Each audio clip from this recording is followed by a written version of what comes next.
Rage quit. Yep. Yeah. Okay, quick, we go to the other game, and just kill everyone so they have to join. Time to verify the local file. Yeah, Ben, execute cold orange. Okay, I need everyone whose legal first name is Alex or some variant thereof to join Squad 2. No. Oh god damn it! Not again. Fine. This is not a request. Squad 2, you say? Then you have to ban me, bitch boy. I can There literally just drag isn't you in here. a squad 2, I swear to God. Go Cruise back to up the there. other. What do you Actually, mean? First squad, okay, first squad is okay. gonna fill up. I'm gonna prune it here, okay? I'm gonna say the N word. No, I am Nice. going to say Nice. don't say it. It's not pronounced like it's pronounced nice. Yeah, Oh, it's pronounced nice. Nice. Nice. Nice. I'm going to go ahead and put an end to that topic of conversation now. Nice. No. User joined your channel. Nerds. I mean, on the bright side, if everybody like that joins Squad 2, then if we lose leadership, there's nothing's gonna change. Oh. It's the same name. Let me in. Come on. Alec, this is Let me Alex. in. Alex calling in our motor barrage on Alex's position. User joined your channel. Alec, please respond. Why do we have to triangulate specifically by Alec? I can already imagine. Alec, can you please go tell Alec to get Alec, and Alec back to me? Yes. Don't Back forget to the Alex's high points, original Alec. position. What we need is weapons team Alex. Yeah. So that way, not only Marksman, is it marksman. confusing as to which one is which, but they also have the loudest machine guns in the unit, so no one can hear them talk anyway. We did that We once. it need was enough great. Alexes to make a pentagram formation. So we can already have summon the ultimate Alex. an Alex weapon team because we have Heracles 2 being an MG gunner, MG assistant, and a squad leader. Done. No, we need the mega Alex though, the mecha. I mean, the, here. the Mecca? Yo, that's my bosom. the Mecha Alex of the new religion. Mecha Alex. Mecha No, Alex. Like a giant robot. No marksman. Okay, was good mission. I Goodbye. already Fucking told Megazord you, or Alex. some shit. I don't care. I thought you would change it Or with my very Voltron. good, interesting. Yo, no, ideas. Alex, take the grenadier slot and second squad. I like how there is actually one marksman slot in one squad and it's buried all the way at the bottom. These are all important roles. I can't do this. No. Me and the boys fucking going just to the nearest marksman Strike is slot. loading and takes like. Okay, I Ben, just- I'm sorry. Could you please? Azrael, Huh? what is your legal first name? Redacted? Is it something involving Alex? Are you one of us? No. Oh. Oh, we have an imposter. We have an imposter among us. Wait, Dixon? I used to know someone who was named Alex in high school, but he got kicked out. Dixon, please go team leader. Okay, good enough, Azzy, let's go. But I want the What? 203. I don't I don't What want do to we be say? a I don't care, Or is but I Alex don't adjacent? care.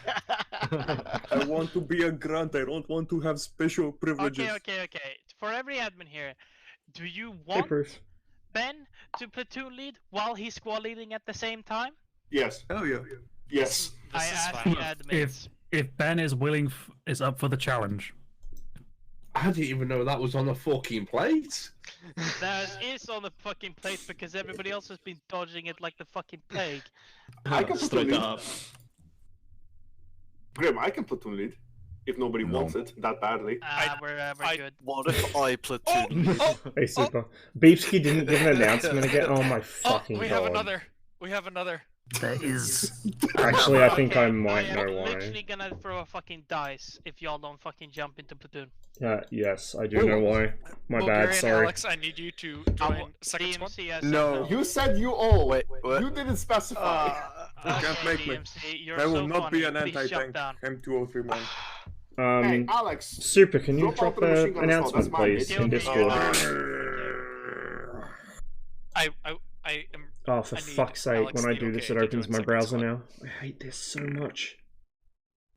Stand by. There needs to be a medic, Alex. I I don't want to be a medic. I want to be a grenadier. I refuse to take We don't have a positions of sapper. The importance. sapper is not available. Actually, where was that sniper again? Give me back that empty slot. Going There is through no sniper. previous You VODs, monster! clipping stuff out, Grim, I which need is you why to you move just Alex heard my to own okay to my voice squad. there. So now when I tell it Actually, you know what? to authorize Beepsky to get back in the stream chat bot thing, Alex, please move it to second opens squad. my browser, which I completely forgot. So that was fun. Is this accurate Sorry, this is Russian second perception? Okay, shut the fuck up. I need somebody to be medic in 2 squad. That will be Actually Alex not. the okay. There we go. I can team lead to be medic if you want. I thought the bot panel looked a little Thank better. you, DMZ, my savior. I don't have Okay, to so go we're there. 14 people. I wish it would actually give you like What are a we waiting for? alert I or will something. kiss you, Verifying DMZ. I them kiss files. you more. Okay. Then Piotr, do you drop mind into going the team squad, you leader in fucker. squad 2? I mean, if it is required, yes, I will go. The weird refuse thing to be is, part of it Alex Oh, let Oh, me it looks like we're getting Brighty too. Okay. Joined your yeah, channel. let me I'm just update gonna the jump back title. to team lead if Alex So doesn't join. usually it second doesn't do squad, that I if don't see a Beepsy's reason to not play. connected. I don't know why it Oh. did it I have then. an alternative. I don't play at all. Hey, yo, straight up. Sounds good. Alright. Jump into your slot, stop slotting around. Piotr is going into team leader in Hercules 2.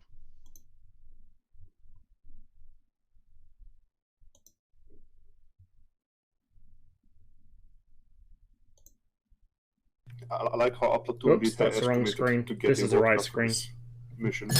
Wait, do I get a team full of Alexes? I got barely any You sleep, by the way, in case Yes. that wasn't No, you obvious. don't. Oh, okay, thank God. No, Yeah, you do. I'm You not have to sober. The legally other call team, everybody however, Alex. is full of Alexes.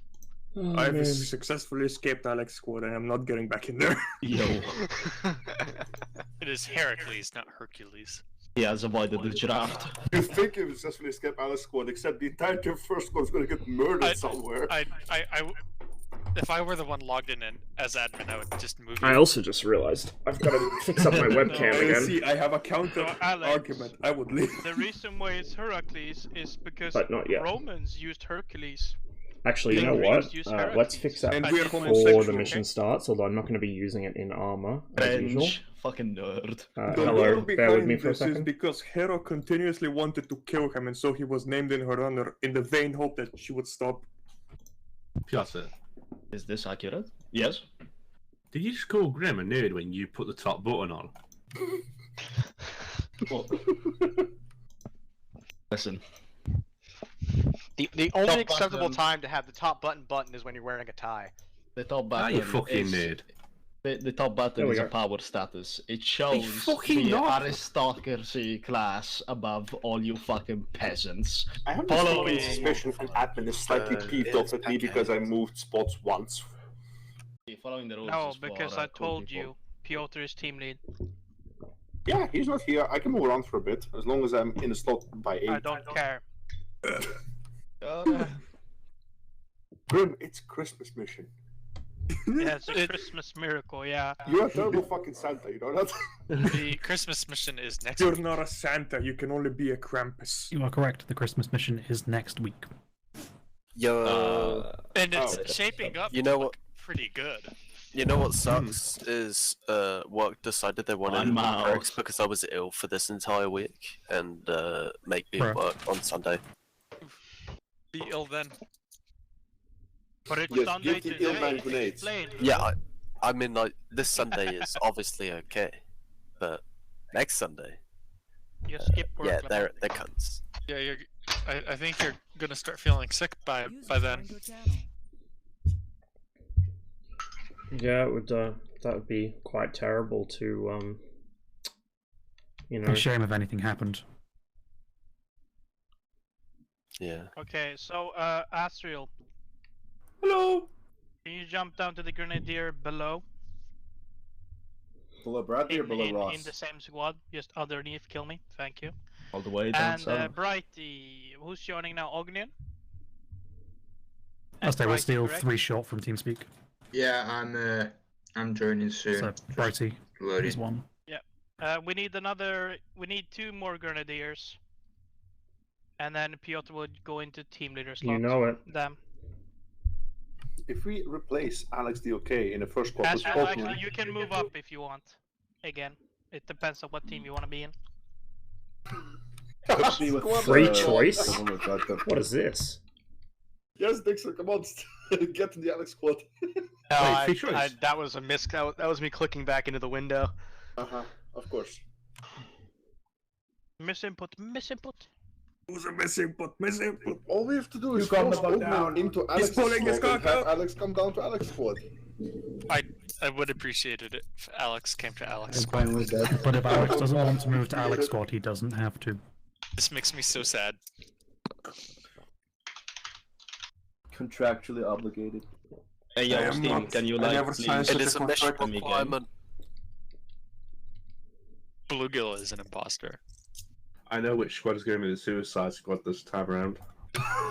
Alex, We God, currently- and I'm not part of them. We currently have 4 fucking people suicide named Alex guided in the by same Allah. squad. This is And, going to like, go the joke is that excellently. every squad is the Suicide Squad.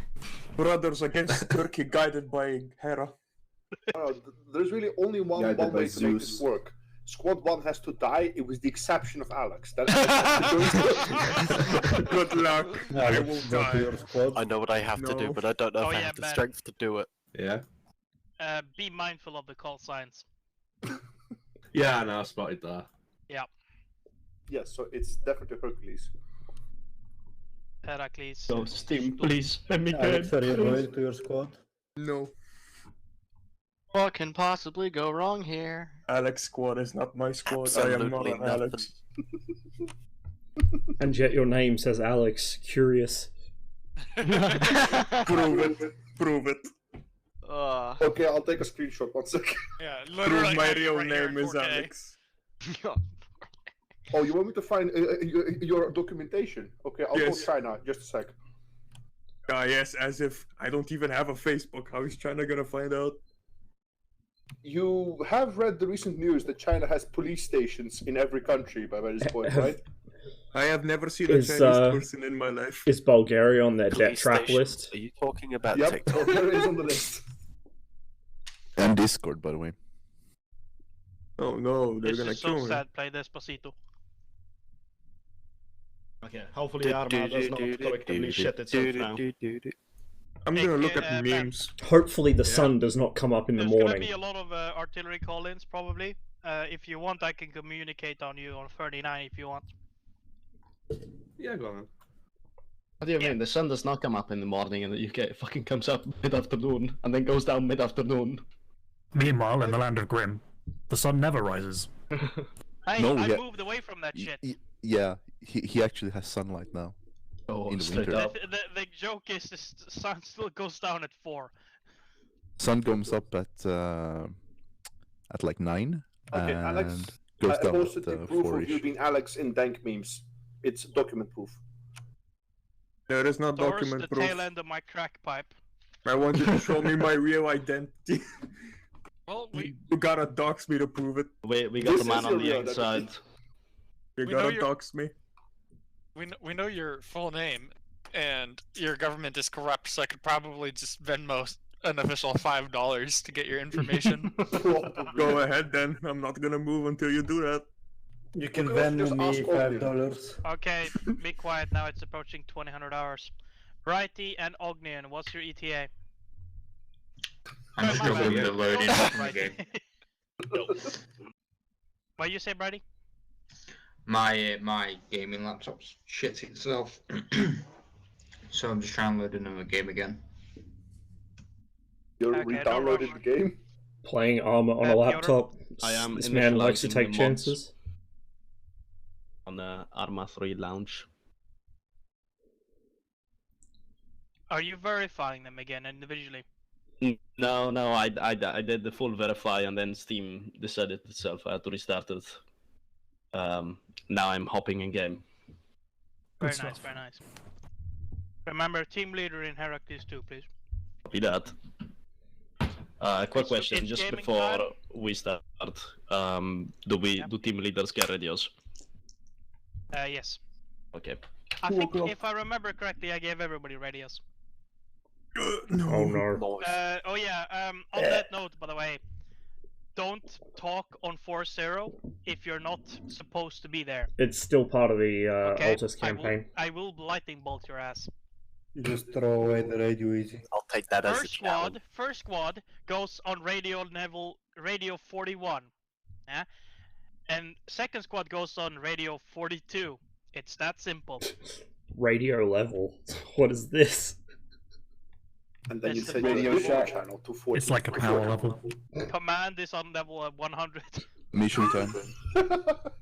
Okay. Secret Okay, Radio I'm 69, gonna- 69. Okay, guys, quiet. I'm gonna start reading. Campaign 11, Mission 6, Phantoms. Location, north of Laka, Altis. Operation time, 1930 hours, July 18th, They didn't have surplus World 1974. War. Well, we didn't have surplus World Situation. War II either, except The that one enemy's mission where advance we has were been halted reservists. after the sacrifice of our reservists, But yeah. Agios Dinios, that inflicted heavy The casualties surplus on the World enemy. War II stuff was just Now because a we were playing counterattack as like has been the planned. Army Reserve. We, the Altis Special The Air regulars Service, are have, going to be a vital part of the operation. modern weapons. While we execute our part, friendly mechanized forces are going to apply pressure to the east, while we penetrate the front line at Orvino and flank Agios Dinios to cut them off. Mission. This is Penetrate the the front city we line were and defending position before. yourself inside Agios Dinios Previous to mission. cut off the retreat of the enemies north and east of you, with the help of heavy indirect fire support. Execution. Eliminate the enemy recon at Orvino. Make your way to Agios Dinios and fight your way to the main road. Hold the main road and prevent enemies from the east and north from retreating. Utilize your support assets to inflict as many casualties as possible. Equipment. As usual, our assets vary in the Altis SAS, but this time we have M16s, 4x Law, 2x M203s with flares and high explosive, 1 FN mag per squad. We also have squad level explosives that we do not have currently with us. Friendly forces. We have friendly mechanized forces attacking from the east. Other than that, our friendlies are marked in their positions on the map. Enemy forces. The recon detachment at Areno were observed to be mechanized forces, but it looks like the main army forces have replaced most of the Turkish forces otherwise, which are armed with less advanced equipment, most likely going to be World War II surplus. Okay, this time they get instead surplus. of the Marines we have been fighting previously. Civilian presence. All of the villages and towns in the AO are evacuated, so no risk of civilians. ROE. We are operating a standard ROE today, but with one exception. Non-uniformed armed individuals are to be treated as enemy combatants. Support are a mortar battery, howitzer battery, and possibly aircraft with bombs and rockets. Any questions as of yet? We got vehicles. Negative, you're walking. You have vehicles, but you're walking.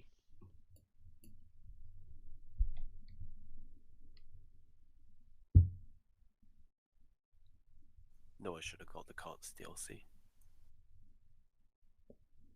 Okay. Does anybody else have any questions?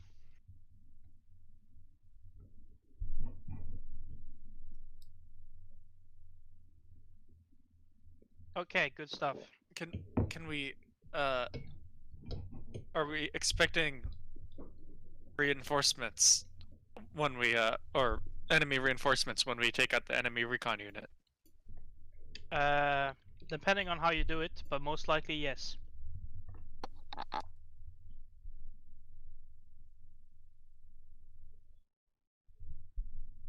By the way, the recon unit is about platoon sized.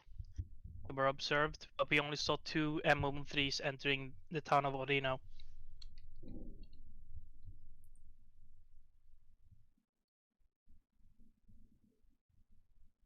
Anything else? Good stuff. Ben, you may take it from here.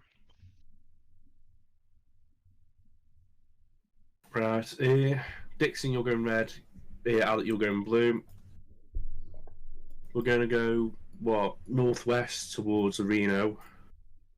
We'll try and get to high point 106 first, see if we can see anything there. And then, if we see something, we'll change the plan accordingly. If not, we're going to proceed to point 2. Split up. Blue is going a bit more south. Red's going a bit more north. Red will take all the houses walking up to Reno. Blue's going to take that little outcrop and hopefully cover red and take out any of the 113s should they pose any threat. And then, yeah, we're just going to fucking pincer the town and shoot anything that moves. Questions? How reliably can the FN mags penetrate M113 armor? Unknown. Did you give them, like, mixed tracer boxes, or did you give them AP boxes? Tracer. Okay. After the mission, I'm going to take a short break so I can have something to eat. Any other questions? And then I don't know what we're going to be doing after that. We will find out. Good stuff. Maybe I some guess we're gonna DCS, pull us not through. sure. Happy gaming, boys. I kind of want to do some Gunner Heat PC, but I also kind of want to wait until the update for that, which will probably be any day now. Because there should be some good stuff in the pipeline. M16A1. And neither do you. But we will see. Why do you not have a face? You don't have one either, Alex. I wouldn't mind doing some Misfits either. You're just But green, so you're just green. obviously that takes a while to launch. So. Oh yeah, we got good M16s. Got our steam yellow. Yeah, BTR's coming, along with a rework of the effects and some other stuff. Nemo, Alex, Ogden, go red. Uh-oh. I feel like I'm in a Dixon, Metal I'm Gear blue and game. yellow. Okay. Oh. Red and green. Kill me, go green. Radio Bradley, go check. green. Bradley Azul, go green. green. I don't know where Bradley 40 check. Receiving check. 4-0. What's my color, sorry? 42 radio check. Lima Charlie 42. 41 radio check. Yeah, Riker, One DMZ, received. Google, can you guys go yellow, please? 4-1. Remember, Squad 1, we are 4-1. 4-1 is our radio channel, Squad 1. We are the best squad. Oh, I'm I on can live with 39 on the... What's it called? We are the Alex squad. 40 on Fix the it. I am a fucking player. I am I'm not set up to afraid to swap to blast 40 this if in I your need to, face. but I'm actually listening on it. Alex Okay. squad. 40 check. I am carrying 28 kilograms. You feeling lucky, punk? Yes. As feel I like. Yes. How much? 40 Alex squad. It's just I love my gun aesthetic. too. This is just fucking Looney Tunes. You can't stick your flare into his barrel and open up what happens. Yeah. How the See, fuck what do I... that way, what How do... that How... way. Hey, Piotr. Oh, it's not Yes? even I'm in like in Talk to me on 4-2. Radio check on Hey, 42 over. 14. No, it's not 40 right. mil Fuck. rounds? Kill me, Nice. radio check Bread 4-1. and C4-1. boomsticks. Jesus I'm Christ. talking I get again. that, I'm Alex. so sorry. No, hold I'm on. so sorry. I don't like the fact that you tell me something's good against fucking... Radio check I 4-0. look a bathtub. Oh god. No, it's just the fucking vanilla talking. Where did Bradley go? I'll buy 4-0 check. He's just down the front I'm there. going for it. Oh. Fucking. No, I mean, Graham, that's not hearing you on Oh, 40. I know. On 40. There's crates next to the jeeps wrap up before we leave. Received. Grab everything out of the crate. Hit me Pull up. it out. Raise me on 4-2. Raising you on 42 over. Say it again. Don't stand in front of me. I am saying it again right Okay. now. Over. How the hell do I Oh, get it come so on. that I can hear upheld it I didn't press OK. without switching to 4-2? How you doing, Russ? Not bad. Long time no speak, brother. Yeah, I've been Setting additional doing the channels? sleep in the mornings. Don't Yeah, forget but to that wrap didn't up work. before we It's leave. terrible. How is my additional channel? It didn't work. You still work at that museum, yeah? Yeah. I wish I worked at a That's museum. an excellent question. No, But I do not Where do you know work the now? answer to. I'm studying at the moment. Oh shit, You what are may you studying? want to ask. Kill Counseling. me. or somebody. Oh shit! All right. Okay, is that something you wanted to do? Yeah. Or... Good. Was there like counseling for? It's like therapy or?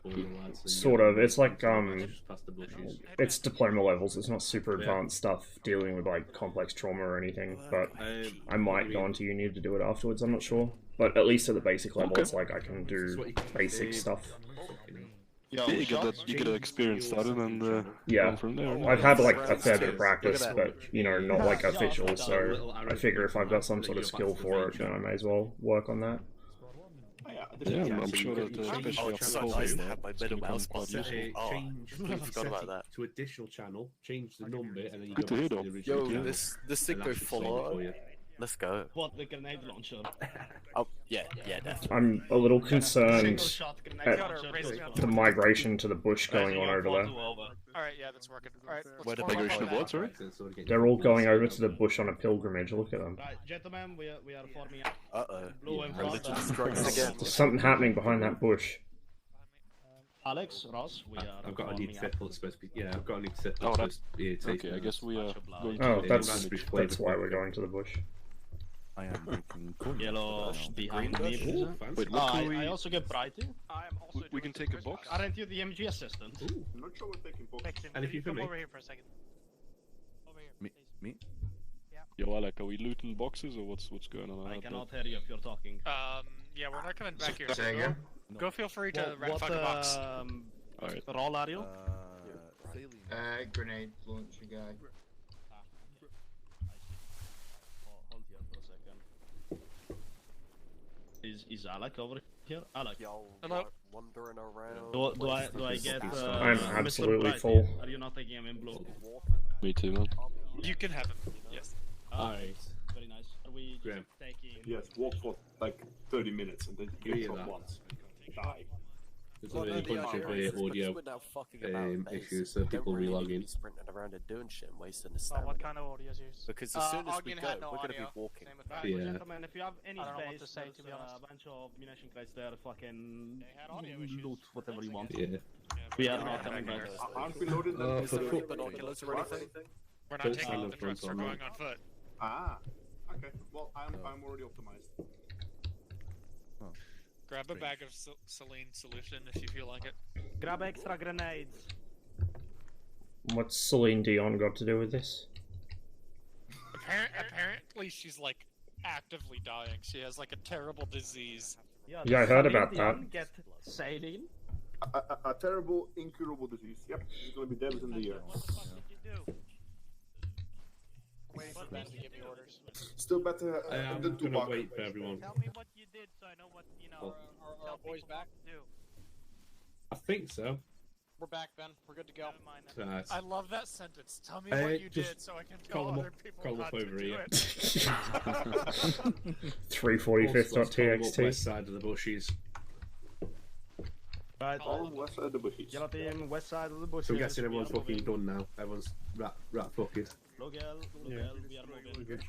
That is truthfully an amazing slapped sentence. me and I flew away. But I'm gonna start pushing the bearing too nicely. To be honest, I'd rather be on foot, especially with the 345th. And especially since it's armor, so it's not like my actual feet are gonna get sore. Or my shoulders, my knees, or any other part of me. Gentlemen.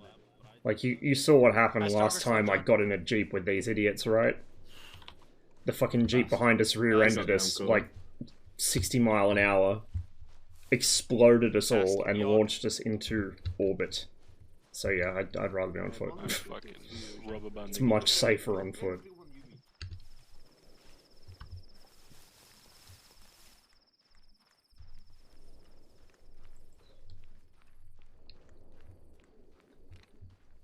Contact enemy shed southwest. Also, Piotr, I can barely hear you, buddy. Yeah, see that hill over there? That's where we're heading. The nice thing is, missions now start at 6 AM for me instead of 4 AM. The bad thing is, I'd been sleeping in anyway. I fucking hate this time zone so much. Wait, how How did you get a 2-hour shift? Because you guys go into daylight oh sorry, you come out of daylight saving at the same time we go into it. Well, not the same time, within like 2 or 3 weeks. So for like a couple weeks it goes to 5 AM and then it goes back to 6. That's strange. It's fucked. I can never remember which week it makes the 1 hour change and which week it makes the 2 hour change. I think we should just stop acknowledging people below the equator. Yeah. Wow. That's what we said when we made the Empire. That's not even the problem. It's the fucking longitude, not the latitude. Christ, no wonder nobody in this unit can navigate.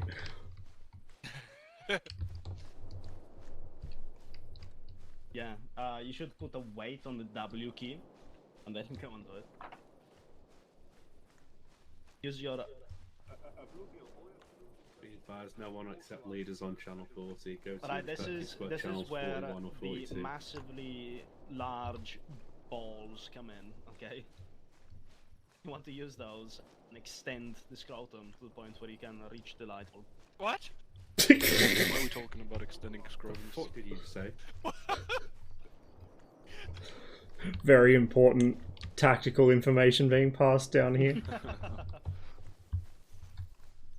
What?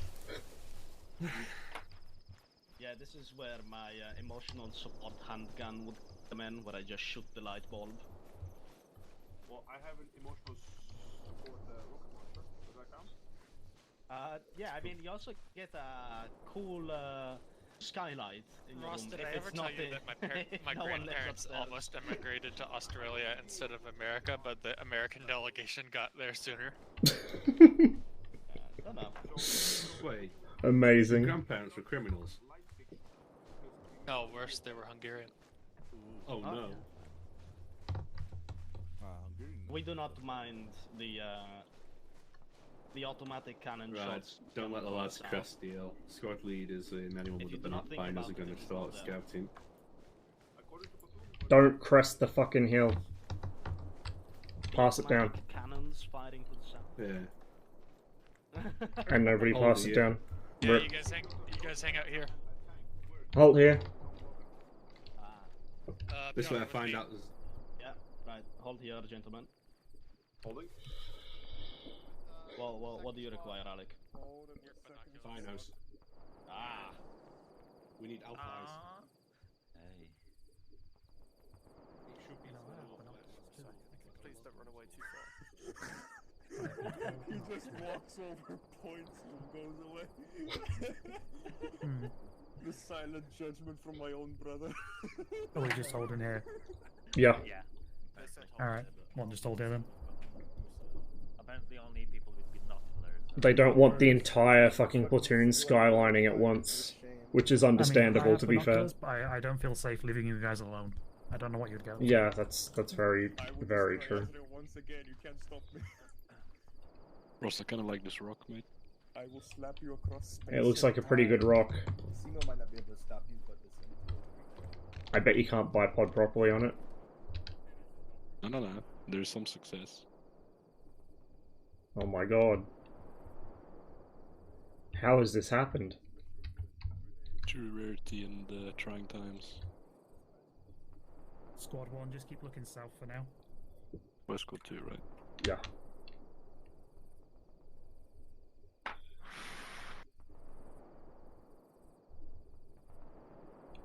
It's pretty cozy.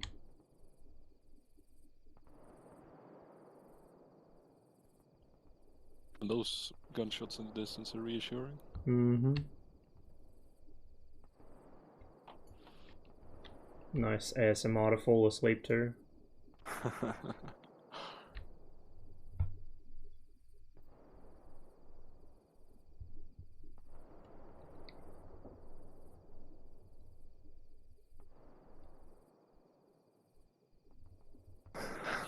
So what have I missed, Ross? Is Womack back or not? No, also, somebody's already had an ND. That's genuinely impressive. Do we know what those shots were, Dixon? That was an M16, isn't it? Mm-hmm. Nothing near me. Incoming fast air. Northeast? Terrorists don't have planes, right? Yeah, there we go. It's just dropped a bomb on somebody. That one just dropped a bomb on somebody too. I guess we just did a fucking bombing run. Hoorah. Only if we're lucky. Pretty hot.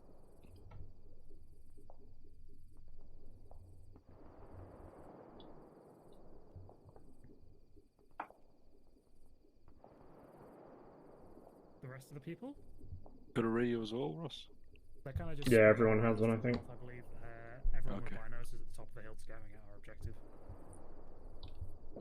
So we're literally just hiding behind the hill for the minute. That's all we're doing. How much rounds you got for me spare, mate? 5 belts. Bad, not bad.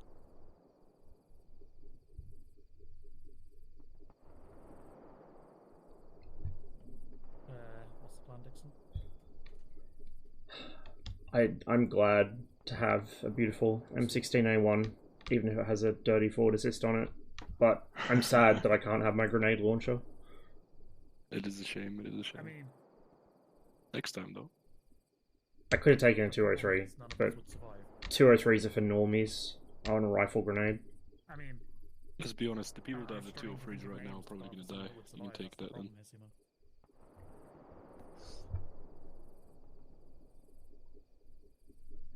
Rifle grenades are more fun. And the 2-inch mortar, that thing was fucking stupid, I love it. If we can turn back time.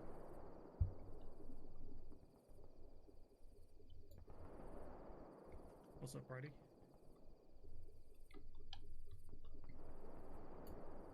Is Bright just talking to everyone via? I think he's on got push to talk with the radio button.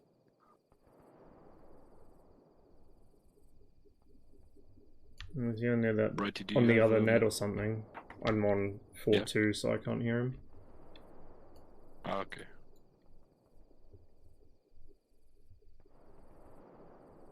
I like how we're pulling security and the entire rest of the unit are playing King of the Hill with that rock. You can see how the 3/4/5 has taken its toll, eh? Typical 345th. Yes. We're probably going to be the ones that die first, though. They're going to stay alive. Yeah. Of course. How else could it happen? Exactly. Where is he? Stepping up north. No, we're moving north. Let's go, stepping up north. Is that us as well? I assume so. Yep. Alright. Norfolk. Fuck. Come on, England. Do not press the hill. We're going together. Red go left, yellow, sorry, green go right. Green right, red left. How do I fix rubber banding? That's the fun part. You don't. Glad I got a machine gun to have multiple tries to kill a rubber bandy enemy. I'd probably say that's good enough, if I'm honest. If we're using mortars, we only need to get the... Second squad, just stop running some security for us. Yeah, because those guys are at 3-3-1. Too much. And you've got that. Yeah, that's about close. What about this closer position at bearing like 301 or whatever? 301. What do you mean? Jets are coming back, it sounds like. The guy's right there. Trenches. Oh, fuck yeah. I wasn't aware of them. Yes. What a lovely hazy morning here in Where Altus. is that? Precisely. Hold on. A small hill. Where on the small hill do you see these trenches? Oh, Bearing no, 301 right yeah, there. yeah, I see them, Yeah, yeah. Just be advised, we're about to call mortars on it. Also, Alec, can I get your opinion on the fucking broken house over there? I'm trying to figure that out. Hold on. 31. This is criminals. Better than the nicest house in all of Italy. No. No, I meant if you see any people in there. Oh. What is the ROE and call for the mortars on Ross, do you got near the village? Nope.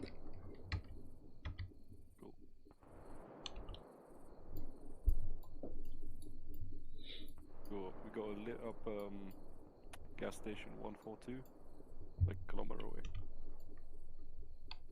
Okay. Roger that. Call-in's on a minute. Figure out what that is. Call up as a minute. I'm going to call them It's in now. probably One on the trenches on 148 and one on the rocky crag. chimney stacks or something. It's probably that facility. Right, Alex, start going with you lads together. Or part of the mill base. Alright, you want us to move in a Like the specific air direction? base. Can I suggest an approach route to outflank the ones on the small hill? Yeah, we're going down to meet with meet with Dixon, and we're going to change from there. We're going to attack the hill first, and then push down from there, so we have the high ground. Okay. We might not have eyes on that position from the hill. They are facing us. But then they won't have eyes on us. Okay. That's what I'm thinking is, because there's trenches on the hill, there's trenches over there, right? If we're going to attack one, we might as well attack the one on the hill that we have better fucking eyes on than the one that's in the rock that's impervious. Attack planning by committee going on behind me. Right. Form up in the front, yellow in the back. Yeah, what's up, Brady? If you're trying to say anything, I can't hear. How many mortar tubes do we have? Nah, I'm just having a play around. Okay. Alright, form up on me. Roger that. Can I... Moving. Blue in the front, yellow in the back. Firing.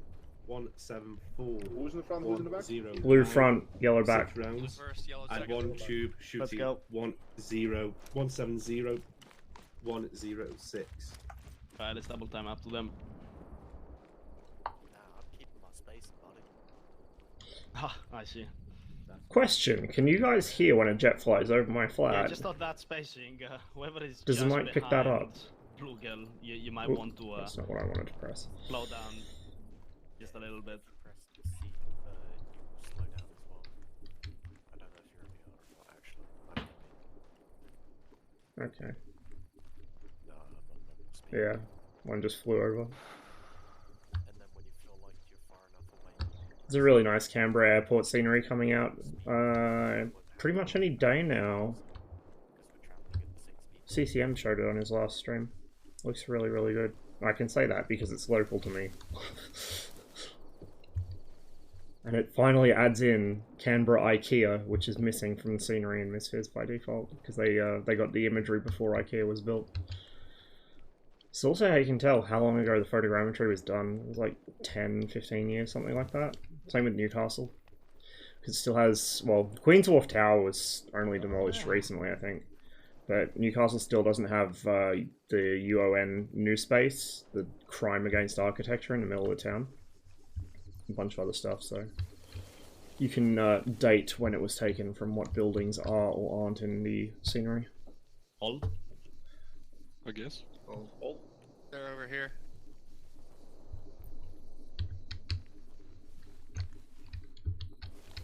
Move. Hold on, I'm trying to find fucking. Okay, squad. just hold here in the 36 seconds. Yeah, they're like they're playing 038. Moving northwest they are. Yeah, it should look pretty cool. Not gonna lie. Squad 1, we're 70 meters to your left.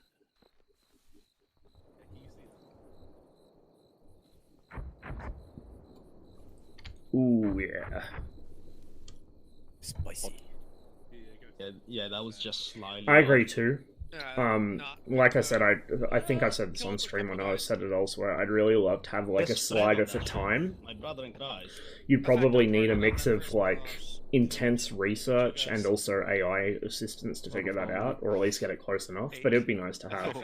So like I'd be able to set the world to like 1970 something, and it would be close enough. You wouldn't be able to do it with photogrammetry, but you'd be able to do it with the way I see other it stuff is, maybe. There's no waste as long as you kill somebody. Right, step off, step off. Maybe civilians or anyone else. I think front, yellow in the back. it's look.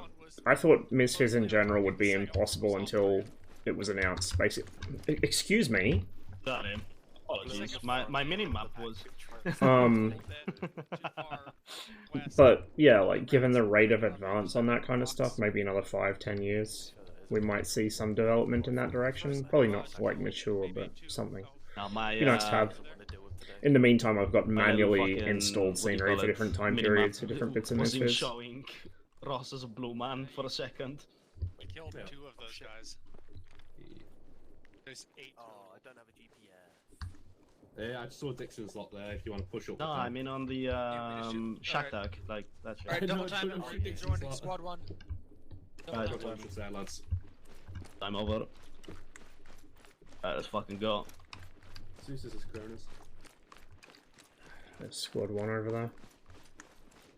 What's the cool on the howitzers and how much ammo We'll see how long I stream for today. I would like to get some MSFS in, but we'll see. I need to do that flight around Wales in the Trilender that I've been thinking about doing for a while, which will be interesting because I've flown the Trilender like twice, and I don't remember how to start it. Won't take too long to figure out, but should be interesting. And there's a few other things I want to do as well. Guys, hold here. Different places I want to fly, different things I want to fly, Right, line to my etc., right. etc. Line to my right. Line on squad is right. Were those training? Alex, when you're ready, light them up. No eyes on training. Oh, eyes on.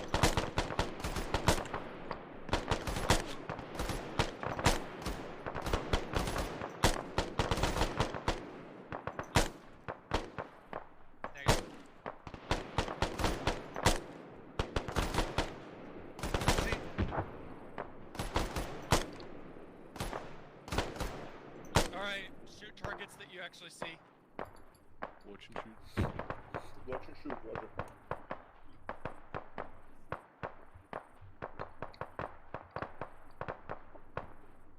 Is there any other trends? Not that I see. Cool. Ross. 1, this is 2. Yeah. You might want to look to your left in about 10 Those seconds. guys are looking pretty fucked up. If there's any alive, they're prone in their trenches. You can move. Hold fire. Holding fire. Holy fire. Blugel, can I get you to watch the left side? Yeah. Yes. Frag. Up a hill? Artillery impact to the southwest. Friendly. Yeah, this is our howitzers.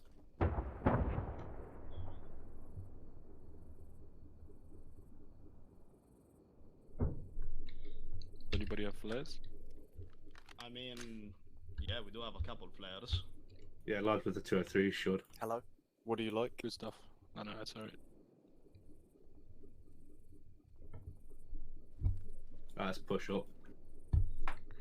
Right, Push right, up. move. On you. Move.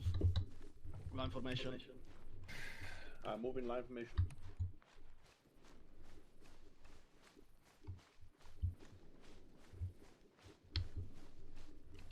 Was it this side that Grim said that had mines on, or the other side? Oh god.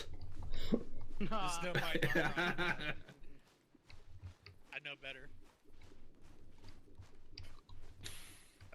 I've been staring at this hillside for 5 minutes with the map. Well, I would notice a mine marker. You're not sneaking that one on me.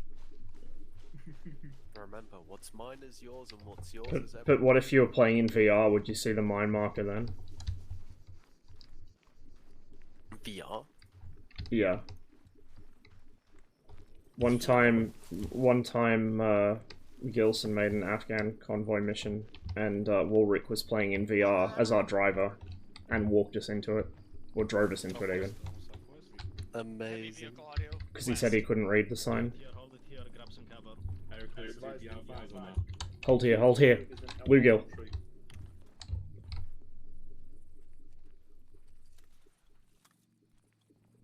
It's exactly to our west-southwest. Yellow bearing west. 240. Ben. Heracles 1, do you have eyes on that? What did you say, Alec? Piotr, get up on the crest of the hill west. Get eyes Yeah. up. Copy that. Crest. Yellow on me. Yellow on team lead.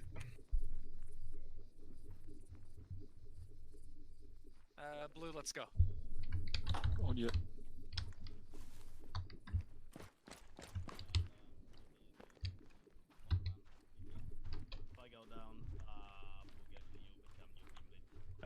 on Heracles 2 is moving towards the village. Can you cover from your position? Piotr, if necessary, I have a launcher as well. Copy that. I also have a launcher. Yeah, I know, but if you need a second one, quick. Oh yeah, no.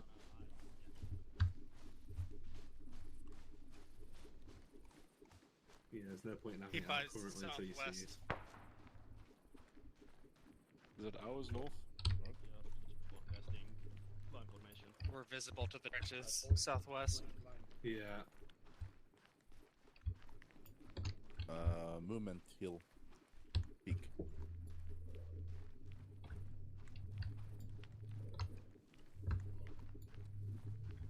Security. Got no eyes on that shit. Can't actually see anyone in the fucking trenches, so I'm wondering if the howitzers, the mortars did the job. M113. Oh, very good. Yeah, I cannot see shit. But Piotr, it was driving to our bearing 240 from here still. Okay, was it along the roads, do you know? Couldn't hear it was along the road, but that village seems to be a likely candidate. That village is full of a platoon apparently, with at least 1 to 2 M113s. That right. makes sense. Fucking yellow form up on these rocks. Yeah, yellow form up on the rocks. What on the south, blue gem? No, cozy. User disconnected from your channel. Point them out in the south. To have as a CCP. Oof. Heracles, do you see anything inside the village? Those are the trenches. Yeah. Are you guys staying? We got the previous trenches over there. Shots from within the village. So if they saw anything, they would have shot at it by now. Yeah. So chances are it didn't go that way, and it probably won't. Yeah, never underestimate how unpredictable AI is. Hold here for the time being.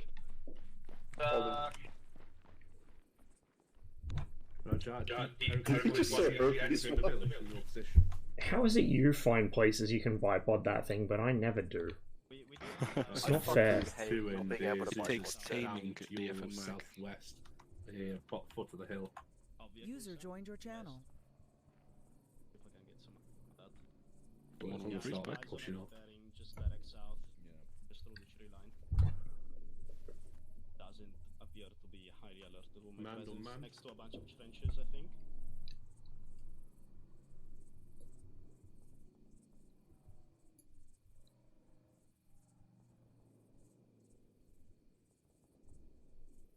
Zeus, this is Heracles 2.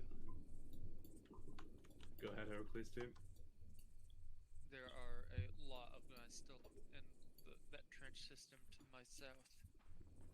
Any movement on my part might risk getting shot at from them.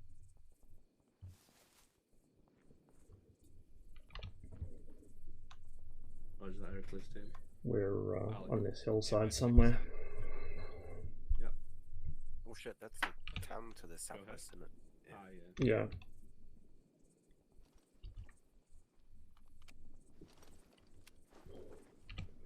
The first objective is northwest close, I think. Unless we... yeah, it looks like they're looking northwest. So southwest should be the next big town, which is our objective, I guess. You see, Alex, what I'm thinking is... So northwest is Marino, yeah? Yeah, it should be. So the hill with trenches to our south is just south of the center northern front marker. Across the road. I'm personally impressed with your ability to hover mid-air. Sorry, Brighty. I'm impressed with your ability to just hover. Thank you. I mean, if you turn around. Are you willing? Ben, are you willing to turn? Are you willing to turn our backs to the trench system to the south? I kind of want to do another long stream today, but I don't know if I'm going to have the energy for it since I didn't sleep. Well, not very much anyway. I got like 2 lots of 2 hours. Let's see how we go. I still have some finishing touches to do on one assessment and one to finish, but basically I've got over the holidays to do them because the staff are done for the year. They haven't unenrolled me yet. They're going to wait until just before the counselling course starts, which I still got to enroll in. I've had some issues with that. On you. So I've got a little bit of extra time to get that done. Otherwise, I was going to do another short stream today and work on it today. I was going to work on it over the weekend too, but just didn't have the energy. Alex. Oh, for fuck's sake. Prone, bipod, there, Yeah, facing hold on. south. Do you see God all damn it, of I those thought- guys in the trenches? Fucking idiots of shit. Is it over there, yeah? There, yeah. You see those? 180. Right, yeah, fuck it, if you guys are happy with that. Keep eyes on that. Alright, let me get in a better position. Zeus to Cronus. Do you have an AT? Artillery mission. Alex, do you have an AT? Trenches. We're 106, 170, Probably not, I don't. 3 tubes, 15 rounds.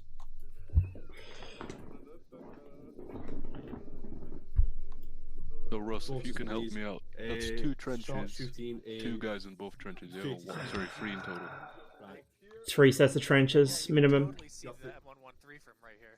Alright, I only see 2. Okay, so there's 2 on the left with camera net over them, and there's 1 right of that, kind of obscured by a tree. Ah, okay. I can't see that because I don't. My hat. Well, as soon as Hey, we Cody. start, we'll figure out. There's a gap in the trees right there. Okay. If you... So you can see the 2 under the net, right? I don't see no nets, but I see a guy on the left. Sorry, the 2 guys that are just standing so Okay, so horizontally. like there's a camera net over the 2 leftmost trenches. Mortars are out on the trench position or on the M113? Yeah, on the. And then there's level with the bottom of those 2, about 20 meters right is another trench behind a tree. Splash. Splash on those trenches. Right, Alec. And I would estimate that's about What do you 500 want to meters. do in the meantime? Okay. Between Go to 4 and this 5 broken house to the probably. west. Yeah. Sounds Copy good. that. Nice. Oh, That's shrapnel. Jesus. grass is raised up, mummy. I think a few of them survived that. Call in mortars. Ben, can we open up machine gun on the survivor so that? Yeah. Oh, for fuck's sake. Oh, Yeah, start shooting on those trenches. Yeah, Horizon. Alex, open up. Get effect. On for range. Next trench system on the right. Okay, you're over slightly. Aim a foot left. You nailed him right in the head. There's a guy right behind you. Okay, that's it. Get down, get down. Right side, right side. M113 is engaging us. Yep. Piotr, do you have eyes on that M113? Negative. It's putting fire on blue team. Right. Eyes now. This is 3. Go on. It's a mission. Good shot. M113 down. Hot fucking shit. Good shit, good shit. Alright, blue, on me. Yep. I'm repacking, I'll be up in a sec. Understood. It's part of the same campaign we've been running for the past few streams. It's Altis versus the Turks. And we are playing as the Ulshan SAS squadron. We're basically wiping out the Turkish reconnaissance forces, screening the northeast of their advance. And then we are pushing in to act as a blocking force behind their position in Agios Dionysos, which is the town we were defending last time. So that a mechanized friendly force from the east can crush them against us.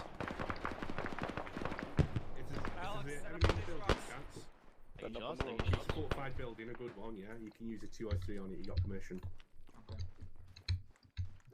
Guys, watch the windows.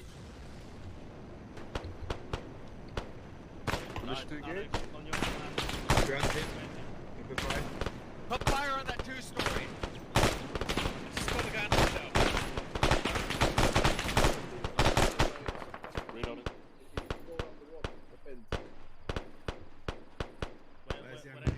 What is this MG, DMZ?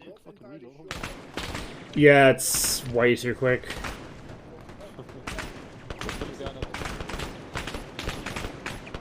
Just keep fire on it periodically. He keeps popping up. I can't get a shot at him though.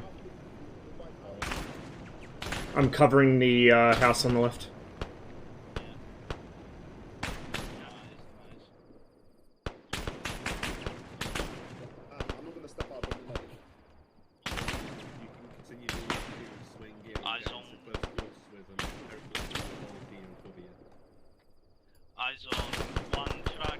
In the in the yard of that building, Alex.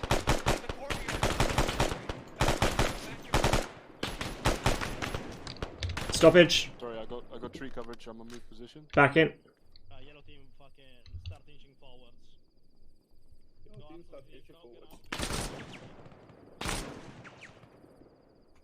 Overall orders now is just. I'm going to shift forward to the next rock so I can see better. Piotr, go to the house on the left side of the road. Oh, that's not what I meant to do.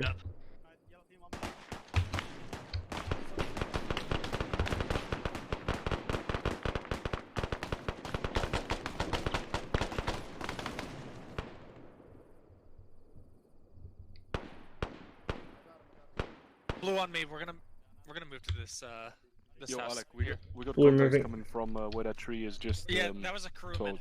Alec, we're Okay. dealing with platoon. They have gone down. Over. Copy. Yeah, Dexter. Copy that. One, this is two. Just behind the white building, we're dealing with platoon. Platoon's down. Working on him. Right. Set up here. I'll leave. Who's the medic? I'm the medic. Shooting window. Oh, wait. On the road. Come here. On the road? Yeah, come here. Your team start fucking lining up on this, Eyes on. wall. We start pushing. All the down. good guys. Kill him. On your 6. They're good guys. Burn out. Okay. Yeah, it's friendly. It's friendly. Right, Alec, They're up ahead. It's kill me. we're on your right side, Alec. We just wait for you to open up on whatever you need to open up on. Alec, come closer to me. Burn out next to me so you're not as exposed. Well, not Alec. Alex. Other one. Truck Fuck. coming down. Truck coming down. Truck coming down the road. Truck's bypassing right side. Truck coming down the road. No, it's coming down the road. Push it again.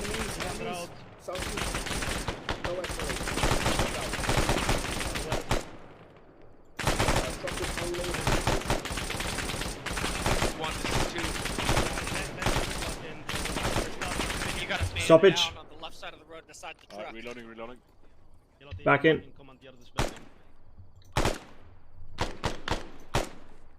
This is clear. There's a ship building. We are decommandeering this. Copy, decommandeering. Piotr, get on the second floor of that. Get eyes out southwest. Oh, eyes on southwest. Yeah, this building has no southwest buildings. We need to push further down. Copy. Do it. Who's covering? Meet up with first squad. Oh, that's our fucking guys. Goddamn. Right. Stoppage. Okay, never mind. Yellow team, fucking. Back in. Moving down the road. Oh, They're eyes still on up behind that truck. He's got downed. He's got downed. There's another, I think. Yeah, I got him. Nice One, one. this is two. Be mindful. We only took out one M113. Oh, good M203. There are two reported. Alright, on me. On you. Ross, when you get the chance, smack some belts in my Yep. bag, yeah? Oh my god. Alec, Beautiful. what do you want us to do? Over. Get eyes out. Find the second M113. Do we know a location for the second M113? Negative. It's just reported that this platoon came in on two M113s and we only killed one. Red team, take the second floor on that building. Take the second floor of the building. Green team in this building with me. Okay, we are way too bunched up. Left, 113 southeast. You're fine. 113 southeast. M113 southeast. Disconnected from your channel. M113 audio southeast. Alex, come in here. I'll restock you. Understood. To the window. Eyes on southeast, coming in fast. Yep, eyes on them on the free, got a 50. Yellow TL just disconnected. Miss. Okay, you've got 2 more belts in your pack. Awesome, thanks, mate. Back west. Back west. Back left. Oh my god. We just missed three hits. You backblasted me.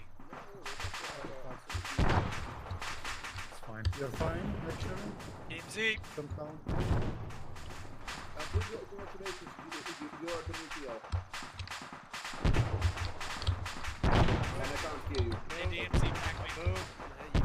God damn it! I don't want to fucking do that. Oh, you're still bleeding. I want to do this. You can't do this in Reforger, by the way, and this is why it pisses me off that you can't do this in Reforger. You see this? My feet, my lower body are behind this wall, my upper body's leaning around it, my sights are level, and Alex can prone out behind me and shoot past me. Thank you. And, it's not even a doctrinal thing that didn't exist back in the day, it's literally just you can't do this in Reforger because they tried to simplify the movement system. This is, like, the fact ArmA 3 added the ability to do this is a big deal. What do I do? And even if normies don't use it when they're playing King of the fucking Hill or whatever, like, this is important, being able to do shit like this. Yeah, I can give you mine, 1 sec. It's not just wank, like, it has an actual purpose. Yeah, I have already. I mean, like, what's the... the channel is 42. Being able to look over my sights without having to drop my rifle down like this would also be nice. So instead of like physically aiming off, I could aim in a direction and then like raise my head over the sides. We've technically 213s and a good... I don't even know of a single shooter that does that except Brown Branch. No. No. You want one? Sure. Bluegill. As long as let him say him up for you. Give me... Step off down the road. Where is it? There's AT right there. Okay. Oh, yeah. Crossing. Roger that. Ben, Yeah. can we steal this truck? Yep. Kill it. Can we Oh, we steal it? already got yoinks. Oh, Steely. We're going to be going off the road. So I'm not Whatever. sure that we don't. Well, I mean, I volunteer Squad 1 for mounted assault. Yes, let the mountain Right. assault and everybody will die except for Alex. No, I will die as well. Right, fucking Alec Dixon. Anyone else who wants to fucking brief tactical thingamajiggy? Squad 1, Right. Squad 1 on me. Squad We're going 1, to push Squad the 1. west Squad outside of 1, Rhino, Squad 1. following the purple, Right, Ross, there might be a bit Squad 1, too much Squad guns 1. on this side. I'm gonna let's go to the building maybe. to attack Sure. Just Just get away from north side. Yell out if you need me. Main target is to just basically take the fucking center and make sure nothing gets through us. So, Damn loot goblins. what I'm proposing is one team takes the north side, one team takes the south side. Did it happen again? And doing that, we can basically just cover it. Shove So how does this sound? I take the truck, Mhm. drive down to that crossroads, the T junction, head south, and then come in on that other road. I'm not sure what their defense is along. I don't remember if you can do this in Reforger or not. This is handy as well, because I can prone out behind something and have the majority of my body completely behind cover. Or like lay under a vehicle or something. 2, 1, 7. Like, I know that the vast majority of people that play ArmA probably don't use the extra stances. And if anything, they probably use like the one that lets you look over a windowsill or drop down behind one or whatever, but this stuff is important in an infantry game. Voices tell me that the Especially in one arrows that's supposed to be were meant to be paced like followed. ArmA is. I see a Turkish flag. And I'm hoping that Bohemia don't engineer the entire game around King of the Hill players, essentially. Which is kind of what it feels like they've done with the changes to movement.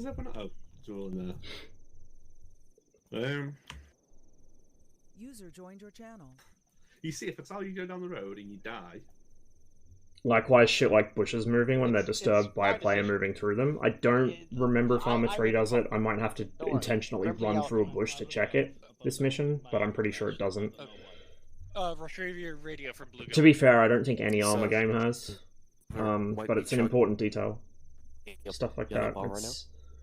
It comes off as wank to normies that play normie FPSs, but when you're actually playing this properly, or like when you actually have some degree of fucking experience doing the real thing, it's shit you pay attention to.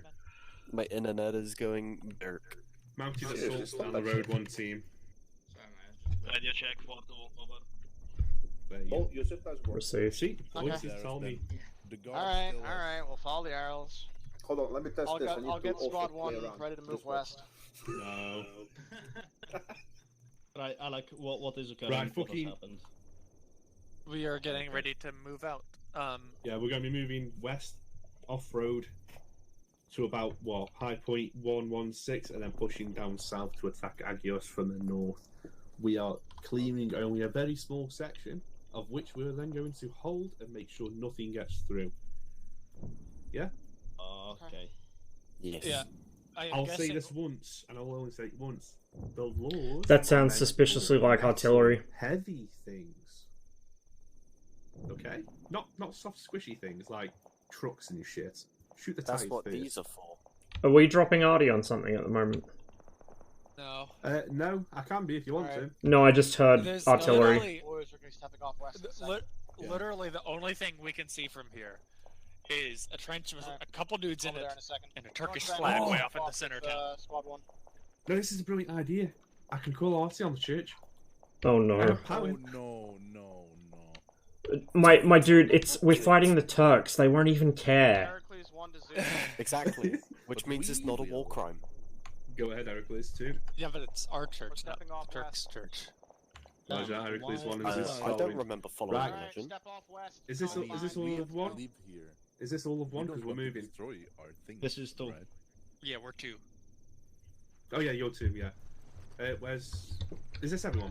One's further down the Two is road. over there. Yeah, one's over there. Sorry, one is over there. Okay, Yeah, come on, we're moving now. let's go. Going west. Let us go. Right, moving west. Blue first, yellow second. Come on, Alex. Friday. Blue first, yellow second. I mean, I can't stop you, so I don't know where you're gonna get one. Gentlemen, gentlemen, which part of blue first? Yellow, get to the back of the bus. So I couldn't hear you. I'm expecting blue to just kind of accelerate. Yeah, I'm just kind of rubber banding, I think, a bit. So do watch out. Zeus to Kronos. Did we just jump Yeah, into fair. a tiny little fenced area? Yeah. Only to have to No jump worries. again? I think Be smarter than first squad. Go around the fence. Please go around the fence. Is why it what possible happened? to Did they just call jump into Kronos a? Agios? Yes, they corralled themselves into a small field. Ah, Damn, bro, that's heavy. hasn't. They have been domesticated. Successfully jumped the fence. Yeah, I think my graphics card. Ow, fuck's sake! The fans are not working. Your graphics card's fans aren't working. How? No, my graphics card was overheating, and I thought the fans weren't working. Yeah, the bush doesn't move when you move through it. Sorry. If you wanna I don't know, see like, later, I spoke about this before. I think it was when I was actually playing Reforge, where I was talking about how, like, modern games take a lot more time and effort just to do basic art assets even. So, like, you miss out on a lot of the little details that older games had, where a bush would move instead of just existing, because the bush takes 3 times longer to make now. But it's important shit. Especially for an infantry game that wants to be, like, realistic or a simulator or whatever. I see how it is. Okay. It really depends on Like, your movement needs to affect the environment. Really You can tramp down grass. Like, you can see that we're leaving little puffs of dust where our feet hit. You can see footprints in ArmA 3 even that stay around for a minute or two after you've walked somewhere. You would just kill But you don't see bushes moving when people move through them. Uh, You hear them, there. sort of. You It's can- not loud you can enough, though. also inhale it. But yeah. Yeah, I think I might use a napkin then. Particularly at night, because there's a lot less Squad leader or a team leader, please don't movement be at on Julie. night. But I am. Alright. Sound carries better, but you can hear people moving from so far away. We gotta go, what, another like 200, 300 meters and then turn left? Yep. I mean, we... Like I was saying in Reforger, like the sounds are okay, but the volumes aren't. So like when I'm sprinting on forest undergrowth, and there's like twigs and dry leaves and shit, you should be able to hear that from like at least 100 meters away. Unless there's other noise like gunfire or whatever, but like need a long range. where there's no other sort of background noise, you should be able to hear that from quite a distance. It's fucking loud. You know, rattles and shakes from poorly secured equipment, that kind of shit. The sound from that really carries. Especially if you've actually got somebody in your section with elf ears in real life. Anytime. You'll notice when I play with these guys, I'm always the first one to hear something, because I'm actually paying attention. Slow jog. Slow jog. Slow jog. Finally, my stamina. Stamina. It returns. Changing bearing 240. 240. 240. Yeah, okay. Just delay the left wheel, follow the other squad. Yeah, you got a point there, ain't you? Okay, I'm going to 239. Damn, what a rebel.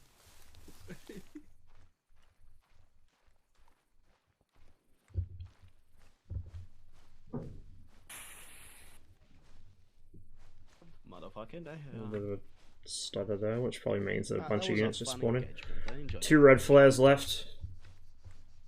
Red flares. Yo, What hiking bearing? with the line. South, straight south. Oh yeah. Those are helicopters. Helicopters. Oh shit! Southwest. Is there no flares? Yeah, they're running lights. Fuck me. How come the red one's so bright? Down. Right, get down, hit the dirt. Nah, I'm Nuke to... Hey, Gelson. I don't even see them. Rip to your shoulder. Jets Oh approaching shit. them. Oh shit. Ooh. What? Okay. I can see him. Disappointed. I think those are friendly. Those are Hueys. They're Hueys, they're probably hostile. Whatever. Heading north. Do we know if they're friendly air assets? Oh. Yeah, they'll see the guns and think, Imagine being above a war zone with your fucking anti-collision beacon and your running lights on. Actually, no, that's a troop compartment. Dude, that's a fucking troop compartment. Holy shit. How is it so bright? What the fuck? Fast jog. Move. Fast jog. Hopefully you can get some fucking combo out of him at least. Look, straight up fucking marathoning me. well, I am in charge of this squad. Yo, I am the best squad team leader. What can I say? I am the team lead now. The best man. I am the peace man. Yeah, Alec. Yep. You may now refer to me only as the best man. What? Sorry, as the team leader perk, you get to be the best man. I'm not gonna acknowledge that. I thought wait, are you back? Are you team leader again? Yes, I am. Oh, I thought I was team leader still. Sorry, missed my bad. Ah, fuck off. Suck my balls. Nah, carry on. I don't want that fucking pressure. I've got eyes on a pretty heavily fortified structure inside the town. I just want to shoot my noob. And I've got better eyes on that Turkish Don't flag. clump up. Clump up. Don't clump up. Sorry. Alec, are we still moving? What the fuck Yeah, are we're you still doing? moving. He was just observing. Move. While I was on top of a hill. Oh shit, I'm on radio. My bad.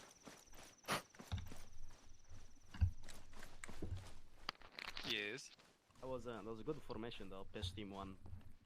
You went into a diamond just on your own. Fucking good stuff. Yeah, you made a But you said it was ice, wasn't it? Like they don't bother to fucking clear the ice off the fucking footpath, but they clear it off the road because they can't afford it or some shit. Could we get an extra order of tacos? Fucking beautiful. Was this in Dover? Or was it at home?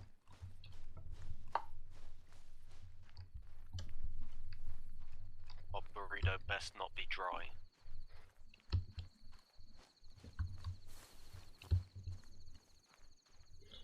Yo, motherfucking snake!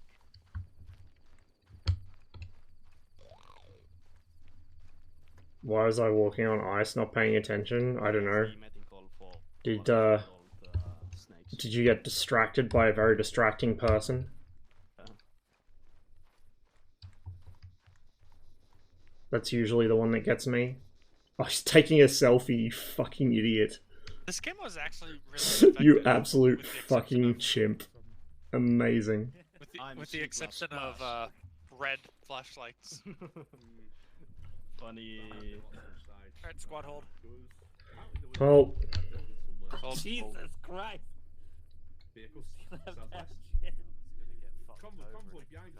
Right, gentlemen, hold here.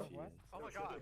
Convoy northwest, convoy northwest. Convoy northwest. Northwest convoy. Hit the ground, hit the ground, hit the ground. Hit the ground, hit the ground. On the ground. Hold fire.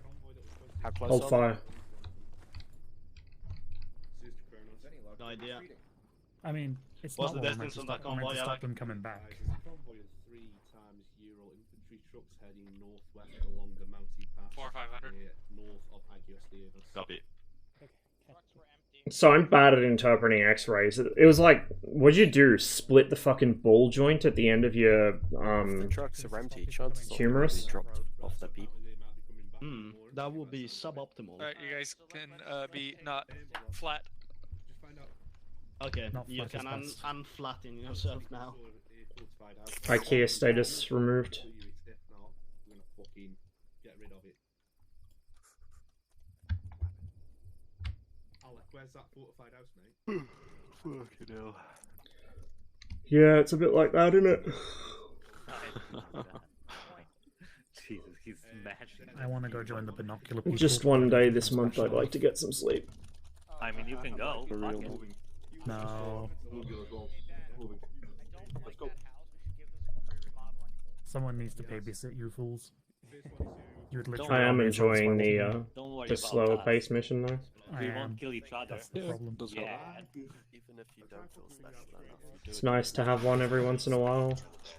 Oof. Although having it quite dark is a bit. I like the darkness. You like to. You don't like to see what's ahead of you. I can see alright. Like, not amazingly, but I can see well enough. Fair enough. It's good that we're a machine gun team. We just fucking just light up the darkness. I'm very concerned about you right now. How are you doing, Mego? Have a fracture running from the bottom of the ball to the middle, chipped a 2mm piece off the top. Oh, Alright. fuck that, dude. It's bone too. Mostly Oh. come at night. Oh. Yeah, when I did my knee, I chipped a piece of about well, maybe not equivalent size. It was like a 5mm piece of cartilage out the back of the joint. Like my kneecap was fine. I didn't do any damage to the bone, but it took a chunk of cartilage out the back of the joint. It was just floating around in there, so they had to fucking suck it out with a vacuum cleaner. Well, it wasn't a vacuum cleaner. They had to aspirate it though. Still heading towards the big old town of Leona. To be fair, if I'd actually followed through with physio properly, I probably would have been fine. Oh, that's good. That's a good thing to hit. What the fuck are you monkeys doing? Monkey moment. You guys know how it's a bad idea to silhouette on a hill? We are having fun while you are. You know what's an even worse idea? To build a Jenga tower. Everyone quiet, everyone quiet. Got a quick question. Quick question. We've got to drop some rounds onto a house inside of the city. Are we using 15 rounds of mortars or 3 rounds of howitzers? Vote now. Mortars. Fucking Howitzers wins. Thank you. I mean, what do you need to do? Like, if you need to destroy the house, then you'd use the howitzers. If you need to just, like, harass it, mortars will do it. Mortars are better for shit in the open. I'm a but 15 more will take out the town. Walls are full 8cm off position. Ugh, fucking hell. I like how the Alex squad is actually like the non-chimp squad today.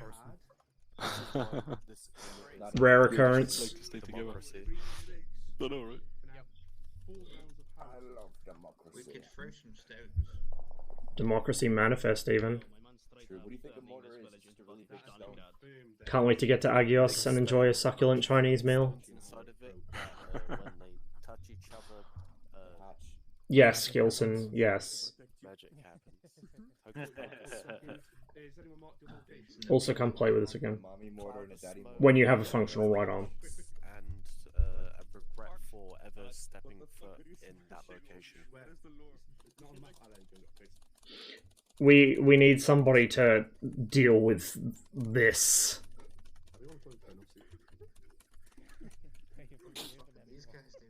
A sonorous war cry by a very angry frog. 45 seconds to splash. That might be a little too spicy today. I might need to calm down. Boy, it's a good thing that the Turks apparently don't have any snipers. Fucking jinx, mate. I'm trying to jinx them. Yes. Kim's going to be fucking going off. That's 5, 6, 15 rounds mortars. Right, sounds like a good plan. Right, stop moving. We're moving.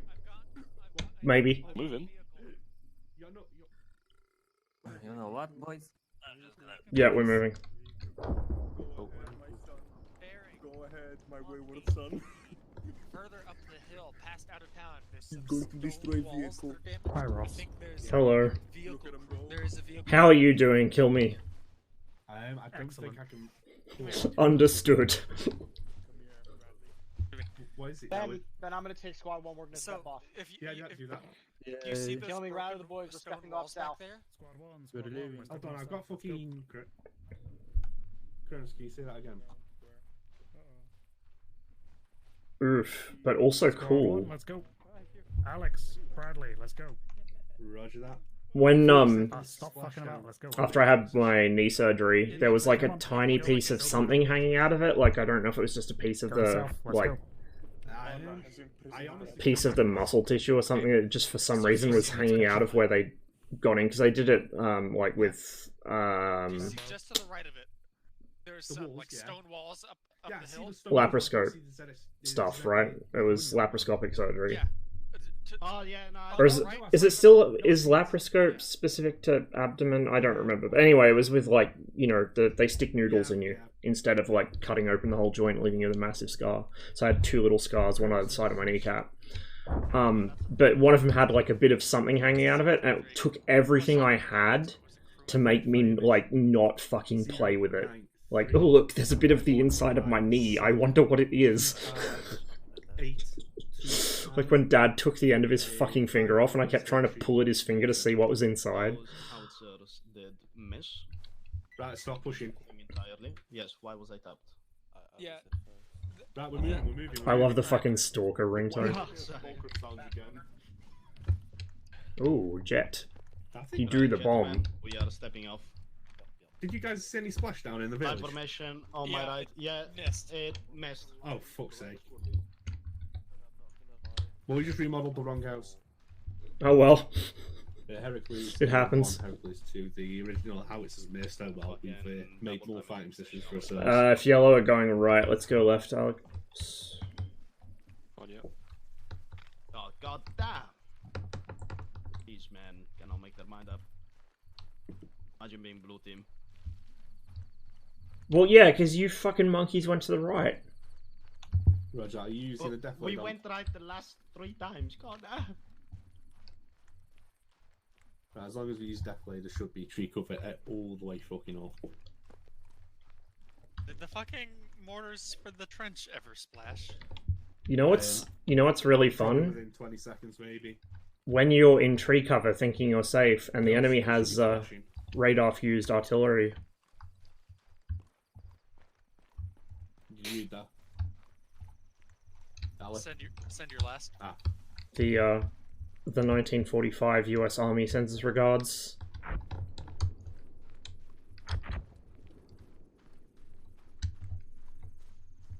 Imagine being in like the fucking Hurtgen forest or something, and just like the trees start exploding around you. I don't think that.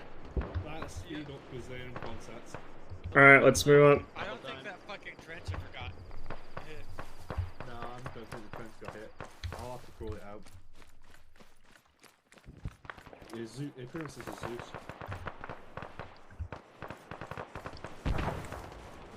Be advised, did that 15 rounds of HE mortar hit the trenches? So be advised, that's an interrogative. Got trenches to our west. Be there shortly. Double time it. Oh, nice. Well, I mean, like, yeah, Gilson, I have tics. I can imagine that pretty easily. Like, that's what my shoulder does when I get overtired. Alright, spread out to the right, spread out to the right. Spread out to the right side, yellow. Oi! Please shoot the man in that window. Hold HE, stop firing HE. Shift fire south, shift fire south.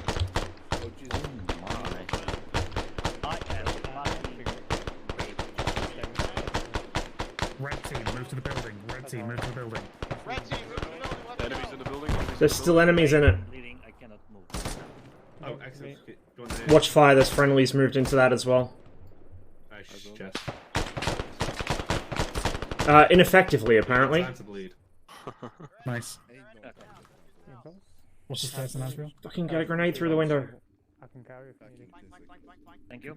Oh, is it? I swear to God, Back in 10 seconds. the 345th can be presented a situation. It's like the one situation where you want to just start spamming grenades and they won't use a grenade. Get to the building. Yeah. They're just opposites, isn't it? Cool, let's go. Like, even if an enemy ran in front of you, it's like, well, they're fucked anyway, so...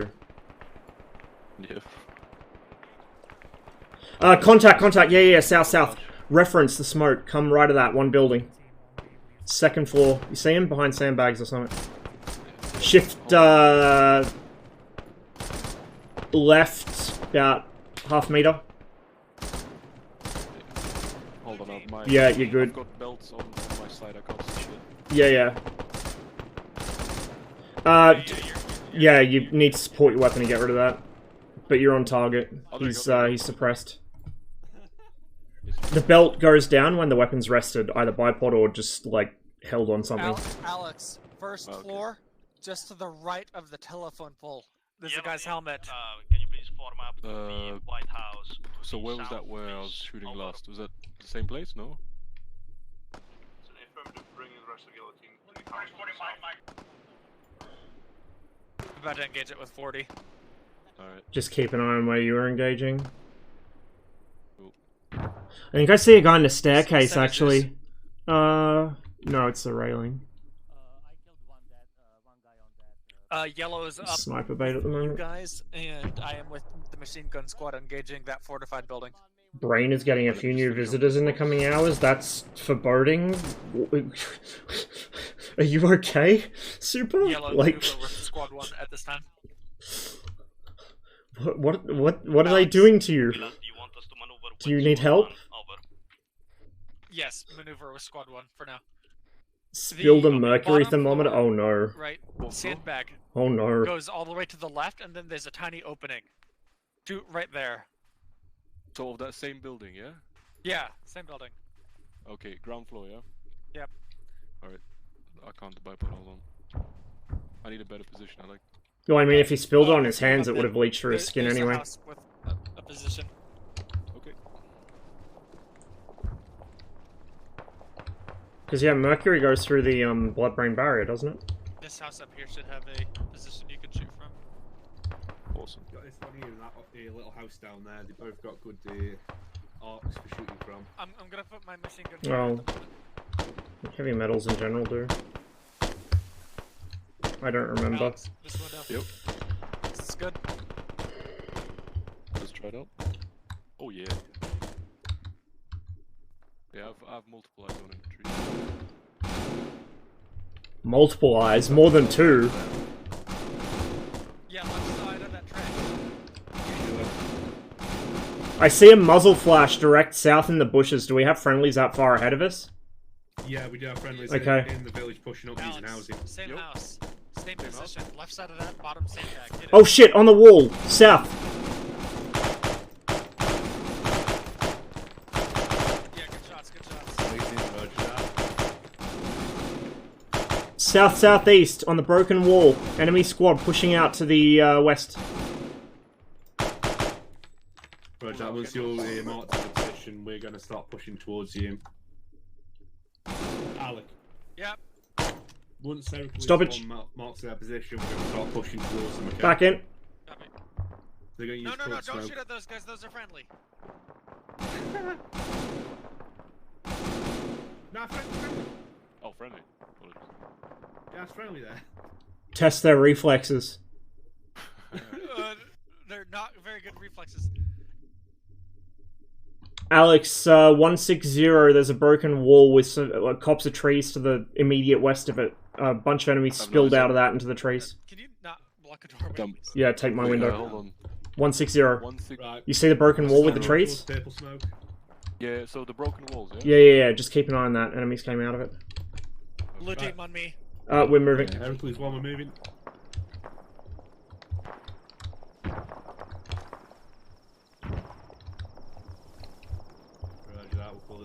Stop using that to 03 when hitting near friendlies.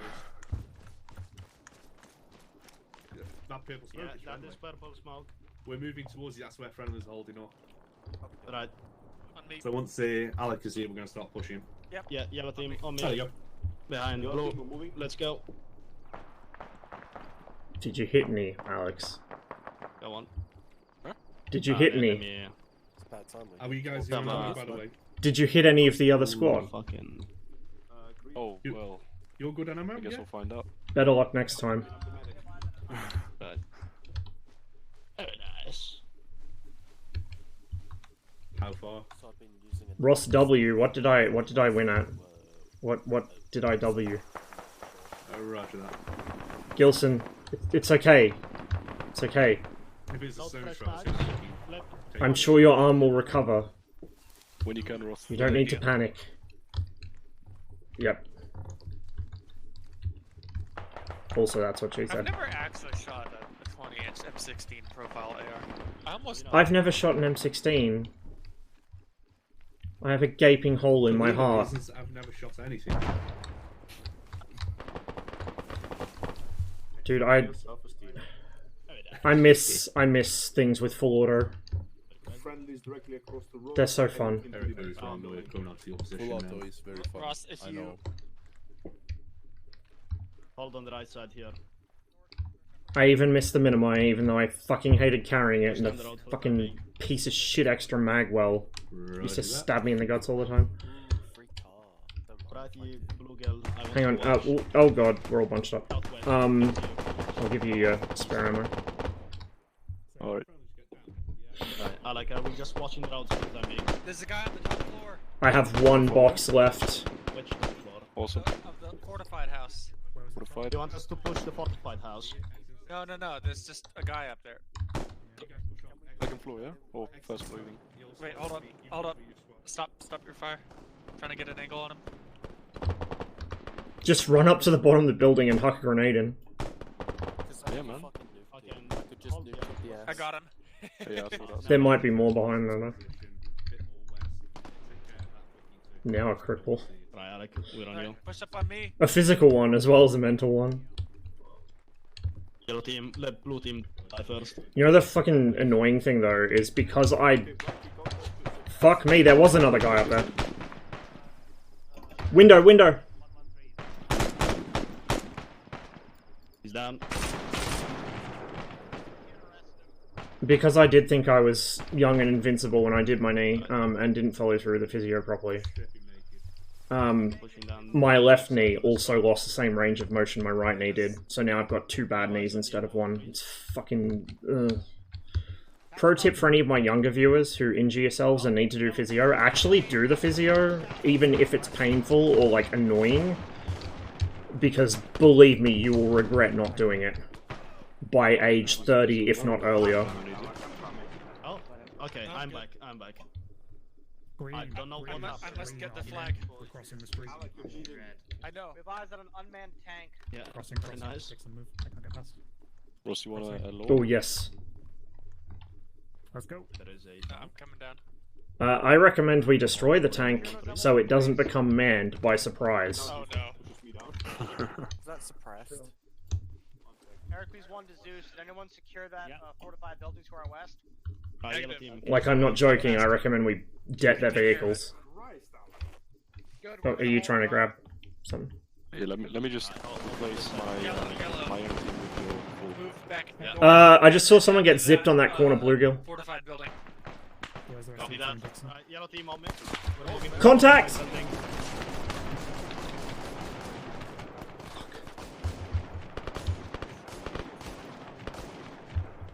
Squad 1, we're pushing west on the main road currently.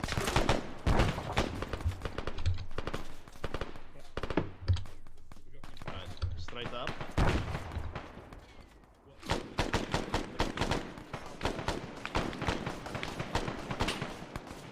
Fuck is that coming from? Behind that building, I think. Are they occupying the church or are they in the building next to it? Push past these guys. I'd CPRing. Secure these trucks. Secure these trucks.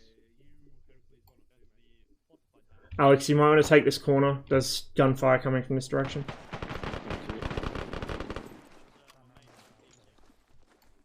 A bit of a curb. Alex, do you have DMZ? Over. You need to expose yourself so much. I mean, well, you probably don't have a good field of fire where I am, but... Let me see if just come here. Like when I lean out around a corner like this, just prone out behind me or next to me. Or... That's why I'm leaning, so you can prone out next to me without exposing yourself. That's an affirmative. I need someone to help me carry Alec over. Something you do in real life, which you can't really do in ArmA, is you just straddle the machine gun on 1 foot either side. So you don't walk in front of him. If you need to get around him, you just step over. It's like, there's so many little details of like infantry movement and shit that even with like the expanded movement ArmA 3 has, it still doesn't do. Oh, they take your main roads that way. I got the negative of where that is, so we're gonna be a little more specific. 33 days of my 20s left, it's finally happening, rest in peace. Move down the street where back north, where we came up from, and turn left. Affirmative, heading to you. Be advised you broke up, repeat your last. Roger, where is it? Is the tank still up? Roger that. Right, we have a friendly 113 on the main road pointing west. Okay. How are you guys doing? Do you know where your leader is and all that shit? Leader's down. Oh, is he? Yeah, well, yeah, Alec is down. Wasn't DMC with him? Yeah, DMZ was carrying him somewhere to yellow, I think. Why? I don't know. It's just us here, mate. Okay. Heracles 1, where's your position? You have all your lads accounted for. Repacking. Oh, who's that? Is that a baddie? Is that no? Oh. It's Tavalas. Friendly, I That's guess. fucking Yeah, AI.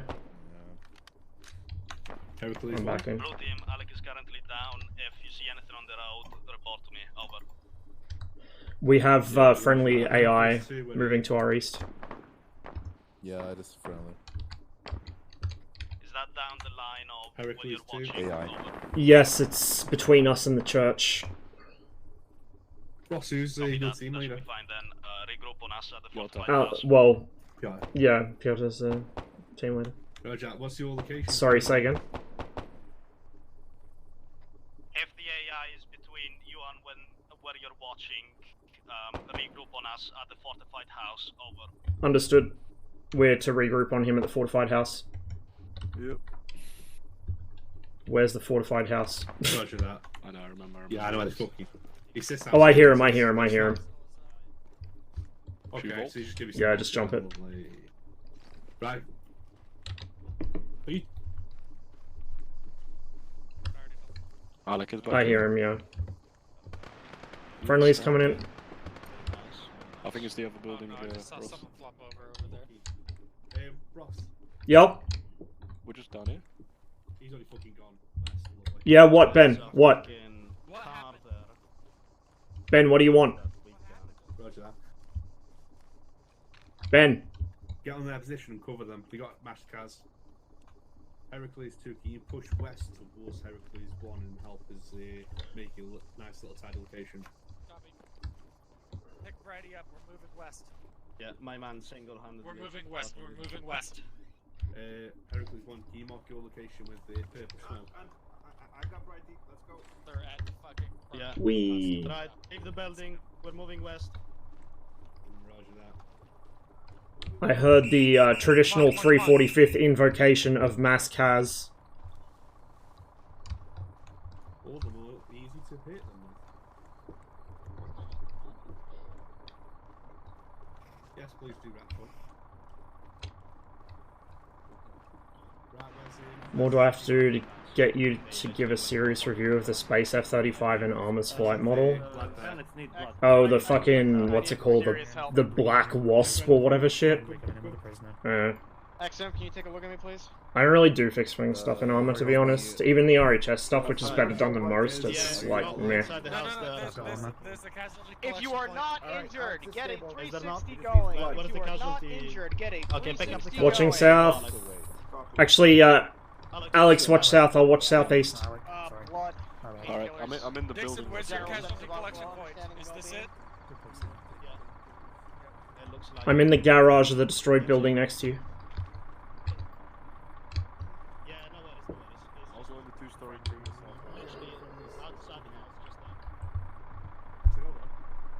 just gonna stay here. You are standing on.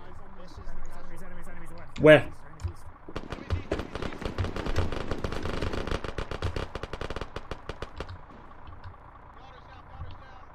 Movement east, distant. On the main road. I think... Fuck, I can't tell if those are friendly AI or enemy. I think they're enemy.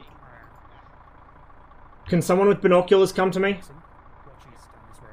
Where are you, Ross? On the... By the garage, right here. Look. Right there. There's a mass CCP. Are those hostile or are those friendly? On the hostile. corner. Okay.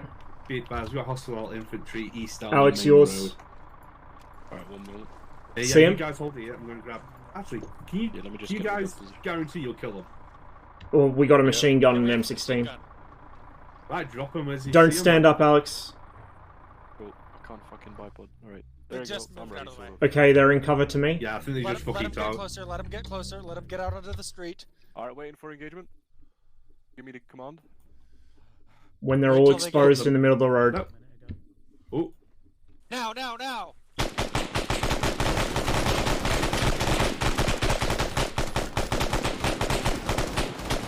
Stop edge! Nice. Back in! Good shot. Hold fire. Right them up.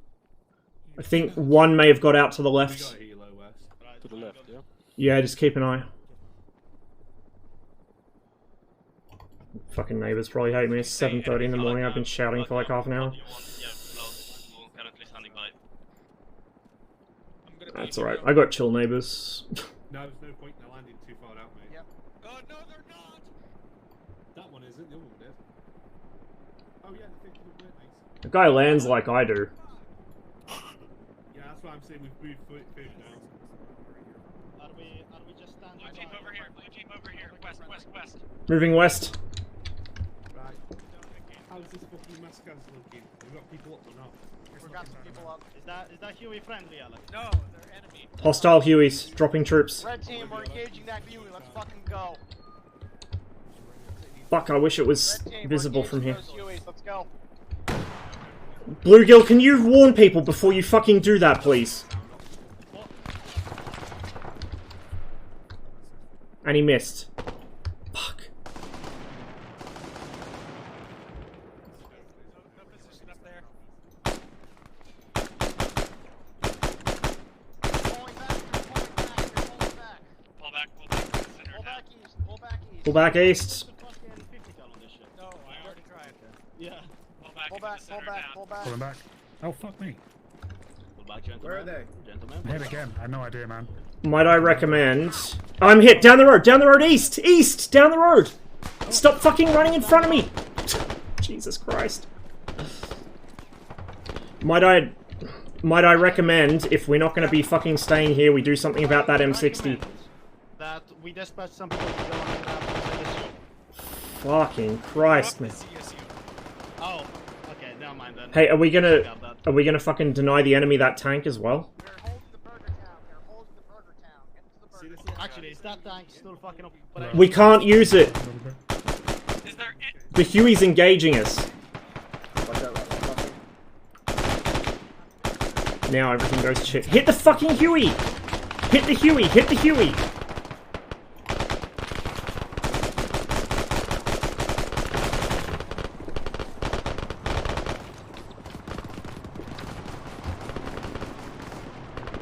What the fuck?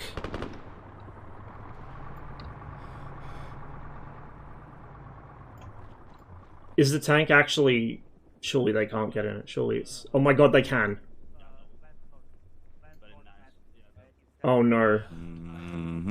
This is concerning. Someone's gonna overpressure the entire fucking platoon with that thing. What is a pleasant area that we can use? Are you? Has this building been claimed? No, this is my building now. Yellow team gets. There's medical supplies in there. Shots north, north. Close. Stoppage. Piotr, send someone from yellow team over here. I am the king of this. Copy. Do you want the medic? Over. Ross, should we go into other 45 building, just northeast? I don't want to separate out too far from the rest of the squad. Fair enough. Fucking mag dump that man in the guts. Yes. Nice, if you want to set it to a more defensible location. Unlike the story I was told about someone who had an M16 mag dumped into their guts, he didn't drop his rifle and run 150 meters. Go with fucking DMZ. I told this story before on stream, I think it was during one of our Vietnam side missions, but when the Vietnam veterans bus came to school, high school that was, like we're doing the Vietnam War in history, veterans bus came and one of the guys I was talking to with my mates, water rat, looks like a bikie, he probably is a bikie at this point, you know, but he was his section gunner, so he had the M60. Point man in front of him had an M16, because scouts had M16s, usually, even in the Australian Army. Can you see this? See what? Oh, good. I'm thinking about trenching. So yeah, the scout in front of him had an M16. A bit worried it's gonna... Kid with a rifle popped up from a bush right in front of him, and he's yelling at old mate in front to fucking get down, get out of the way. Okay. But point man panicked and just mag dumped what I assume was a 20-round mag, so I'm mostly using 20s still. Does this building have good 20 rounds of 5.56 into the kid's stomach, and the kid just dropped his rifle and ran. Like, dropped his rifle, just fucking flat out sprint, like fucking Usain Bolt, a couple hundred meters, and then just dropped dead on the spot. And then they got to his body, his midsection was just paste, basically. So, I don't know what's going on with them, to be honest. You know, people put a lot of weight on stopping power and shit like that, and a lot of it's just, you know, FUD lore, but there is some element of truth to it. Is that a bad guy or is it a good guy to the 166? Those are bad guys. Those are bad guys.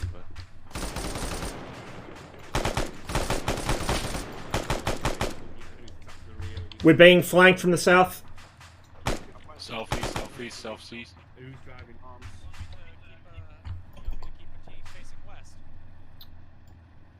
Just tourniquet. If this position looks familiar, it's because it is. This is where my my group were holding out during the mission where we were playing as reservists. Southeast from the fortified building. Did you read?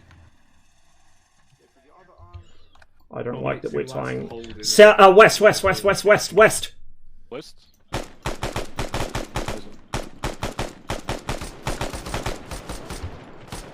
My marksmanship's not great today. Should be making single shots that actually hit instead of spamming shots that miss.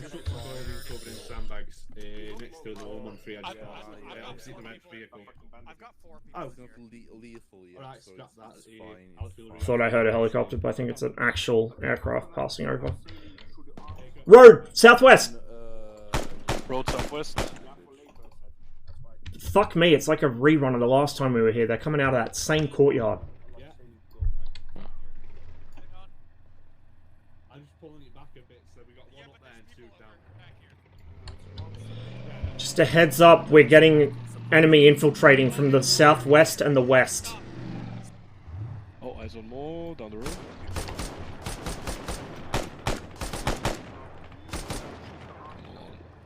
Yeah, we're expecting fucking parry drops on this side. I'm getting out, mate. Ben, west and southwest. Say again. Do you wanna just put a fucking law in that M1 and 3? Yeah. Bluegill, don't be behind me. He should be Yeah, no, I'm moving. You're clear. DMC, where's your weapon that you were given from the gaming? I was. I picked it up with mission from my TL. I picked it up with mission from my TL. He wanted an extra machine gun. Oh, not even your SL, your TL. Dude, I'm fucking with you. I'm currently busy with Piotr. You can badger him when he wakes up. Yeah, you. I have full Next time I permission. fucking see you, Piotr, I'm gonna That tank fucking. revving the shit out of its engine As far as I'm is concerned, you don't exist. making I it have hard to you hear. there, I don't have anybody else. I don't even hear it.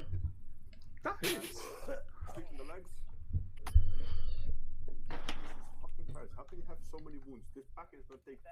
Also, I know we're the SAS, but I do like how just any random infantryman can know how to operate a fucking M60.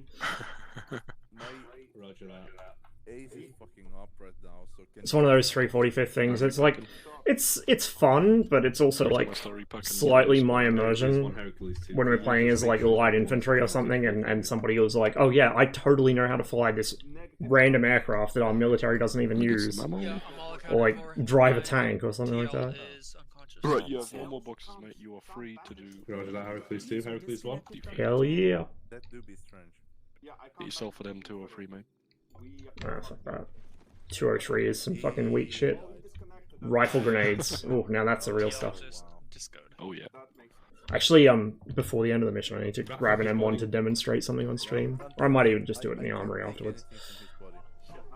Might as well. How like the RHS M1 from memory is one of the few things to actually do iron sights properly. Do you have a radio? Oh, I do have a radio. Okay, cool. It actually has the aperture sight blur out, or at least it did last time I used it. In any case, we can get around you.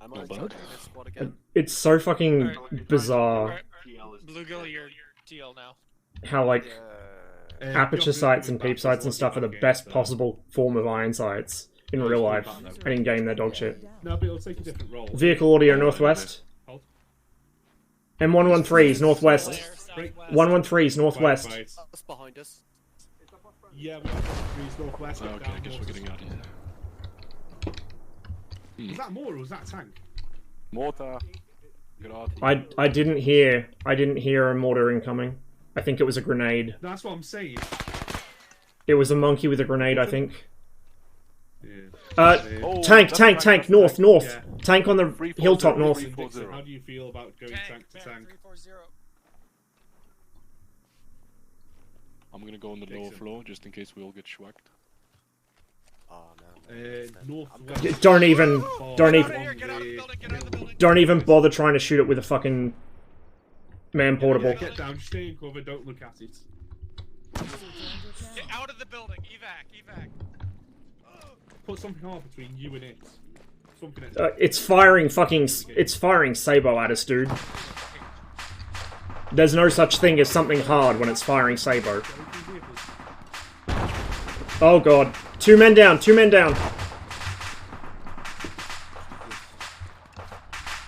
Alec, move.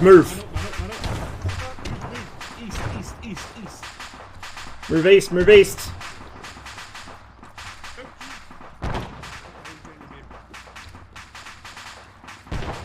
Alright, settle in around here. Abandon the fucking 113! Ditch the 113! You're fucking drawing attention to yourself. Got the 113 there. Get out of it, he's gonna target you. This is like the one time it would actually be better if they fired HE at us. Because it's just coming through the buildings. The other tank trying to fucking counter him, so just hold for now. They were holding over here, but they changed the So, in 345th missions, tanks are usually intentionally made to fire armor-piercing rounds. Just so that one tank doesn't... Particularly if we're fighting anything like Eastern Bloc equipment, so we don't get HE fragged and like a single shot wipe the entire fucking platoon. Because, you know, 3 oof 26 is 3 oof 26. But... in this case, we'd be better off if it was firing heat, because I don't think the M60 gets high explosive in Cup. It typically didn't in real life. It's one of many fun American Cold War tank arm things is they never actually bothered to develop a sufficient fucking 105mm HE round for some reason. So the M60 used heat as its anti-personnel round, which was, like, it worked, but it was suboptimal. Contact northwest, contact northwest. Friendlies east. Stop gaggle fucking. Spread out. Spread out. Roger that. Everyone, there's going to be a tank and 3113 is coming from the east. They are friendly. They are friendly. Then why are we being engaged?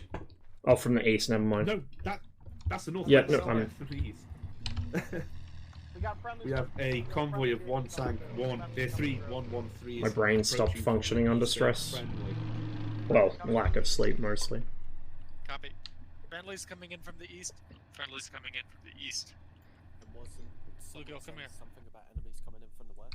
Yes, they're right. HEP? It wasn't that widely issued, was it? Like, I know they had 105 HEP, but I don't think they actually used it that much. No, that's the east. At least not in fucking Europe. That's why I'm telling you there's anyone on the northwest.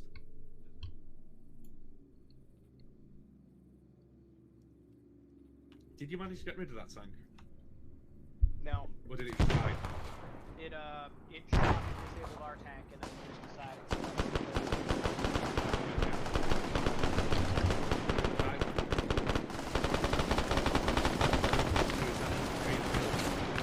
Crossing? Yeah. Dixon, infantry. I'm gonna lean out around. We killed a lot of them.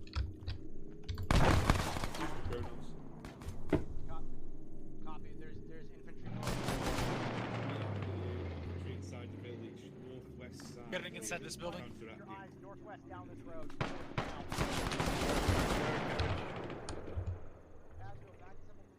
I really wish I could look over my sights properly to engage. So this is a situation I was talking about during the Reforger stream, where you want to look over your sights, not through them. So I want to be able to, like, instead of aiming off to look over them, I want to be able to hold my rifle on where I want to shoot, but look over the sights. The way you do this in real life is you literally just move your head up slightly. You don't drop into your sights and look through them until you've got a target to engage. Anytime you're not actively engaging something, you're looking over your sights, not through them, because if you look through them, you can't see as well. Like, over them gives you better situational awareness.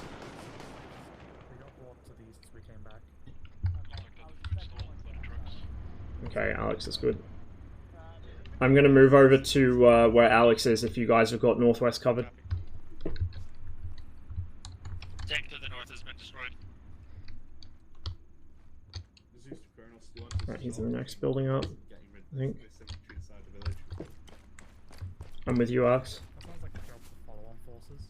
There was one guy just by the store. Hey!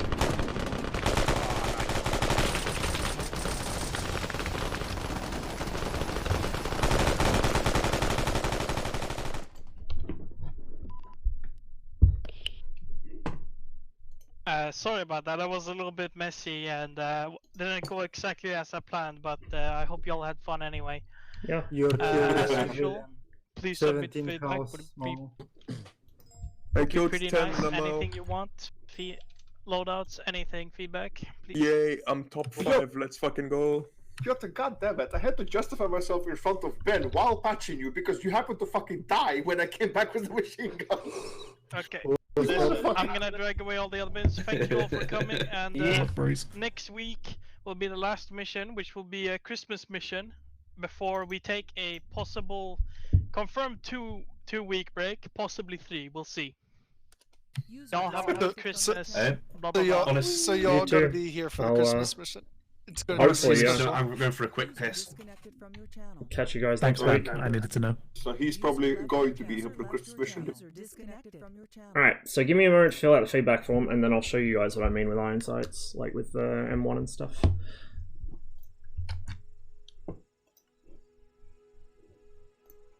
Like I said, there's so many little things, like with infantry stuff, that to like a gamer, right, or like from a surface level investigation, it's like, oh well, why does that matter? Why is that so important? It's like, it does actually matter.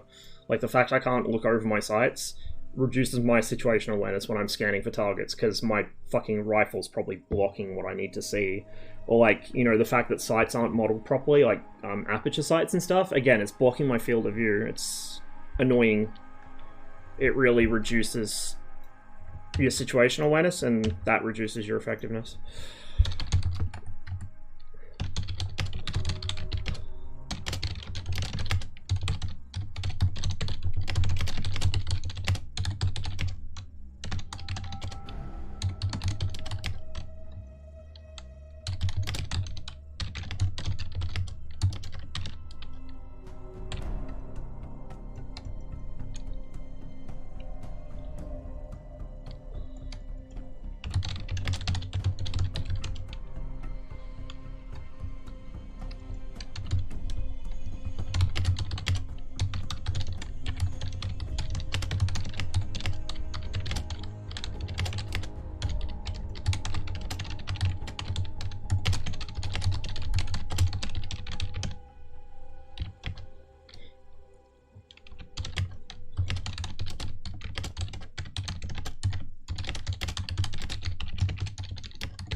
Okay, there we go. Very in-depth feedback. It's probably like, I feel like I probably do the highest effort feedback after a mission than...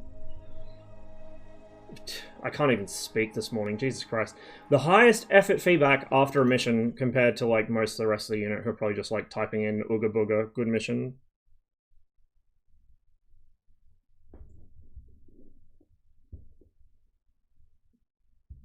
Least optimistic AT grenade user. Oh shit. Well, the fucking dice roll when you load into ArmA has decided that we're fucking ISIS today, apparently. Let's go. RHS M1. After this, I'm gonna have a bite to eat, so I'll be on a break for a little while. But okay, let's see. Does it do what I remember it doing? Sort of. Okay, so it kind of does what I remembered it doing. So this effect here, you can see the rear sight's ghosted slightly. Yeah, but also no. So the way this is set up, it's only the rear sight ring. And to be fair, it's probably not quite ghosted enough, it's probably pretty close. But not just the rear sight ring would be doing that, but the entire rear sight assembly, the whole back end of the rifle should be like kind of fuzzy. Anyone who's shot anything with, well, anything with iron sights, but especially aperture or peep sights, will know what I'm talking about, so you guys don't need this lecture. But anyone who like doesn't have any first-hand experience with you know, guns, especially rifles or whatever with these kind of sights, when you go to shoot it, even if you shoot one eye closed, which is the old school way of doing things, because the rear sight is so close to your face and you're focusing away from it, I forget, like I always forget with iron sights, you're either supposed to focus on the target or the front sight. I think it's the front sight. You focus on the front sight, so the rear sight should be out of focus and the target should be a bit, like, slightly out of focus. But either way, you're not focusing on the rear sight. So the rear sight, like the whole rear of the gun nearest to you, blurs out. It's still there, but it blurs out. And with, like, for instance, the Lien field, that's, I do Arsenal. If we take the Lien field, not the number 1 Mark III, but a number 4. God, look at all these weapons. Feels good, man. All these wonderful toys to play with. is it under number 4 or is it under Leonfield? Number 4 Mark 1, that's the Cup one. Oh, it's got a decent model at least. Okay. Yeah, like this. So the Cup number 4 Mark 1 has a Steven Savage sight. It's a 2-position flip sight. Mine's different. But like this ghosts out. And even this ghosts out to a degree. The Steven Savage sight's different to mine though. So like, just fuck you in particular. Have they done the action right? A lot of games fuck that up. No, they've done the action right. See if there's a different model that has the ladder sight. I don't think there is though. I don't remember if I have any photos I took down this. Like, you can't portray it properly in photos or videos anyway because camera focus is different to the way your human eye works. It's similar. Like, you can kind of get the point across, but it's not, like, it's different enough that it's not 100% comparable. But yeah, like, it's... yeah, Leonfields, that's... Bro, that is not enough... Fucking 3CB. 3CB, it's a UK-based group. They should know. This is not a fucking number 1 Mark 3. This is a number 4 Mark 1. Actually, this is a number 4 Mark 2, I think. Does this have the... No, this has the fucking Steven Savage as well, and you can't even flip it properly. It's difficult to describe without the actual rifle, but, like, this is similar enough to the battle sight on mine. The battle sight on my Leonfield is a ghost ring. And what a ghost ring means is exactly as the name implies. In fact, let's check the RHS shotguns, because some of them will have ghost rings. They probably haven't like done it the way they have with the M1, but they might have ghost rings at least. What are we looking for? M1014 or something?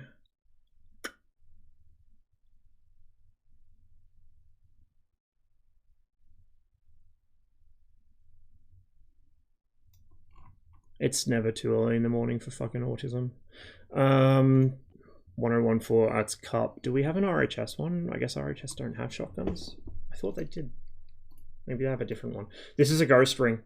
So it's a ghost ring with night sights, the little tritium dots either side. But the whole point of a ghost ring is that it's a quite large ring and it's quite thin. So the whole thing just turns into a vague suggestion of a circle when you look through the sights.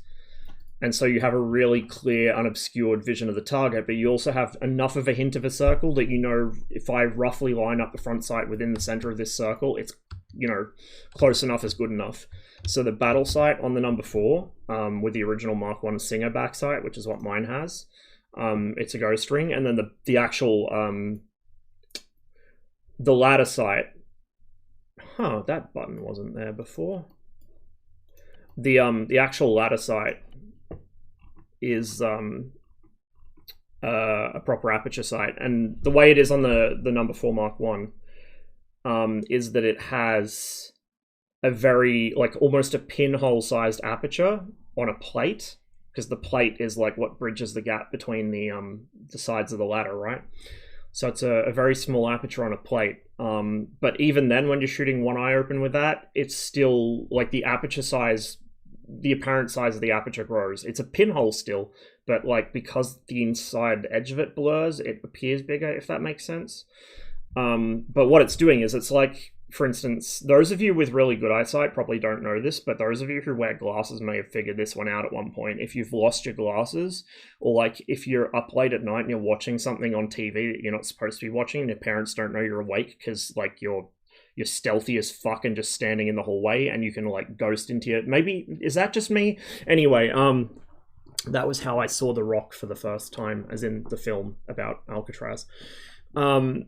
If you're not wearing your glasses and you've got poor eyesight like me, I'm short-sighted quite badly, you can just, I don't know why I'm even doing this because it's not like I got my camera turned on, but you can like, let me do that, hang on. Give me a second, chat. There we go. Hello. If you do like this and make a really small aperture, like really, really tiny to the point that your fingers are almost pinched together and you can't really see through it, like I can almost read text on my screen. Well, I can read text on my screen just within the center of that circle. So I can read file names right now. Like I can read there's a welding conflict folder over it, just screenshots and renders from that game. I don't even know why I have it anymore, but it's on my desktop. Or like tac views of different stuff happening. Like I can see almost as well as wearing my glasses just through doing this. And yeah, it's like short range, so I'm looking at my monitor, but I can see across a room or further doing that as well. It's how like there's glasses that instead of having proper lenses, they have actual just like a solid lens, but it's perforated by hundreds of little pinholes, and that's how they work. They basically they still enhance your sight to a degree, but they're not working with an actual optical lens. They're just working with pinholes, which constrict your focus down. I don't know the science of how it works. I just know that it does work. But anyway, that's basically what an aperture sight's doing, like a proper aperture sight. It's one of the reasons they're so good, is aside from the fact it gives you a more precise lineup, because you have like an actual circle and you put the front sight in the center of the circle, right? So you've got a more defined middle. Whereas if you've got open sights like a AK or a Mosin, or like most older rifles have, like a U-notch or a V-notch, it's harder to get it lined up exactly in the center. Because like the actual front sight might be sitting a bit higher, a bit low relative to the open sight. What other examples do we have? I mean, the M16 is an aperture sight. You could argue the M16's got a ghost ring actually for the... Try and figure out... These all use the same model, so it would have been exactly the same as what we had in that previous mission. I'm just trying to figure out if there's an M16A1 that uses a different... Actually, yeah. Okay, this is a different model. So this is basically a ghost ring. This is the close range sight. It's not 100 meters in real life. It's like 200 or something like that, 250. So that's your close range sight. It's basically a ghost ring. So you lose precision, but you gain situational awareness. And then I'll have to switch back to the one we were using, the cup one. This one doesn't model the actual sight flip. But if I go to the... God, this has the fucking LSW, but it's not done properly. It should have the box front grip. So we go to the cup M16A1. So there's your... See, on this it's slightly different. But that's how aperture sights work. And that was today's lecture, I guess. But games don't model that properly. Like, when you're looking through the rear sight, it blurs out significantly. So, like, with the M16... I would still, because the bulk of the weapon's still in front of me, right? Like, I'm still going to have the bulk of the carry handle in front of me, but the actual ring itself of the sight is going to be mostly blurred out, so I'll have about twice as much vision around that as I have here. And, like, the upper sides of the carry handle, where it's thinner, stuff like that, I can see through it better. Now, of course, more modern technique is to just shoot both eyes open. And if you shoot both eyes open, not only do you have that effect from your dominant eye, which is what's looking down the sights, but then your other eye is giving you a whole field of view unobstructed.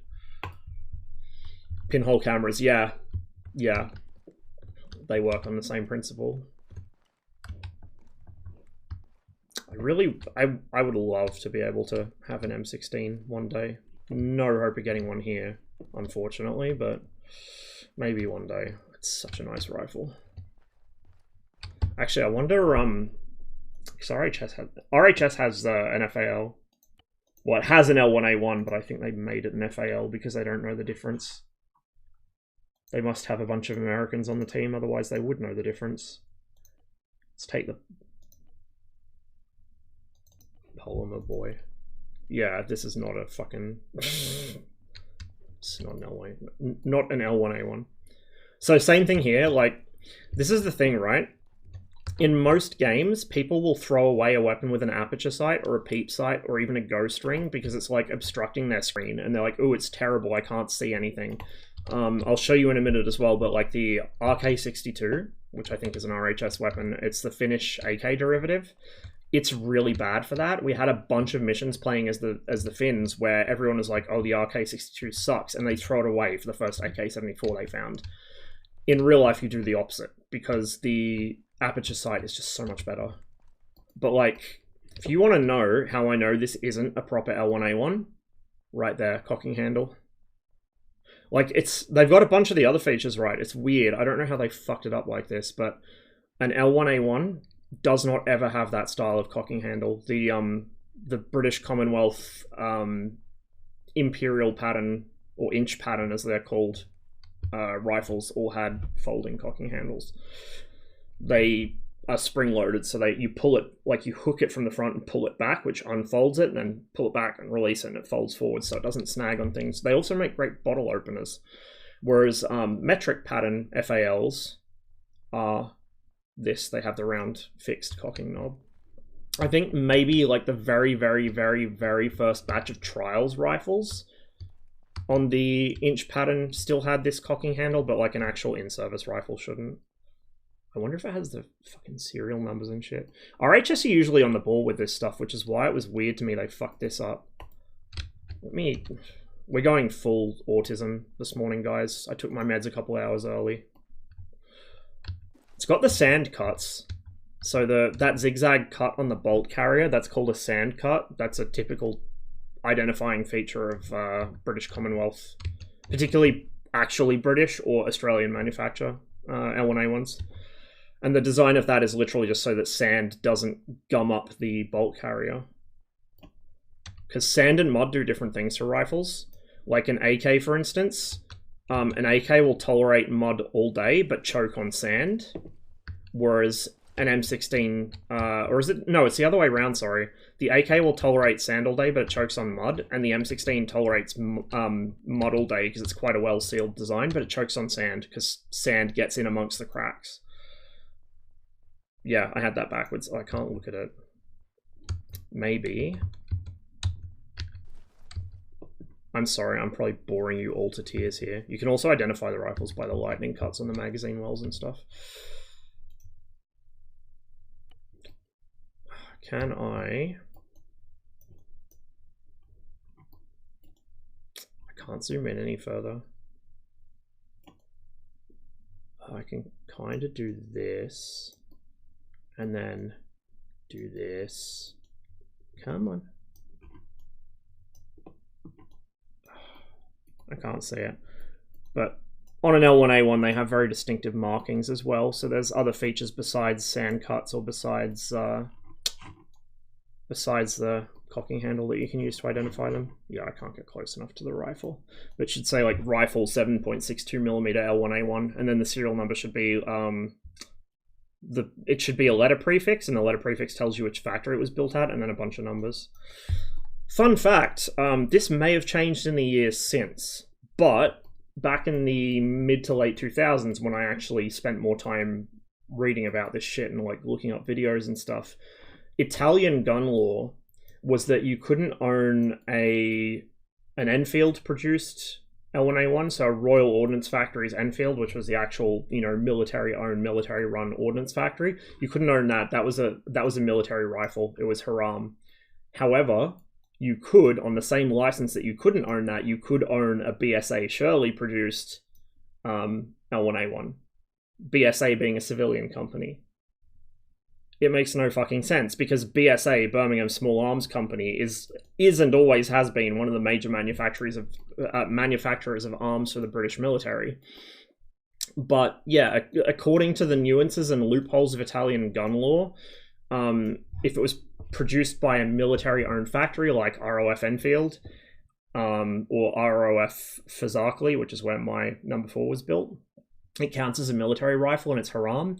If it's the exact same rifle, but built at BSA Shirley or some other civilian subcontractor, it doesn't count, and you're allowed to own it because it's a sporting rifle. It's literally the same rifle. There is no difference between them except the serial number prefix. I think B versus something else, B versus L or whatever. That's the only difference between them. Literally the serial number prefix, but one's a sporting rifle and one's a military rifle. Gun laws are full of bizarre loopholes and contradictions like that. It's one of the reasons why I don't want to get into it too much on stream, because I don't want to start a drama I'm not going to be willing to finish today, but it's one of the reasons why I've just given up on discussing the topic of like gun control or gun laws with people, is because first of all, most people don't even know the laws in their own country. Like, I've had people like say to me when I say, oh yeah, I've got a couple rifles, they're like, oh, is that legal? Like, yes, You could get a license too if you wanted. It's not difficult. Like, well, of course it's fucking legal. Like, I own bayonets for my World War II rifles. Is that legal? Like, yeah. Why wouldn't it be? It's not California. Like, there's so many loopholes and shit. Like, with shotguns here, a pump-action shotgun is considered a Category C weapon. I cannot own one legally. My dad can, but he doesn't have any at the moment. Because what happened to his beautiful Winchester 1300 is a story for another day.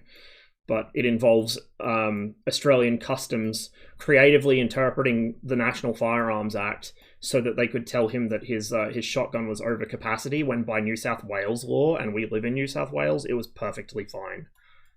Anyway, like I said, story for another day. But a pump-action shotgun's a Category C. Category C is basically out of reach for normies. I could probably get one because the farm, I think, also has my name on it. So technically I could say I'm a primary producer as well, so I need access to one. But yeah, like Cat C is basically you need to be a primary producer or professional color or something like that, like Rue color or whatever.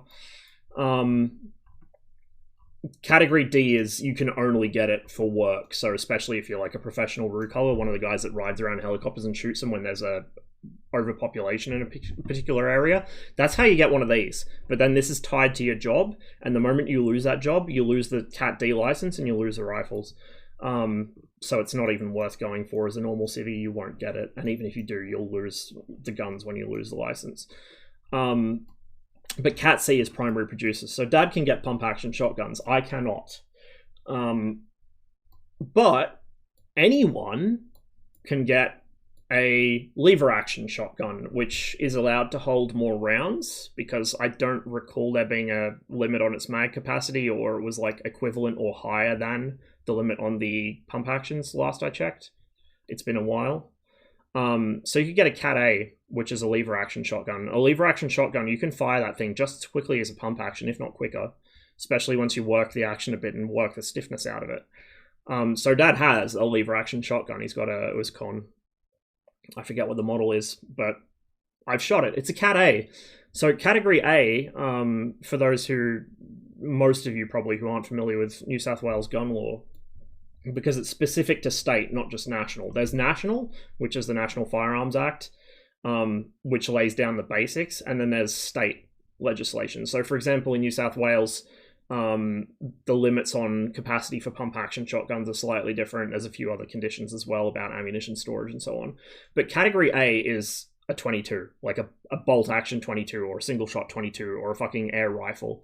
Category A is literally anyone can get it. It's extremely easy to get, and the storage requirements are basically like you don't even need a proper gun safe, more or less, unless they've changed it. It's been years since I checked. And we have a proper gun safe anyway, so it's not an issue for us. But like last I checked, you could just keep it in a locker with a padlock on it.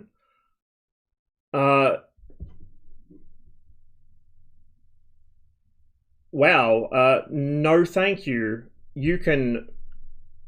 Give me a moment. I'm going to copy paste that so you guys will be added to my auto ban list, and anyone who says the same shit as you. And you can stop DMing me as well. That'd be pretty cool. Fucking bots. They figured out how to get around Beepski. We'll return to this chain of thought in a moment, guys. So what I'm doing, and I don't mind saying this in case like somebody who runs a botnet is actually listening, because it might give them something to think about. What I do, whenever I see a bot on my channel or on someone else's channel, I copy paste what it says, and then I prune it down to take specific elements for what it says, or from what it says, phrases or word patterns that a normal Twitch chatter will not ever use, and I auto ban it. I have my bot auto ban it. So that's one part of the phrase. Then let's take that. There we go. So we've now made 2 or 3 auto ban phrases from that. So any bot that comes to my channel and tries that same phrase, or uses elements of those phrases, including the URL, or including the particular word pattern of it, They will be auto-banned by Beepski. So if you've ever seen text flash up and then disappear almost instantly, that's what happened. It was a bot, and Beepski just immediately dropped the hammer on it. It saves me having to tab out and do it, except when they come up with a new message like this, and all I have to do is just set a new auto-ban. UK gun laws are notoriously tight. There's no restriction on magazines at all, so people are making lever-action rifles are belt-fed. Yeah, there's lots of loopholes like that. I mean, even with UK gun laws, a lot of people assume that you can't own guns in the UK. It's like, I know plenty of people that own guns in the UK. Fuck. When I was flying off-stream just the other day, I was flying along the south coast, and there was this... There's a rifle range which is attached to fucking whatchamacallit, the naval base at Plymouth. Starts with D. I can't remember it now, even though I was just reading about it the other day. Is it Devonport? I think it is. Yeah, HMNB Devonport. So one range was attached to that, I think, and it was a pretty professionally built range, so it looked like a military base. But there was another one just off the coast of... It was just off Exmouth, and it was this kind of headland poking out, and I was like, that's a rifle range. And it is. It's a rifle range. It points east, out over the channel. So, yeah, like, you can get guns in the UK. It's more of a, like, it's a more involved process than in the US or a lot of European countries, but you can totally get guns in the UK. Shotguns are pretty easy to get if you're a farmer. In fact, they're incredibly easy to get if you're a farmer. Rifles are a little more difficult. Air rifles are pretty easy. Australia's, usually the way I explain it to people is Australia's like a half step between the UK and Canada. So Australia's looser than the UK, but tighter than Canada, although maybe less so now. Thanks to the fucking knee jerk after the last big mass shooting they had back home. And then New Zealand is looser than Canada, but tighter than the US. And then obviously the US is a fucking clusterfuck, although the US varies by state as well. Some US states are worse than here in a lot of ways. One on Bodmin Moor, quite a big one. Bisley, yeah. Bisley's about as big as they get for rifle ranges in the UK. For those that aren't familiar, that's where they do all the long-range competition shoots. Canada's got totally messed up now. UK gun laws are almost less restricted than Canadian now. Oh, that's fucked, dude. That's fucked. I said I wouldn't get into it, but, like... Canadian gun law is a good example, because Canadian gun law was already munted before the latest round of knee-jerks went in. For example, was it back in the 80s, I think? Late 80s, early 90s, sometime around then, the government decided to clamp down on gun laws.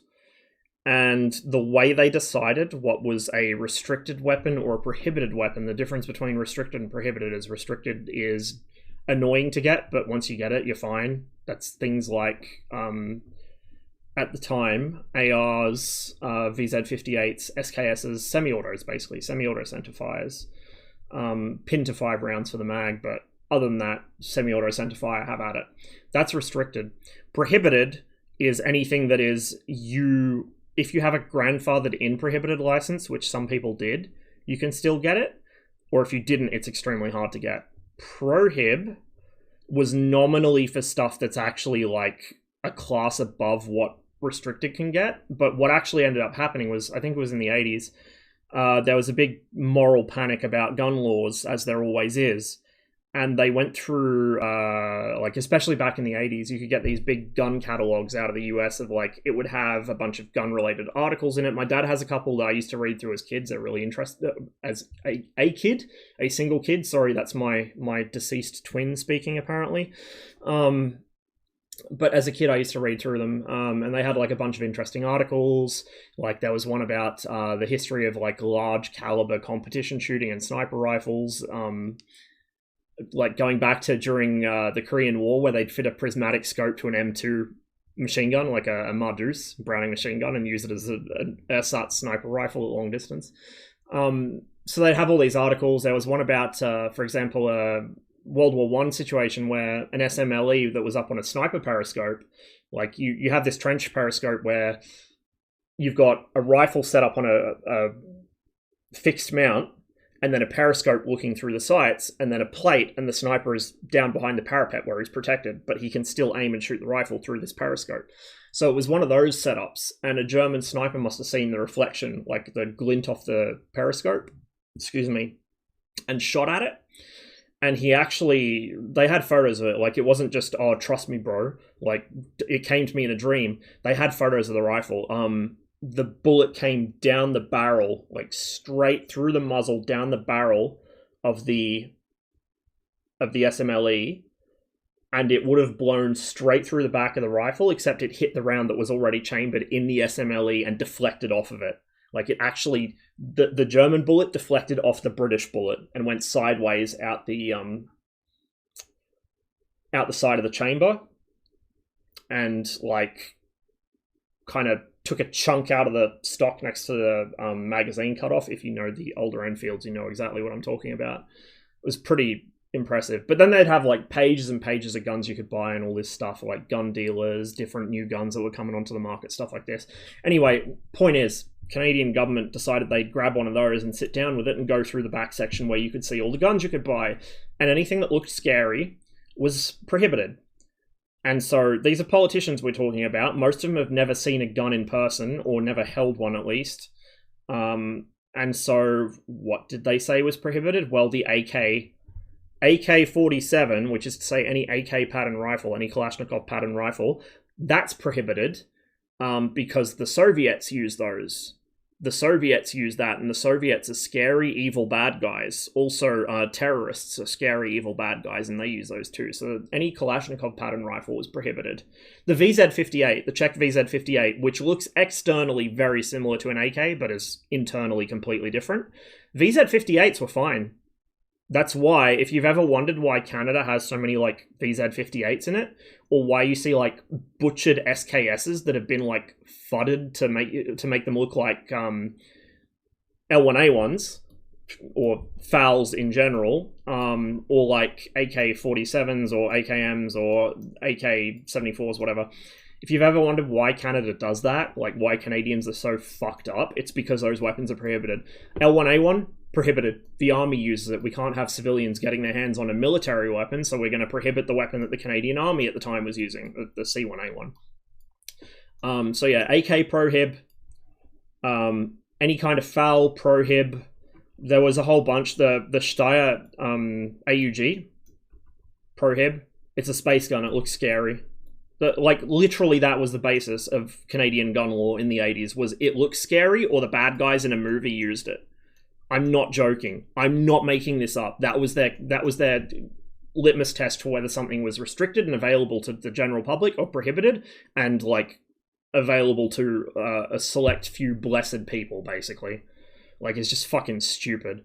Welcome to how gun legislation works. Like, if any of you genuinely believe in gun control, this is the problem. Like, even if you go into it like saying, oh, well, we're going to restrict stuff to stuff, like, it doesn't pan out that way because the people legislating it don't know what they're talking about. So to go back to Australian gun law and Category A shotguns versus Category C shotguns, Category C shotguns specifically stipulate pump action. So a Remington 870 is a Cat C, which is very difficult to get. Essentially, it's limited to farmers. And I mean, like, reasonably large-scale farmers, not somebody that lives on an acreage with, like, 3 chickens and a fucking dog. You have to be a primary producer. Like, you have to count as an actual primary producer and deal with the Department of Agriculture and all this stuff before you can get a pump-action shotgun. So, meanwhile, there was a conversion of the SMLE to fire 410 because 303 cases, like the actual cartridge itself in full, not just the bullet, but 303 cartridges and 410 shells are roughly equivalent in size and have the same size rim. So it's very easy to convert a Lee Enfield to fire 410. You just bore out the barrel, essentially. A few other things, but that's mostly it. It's just bore out the barrel and chamber. That's a bolt action shotgun with a capacity of however many you can stuff in the magazine and no limit on how big the magazine is. Category A. A normal Lee Enfield rifle is Category B. That's what I have, right? I have a Cat B license. My dad's Uzcon, I forget how many it holds, but it's like a fair number. It's at least as many as he'd be able to have in a pump action. It's as many as you're legally allowed to have. I don't even think there's a limit for Cat A, to be honest, for shotguns. But anyway, it's got a decent capacity. It's a lever action shotgun. And you can work the lever on that pretty quickly because it's a fucking lever action, right? You've all seen the westerns where old mate's got a fucking lever gun. He's just pumping it like this. You can work that thing as quickly as a pump action, if not quicker. And it's a 12 gauge. It's a 12 gauge. Functionally, there is no, like, functionally speaking, on the receiving end of it, there is no difference between that and a fucking Winchester 1300 or a Remington 870. There is literally no functional difference. The only difference is the fucking action you take to put the next round in the chamber. That's it. You're either wanking it off if it's a pump action, or you're doing these ones if it's a lever action. Like, that's literally the only difference. And yet the difference in them legally is one is a category A, and I can keep it in a fucking locker with a padlock on it, and if I have a license to shoot an air gun or a fucking 22, I can shoot that thing. Or a Cat C, where if I'm not a primary producer, I shouldn't even be touching it. It's just so incredibly stupid. It makes no sense. Functionally speaking, they are the same gun. They do the same amount of damage on the receiving end. They have the same magazine capacity, if not more, on the side of the category A. The action is as fast to work. Like, it's fucking stupid. It's like, if you are a good, experienced user of a Lee Enfield rifle, you can fire that thing, aimed shots, about as fast as you can fire usefully aimed shots with a semi-auto. Now, mag dumping with a semi-auto is obviously going to be faster. But if you want to take actual useful aim shots with a semi-auto, you're firing maybe a shot every second or so. A good experienced shooter with a Lee Enfield is delivering one shot every second. Like, there's so many loopholes or just things that doesn't occur to politicians because they don't have any hands-on experience, or, for instance, the dumb shit you have in California where they're legislating stuff they don't even understand. Like, who was it, Feinstein, who, the fact that she's now literally senile, and they're trying to cover up the fact that she is literally senile and probably has been for over a decade. It only exacerbates this, but she was probably already a bit soft in the head back then.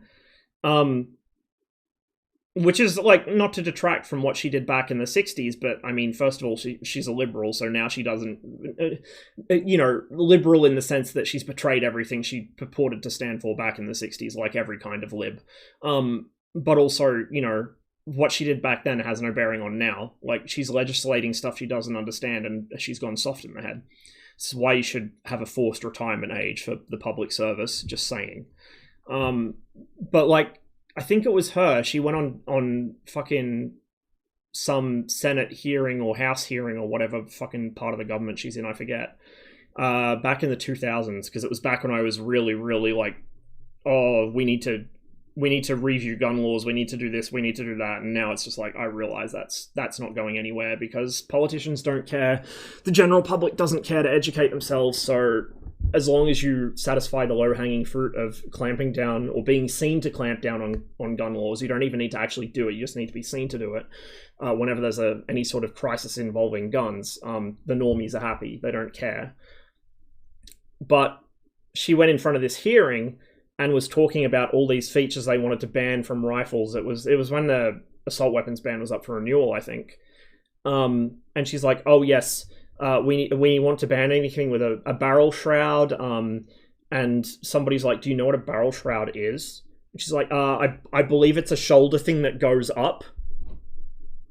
Yeah, a barrel shroud, a barrel shroud, this thing that he's holding to not burn his hands on his hot barrel as he fires the gun, that is a shoulder thing that goes up. What she probably actually was referring to was either a folding stock, which, honestly, there's a debate to be had about the concealability or portability of more powerful weapons.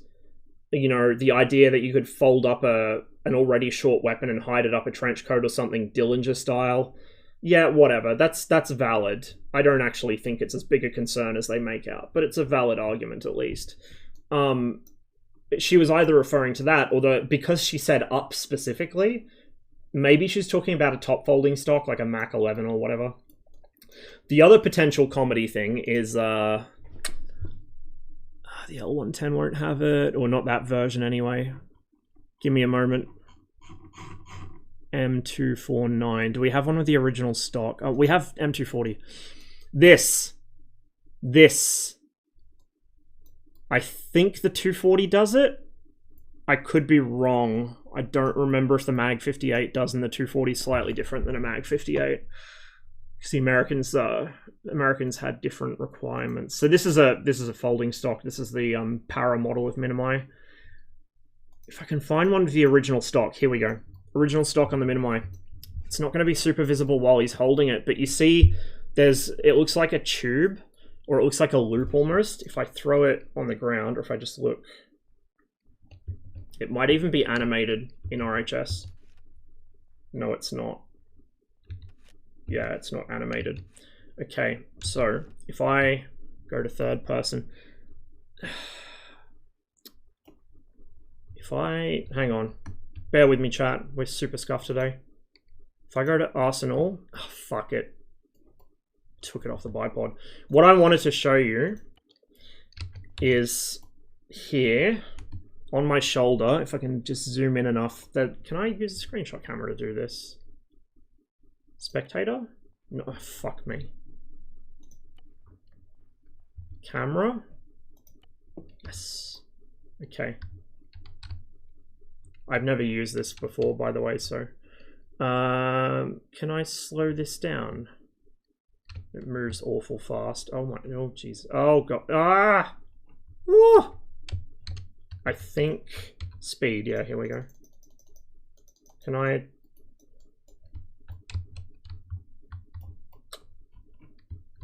How do I go down?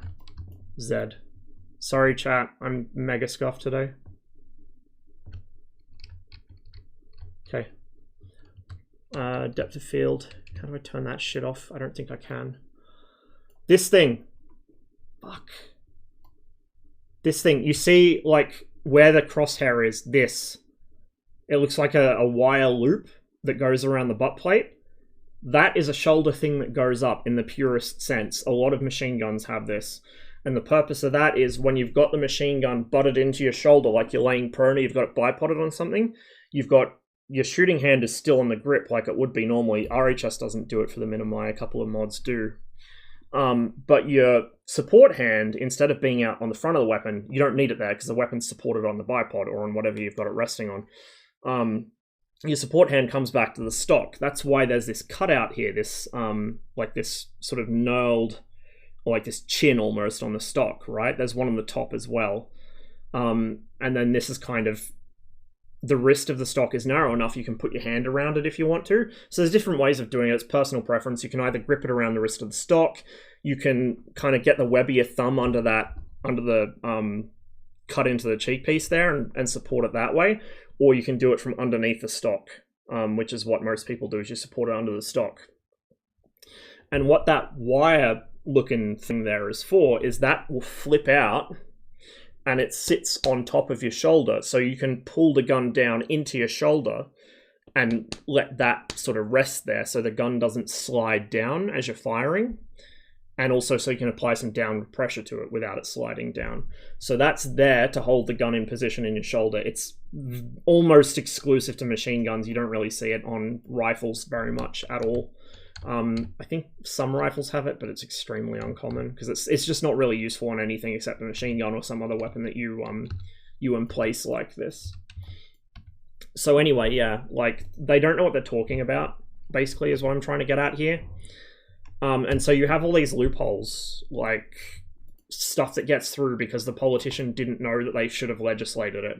So for instance, the rationale behind putting pump action shotguns behind category C is that a 12 gauge shotgun in close quarters is very destructive.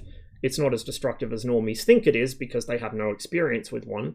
But between Hollywood portrayals of shotguns, video game portrayals of shotguns, and the actual wound a 12 gauge will cause at close range, you know, it's seen as like a big scary thing. And the idea is that a pump action 12 gauge can be fired very quickly. So it's clearly a super destructive weapon. We need to limit who can get it. Well, your lever or bolt action 12 gauge category A is exactly the same weapon, essentially speaking. But anyone can get it. It's not hard. Like, if you can get an air rifle, you can get a category A shotgun.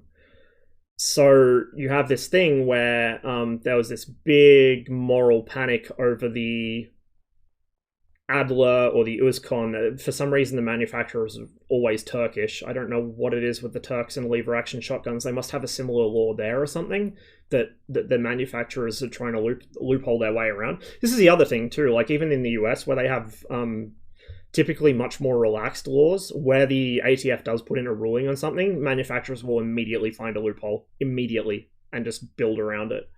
Like the whole bump stocks thing, that was a loophole to get around not being able to register new machine guns and like having to serialize auto sears and stuff. Now that they've got rid of bump stocks, I think they've now got like triggers that automatically reset. So like a semi-auto rifle, for those that don't have experience shooting self-loading stuff, a semi-automatic rifle, the way it operates, you pull the trigger and hold it, the gun fires. If you hold the trigger still, nothing else happens, right? Because the bolt comes back and gets caught by the disconnector. And so to reset the disconnector and catch the sear on the bolt, which is necessary to fire it again, you have to release pressure on the trigger.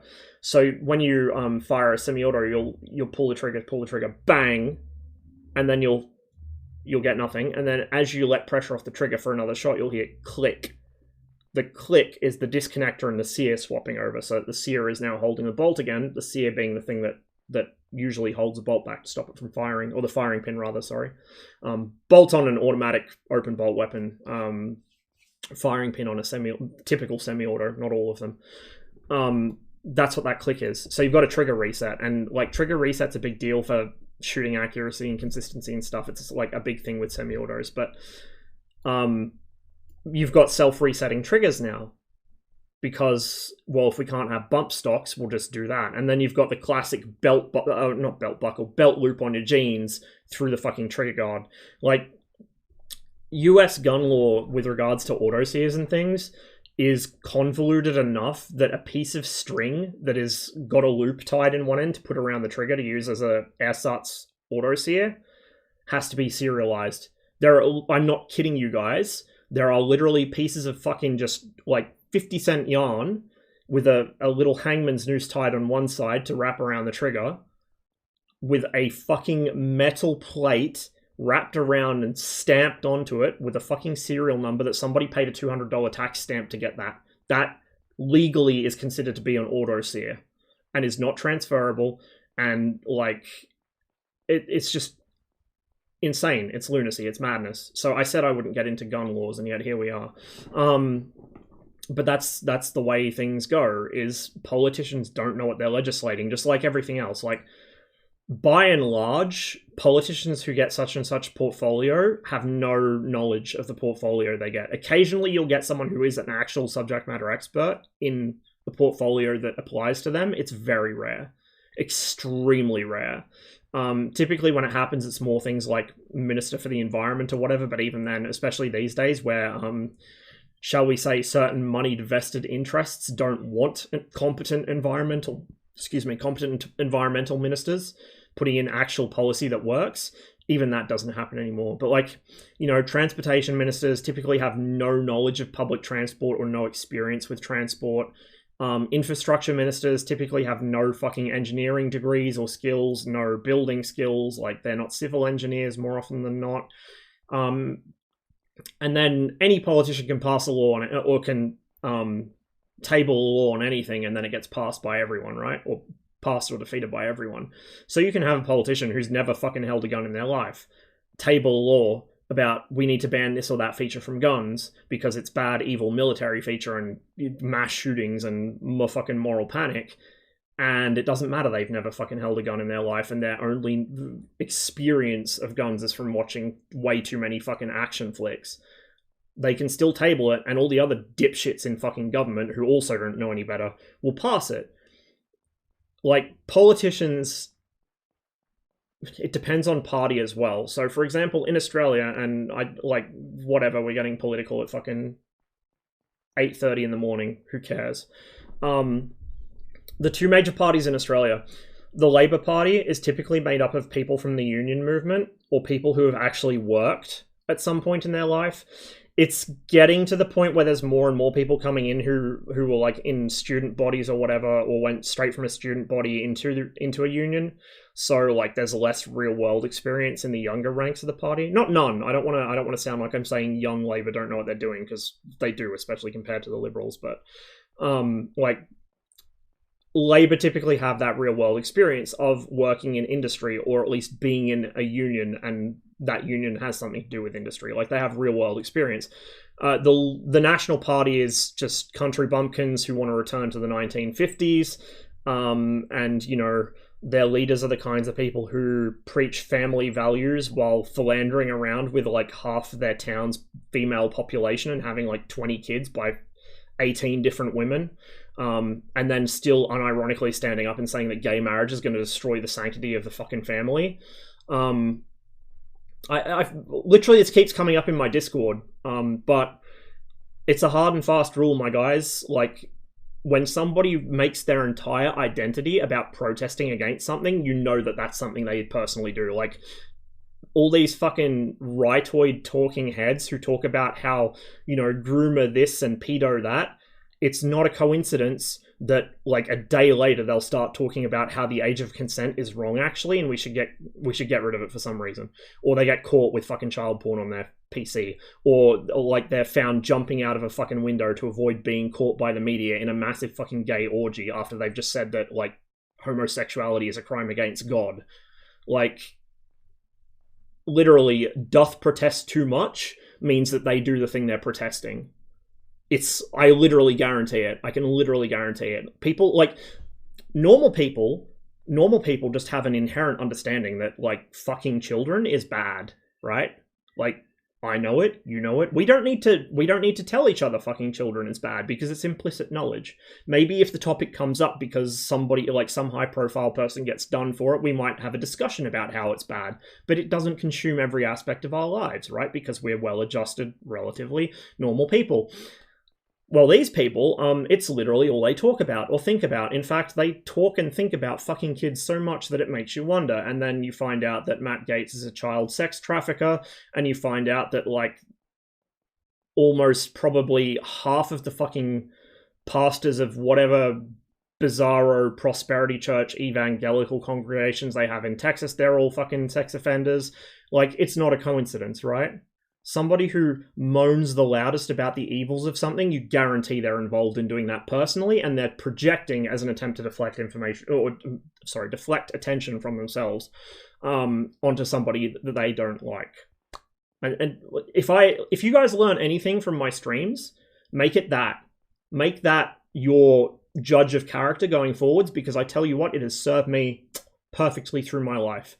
There is a reason why I'm very rarely wrong about things. I think the only big L I've taken in the past 10 years was the Ukraine thing. I did not think the Russians were that stupid, and I also badly underestimated just how far they'd slipped into rashism and feudalism, although Russia debatably never left feudalism. We had this discussion last night in the Discord as well. But yeah, if you guys take anything from my streams and learn anything from me, make that it. When somebody makes their entire fucking identity about protesting against something, assume they do the thing they're protesting against, and they're just deflecting, because it is almost 100% accurate. Not kidding. Almost 100% fucking accurate. So anyway, like, we have all these people legislating shit they don't understand. Yeah, Nationals, that's how I got to this. The Nationals, so the Liberals and Nationals formed a coalition, the LNP, Liberal National Party, or Liberal National Coalition. So if you hear people talking about Australian politics, it's for the foreigners. Liberal doesn't mean what it means in the United States. It means liberal in the sense of Austrian economics. It means, like, classical liberal, except in the US, you guys are so far gone that classical liberal in the US means literally a Nazi. Because the Overton window has just jumped the shark completely over there. It's pretty bad here, but it's not quite that bad. So the Nationals are like the country element of the LNP. So it's all like your ass backwards fucking bumfuck family first farmers that think we should return to the 1950s and city folk don't know anything. Like, my family are farmers. My dad grew up on a farm. My dad now runs a farm again. Like, I'm not alien to the ways of country life, and while I think there are certain things that they hold on to too long, there are definitely country concerns that city people don't address. A lot of them. Like, a lot of them. And that's why, like, some of the minor parties, like the Shooters and Fishers Party, particularly Helen Dalton, like, some of them are becoming like the great heroes of modern Australian politics, because even though they belong to what is ostensibly a one-issue party, they're actually bringing up issues that the Nationals won't bring up because it's politically inconvenient to their city partners, the Liberals. But they're also bringing up stuff that Labor tends to overlook because Labor is more focused on city populations as well. You know, Labor being a labor movement party, or at least in theory. So they're going to be focused more on urban workers. Anyway, so the Nats are fucking ass backwards. The Liberals are... It used to be the Australia Party. And then they had a bit of a drama where Robert Menzies, who was their boss man, may have done a deal with the Japanese to send them a shit ton of pig iron, and it may have been like within a couple months of the Japanese starting the war in the Pacific. Oops. So that turned into a whole ass thing, and the party changed their name to the Liberal Party to try and dissociate themselves from that and a few other things that they did. But anyway, the LNP are... It's the party of failure, and I don't care if I offend anyone by saying this. You guys know me, I'm fucking outspoken as shit, I don't care who I offend. The Liberal Party is where you go when you come from a silver spoon family, but when daddy gives you his little family import-export business, and when I say little, I mean it's like national scale with franchises, when he gives you his family import-export business, you run it into the ground because you were too busy being fucking, I don't know, off partying with your other rich kid, you know, spoiled trust fund kiddie friends, instead of fucking learning to run a business. So that's where, like, all the failed accountants go, the failed marketing executives. Scott Morrison was a marketing exec, and he was notoriously incompetent, including being behind the worst tourism advertising campaign in Australian history, which was so bad it caused diplomatic repercussions. It was that kind of campaign. Like, this is who we had as a prime minister. And this is also who was the Minister for Welfare when the Robodebt scheme happened. It was his brainchild. So, this man has got the blood of at least a couple thousand people in his hands, right? This is how fucking malicious and incompetent both, which is a bad combination, these people are. I use the term people very liberally here. But yeah, like, they're the party of failed business, basically. When you can't hack it as a small business owner, you go to the Liberal Party to try and act like you're the savior of small business. Like, let's be real. If you're a small business and you have to fucking cut your workers' hours or wages, or like fire people, or do other politically sketchy things, or treat your workers like shit to make ends meet, it means you shouldn't be running a business. I'm just going to say it outright. Like, if you're a small business owner and you cannot turn a profit without exploiting your workers, you shouldn't be in business. I'm sorry. Not everyone's cut out for it. It shouldn't take a fucking communist to tell people how to run a business properly, but apparently it does. Apparently it fucking does. Yeah, so that's the political situation in Australia. Much like the US, the most onerous gun laws in this country were brought in not from the left, but from the right, under John Howard, who was the Liberal Prime Minister for far too many years. This country's still recovering from what he did to it. If you essentially think of Reagan or Thatcher, but about 10 years too late, and with more racism, that was John Howard. And also, like, Brezhnev-level eyebrows. So yeah, like, these people don't know what they're doing. They don't know what they're doing. And they're legislating on stuff they have no understanding of. So you end up with all these wonderful loopholes in gun law, and it's like, you try and tell normal people, like, you should actually not support this change in regulations because it's going to make it easier to get whatever kind of weapon. You don't want people getting like, oh no, you're just one of those gun freaks. Like, it's so toxic. This is why I don't speak about gun stuff really outside my own Discord anymore, or here with you guys, because most of you guys are switched on. It's because it's so toxic. If you discuss the matter with like 90% of the population in a non-American Western country, or non-American or non-European, a lot of the mainland European countries are pretty based. But like, if you talk about this in the UK or Australia or whatever, it's thank God guns are illegal here. Like, no, they're not. Or thank God you just gun nerds. Like, gun culture in the US and gun culture here, even because it's heavily influenced by it, is pretty fucked up. I'll say that outright. I don't remember the last time I went to a gun show, and I go to gun shows wherever I can because, hey, I want to pick up some good deals, right, on old World War II relics. And there's other stuff there too, like the guy I bought my number 4 off, my Lee Enfield, his wife used to sell jewelry at them, so me and Dad would go off looking at rifles, and Mum and my sister would be looking at Prue's jewelry that she'd be selling. But I can't remember the last time I went to a gun show in this country where there wasn't a stand of very sketchy looking folks with very sketchy merchandise. You know, it's one thing to be selling historical militaria. There's always people selling historical militaria, but the balance of whose militaria they're selling is the crux of it. So like, you have somebody that's got a good mix of like British Commonwealth stuff, maybe some Soviet stuff, some American stuff, a little bit of German stuff or Italian stuff. That's fine. That's normal. You get to a stand where they have very little British stuff, and the stuff they have is from like the Boer War or, you know, colonial policing actions, and the rest is just like Nazi shit. It's like they've got fucking Nazi, not even the Reichskrieg flag, but they've got like the actual Nazi party flag and shit. Or one of them, it was they had the dog collars, like the metal plates that Gauleiters and camp guards and shit wore around their neck.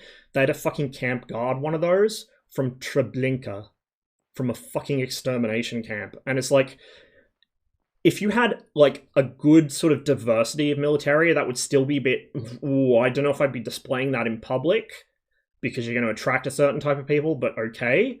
But they had just Nazi shit everywhere. It's like, I wonder what your politics are. You can't go to a gun show without seeing at least one stand like that. And those people play, again, using the term people very loosely here, they play off the kind of disillusionment and the marginalization of gun owners. So gun owners everywhere will tend to feel like they're a, you know, persecuted minority because everyone's always trying to ban their stuff or like portray them as psychos. You know, I won't even say to people like I own guns unless they're a friend or I think that they're not like completely brain dead. Because I know that if I say that to most people, they're going to be like, oh my god, you're a baby killer. Especially with me having been in the military as well. They're going to be like, oh my god, you're a domestic terrorist in training. I bet you fucking have a photo of Hitler or Mussolini or something under your pillow. So they will tend to feel like they're an oppressed minority. And then you have groups like, oh, I don't know, neo-Nazis and other white supremacists recognizing that and thinking this is fertile recruiting ground. A lot of gun owners will tend towards the right because of the dogma that the right is more gun-friendly, even though historically, like I said, the right have been the ones who put in place the most onerous gun laws, both here and in the US, and I think even in the UK. For some reason, they have the reputation of being gun-friendly, even though they put in all these bullshit laws. Like, I don't remember who put in the NFA in the US, but it was during, like, the Great Depression, during, like, the Dillinger era, so at least it makes sense in that context. But, like, a lot of the really nasty features of the assault weapons ban, like the, what was it, Hughes, I think, was the machine gun one in 86. If Warp was here, he would know. I think it was Hughes. Those were all put in place by Reagan. Yeah, they might have been extended by Clinton or by Obama or by whoever when they got into office, but they were put in place by Reagan. And that was done with the support of the NRA. Like, the NRA, far from being advocates for the shooting community, they're advocates for FUDs and racists. If you, like, until very recently when they realized they couldn't fight the tide on this any longer, the NRA used to actively work against the interest of sport shooters who who like, you know, did two-gun or stuff like that. Like they would actively try and throw two-gun or like action shooting sports under the bus, or anyone who had like a AR-15 or an AK or whatever, they'd throw them under the bus to try and protect their own interests. And also because companies like Ruger, Winchester, Remington, etc. were lobbying them. And so they all had a vested interest in driving foreign weapons out of competition by implementing bans on importation of military-style weapons. So, oh, well, sucks for you, you can't buy an FAL anymore because we banned it. Guess you'd better buy something American-made from, you know, like Ruger or whoever else.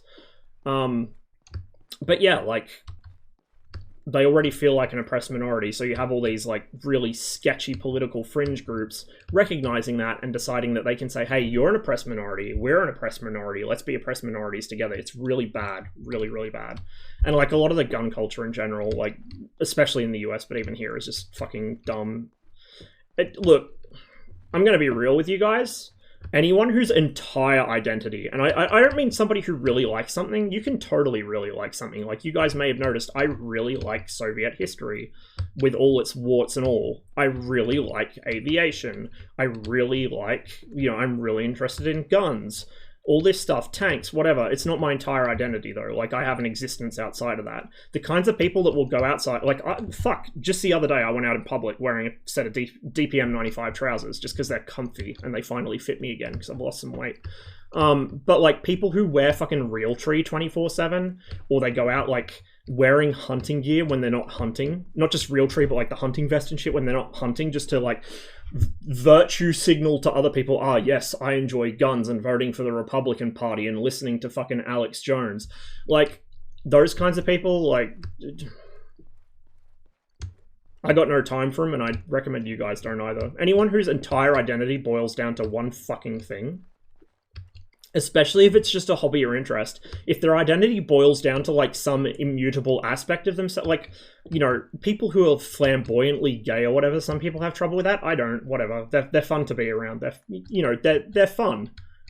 If you aren't bothered by that sort of thing, but people whose entire identity is fucking Yu-Gi-Oh! Or whose entire identity is fucking, ooh, I love guns, I love hunting, ooh, I kill animals just for the sake of it. Like, I have no time for that shit. I really don't. It's a sign of a fucking... It's a sign of a... I'm not gonna say like a dull mind. It's more like the sign of an insecure mind, I guess. People who are so desperate to fit in somewhere. Let's just hose these guys for no reason, because That was a mistake. I forgot Ace does that, because we have it turned off in our missions.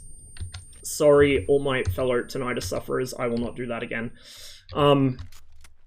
Ace models tinnitus, which is, if you actually have tinnitus, which everyone who's ever served in the military does, it's a nightmare. Yeah, because it triggers your own. Like, a pro tip for any aspiring tactical realism shooter developers out there, or any modders, do not put fucking tinnitus in your game to make it realistic, or if you do, have it as an opt-in checkbox option. Do not have it on by default, and do not have it as a, like, you have to have it, because people who have actually been in the military cannot stand that shit, because it triggers our own tinnitus.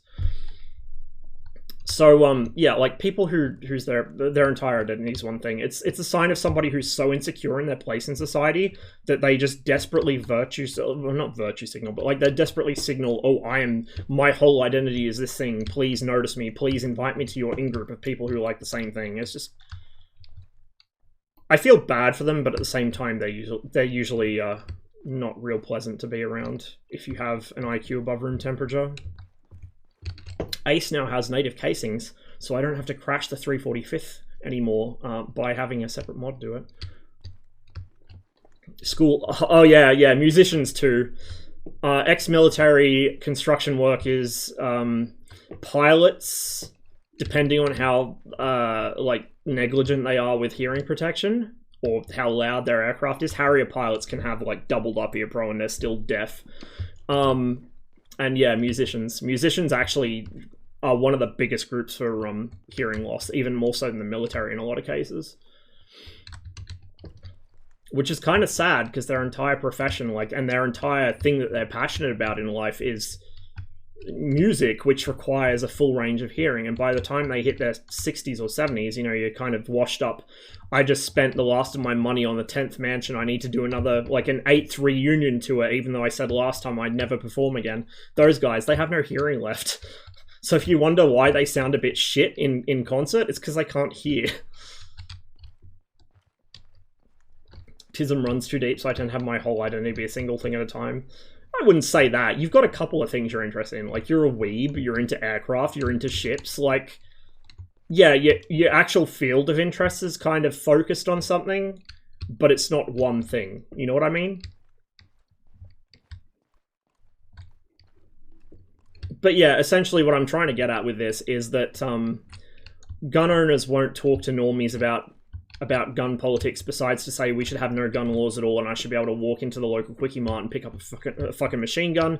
Normies won't say anything besides all guns should be banned and anyone who even draws pictures of guns should be put on an involuntary mental health hold. I'm lucky that Australia's not as bad about that as the US. In high school, when I got bored, I'd just sit there drawing M16s on my pencil case. I never got spoken to about it because they recognize that I'm a bit of a weird kid. I probably have the tism, but I'm also very polite and I don't hurt people. Like, I've thrown one punch with intent to cause harm in my entire life and I pulled it anyway. But also the kid I threw it at was an even bigger fucking wuss than me, so he still flinched. Like, you know, I'm not the kind of person to do that kind of thing. Like, if I was going to do something unpleasant, it's focused on people who I can justify it against. I'm not going to, like, I don't understand the whole philosophy of, oh, my life's so shit, something bad happened, I'm going to go kill random people. Like, I get it, people snap, but I don't understand how you would get to that point, if that makes sense. Like, I felt, when I've been really, really fucked off, I've felt like if I don't go home, I'm going to vent this on myself or something or someone, and I don't want to find out which. So I'm just going to remove myself from the situation and wait until I've cooled down. That's why I rage quit jobs as quickly as I do. If something at work really sets me off, like if I'm being treated like shit, if my hours are too long after multiple requests to get them reduced, stuff like that, if I have to deal with just shitty people day in, day out, it could even be nothing to do with work, it could be something to do with home. But if I feel like I'm gonna, like if I'm at that point where if I have to put up with this place for 5 minutes more, something bad's gonna happen, I'll just say, look, I'm having a bad day. I don't want to be here to find out what goes on when I lose my shit, so I'm going home and or I resign. It's not great for my own financial well-being, but it's good for my mental well-being and it's good for everyone around me. I've never understood the logic of like the fucking German wing shit. And that's not the first time that's happened either. Like, there have been multiple air crashes where a pilot just decided, fuck you, I'm done with the world, but I'm taking... Like, to me, that's worse than a mass shooting. Let's get really spicy here. To me, that's worse than a mass shooting. Because at least in mass shooting, people can run and dive for cover and maybe fight back. Like, it still sucks, don't get me... Like, it's still horrific. But at least there's an element of random chance to it, that someone might survive it, or someone might stop you. When you're flying a commercial airliner and you just decide that you're going to be a piece of shit and fly it into a mountain with everyone in the plane, you got a captive audience. No one's surviving that. Like, you can't... There's nothing they can do. Especially now with, like, locked cockpits. They can't get into the cockpit to stop you. It's just fucked. I don't understand the mindset behind it, you know? Like... Yeah, the world's done shit things to you. Why take it out on other people? Like, maybe even society's done shit. Like, fuck. I say all the time society's a fuck. Like, oh, society does this, society does that, society bad, whatever. Doesn't matter. Like, those individual people, yeah, they're part of society as well, but they're just a lot of them are just a subject to the same bullshit. Some of them more so. Like, why would you take it out on your equals? Or people that are more vulnerable than you even? Like, that never made sense to me. It's just a shit thing to do for shit people. If you really insist on being done with the world, and you know, no amount of people trying to remove that risk from you is going to stop you, then just don't take someone else with you. You know, or fuck, if you absolutely must take someone else with you, make sure it's some fucking piece of shit that's ruining everyone else's lives as well. I'm not condoning violence on stream, please don't ban me Twitch. But I'm just saying, hypothetically, I'm just saying that Elon Musk is getting very uppity. Anyway, how did I get onto that tangent? Politicians who don't know what they're legislating, and guns. Yes, gun laws. Yes, that was it. So yeah, the gun discussion is so polarized in both directions. It's toxic. I don't bother engaging with it anymore outside of friends. And even some of my friends are extremists on the issue, so I don't bother engaging with them. Like, I know which ones not to engage with, because I know I'm never going to change their minds. Even though I've known them for half our fucking lives, they're not going to listen to me. Because they're just so propagandized by one side or the other. But, like, if you have a nuanced opinion, like, for example, I think that some degree of gun control is a good, sound, logical thing. At the same time, I don't think banning a particular gun because it looks scary is constructive. I don't think that even banning a particular type of gun because the military uses it is constructive. I also don't think that outright bans are very constructive, because all it does is it makes it more enticing for people that shouldn't get that thing to get that thing. Now, having said that, a lot of the weapons that are used when somebody goes bananas and shoots up somewhere, particularly in the US, are legally owned guns. Here, it's typically guns used for, like, domestic violence or like rampages like that. They're also legally owned guns, so that's the problem. Like, mass shootings tend to actually be legally owned guns. Whereas criminal activity, gang shootings, hitmen doing stuff, shit like that, criminal activity, it's usually not legally owned stuff, or it was stolen from somebody that legally owned it. So, like, banning something isn't going to solve the problem entirely. And when it comes to somebody that wants to, like, somebody who's just intent on killing people, like, something snapped in their mind, they're intent on killing people, they're going to find another way to do it. There was that whole wave of terrorist attacks using motor vehicles, and even, not just terrorist attacks, but, like, again, people that are like, fuck you, I'm taking you with me, using vehicles. I predicted that. I predicted that fucking 10 years before it happened. I said, if you take away their easy access to guns, it'll be something else. In the UK, it's knives. In mainland Europe, it's now apparently motor vehicles. And here as well, that started happening. There was a guy that went on I think a couple guys that went on fucking rampages driving over people on pedestrian crossings and footpaths and stuff.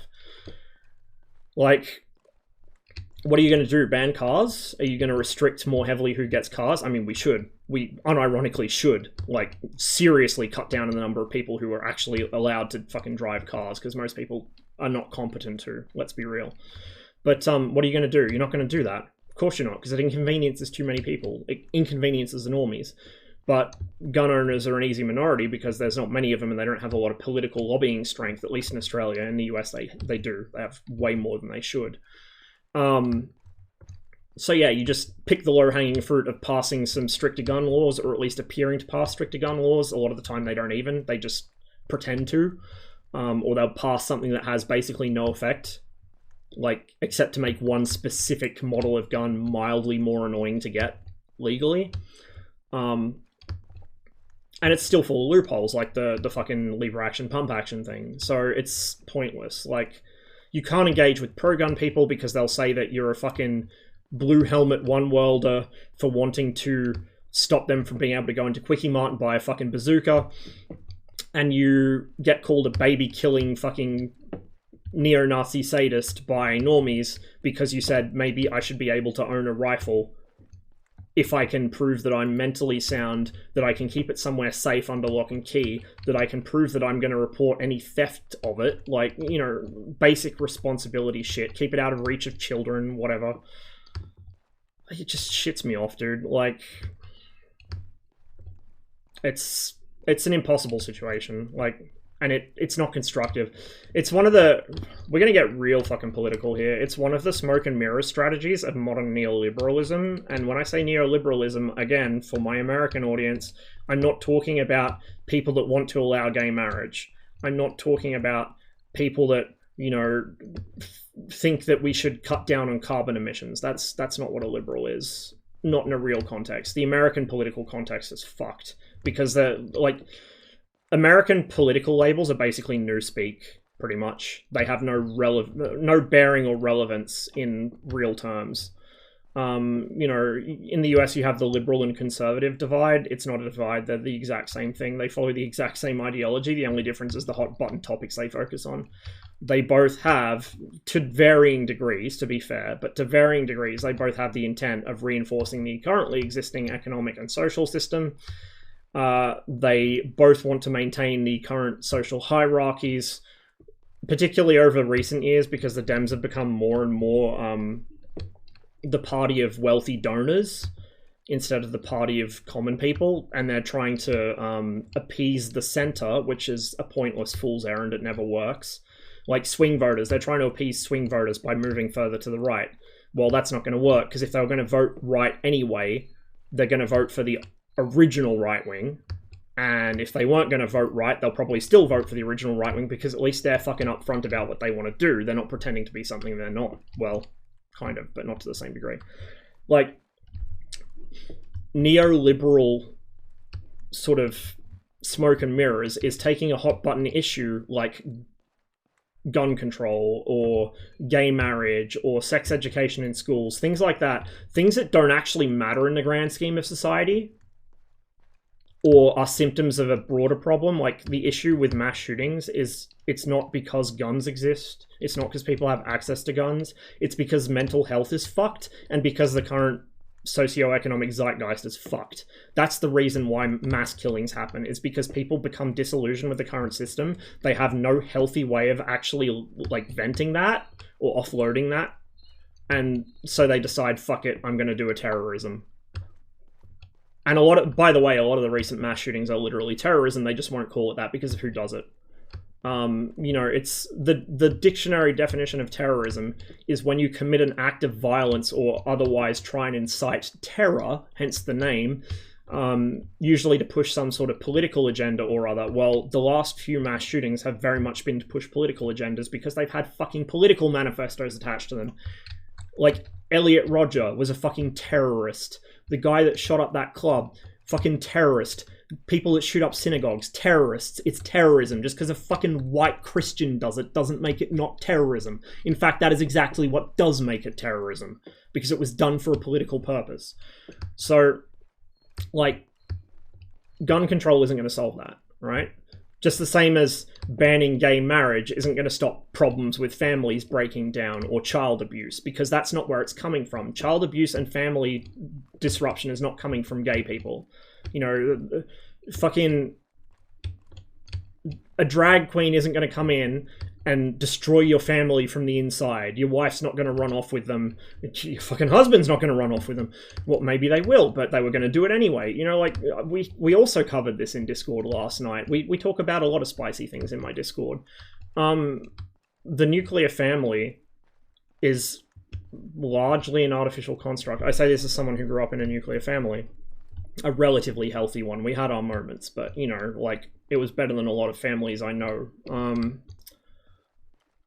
If that's, like, just do what works for you. If a nuclear family works for you, sweet.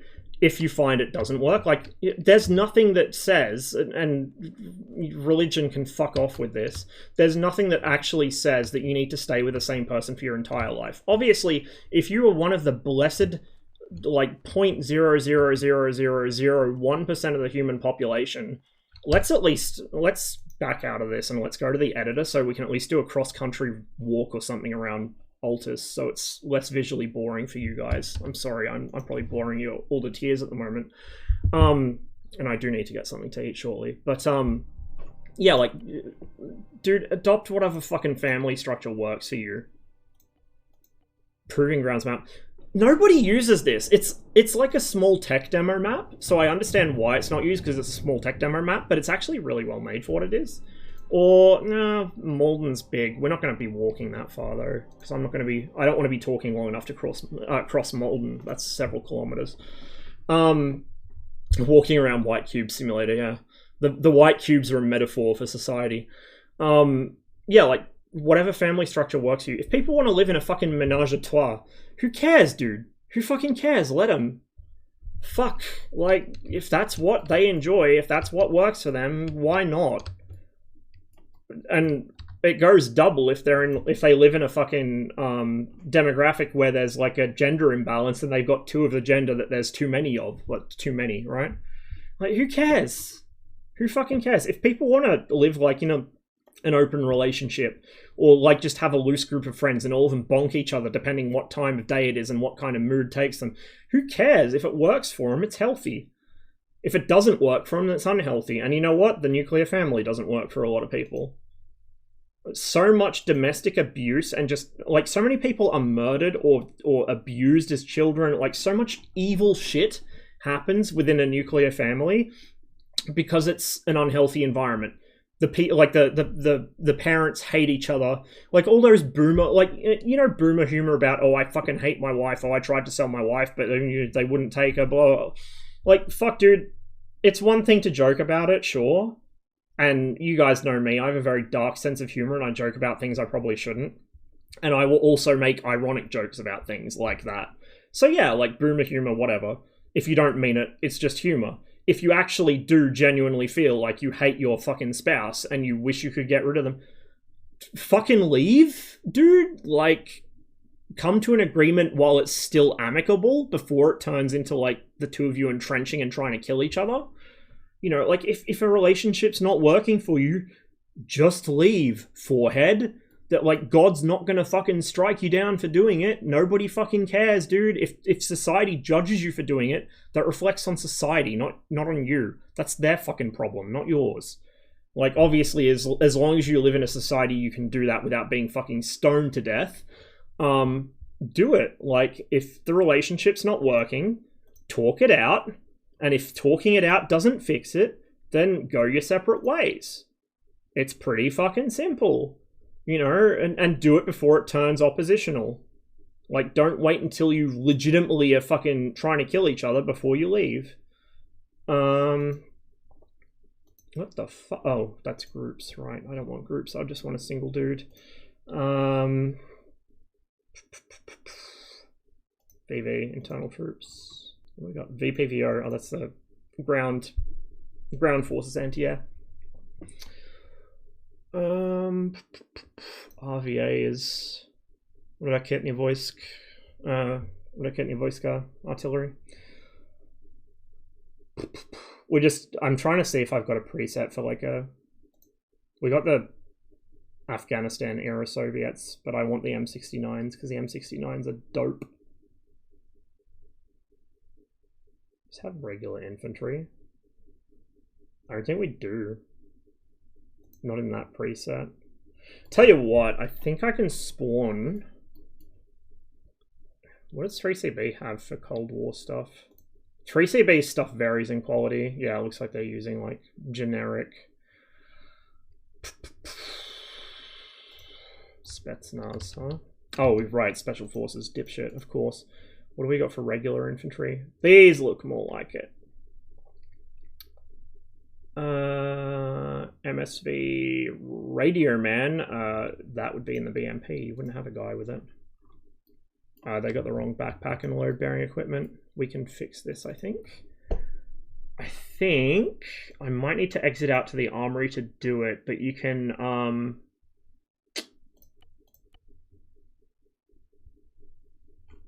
copy paste from the armory. Just do not recall how. Equipment. I just do arsenal. So I should be able to open the arsenal, I think.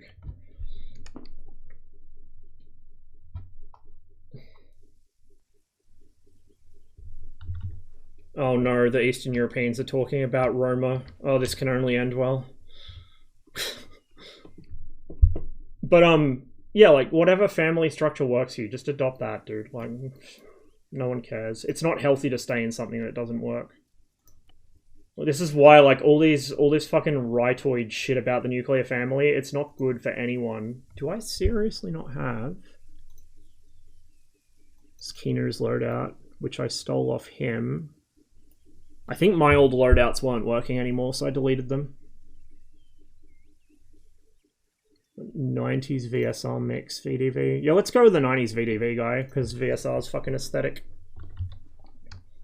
we're just gonna go on a pleasant walk around this map, which like nobody ever plays on. Whereabouts do I spawn? Down in the corner, I think. So we're gonna go like northwest. Sorry, Central Europeans. Sorry, sorry. Germans in denial.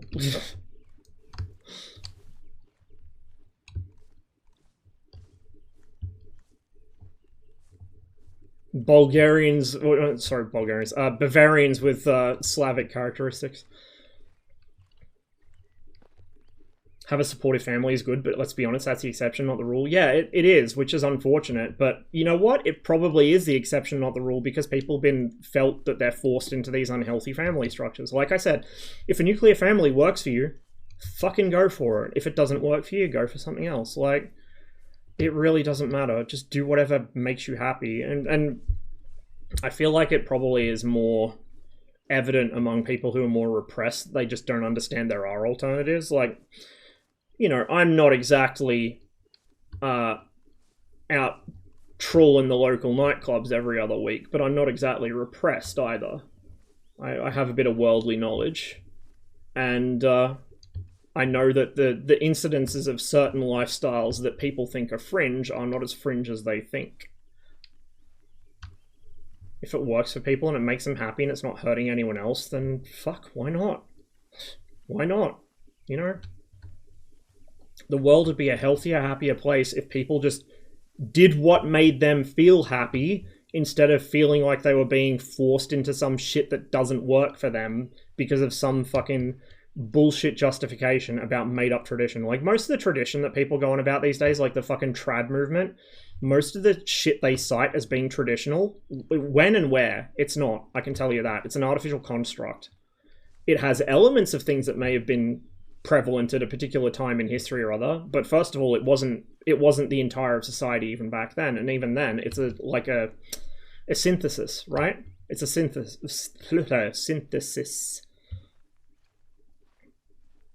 This is the problem with, like, ideology, and I'm going to turn into Zizek in a moment here. I've got to work on my lisp and my fucking and grow my beard out a bit more. I just trimmed it the other day. But this is the problem with ideology. It turns into fucking dogma, and you think that your way is the only way, or like that you take a synthesis of things that never existed together and you assume that that was the way it was. Like, something I think I brought up on stream before, I was watching this is back when Bomber Crew was still in development, that cute little crew management game, which I've had it for years and I played it like a couple times. I need to play it more, but I just never get around to it. And I'm not very good at it, to be fair, but it's a cute little game. I like it. I like the premise of it. I like that it draws attention to, like, yeah, Bomber Command did not... Strategic bombing doesn't work, right? Strategic bombing pretty empirically doesn't work. It's been proven again and again it doesn't work. German production figures went up as the war went on, despite the bombing campaigns.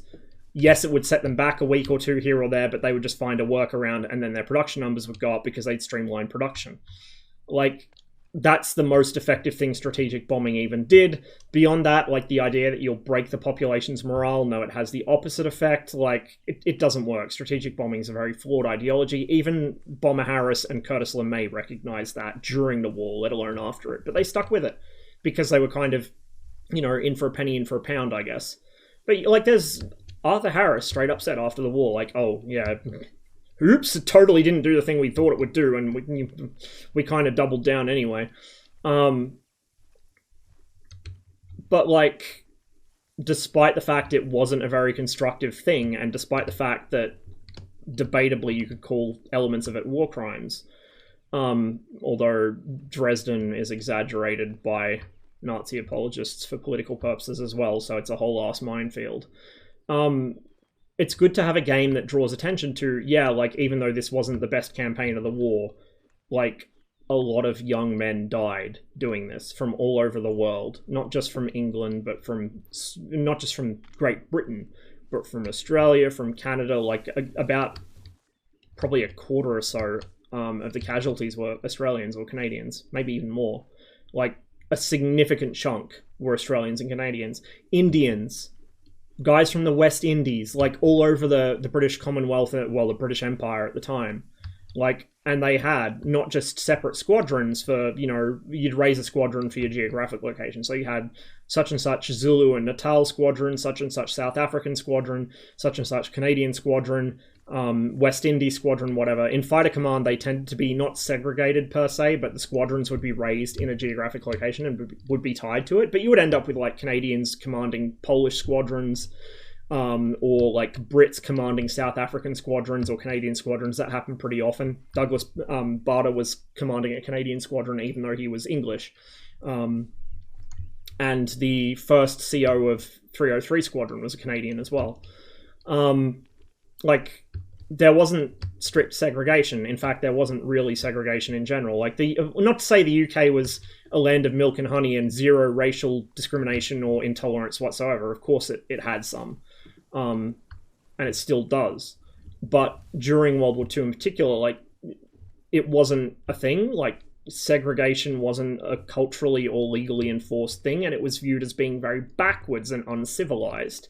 So when the Americans came to the UK, they got a nasty shock because they would find that Brits would invite black servicemen into the pub just as readily as they'd invite white servicemen into the pub. And for the Americans, this was a huge fucking culture shock. This was like the end of the world to a lot of the Americans from the South. There were whole ass riots about it. Like, this caused issues to the point where some parts of the UK had to temporarily introduce segregation, be like to their local population, like, we know this sucks, sorry, but the Americans, you know, the Atlantic cousins are a bit backwards, we got to do this to stop them from killing each other.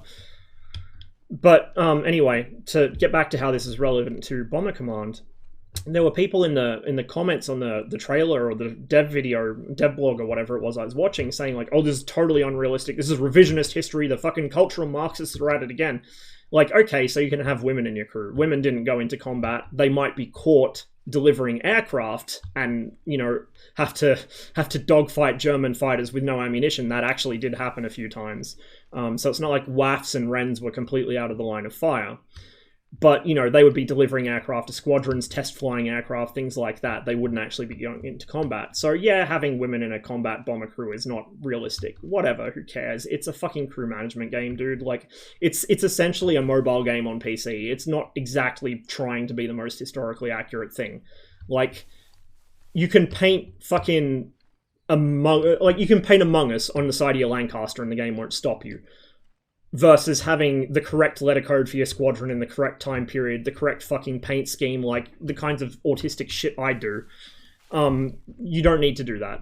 I do it when I play it because it's me, but, you know, like, there's nothing forcing you to do that, so it's not being hyper-realistic. But the big sticking point they had wasn't just women crew, it was that you could have, like, Indian crew or black crew or whatever. And yes, I am saying black because they're black British people or from the British West Indies. The dumbest thing I've ever seen in my life regarding the euphemism treadmill or boulderization of trying to describe somebody by what they look like was the time I saw an American try and correct a Brit by telling them they had to refer to another Brit as African American. Like, you fucking idiot, they're British, they have a very obvious fucking London accent, like estuary accent. How the fuck do you think they're American? Like, it's just, the brainworms have set in so deep, like, the fucking neolib brainworms have set in so deep that this person is incapable of looking at a person with darker coloured skin and processing them as anything other than African American. And particularly for black British people, they would prefer to just be called black. Most of them would rather you just call them black. Like, this is the thing, right, with the whole official terms, like, now you're not supposed to say black or you're not supposed to say this or that, and it's gone back to officially you use people of color, and some people use that, a lot of people don't. It's like, look, if I'm talking to you and I use a label that you find offensive, fucking tell me, and I'll try and remember not to use it again. It's as simple as that. Like, pronoun shit. Like, people chimp out about, oh, somebody said that their pronouns are this, that, whatever. Look, you tell me what you want me to call you, and I'll call you that. I don't see a reason to go out of my way to antagonize somebody because I don't agree with how they view themselves. Or, like, I don't understand how, like, who cares, dude? So anyway, in bomber crew, you can have a mixed crew of like an Indian pilot, a tail gunner from the West Indies, like, you know, from Jamaica or fucking Trinidad, Tobago, or whatever. You can have a Canadian pilot, you can have an Australian radioman, you can have a South African fucking dorsal gunner, whatever. It doesn't matter. The crews are all mixed in, and that is how Bomber Command was. Yes, there were still national squadrons of, you know, a squadron that was formed of mostly Australian or mostly Canadian personnel, but that was like maybe half or 2/3 of the squadron would be from that country, and the rest would be from fucking from whom it may concern. Like, but the comments were full of dipshits saying like, this isn't realistic. You would never have your white and black crew members in the same fucking squadron, let alone the same aircraft. This is cultural Marxism from the left trying to cover up trying to insert, you know, people from different races into places they want. It's like, you fucking chimp. Have you ever looked at Renaissance paintings?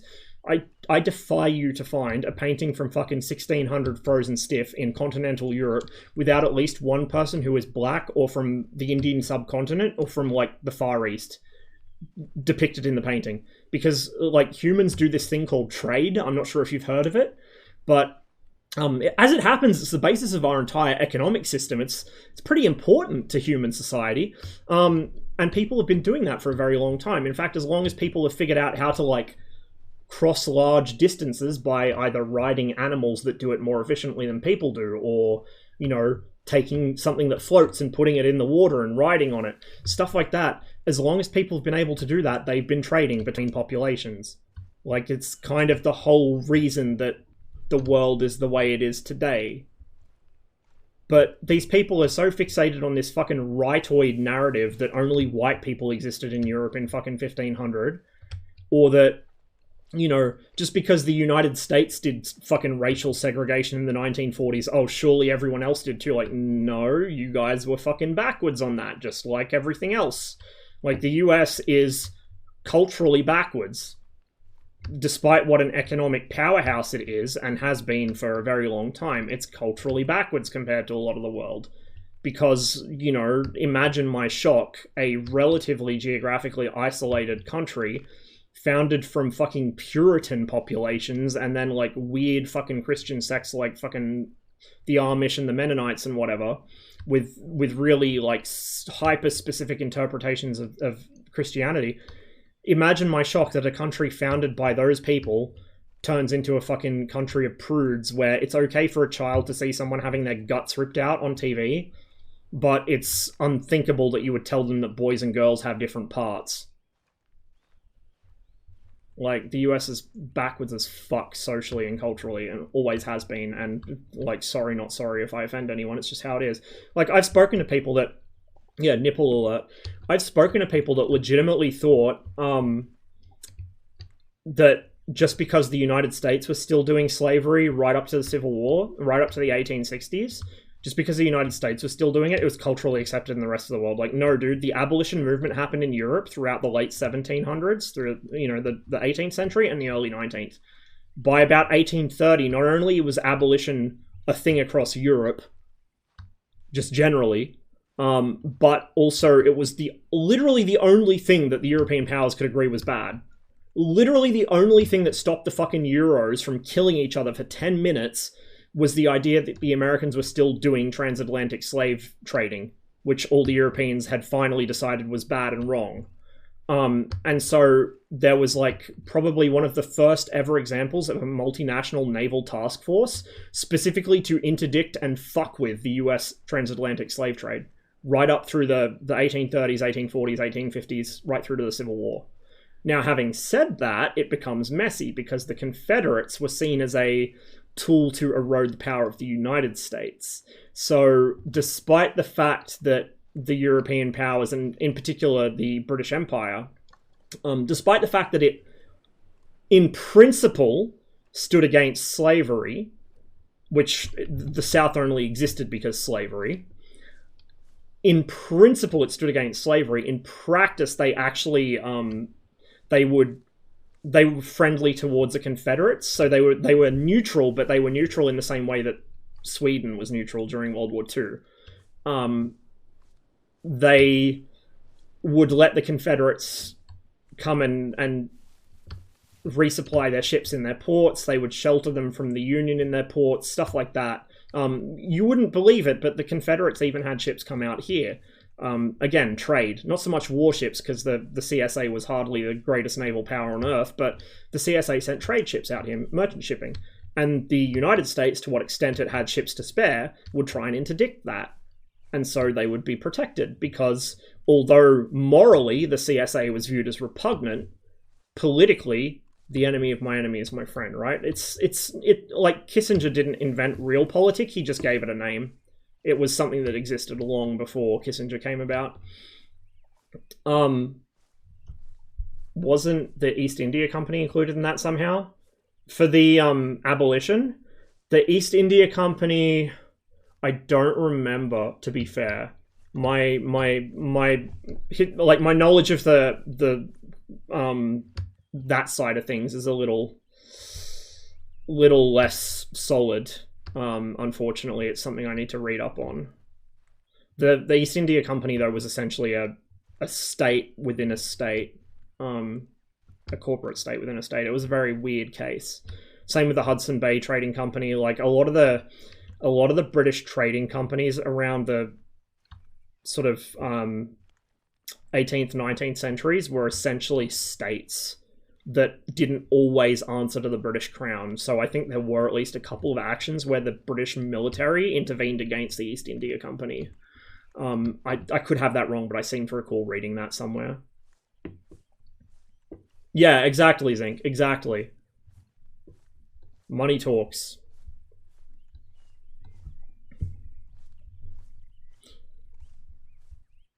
To grow up or emigrate. Yeah, like they'll call people African whatever nationality, African American, African British, whatever. It's like they didn't emigrate from Africa. Their ancestors came from Africa under the slave trade to the fucking West Indies or whatever, or to, you know, to Malaysia or wherever else, or, you know, wherever the population went.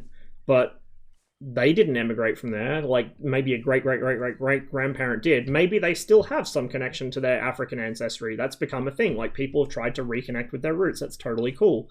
But that doesn't mean that like you call them African whatever, because it's not where they came from.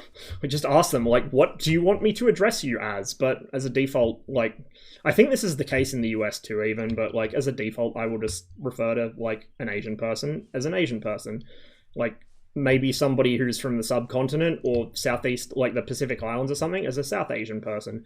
Or like, if they're black, I'll just say a black person. You've got to be careful how you use plurals because you don't want to sound like a South African. But yeah, like you just, if they're offended by it, they'll tell you. Or like you say, like, is it okay with you if I just use this term because I know people have preferences? Fucking easy, dude. I don't understand why people have got to make it so complicated. Just fucking speak to people, you know? Like, just fucking speak to people. You find this shit out and it becomes not a problem. Mountains out of molehills type shit. US troops after seeing black officers arriving in England, what exactly would happen? Were there... Yes, there were black officers. So within army units there might have been, but it was probably less prevalent. Within the Air Force there were, because the RAF did have like West Indies squadrons, for example, and they would have flying officers who were from the West Indies and were black. In fact, there's a really cool photo of, I forget his name unfortunately, but he was in a West Indies squadron. He was I think an ace actually. And it's him standing with his aircraft and with the squadron mascot, which is little like a little some sort of fucking ankle biter, you know, like a little fluffy dog of indeterminate breed. Yeah, like there were black officers in the British military. There were black officers in the French military. Like I don't know if you guys remember when Dunkirk came out, the Nolan Dunkirk film. If you haven't seen it by now, I recommend it. It's very good. It takes some artistic liberties, and I think Nolan's commitment to practical effects only kind of shot himself in the foot. He should have at least composited. Like, compositing is still a practical effect. He should have at least composited to get the illusion of more troops on the beach, because you can't really have a Dunkirk film and have an empty beach with like a single company's worth of men standing on it. There are ways of doing that effect without CGI, and he totally could have done them. I'd love to know what made this crater, by the way. But yeah, that film, when that came out, it was the same shit as... In fact, I think it was around the same time as the Bomber Crew drama. There was a big kickback against it because, oh, it's the woke left again trying to change history. Look at, there's black troops on the beach. Like, yes, there were French army colonial units from North Africa and East Africa. Like, from all down the Côte d'Ivoire, the West Coast as well. Like, there were colonial troops at Dunkirk. It's very well documented. It's not woke leftists trying to do cultural Marxism on history. It's literally history. But these people have they're the ones doing bad revisionism. They're the ones pulling shit out of a fucking, you know, oh, this once was revealed to me in a dream by fucking, you know, Fox News or by fucking Tucker Carlson. They're the ones making shit up out their ass that are factually incorrect. But because they're so convinced they're right, because their ideology has become dogma to them, they won't hear any argument against it. You can show them photos. You can show them photos of black fighter races in the RAF or in, you know, the Free French Air Force or in any other fucking air force that had colonial troops in it, and they won't believe it's real. Or they'll believe they had to be from segregated squadrons that never, ever, ever shared a squadron with white people. It's like, no, dude. Just because America's fucking ass backwards and has weird hang-ups doesn't mean the rest of the world does, you know? Fuck, even the Nazis had fucking black troops fighting for them. They had fucking Muslims fighting for them. Like, they probably would have turned around and backstabbed them the moment they could have got away with it because it's the Nazis. But the Nazis were very much of the mindset that they would take advantage of whatever group was willing to fight alongside them. Yeah, the fucking SS Hansha Brigade were some of the fucking worst war criminals in the Balkans. It was Bosnian Muslims. The Croatians were pretty bad, but Hansha were fucking nasty as well. There were like, they would have, obviously, in North Africa, you had the situation where local Berber or Bedouin populations may help one side or the other side or both sides because it wasn't their war and they just help whoever paid them or whoever bribed them. So you had that. You had like captured French colonial troops that the Nazis raised up. Like in World War I, the Germans had what was it, the Askari rifles, I think it was. It was troops from Tanzania, which is like the one fucking German colonial holding in Africa. The famed sausage plant in Tanganyika from Blackadder. They had troops from that.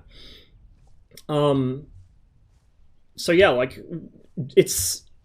Even the Nazis, of all people, raised units from Untermensch, or Untermenschen, right? Like, the Nazis had fucking Slavic and even, like, Russian units. They were taken from defectors. So they'd take Russians that said, oh yeah, the communism's bad, we totally want to reinstate the Tsar, and they'd say, oh, well, come fight for us then. You had, like, 3 or 4 different Russian units. I think 2 within the SS, one of them was regular army, and then you just had individual Hiwis, Hilfswillige, on top of that. Like Osttruppen, you had, what was it, My War, the South Korean film about a pair of, I think it was a pair of brothers or best friends or something, I'm pretty sure it was brothers, who were drafted into the Japanese Kwantung Army in Manchuria. One of them was captured at Khalkhin Gol by the Soviets and pressed in service in the Soviet army, or the Red Army at the time. And the other one was captured fighting the Americans, I believe, in the Pacific, and he ended up joining them. And so the film's set around the Normandy landings, and the 2 brothers are reunited when they're both fighting on opposite sides of the Normandy landings. Just because they've gone through this grand chain of... Because the one that was fighting on the German side had been the guy that was first fought for the Japanese and captured by the Soviets, fought for the Soviets, and captured from the Soviets by the Germans and fought for the Germans as a member of the Osttruppen. Because a lot of the troops defending the beaches at Normandy were Osttruppen. They weren't German troops. So, like, even the Nazis of all fucking people were perfectly willing to raise auxiliary units or colonial units from every population except basically Jews. And even, like, there were even still exceptions within the race laws if you were a certain percentage Jewish heritage, but in the army, they wouldn't treat you as shittily as every other Jew in the country. They'd still eventually come for you in the end, but you had a little bit more time to play with. That stereotypical... Yeah, I'm walking around while I'm speaking, just so you guys aren't staring at a Be Right Back screen. Let's go to a more interesting map. This map is cool. If you built it up with some scenery in the editor, like we do with 345th missions, you could use it for stuff. Like, I don't know. Something about this map, I kind of like it. It's good for screenshots, too. This is, I think, an ArmA 2 map, even. Let's just build a new one. Let's go... Livonia is a cool map. I really like Livonia. Yeah, like, the stereotypical... There's this one photo of, like, the German World War II soldier. Not SS, just a regular here soldier, but he's got, like, the Chad jawline. He's like, when Nazis want to talk about how the fucking Aryan race of the Übermenschen, they post this photo. That guy was half Jewish. It's been proven. It was factually known. In fact, the Nazis realized afterwards and went, uh-oh. And so gradually phased that photo out of their propaganda because they realized, like, oh, fuck. Not only is he half Jewish, but he looks more fucking Chadly than us supposed Übermenschen. You know, must be a relative of mine, right? But yeah, like, this whole fucking mindset, and I've had people come in chat before, like, most of you guys that are regulars here especially, you guys are fucking, you know how shit works. Like, forget the fucking woke label, that shit's dumb. Both sides fucking applied in stupid situations. But you guys like, actually understand how the world works, right?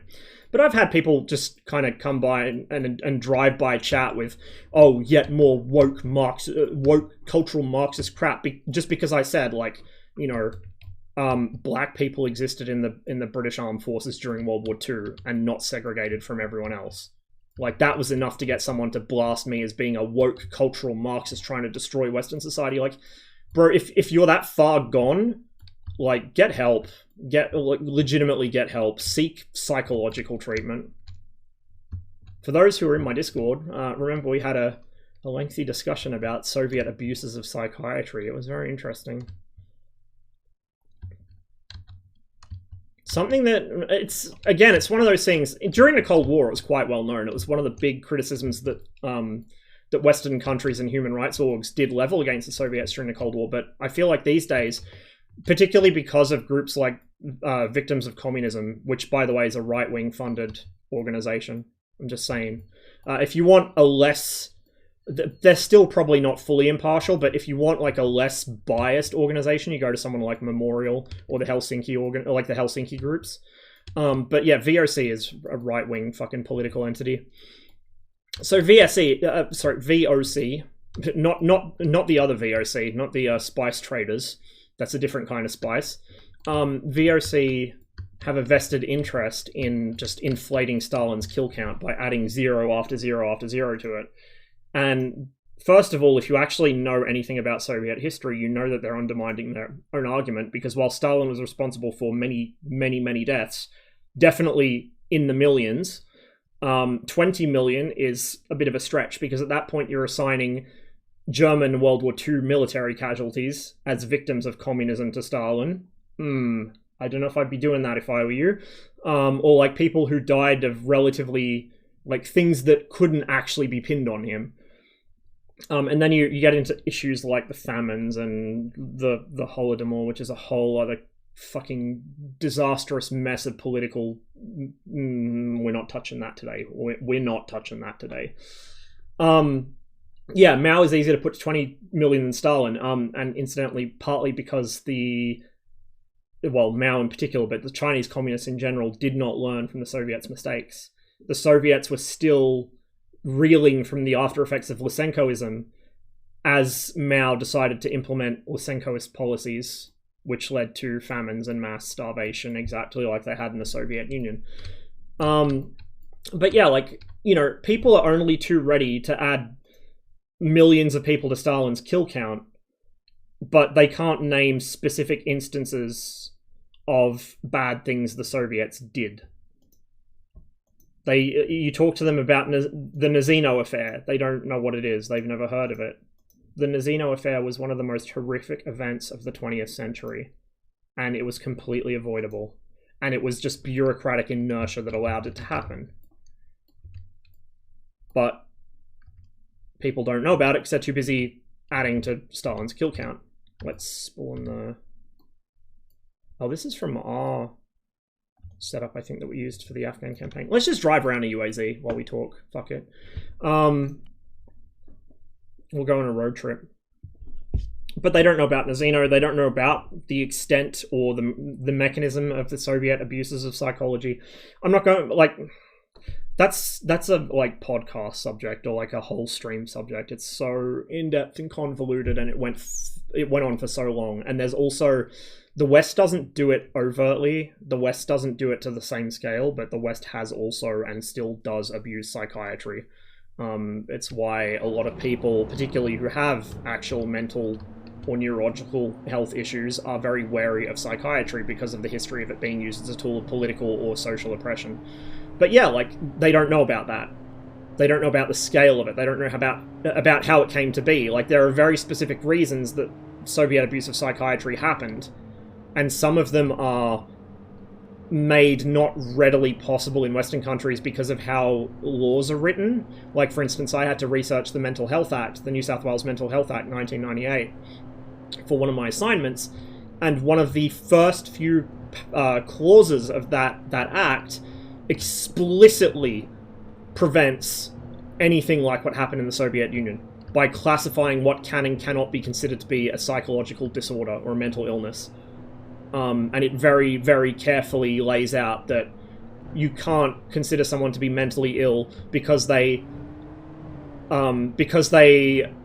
express or fail to express a particular religious opinion or political opinion or social, like all this stuff, you know, all this, because the Soviets basically used it along with very creative and intentionally vague interpretation of schizophrenia and its onset, to say that anyone who had delusions or ideas of reform or excessive anxiety or just didn't fit in the Soviet system, you know, they were shiftless or they changed jobs too often or they showed in just any way didn't conform well enough, they had sluggish or slow progressive schizophrenia.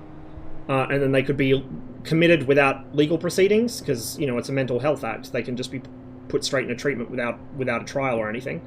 So that saves the mess of a trial where a dissident can use that to grandstand about their cause, which many dissidents did when they were put on trial, and it gets more coverage overseas. So you can avoid that. You can just squirrel them away to a psychiatric institution out in fucking Siberia somewhere, and they're not heard of again for 5-10 years, and they're either drugged to the point they finally break and conform, or they break actually and genuinely become a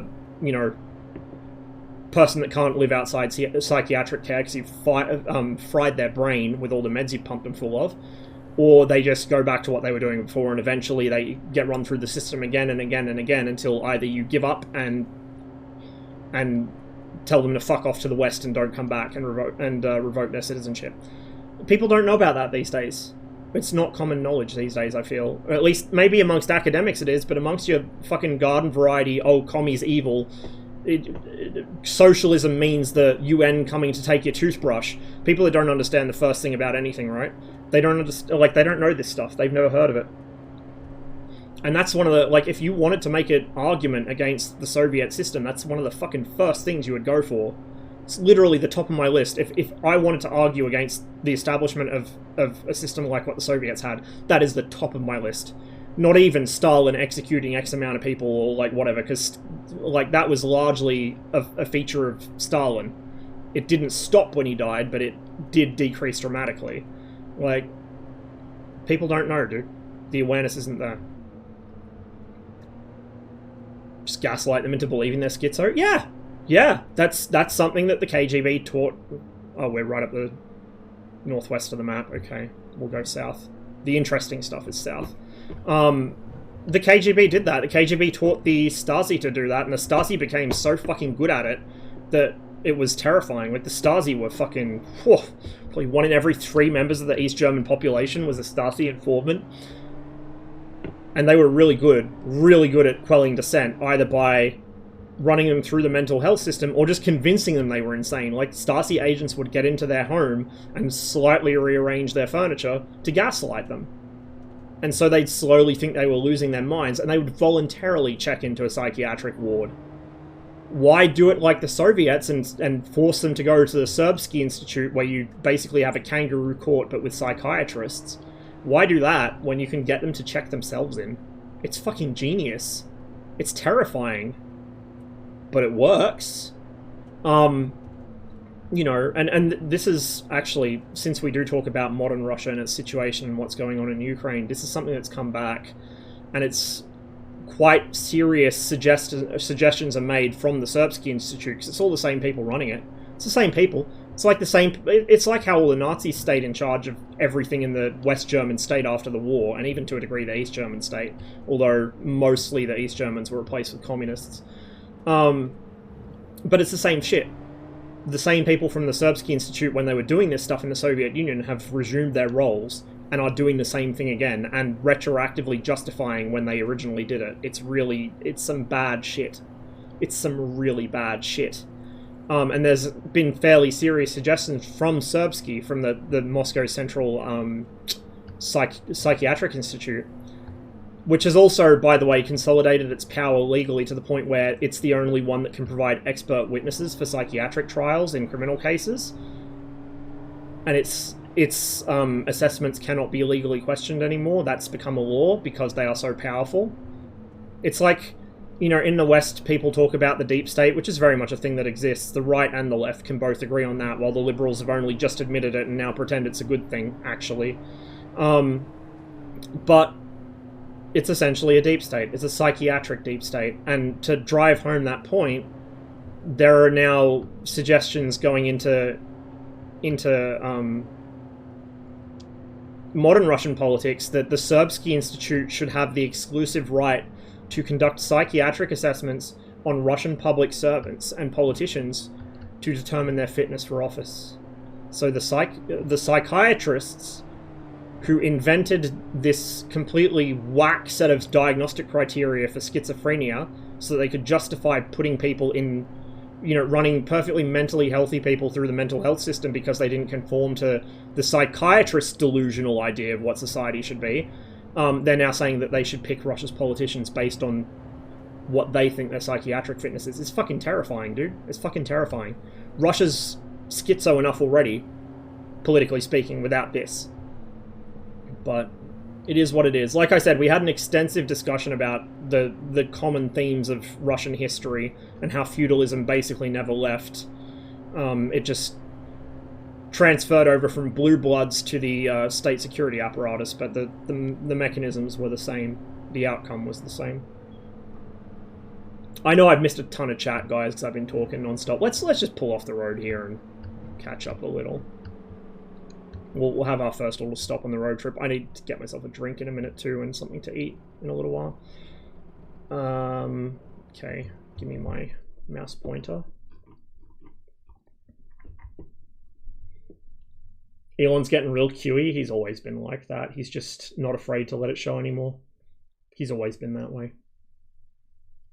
Tech bros are all like that, dude. The tech sector is notorious for feeding into that movement. Because they all have massive egos and they all think they're the saviors of humanity, and they're all well above their level of actual competence.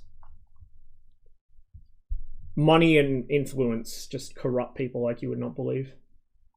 Although, let's be real, people like Bezos and Musk and that kind of ilk were already not right to begin with. Consensual harems are fine. If it's consensual, fucking why not, dude? Why not? Who cares? Like, I know people in poly relationships. I was nearly in one myself, but I got cold feet because I wasn't quite sure if I was ready to deal with it, because I tend to be very, like, easily jealous. Having grown my ass up a bit, I'd probably be fine with it now. If I got along with everyone else involved, like, fuck, why not? Bit of fun between friends, not hurting anyone.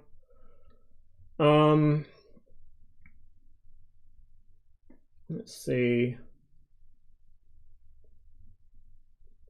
Roma here tend to have the opposite issue where they seclude themselves in very close-minded family clans. That happens with a lot of like marginalized groups. That's also why there's often problems with ghettoization with refugees or with like even Jewish populations back in, you know, pogrom days. Like East London was full of essentially Jewish enclaves because they didn't mix so well with the locals. The locals didn't like them or trust them. They didn't trust the locals, and they had a bunch of trauma they were still trying to work through from the pogroms. So yeah, like communities like that do tend to close themselves up, and it can be difficult to get them out of that, but it's not healthy to kind of let that fester either, because it just turns into us and them, which is exactly what it's done in the US, because the US government also intentionally enforced ghetto formation through housing loans.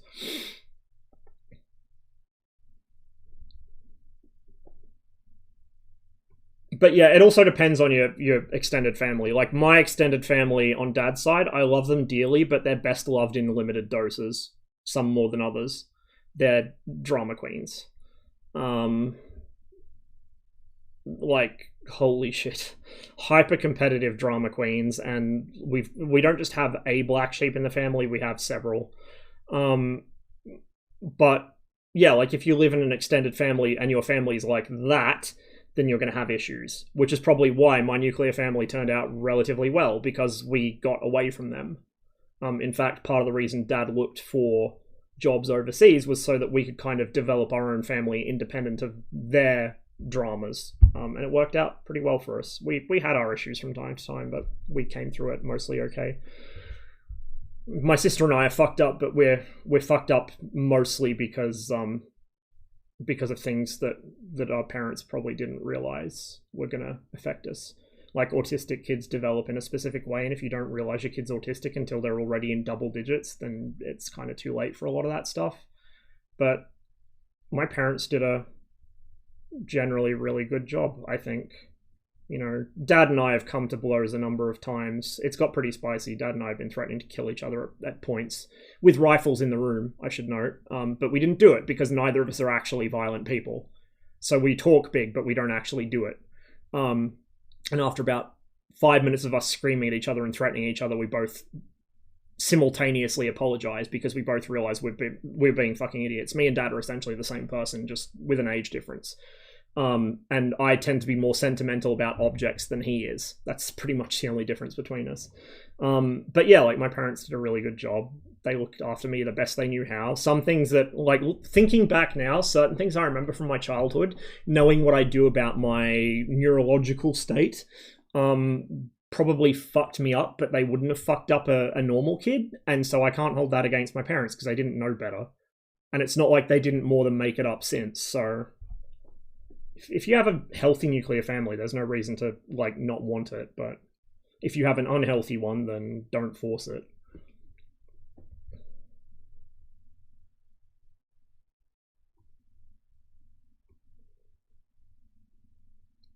Don't remember telling him that detail? Yeah, but you do repeatedly call him a Prague person, so he probably worked backwards from that. Shane Bomber Crew had something of a shallow gameplay loop. Yeah, I mean, I haven't played it enough to really hit the bottom of the shallow gameplay loop yet, to be fair. But I like the idea. I like that it was a sort of cutesy, accessible game, but it did have a kind of a more serious theme behind it of remembering that just because like it was a part of the war that wasn't very successful and it wasn't very morally good necessarily, a lot of young men died doing it, believing that they were helping to win the war and believing they were doing something good. And so we should remember them for that. And also remember the lesson of strategic bombing not working, but we haven't, obviously. Tokyo makes Dresden look like the Oregon wildfire plant. Yes, LeMay. Like, Bomber Harris was a piece of work. Arthur Harris was a real piece of work, but Curtis LeMay was legitimately psychotic. Like, holy fuck, LeMay was a piece of shit. Absolute piece of shit. Limitations of strategic bombing. In hindsight, one could put the question to the RAF why they thought strategic bombing would be effective if the Battle of Britain failed. Yeah. I think I'm going to be real, and I'm going to base some of this, maybe this isn't good history to base things off myself, but I'm going to base an assumption off of my own character, things I've learned about myself during my life. It may well have been a case of we know this isn't going to work, but we can't let what they did go unanswered. I'm one of these people that I'm very contradictory. If you ask my position on like victimless or minor crimes, I'm very much pro rehabilitation. I think there's a lot of crimes that shouldn't even really be like, they shouldn't even have jail sentences attached to them, to be honest. But because they don't really hurt anyone, or like the damage is so minimal, it can be talked out. You know, like one of the things we actually studied in my course that I'm just transferring out of now was like case management within the statutory system. So like case management for offenders and stuff. And one of the aspects of that was like having a case management meeting where you bring in the victim of whatever crime they committed and everyone shares their piece. And so that can actually be sometimes a healing thing for people, because they'll, you know, the offender will be able to see the impact they've had, like directly. It's not just words to them. They see the person in front of them. They see the impact it's had. And at the same time, the victim, depending on the offender, you know, if it's some kid who's had a horrible upbringing and like their life is shit and they've ended up with a drug problem as a result, and they just are trying to get drug money, and so they knocked off their fucking some family heirloom to sell it, you know, like it's not 100% of the time, but quite often the victims and the offenders will kind of, there's almost a relationship that forms of like a mentor or like a parent with a recalcitrant child. And that can be helpful for people. That can stop people from reoffending, or, you know, it can help the victim get over the loss of whatever they've lost. Obviously, for really nasty crimes, it's less of a thing. But so like for a lot of stuff, I'm of that mindset. Like cases where there's deep context to it,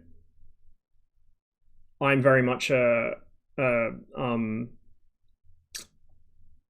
rehabilitation kind of person. Cases where somebody does something really heinous to somebody who's more vulnerable than them, like I've spoken about this on stream before, my measure of a human being is if I took them and took somebody who's completely vulnerable and put them in a room together and said, do what you like, you're unsupervised, what they do defines to me whether they're a human or not. My concept of a human, or who deserves human rights, is predicated entirely on their actions towards a more vulnerable person to them when they're given complete power over them. The moment they do anything abusive, they are no longer human, and all bets are off. As far as I'm concerned, they go to the bin, and anyone like them. So, like I said, it's this contradiction of, for minor stuff, yeah, rehabilitation. For like really nasty stuff like premeditated murder, for, you know, like for personal gain, or sex crimes, especially if they're like some of the more egregious ones, that is, as far as I'm concerned, off to the gallows. I don't care. I don't care. What are you going to contribute to humanity? Whereas somebody who commits murder in the heat of the moment while they're holding up a bank, it's really bad, and they should definitely suffer consequences for it. But they probably didn't wake up that morning and think, I'm going to kill someone. Haha, I'm going to deprive a child of their parent. You know, like things like that. Heat of the moment versus premeditated, and accidental versus deliberate, and intent to harm versus, you know, something went sideways and it just, the sequence of events unfolded that way before anyone could stop it. Yeah, that's my view of people. I feel like the RAF bombing campaign in particular was a case of the Brits going, we know this isn't going to work, we know this isn't going to fix anything, but we just want to see you suffer worse than you made us suffer. That's the impression I get, because they knew it wouldn't work. They already knew before the war it wouldn't work. Revenge, yeah, it's just retribution. A lot of people would say, oh, revenge is always bad, or retribution's always bad. I don't know, probably. Look, moral shit's always complicated and it's highly subjective. It's how you end up with blood feuds, that's true. So there needs to be a demarcation line somewhere that you don't cross. But at the same time, I don't know. The problem is as well, when you start going towards that path, like, it's not going to bring back whatever you've lost. It might make you briefly feel better, but in the long run, it's going to make you feel worse, because then you've got to live with what you did. Like, I think there were whole studies done on the concept of catharsis, and it was found that actually over the long term, it's worse to do the thing that you would consider to be cathartic, because it brings all this extra baggage with it. And then you can also see this particularly true of revolutionary movements. Like, a lot of this is the reason why the Soviet state immediately got derailed. Like, the Russian Revolution had all these lofty ideals, and within 5-10 years, it was essentially just archaic Russian feudalism, but with different window dressing. And it was because the kind of people who are empowered to do all the dirty stuff when you need dirty stuff done are the kind of people who are extremely hard to dislodge. You can't just get rid of them when you're done using them. That's not a tool that you can put back in the box. That's a tool that will suddenly, you know, everything to it looks like a fucking nail, including you. And so for the entire existence of the Soviet Union, the state security organs actually held power, even over the party nomenclatura. And you see that in modern Russia. Like, Putin is nominally the dictator of Russia. Putin came up through the security services. But you know what? The only reason Putin still draws breath is because he has dirt on enough people that they can't do anything to him. The moment somebody feels strong enough to challenge him, it'll probably be Prigozhin at this point, he's gone. He's replaced. And this is why they're bringing back all these old measures of power that the KGB, and before the KGB, and its myriad names, you know, the KGB, MGB, OGPU, NKVD, GUGB, all the abbreviations it ever had, the Cheka initially. You know what that was? It was essentially just the Tsarist Okhrana, rebadged.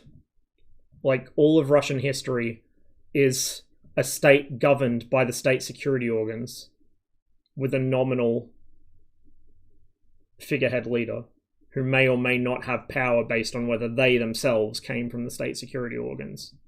Nothing changes. It's a deep state far more effective than anything the West has, put it that way. The West stuff is largely fucking economic anyway, not political. I mean, it has political elements, but...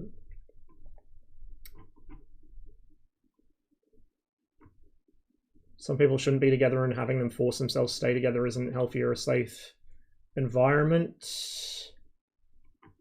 Yeah, having two parents and kids living together is a healthy environment if the parents get along and the kids get along. If the parents fucking despise each other, or if one of the parents is a domestic abuser, it's not healthy. Or, you know, like, just because you have a nuclear family that functions well, it doesn't necessarily mean it's any more or less healthy than a family that isn't a nuclear family and functions well. Like, the whole idea that the well-being of children is tied to how many parents they have and what the gender identity of said parents is, it's fucking... It's quackery, dude. They tell you that to get you to focus on one hand while the other hand is doing something very nasty. It's all, like I said, with the gun shit, it's the same thing. It's all just fucking smoke and mirrors to draw your attention away from shit that actually matters. Blanket statement that we aren't meant to live in nuclear families. It depends from culture to culture and time period to time period. A lot of cultures still live in extended families. Some cultures live in nuclear families. In Western society, nuclear families are a development of the past 200 years-ish, maybe a little more. Debatably less. And they developed differently, like, at different time periods for the different classes, because the poors couldn't afford to live in nuclear families until the, like, early to mid 20th century. So the whole concept of the nuclear family being the default human family structure is bunk. It is a human family structure. It can work really well when it does work, but it's not the default. There is no the default. It varies. Talk about Brisbane riots just now. I haven't been paying attention to what's going on in Brisbane. I generally don't pay much attention to Australian news because it's It's either too depressing or it's fucking inconsequential bullshit.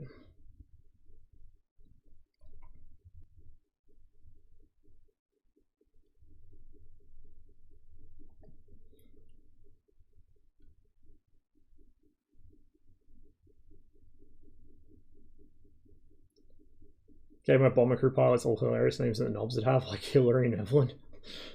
Yeah, Evelyn used to be a boy's name. People don't realize that. Hillary as well. Like, there's so many girls' names that were boys' names 50 years ago.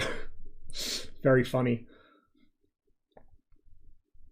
Started to become a Karen for fun and call myself Taiwanese American just to see how people react. Oh, nice. It's like people call me Australian all the time. I don't actually care. I've had Australian citizenship since I was born because my mother's Australian, so I got citizenship by descent instantly. But I will feign offense and say, no, I'm Canadian. Fuck you. I'm not Australian. Like, I've lived here most of my life. I don't really care, but to me, Canada's always... Well, I have multiple homes, to be fair. The UK is home in a way as well. But Canada is like home. And always will be. Time to get the Middle East. I think slavery's bad, which will never happen. Yeah, good luck with that.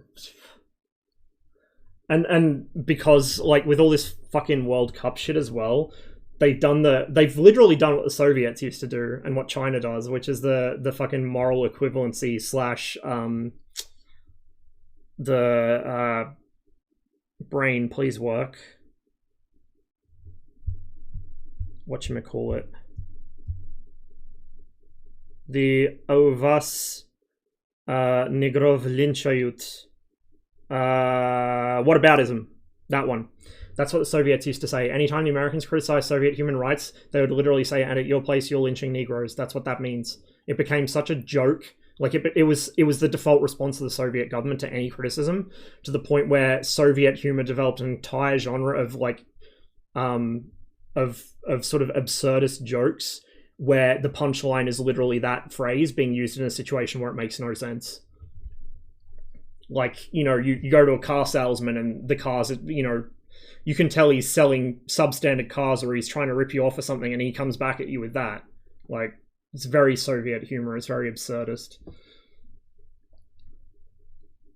British slavery was just in place by indentured labor anyhow. Yep.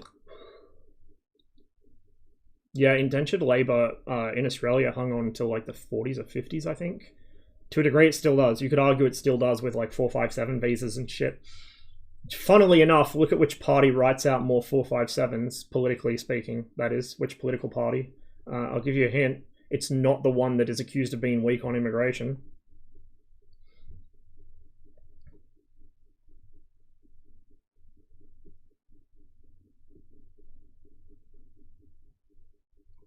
Like Nolan's Dunkirk, I think it's a good film, and of course there are black soldiers. Like, that's a standard for French army since World War I. It's just not sure about officers. Yeah, officers, I don't know. Maybe, or particularly with the French, because the French were a bit more openly questionable about their treatment of colonials. Indigènes, actually. Indigènes, which is a French war film, well, Algerian, I think, war film, about French Algerian colonial troops in World War II. I haven't seen that for a long time, but that was a good film. And it showed like a lot of them being treated like shit by the French, and then their commanding officer was Algerian, but he was French, or he identified as French and acted French and everything, but he was still Algerian, and the French all treated him as an Algerian. He was self-hating, right? That was like the typical capo type thing. The people like that exist everywhere. Hanshar was first. No, Hanshar was the Bosnian SS brigade. Croatian was the 369th Croatian Regiment. I forget what their honorary name was, but yeah, 369th was the Croatians. Because there was a Red Orchestra realism unit named after them, and surprisingly not. They were all fucking neo-Nazis. Well, worse, they were fucking Ustashi. Weren't Muslims considered honorary Aryans or some bullshit? Yeah, sort of. That, like, Nazi racial theory was a disaster, and it changed based on the day of the week, and again, it was Realpolitik before Realpolitik had a name, but yes.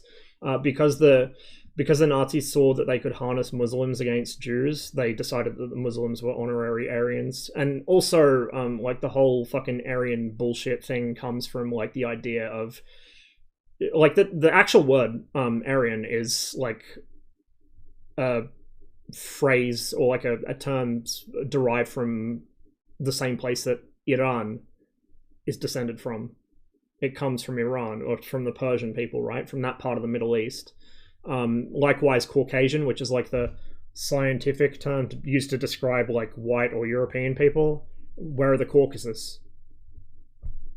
It's like, I think I brought this up on stream recently, but when the Boston bombings happened, there were unironically headlines about the wrong kind of Caucasian. It's also why you'll notice that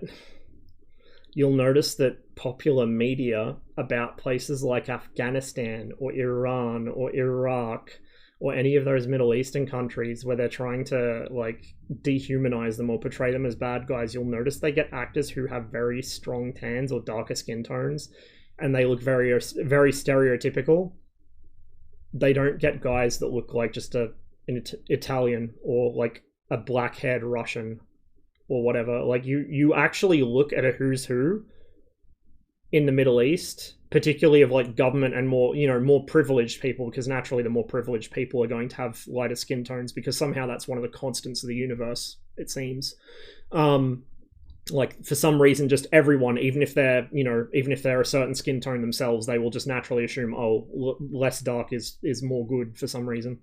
Like the whole thing of Turks and Greeks arguing over who is the most white, it's just stupid. But like if you look at the Middle East, plenty of people who are highly placed in supposedly evil, bad countries that we've fought in the Middle East, they don't look any different to us. Like my dad used to get pulled up for fucking enhanced screening every time we had a stopover in the US after 9/11 because he had thick black hair, a thick black moustache, and a strong suntan. He's Canadian from, well, his mother was American from Spokane, and her family goes right back to the fucking Mayflower, right? So on one side, as American as you can get without being Native American, right? And then on the other side, Jewish from Ashkenazi, so European Jews who are just Europeans.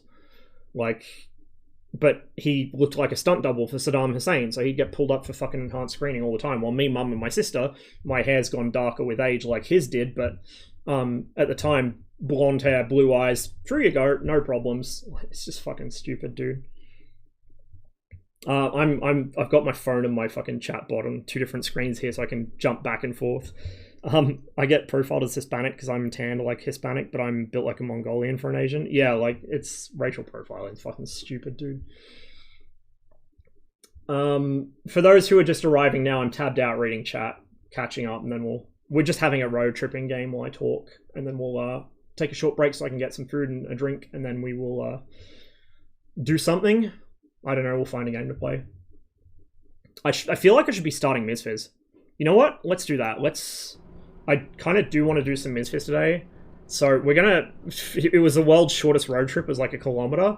But I'm gonna start MSFS now, because if I'm talking to you guys, I may as well start it. So let's do that.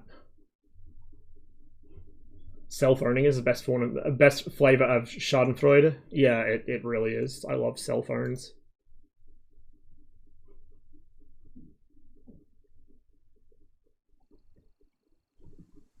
How would Nazis exist if we showed them Abigail Shapiro? You say that. There's like a whole thing about that. Like,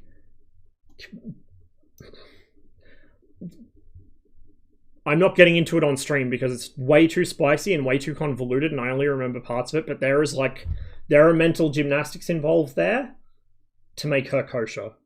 And yes, I am deliberately using that word in this context because it amuses me. But also Abigail Shapiro is a piece of shit like a brother. She has horrible opinions. Literally her one redeeming feature is her chest. But yeah, like, trust me, even in World War II, that didn't stop the Nazis. Like, a lot of Nazi officers, or like even some of the fucking camp commandants, were banging their fucking... They pick out the prettiest girls from the fucking camp and keep them on as their fucking handmaidens, and they were banging them. Like, I think a couple of fairly highly placed Nazi Party officials got either threatened with or actually at least token prosecuted for breaking the Rassenschande laws. It happened. Like, people are fucking contradictions, dude. People are contradictions. Like I said, the more somebody rails against something, the more you can be guaranteed that they engage in the thing they're railing against. Fucking guaranteed. Let's go ahead and have some spicy self-disclosure here. I've already said it in Discord, but some of you who have been around for a while may remember that my opinion on children is no, I don't like them. Keep them away from me. They're scary and terrifying and unpredictable and snotty little things. And also, I can't even look after myself. How am I going to look after kids? Don't want kids. Don't want to bring anyone into the world. Like, I can't handle the world as it is. I don't want to bring in somebody to it, like, who has to deal with even worse than I'm going to have to deal with as shit goes downhill, and also has my mental makeup potentially, and is going to be just as fucked as I am. Like, I don't want to do that to another person. Like, that feels deeply morally wrong to me. I'm not saying don't have kids if you want kids. Like, go for it. If you enjoy being alive in the world, like, I enjoy that to a degree, but like, if you're not concerned about the state the world's in and where it's going, and you're not concerned about your kids, like, suffering potentially, go ahead, have kids, don't listen to me. But my policy was, I'm not having kids, don't like kids, keep kids away from me. The doth protest too much principle, I'm gonna be real with you. If you found a woman I clicked with well enough, I would probably not be able to stop myself, and I would make the Catholics look like they were opposed to families within about 5 years. I don't know what it is. Lizard brain too strong. Like, I'm terrified I'm going to accidentally get some girl pregnant. But that's after years and years of me going on about, oh, kids, no. Like, it's not, I don't like them, I hate them, no, I don't want, it's like, I'm terrified I'm going to do it accidentally, and then I'm scared of the consequences of that. I'm telling you, man. I'm telling you. It's... The more someone fucking rails about something, the more you know that deep down, somewhere inside them...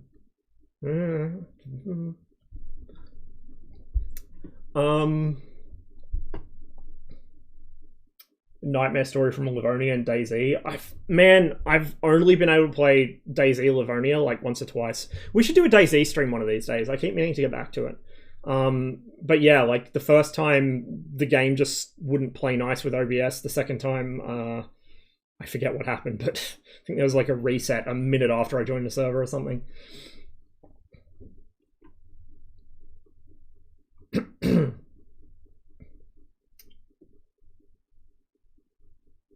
Catharsis failure, that's a plot of so many Batman comics. That's the point of the Punisher as well, but the rightoids miss it entirely. It's funny, like, so many things that people miss. Like Christianity as well. I'm gonna do a spicy. Today's a spicy stream. We discuss this in, like I said, we discuss a lot of things in my Discord. Christianity is one of these things. Christianity, not from a, I'm going to study the Bible and my interpretation is a correct interpretation. From an actual historical standpoint, Christianity was a response to a particularly nasty place in Jewish cultural and religious history, where the priesthood had gained basically unchecked power and wealth. And Christianity was a response to that. I mean, literally the Bible lays that out for you. The Bible describes that Jesus' whole struggle was against corrupt and powerful and self-interested priesthood and wealthy men, right? Wealthy merchants and so on. Something that strikes me, especially with all these fundy Christian movements that are popping up these days, they seem to forget that, first of all, Jesus was a Jew. Kind of an important detail, one would think. So they forget that. They forget that Jesus spent his entire life campaigning against wealth inequality and the abuse of power by the Jewish priestly hierarchy. That was his whole life's work. That was what killed him in the end, because they didn't like him doing it, so they went to the Romans, and the Romans saw him as a potentially destabilizing force in their nice little fucking empire, and so they did what the priesthood and the wealthy men told them to get rid of this little troublemaker so that they would continue having a stable empire, even if it wasn't a socially just empire. And this is just lost on people, just completely lost on people. So you have this thing where Christianity over the centuries goes from being a persecuted sect of Judaism that nobody particularly likes, not the Jews, not the Romans, not the, well, the Muslims weren't even around yet. Islam developed, I think, about 700 years later. Something in that ballpark, 600-700 years later. And that was a response to things as well. Like the development of each Abrahamic religion and each sect of it is a response to something that exists in its zeitgeist, right? Each sect, each everything. Like Protestantism versus Catholicism, all of that, all these splits happen because of the world that they exist in. Now, Christianity happened because of the state of the Jewish temple. It's fucking well documented, right? Well fucking documented. But people forget that. And so we have this thing where 2,000 years down the line, Christianity has somehow turned into one of the most oppressive, wealth hoarding, not as a basic, all Christians are like this, but as a lot of the organized sects are being led this direction. Like prosperity cults, especially a lot of the evangelical movements, like all of them, Protestantism in general has kind of had a bit of a moment over the past couple centuries. It was already having a bit of a moment, what with the witch hunts and so on, but it got worse. But people just forget like what the original purpose of Christianity was. They forget who Jesus even was in the first place. And it's one of my fucking things is probably one of the best songs that describes this that I've heard is The Ballad of the Carpenter by Phil Oakes. And it's like it takes a Jew to tell the Christians how their religion is supposed to work and what it was originally founded around. Like, of course it does. But Christians, despite their religion being founded around a single historic Jew, Jesus, Christians have done a lot more persecuting and killing of Jews over the last 2,000 years than the Muslims ever have. The Muslims used to protect us against the Christians during the Crusades and so on. Not like they were perfect either, but fuck, they were a lot better than the Christians were. And to this day, a lot of these fucking fundamentalist movements, particularly in the US, they have this idea that we need to support Israel, and you ask them like, oh, well, you're a Christian, why is Israel such a big deal for you? Wouldn't you rather that Israel be controlled by Christians? They're like, no, well, actually the Jews need to control Israel because that's one of the checklist items to have Jesus come back, apparently, according to like all these millenarian movements or whatever they're called, the ones that think that Jesus is going to return next week. Just trust me, bro, trust me. So again, we're just a means to an end to them, and you know, in this magical world where Jeebus comes back to take 144,000 of them to heaven or whatever it is, the wealthiest 144,000, you know, because they just ignore the part of the Bible where it says it's easier for a camel to pass through the eye of a needle than for a rich man to pass through the gates of heaven, then they'll just go back to what they used to do to us, of course. Cool Christians, but what about the Nordic religion? I know very little about the pagan religions. I do know that a lot of the modern interpretations of them are reconstructions. Like, for instance, on the Slavic side of things, particularly the Russian side of things, the Christian church, if you see the way the Russian Orthodox Church carries on, you would understand why very quickly. The Russian Orthodox Church essentially exterminated traditional Russian paganist religion. There's nothing left of it. So modern Rodnovers base their religion on like this weird syncresis of some ideas from the Christians, some ideas from the Scandinavian Nordic religions, some ideas from the Celtic religions. It's a clusterfuck. It's an absolute clusterfuck.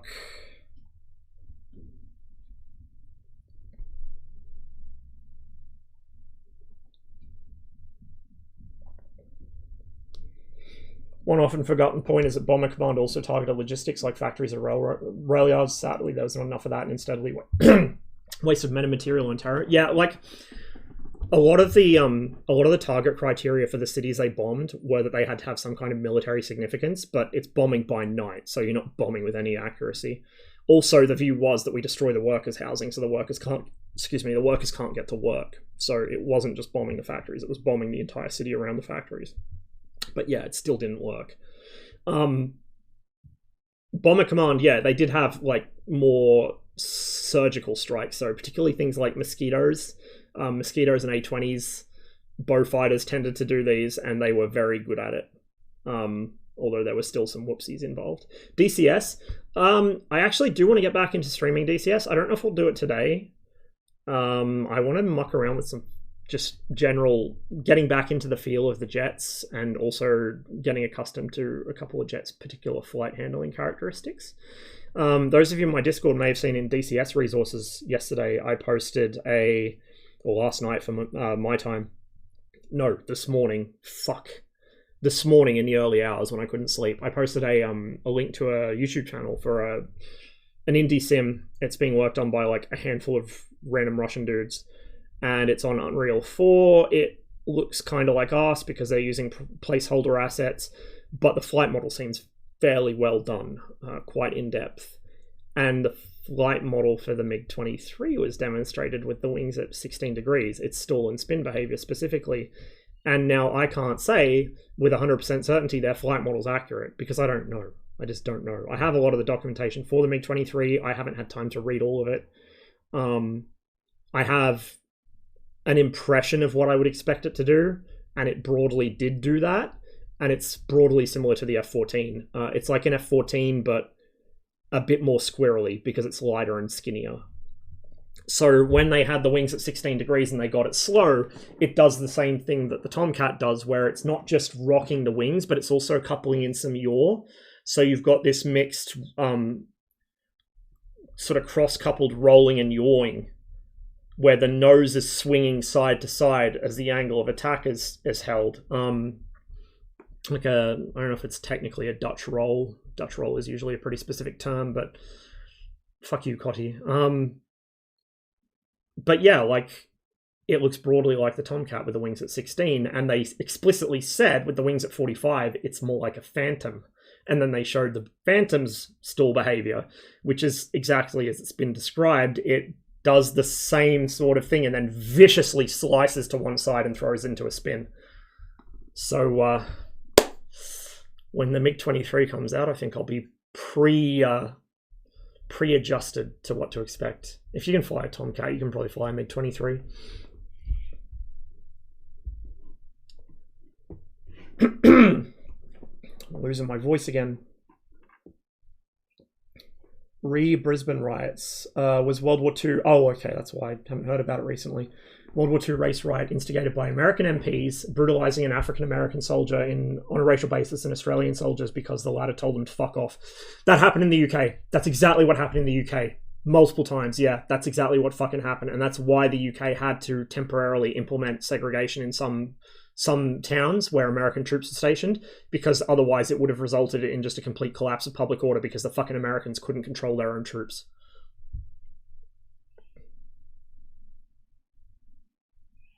Also proves just how base the Commonwealth militaries were, that they didn't put up with that shit. No kidding, Saddam during his trial looks like any other grandpa you'd meet here in a mall. Yeah, exactly. Like most people in the Middle East do, even in Afghanistan. And it's not just like their appearance. Like Afghanistan, until quite recently, the last guy left, I think, when the Taliban took over again. Like Afghanistan had its own Jewish population. It's always had it since time immemorial. It's a big deal. It doesn't anymore because it's the first time in God knows how many thousand years that Afghanistan, or the entity now known as Afghanistan, doesn't have Jews in it. Iran has Iranian Jews. Like, all these populations are all mixed in. They always have been. Like, because people trade, people migrate, people look for a new home. Like, the current rightoid view of the world is such a fucking comical distortion of how history and human society actually works. You can tell these people live in like gated communities or in towns where they're like majority fucking Anglo-Saxon Protestant, or like they just watch too much fucking Fox News, so even when they go outside and see black people or whatever, they're like, this doesn't look like anything to me, like it's fucking Westworld.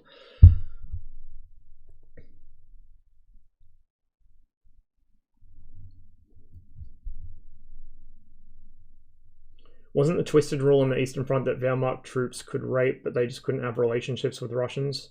Yeah, sounds about right. Sounds about right.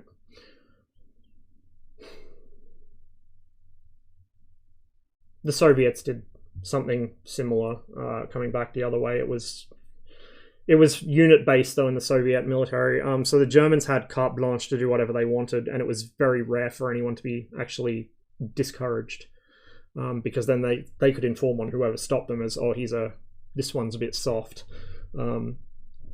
Whereas the Soviets, it was more a breakdown in unit discipline coming back the other way. And just to clarify, the Soviets didn't only rape their way across what was Prussia and Germany, also just across everything. This is the thing nobody wants to talk about, but sex-starved, traumatized soldiers are going to do that. It doesn't matter who they're around, they will find someone to do it to, including their own population. It's why breakdowns in discipline are such a bad thing, because they will go after the nearest civilian population, and there's not a lot you can do to stop them once it gets to that point. The Allies, like the Western Allies, did the same thing all the way across Sicily and up Italy. The Italians had such a shit war, dude, because they had the Germans doing it to them after they swapped sides, and then the Allies came up and started doing it to them as well. Like, the Italians just got completely fucked by everybody in a very literal sense. But yeah, like, the Germans essentially had carte blanche to do whatever they wanted. The Soviets, it was more a case of whether your unit commander was a disciplinarian or not. Some unit commanders would basically shoot soldiers on the spot if they caught them doing it. A lot of them encouraged it. So it varied from unit to unit with the Soviets. And it was typically not the frontline troops that did it either. It was usually the follow-on troops. The frontline troops were too busy fighting or too exhausted from fighting to do anything like that. It was the guys following on, the logistics guys, the second echelon, all of them. They were the worst for it.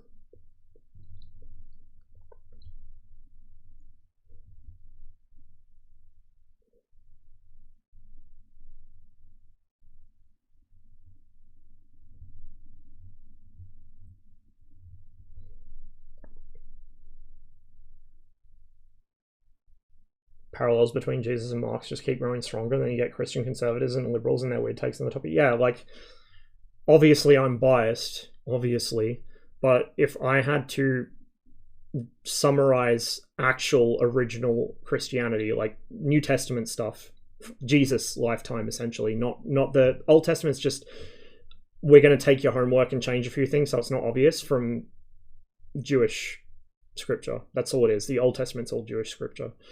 New Testament is actual where Christianity begins. And so, like, the actual original, if you were to try and describe Jesus' lifetime as it would have appeared to him or people around him, probably the closest fucking thing you could describe it as is like some kind of primordial Marxism, which you say that to the fucking religious right these days and they will fucking chimp like you would not believe. Like, that will melt their brains. They'll probably try and lynch you for even thinking about it.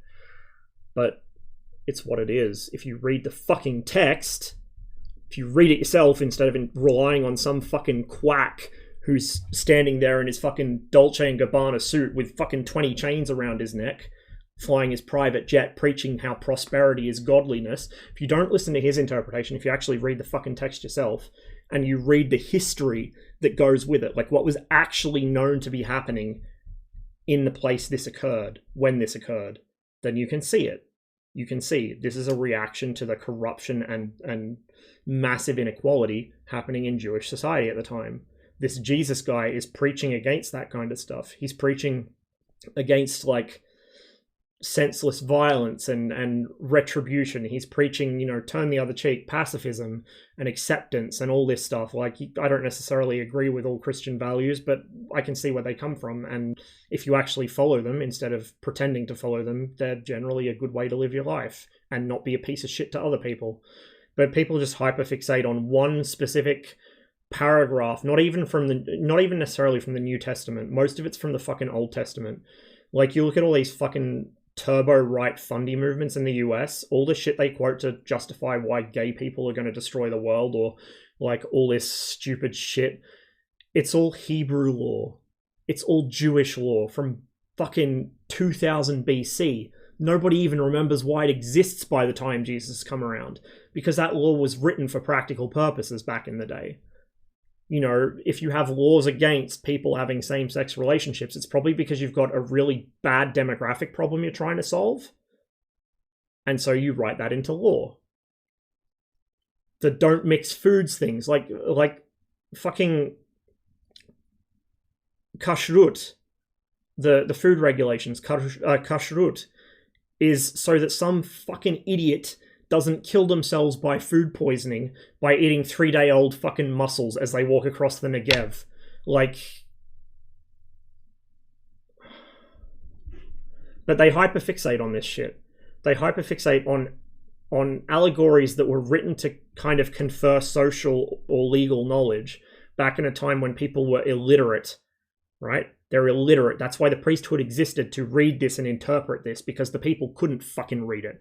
Like, the idea of being able to read the source material yourself, completely independent of anyone else's interpretation, should be such a big deal for religion, but it's not, because people still rely on these hierarchical priestly structures to tell them how to interpret things, as if they're illiterate. I mean, fuck, some of them may as well be, but, you know, like, that's the whole reason organized religion ends up being the fucking horrible chimera that it is because people don't want to think for themselves. It's just dogma all the way down. And to go back to how we got onto this topic, the Soviet Union and political dogma. That's the Soviet abuse of psychiatry. It was dogma. They dogmatically came up with this slow progressive or sluggish schizophrenia diagnosis, which had no grounding in fact, as a post facto justification for committing people for the crime of dissent. The justification for it, like when you say, oh, well, how can you medically diagnose somebody as being mentally ill when they want to improve society? Well, you see, the Soviet society is built on Marxism, which is an exact science according to the Soviet ideology. Marxism is a science. And so science is always right. Not like religion and its dogma. No, science is always correct. Science became dogmatic in the Soviet regime. It's become dogmatic in some respects in our modern world as well. It's like the Christianity thing. It's a corruption of everything it should stand for. Science and dogma should be complete polar opposites. Science is something that's supposed to remove dogma and destroy it, but instead it becomes affected by it itself. Just like Christianity was supposed to destroy unjust hierarchies and wealth inequality, and all it's done is reinforce them over thousands of years of distortion and self-interested political maneuvering by the priesthood. Something, all history of humankind is the history of class something, you know? Religion's just a lifestyle brand in my mind. To a degree, yeah.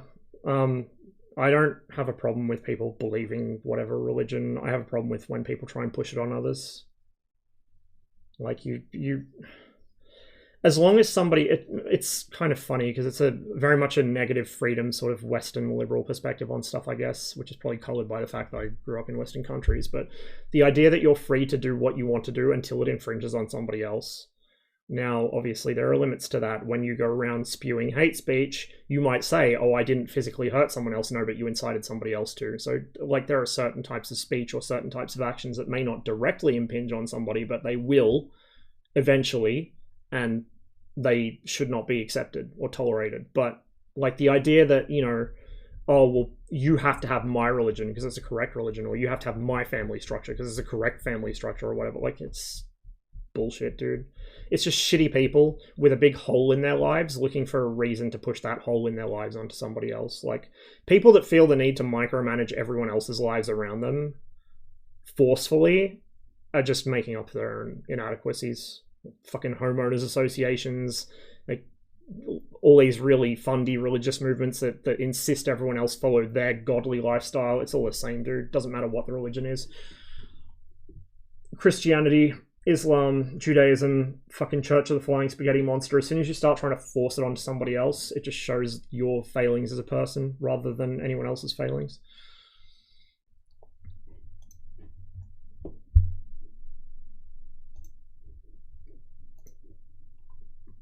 Corrupt science, you're suggesting Lysenkoism's false. Yeah. Well, apparently, not just Lysenkoism, but that whole bevy of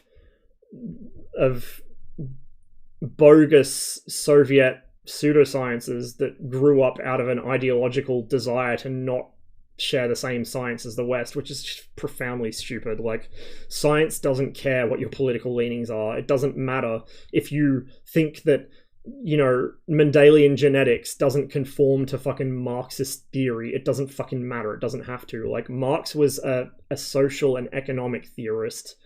He wasn't out here to explain inherited traits in biology, you know?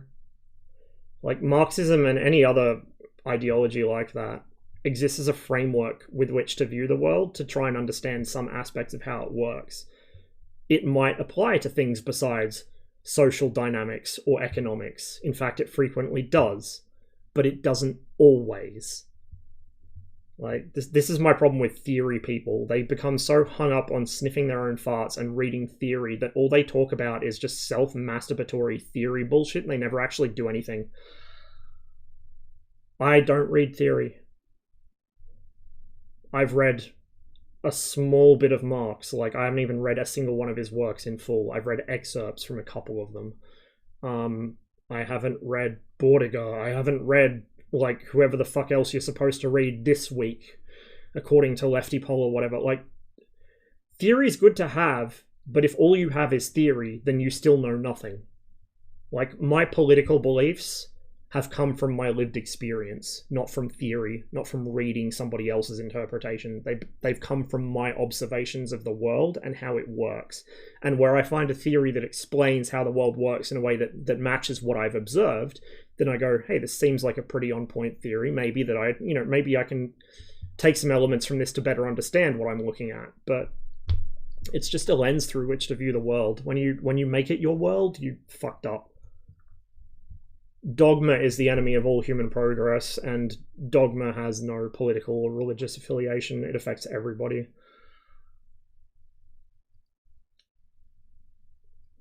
Check the materials I sent in references. If it was recently, no, not yet. Oh, no, yeah, I saw that. Yeah, the intercept diagrams for the F-13s. Iran still has a very, very small Jewish population. I know it does. There's an interesting anecdote for a while back when where then Israeli President Moshe Katsav spoke with the current Ayatollah and asked him in Persian about the village they both grew up in. Yeah. It's one of those things, like, again, this is probably too complicated and heavy to get into on stream, and I'll end up with, like, the fucking ADL and all these other organizations after me. But like, Zionism is a very much European Jewish thing. In fact, it was invented by an Austrian. I tell you what, anytime an Austrian says they have a big new idea to share with the world, I fucking shiver. It never ends well. Like, all the conspiracies people come up with about the Jews controlling the world or the Masons controlling the world, like, any anti-Semitic conspiracy, replace Jews with Austrians and it works even better than, like, it's scary. It's terrifying. Like, holy fuck. I tell you what, I don't trust those Austrians for 1 minute. But seriously though, like, the problem with modern Israel is it's essentially an Ashkenazi state. It's not a Jewish state, it's an Ashkenazi Jewish state. So the Ashkenazi population came from Europe with all the knowledge they picked up over thousands of years of being shit on by the rest of the Europeans and how to do colonialism, and they did exactly that to their own brothers and sisters and cousins. And that's why the Middle East is a fuck fight. Well, one of the many reasons. Like, it's not even just the Arabs that get fucked over, it's the Mizrahim that stayed in the Middle East. Like, the Mizrahim get very little fucking input in how the state of Israel is run because the Ashkenazim run the place. Still, like, you look at fucking Israeli elite and you see a bunch of Eastern European, like, Slavic surnames, or Georgian surnames or Armenian surnames or whatever, because of the waves and waves of Alia that came there from the 70s onwards, after the Soviet Union finally said, fuck it, go, we don't care anymore, after years of repressing anyone that asked to go. So it's a European state, and it's run by essentially Europeans trying to do European colonialism in current year, and then anytime they're criticized for it, they say, oh, it's anti-Semitic, even if the person criticizing them is also Jewish. And the blowback from everything Israel does affects the rest of us. So, without getting too tinfoil hat, it is remarkably convenient to the long-term strategic goals of the state of Israel that every time they fuck over the Palestinians or do some other morally reprehensible shit, it sparks waves of anti-Semitism everywhere else, which then causes more and more people to realize they're not welcome in the country they've called home their entire lives, and then take the Aliyah to Israel. It's a feedback loop. It's so well engineered that honestly it'd be hard to believe it's not deliberate. I need food and a drink because my voice is going to be gone within an hour otherwise. Updated the title and the game. Thank you for that. Although we're still on loading screen simulator. Alright, I'll be back in an indeterminate number of minutes because I'm going to eat. I will put some music on. I kind of forgot to do that. Bear with me for a minute, chat.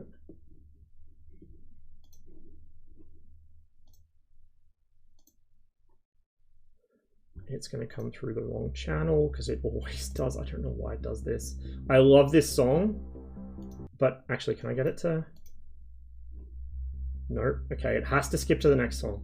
We're going to have to skip it. Now it comes through the right channel. I don't know why the fuck it does that. It's so bizarre. Anyway, I'll be back in a little while, guys.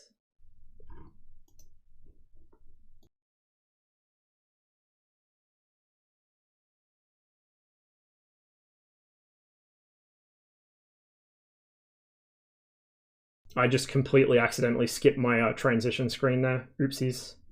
Pro streamer. Highest production quality.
Ah, yes. I come back and sit down to the wonderful sounds of a song about the exploitation of the poor to fight colonial wars. And, actually, I'm going to manually queue up the next song since it's relevant to what we were talking about. I actually mentioned said song by name.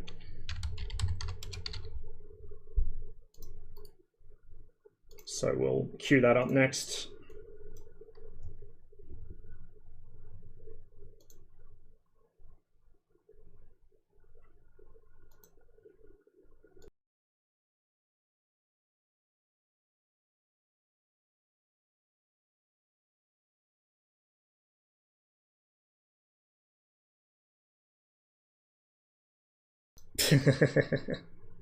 Not quite. Just waiting for the tucker fucker to finish with my late breakfast, so you've got me for a couple more minutes before I start actually eating.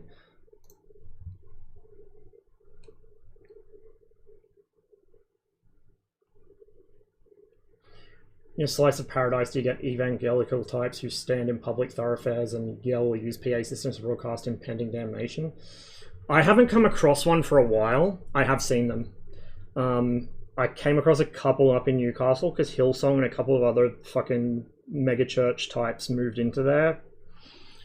I had one guy shove a bunch of fucking literal business cards for his fucking bullshit congregation on me. They usually catch people at bus stops or whatever. But I haven't seen one for a while. I know they exist, but... partly because I'm a shut-in, and partly just because I guess I'm lucky. I generally avoid them. And I don't have to worry about Jehovah's Witnesses, because, I don't know, they just don't come to me for some reason. But even if they do, I know how to get rid of them quickly. You tell them that you've been disfellowshipped, or you tell them that you're Jewish, or you tell them both. Gets rid of them real quick and they don't come back. Tucker fucker, that's not army slang, that's... No.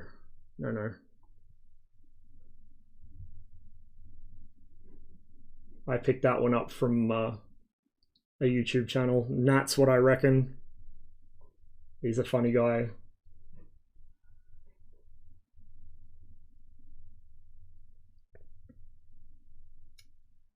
Take on free speech is if you let everyone spout their nonsense openly, it lets you easier see they're a horrible person, unlike if they're forced to hide it, making them thus harder to frame.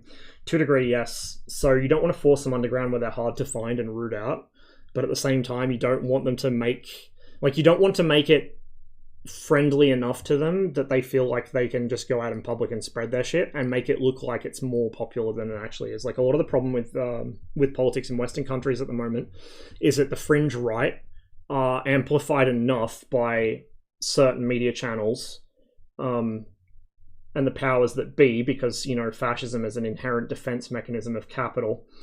But their message is amplified artificially, and it appears to be a lot more popular than it is. And then finally, a really good example is Victoria. So the Victorian elections, when they came around, all the cookers have been carrying on like, you know, oh, we're going to get rid of Dictator Dan, or Dictator Dan wants to eat children, blah, blah, blah. And they got absolutely crushed in the polls. Like, it was an absolute fucking Dan slide, even bigger than the previous one. Which is just a complete rejection of their fucking bullshit by people in Victoria. But if you didn't actually speak to any Victorians and you only read the media, particularly Murdoch's media, which is like 90% of the stuff in the country, and especially in New South Wales, which has been a safe Liberal seat for some time, you would think that Dan Andrews was literally Hitler, and that the entire state of Victoria were gathering around singing Kumbaya, trying to get rid of him.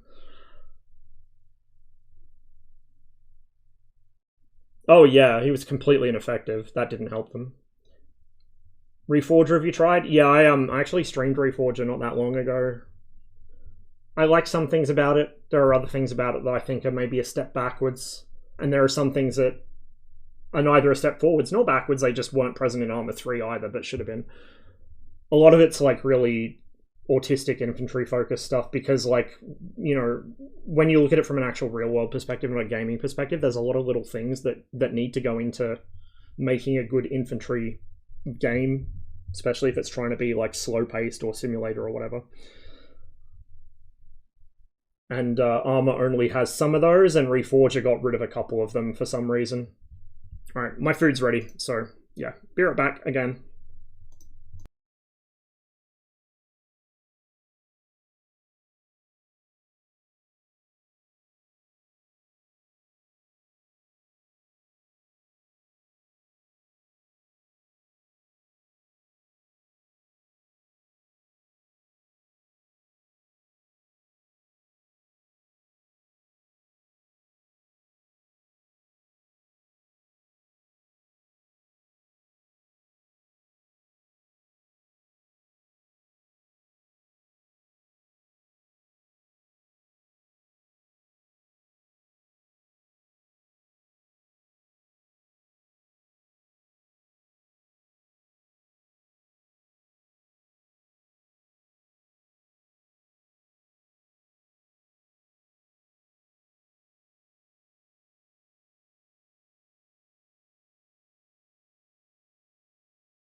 Excuse me about to speak with my mouth full, but on the plus side, at least it's still incredibly moddable and they support mods so much. So look, even if it does go normie and they get rid of some important features, the community will just add them back, but they shouldn't need to. They really shouldn't need to.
It's just occurred to me I've been streaming for 5.5 hours.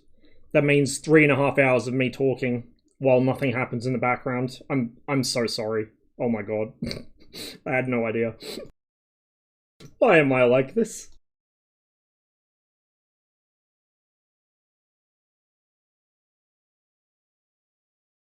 Yeah, really. And if I'd actually thought to just launch MSFS after ArmA while ranting, we would have been flying like an hour or more ago. Jesus Christ.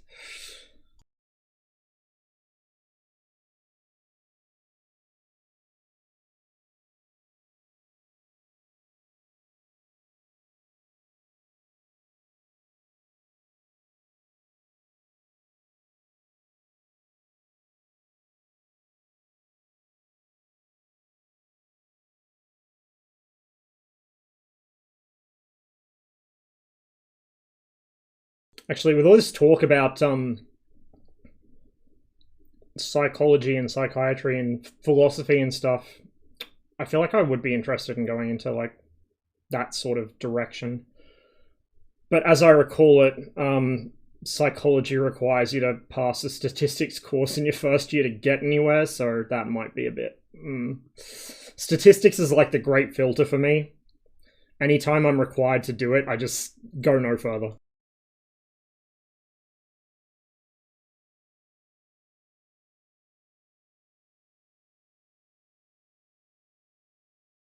Oh, dude, I fucking hate stats. Like, I get the importance of it. I totally get the importance. I understand it, but, like, I just can't do it. I'm terrible at maths in general, and statistics in particular.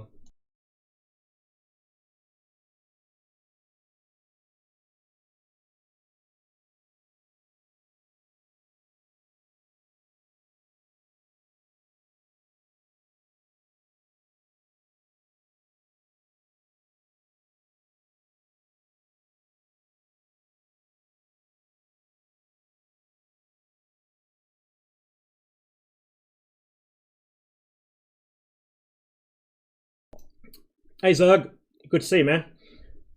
You've arrived just in time for me to actually launch a flight sim instead of sitting here ranting while sitting idle in ArmA for 3.5 hours on end.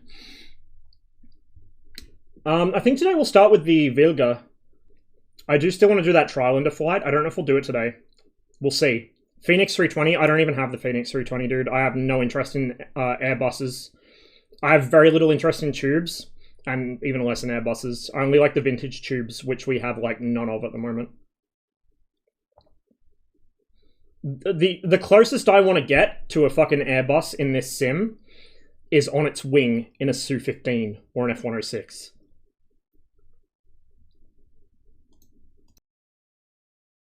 But we'll start with the Wilga, because that's a real nice little plane.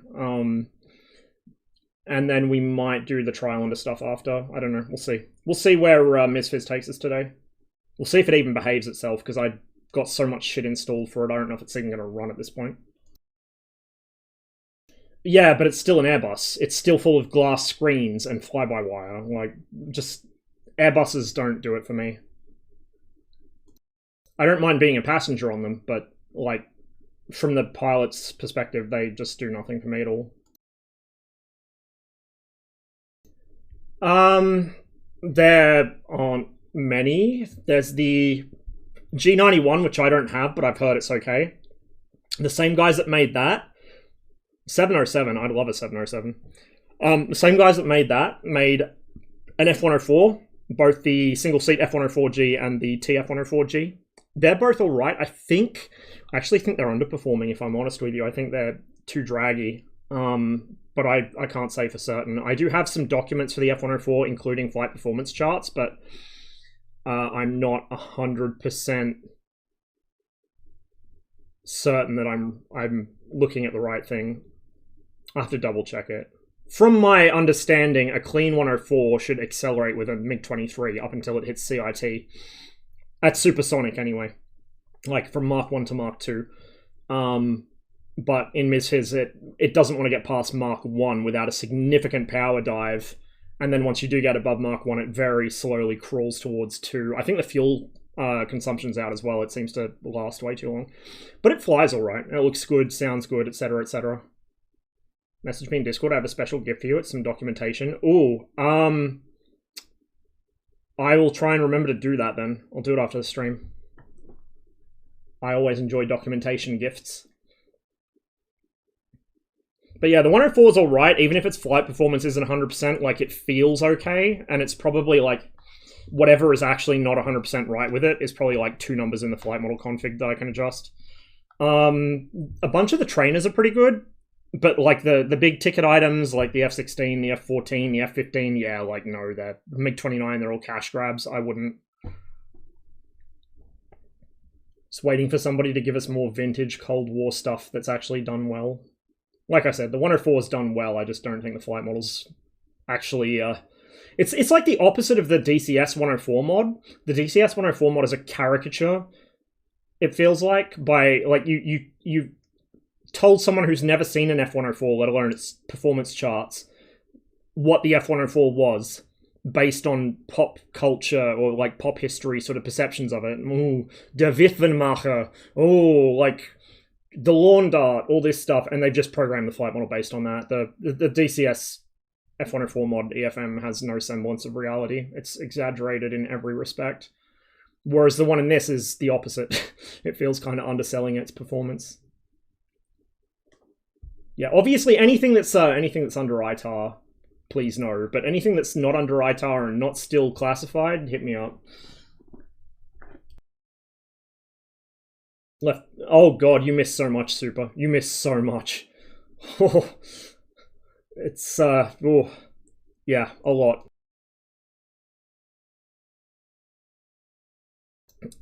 Yeah, RTR to an extent. The thing is, like the DCS 21's developed by an actual 21 pilot. Like there are a lot of modules that are developed by or have input by pilots that flew them.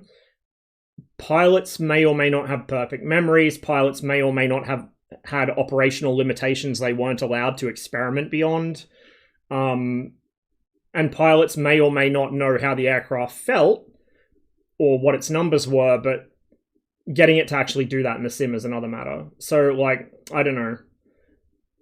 Put it this way, if the MSFS F-104 flight model's accurate, then the F-104's reputation of being fast doesn't make any sense, because even when it's clean at mil power, it's barely passing 300 and something knots. Like, it'll do about Mach 0.6 at mil power, clean, in the sim. And like I said, to get to Mark 2 is a chore that takes a long time. Hey, Maple.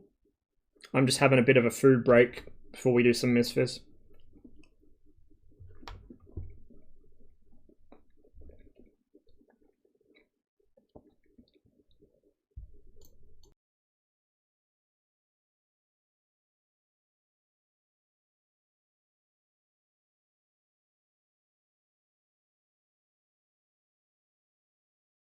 But yeah, as a general rule, the jets are very hit and miss in MSFS at the moment. Yeah, I saw that. I think he might have got a bit carried away with the fans, though. You'd think he's trying to build a fucking hovercraft.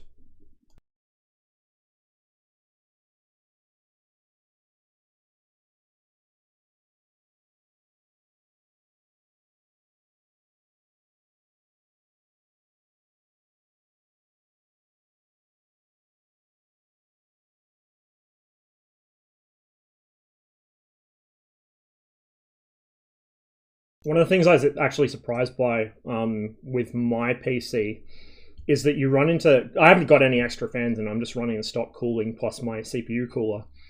But with my particular case, you run into diminishing returns with extra fans because it's set up in a very specific way to get very specific airflow. And if you add an exhaust fan at the back of the case, which most people do, it actually increases the temps slightly.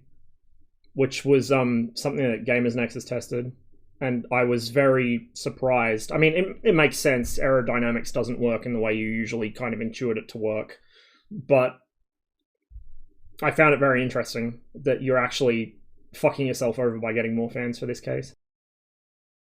So I just stuck with stock.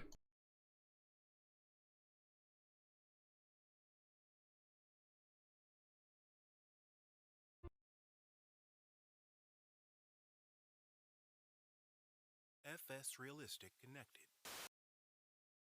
As you just heard, I finally remembered to get FS Realistic. My wallet's fucking screaming after this week. I bought that and a couple of things, a couple other things for the sim, a couple games as well, but whatever. I'll enjoy myself while I can.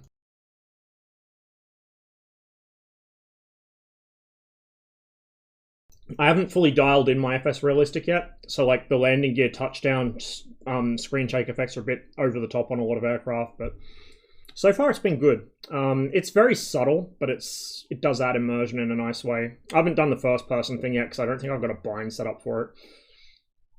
It's when you tell it to like do a bind for the first person mode, it just accepts the first input it gets, which happens to be a noisy sensor on one of my pieces of HOTAS gear. So it's like, fuck, well, we'll do that later through a config file or something. in before Strike Eagle and F4 drop in the same week and I go bankrupt, I think the Mudhen's probably a lot further along. The Mudhen looks like it's pretty close, and like the ramping up of publicity that's been going on. And bear in mind that, yes, while I am a Razbam tester, I know nothing about the Mudhen. That's outside my wheelhouse, so don't try and take anything I've said as gospel, because I just don't know. I don't ask and I don't know. But it looks to me like it's probably getting pretty close.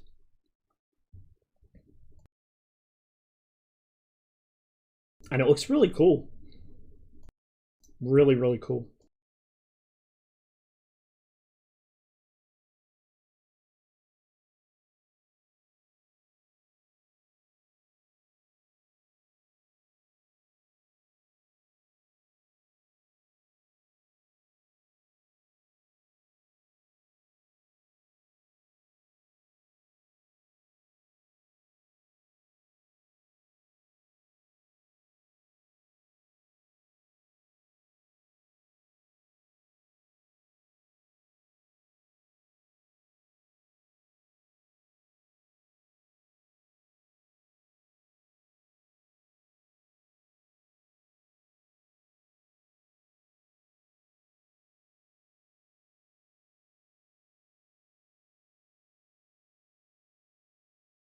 Oh yeah, dude, it's wild how good the sim looks. Like, I know that's kind of its strong point and everyone knows it looks good, but it really does kind of catch me off guard quite often. You find along in somewhere I'm just breathless looking at the world around me in the sim. Yeah, I know, Cotty. It'll happen at some point. I haven't played it for a while though, so I'm gonna have to learn to deal with all the new stuff they've added. Like, I haven't played since before they added separate water management, I think it was. Which I know caused Captain Anoni a lot of headaches when they added it in, so see how I cope with it. Badly, I would guess. Okay, we're nearly ready.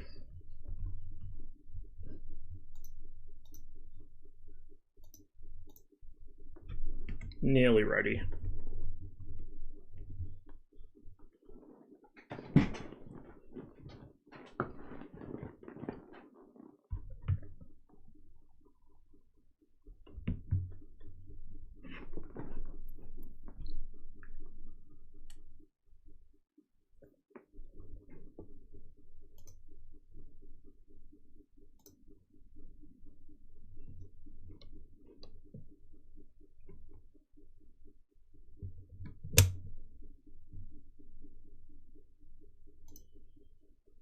Hello. Give me a moment here. Juggling windows.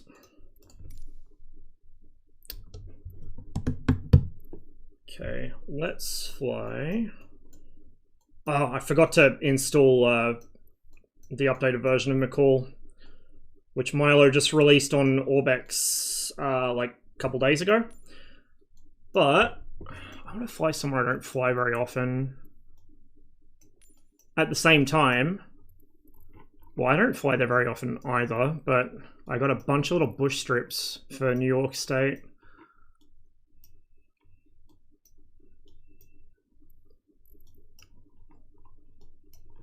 Try and find one that's nice and bush strippy. That's an actual proper airport. That's something out the fucking arse end of nowhere. Oh, hey, this is perfect. But it's gonna hot start me. This is the problem with bush strips. I don't think there's any that have parking spots. This one, oh, this one does. It's not really a bush strip, it's just a little airport, but we'll start here. This guy's been improved, by the way. They patched it. The propeller's behavior is still not correct, but it's closer a bit. On the other hand, it now doesn't stall. Well, it accelerated stalls in the vertical, but it doesn't stall in the horizontal, and it doesn't power off stall. So it's kind of one step forward, two steps back at the moment. We'll see where it goes. Any builds have been patching this quickly enough that I do actually have faith in their ability to fix it. So my points from my review I just put up the other day on a whim still stand, but I'd keep an eye on it. If you haven't bought it already or you're not intending to buy it right away, keep an eye on it, because it will be good. Probably sooner rather than later. It just takes them a few patch cycles to get there, I guess, for some reason. The big radials P40 is also better than I remember it being, although I can't remember if that's because it's still got my mod running on it that I was working on or not. Why am I all the way up here in the Bs? I need to be down in the Ps. For PZL. Here we go, wilga. So I'm running CCM's mod for this, which just makes the aircraft's controls a little heavier, as they probably should be. One of the hallmarks with a lot of Got Grabble's flight models is they're really touchy on the controls, like really sensitive. Which these aircraft typically aren't in real life. We'll just fill it up all the way up because I don't know how long we'll be flying this flight. We'll just leave whatever we got set there. And we'll see what the weather's like. If the weather's like complete overcast, we might just use a preset, but I'd rather use live if I can.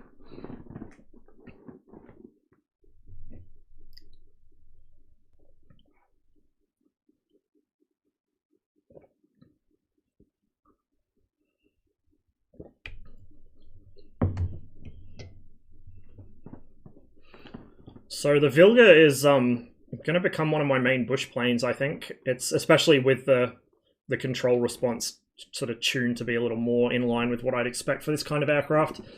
It's ugly in a cute kind of way. It's beautifully rendered. Like it's not a pretty aircraft in real life, and they've reflected that. It's got a suitable amount of wear and tear on it. It's got nice little touches on it. Oh yeah, it's winter, isn't it? Let's change the weather. I'm not opposed to flying in snow or an overcast, although ideally not in this thing. So let's set it to summer.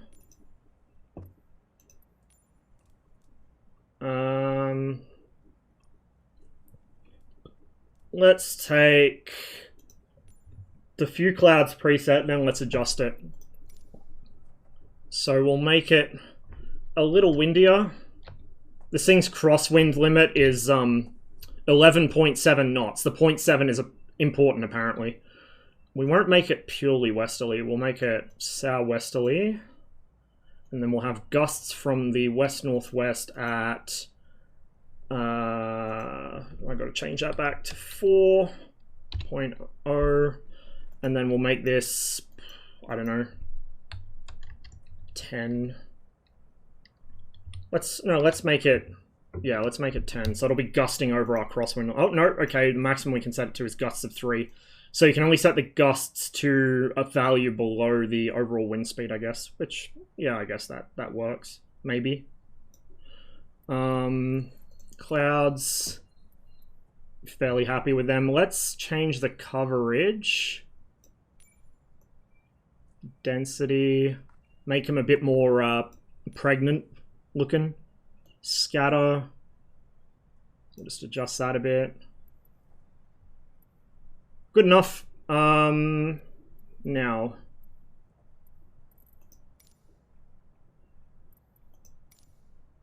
the overall conditions. I'm trying to remember how to do this. Don't remember. I probably should have said it before I started messing with clouds and wind and stuff, but I was going to change the humidity and a few other things, but we'll just leave it. That'll do us for now. Okay, so let me also adjust my view here. Let me reset my tracker so I'm not sticking my head through the top of the visor. So this is the PZL 104 wilga.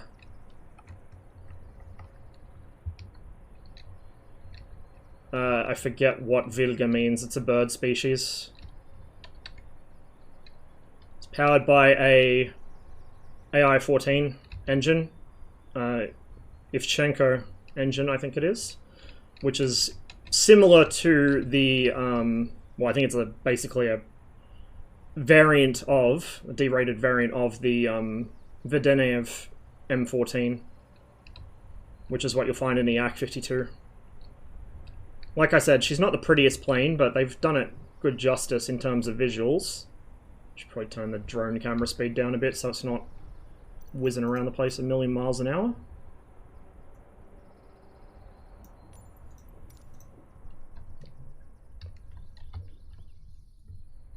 This was designed as an Army liaison aircraft, but also saw quite wide adoption in the civilian world and emergency services and various other things. It was designed in the 70s, so it's not a young plane. Young planes in general aviation especially are very rare anyway. Need an OV-10? I wouldn't be surprised if someone makes one. So we can hop inside, we can close this. We can also remove the door if we want by just hitting the emergency release and the door comes off completely. And then you can, if you want to put it back, you can click the emergency release again, but I usually leave the doors on. A nice little window here for some fresh air while we get this aircraft running. There is an EFB.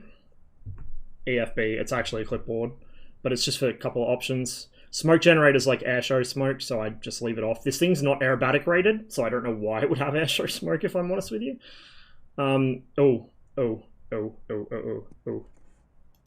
Before we start the aircraft. Look at this.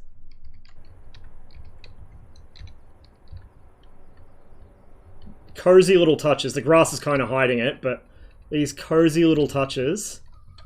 And then, I don't know if I'll be able to click it from this camera, but if you, I think it's probably using an instrument view, but I don't know which one. But if I go down here and click on the guitar,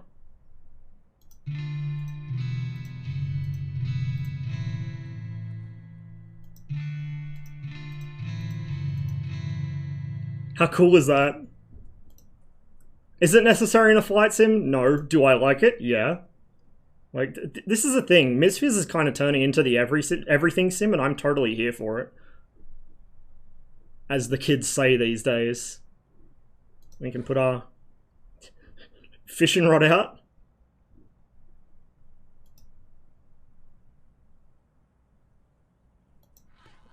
Put it away. And we can load all this back up.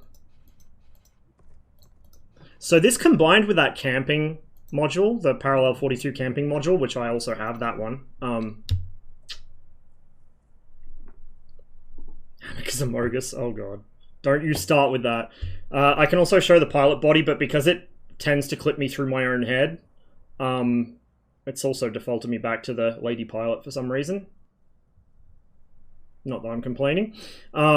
Since it doesn't do the DCS thing where it removes the model of the head so you can't clip the camera into your own face, I tend to leave that turned off, even though I prefer to have the body there. But show co-pilot, we can have our little buddy over here. And you'll notice, look up here. Now when I hide the co-pilot, the second pair of sunglasses go up there. So that's like he's wearing them now. See? Isn't that cool? Oh, I've just fucked up my camera. Hang on. There we go. Okay. Let's get rid of the pitot cover. Wheel chocks. This thing doesn't have wheel brakes, so we'll leave the chocks in place for now. Well, it doesn't have parking brakes. Sorry, it does have wheel brakes. You know what? Actually, no, we'll just take the chocks off. I'll hold the brakes as I start it. Hopefully we won't start rolling downhill. You got your control lock here. This lever, I'm not sure what this does on the real aircraft, but it's programmed in this to swap between wheels and skis. So if I click that, I'll get skis. In the float plane version, that lowers or raises your water rudders. Now, the Wilga, being an Eastern Bloc aircraft, this is the pneumatic valve. This is our air pressure. We need this to start the aircraft. So we'll come up here. Battery on. Starter on. Oil and fuel. I forget what that word means. It's something to do with the oil and fuel. Heaters, I think. Or like thinners. I don't know.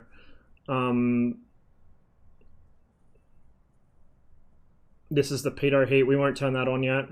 Lighting in the cabin. We won't turn that on yet. None of that needs to, up top needs to go on yet for startup. And we'll just set these so that when we do turn the cabin lights on, they'll come on. That's the ultraviolet lights. So there's our mixture. We're gonna push that all the way in. That's our primer. Our starter's here. This is our cylinder head cooling, which is the shutters on the front of the engine. And then this is your oil cooler, which is the chin intake. So, having done that, let's go both mags. Feeds from left and right tank. 1, 2, 3, 4. We'll call that good enough. Should be, hopefully. Close or open the safety on the starter. Standing on the brakes. I've got a little bit of throttle cracked.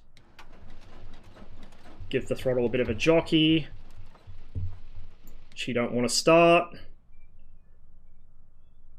What am I missing? I think we might not have enough voltage. Not sure. It usually takes me a few attempts to get it started, and I'm not entirely sure why. If I'm honest, I might not have primed it enough. There we go. She caught on the second.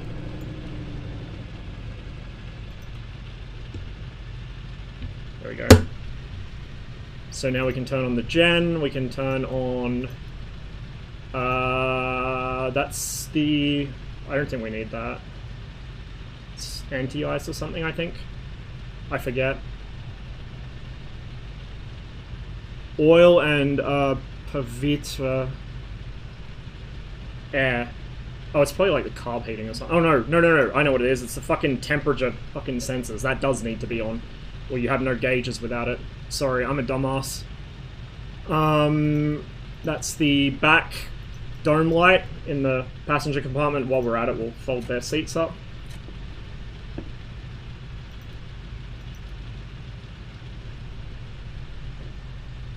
That's the cabin lighting, which is this fella.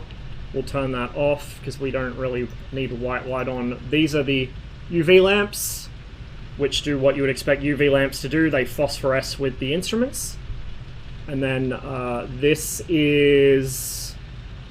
I forget what that is. I don't speak Polish. It's the gyro, artificial horizon. I don't remember what that is. Radio, ADF, obviously. These are the wipers, the windscreen wipers. Or the windscreen wiper, we don't need it. There's an airliner up there. Blinker. So that's, I think, the anti-collision. Blinker in this context, I assume, means anti-collision, not the blinking warning lights of the Soviet military aircraft I'm used to in DCS.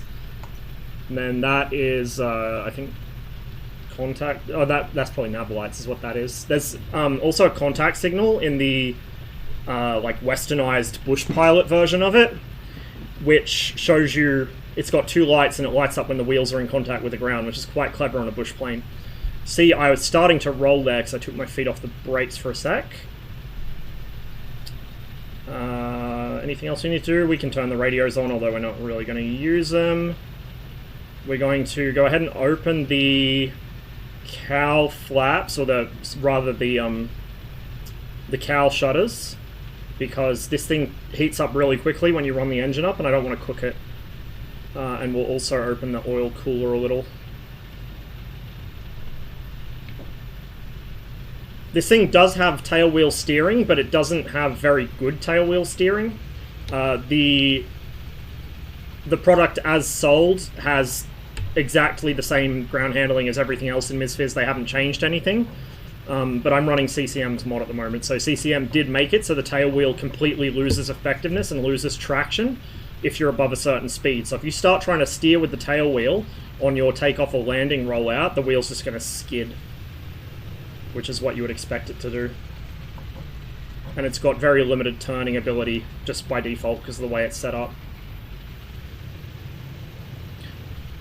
Even without mods, I would say this is definitely worth picking up, but just as a matter of personal preference and having flown aircraft that are of relatively similar size and weight, and were, you know, Western-built aircraft, let alone Eastern Bloc aircraft, I like having the aircraft have that feeling of weight, which it really probably should have. I don't necessarily think that Got Gravel goes out of his way to hype up the performance of aircraft. I think he just doesn't necessarily realize the sort of forces involved in the controls. So they end up a lot more touchy on the controls than they probably should be. So like with our MiG-15, our MiG-21, our MiG everything else, this is a combined ampermeter and voltmeter. You press the button for volts. Little diamond over there. I don't fly that thing enough. It's a nice little plane. It's glass cockpit though. Let's close our window. This thing has really nice sounds too, although the music's kind of making it difficult to hear them.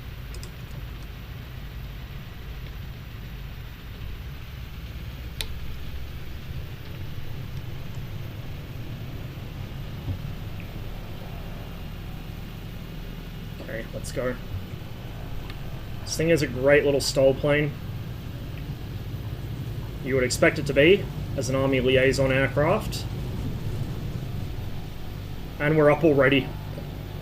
Up already. We're going to leave the flaps out for just a little bit longer to clear these trees, and then bring them up. This aircraft doesn't have rudder trim in real life.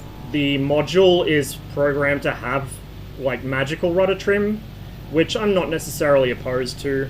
Like, especially for people without rudder pedals, it makes it a lot more flyable, but just for my own part, I try to avoid using it. It forces me to wake my feet up.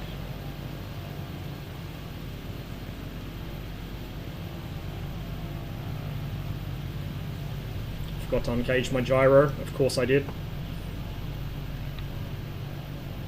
Yep, wilga things. We're somewhere in upstate New York. I have no idea where.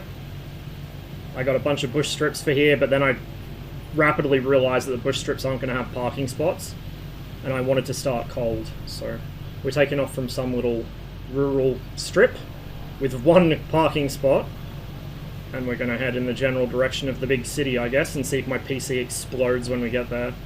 I've yet to find a tree fix for New York City. I don't think anyone's done one yet, which is perplexing to me, because it really needs one. It looks like fucking I Am Legend. But I don't think anyone has done one. If they have, I haven't seen it. The other things with the way CCM's done his add-on is he's given it more, I'm not going to say P-factor because that's technically not correct, but he's given it more feeling of a prop aircraft. It was very tame before. It's not a very powerful engine, but you'd still expect to feel more than what it has by default, so it requires a lot more rudder input to keep it tracking straight. It does swing a bit on the ground, whereas before it was very, very, very sedate in that respect and very twitchy in others. But so there was an update to this that Got Friends just pushed like last night. I haven't installed it yet, just because I don't want to end up having a conflict between that and CCM's tweaks. And I haven't checked to see if he's updated his tweaks yet, because I just woke up before doing the stream, so something I can grab later.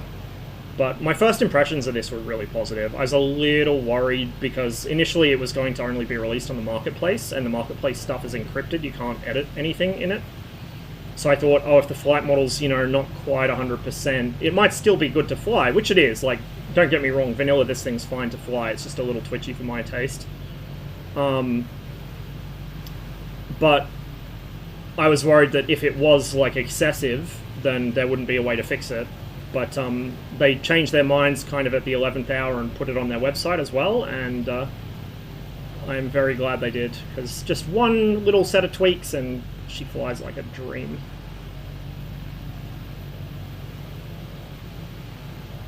It's a wonderful little plane. It's not exactly the fastest thing on Earth, of course, but it's kind of the point. You don't want an Army liaison aircraft that's too fast. You'll see a lot of kind of bumping around. There's a little turbulence in the air. Also, we're over mountains with some wind, including gusts, so we're going to get that. And then also my flying is not the most stable. But it's good. It gives you a feeling of the aircraft being alive, which is what you want in a sim. Oh yeah, I only fly the Polish version with all the Polish labeling. Having the option of the imperialized Western one is nice, but I prefer the original article.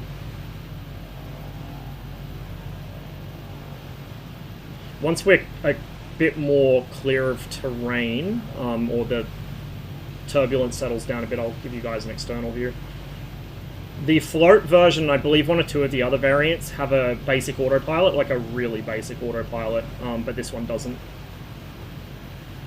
Yes, Max, we are. Finally.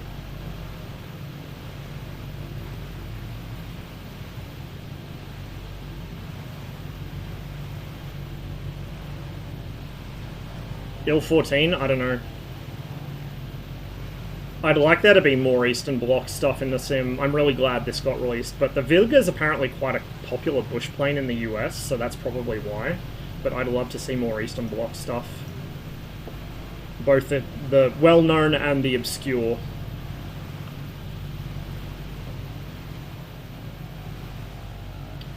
So it's quite pleasant and easy to fly, like even with the adjustment with the heavier controls, it's pretty tame.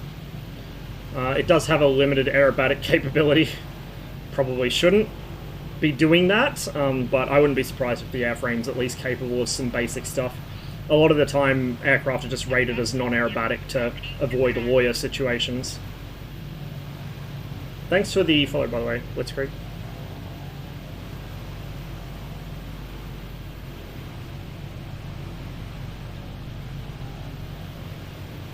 Oh, little stutter.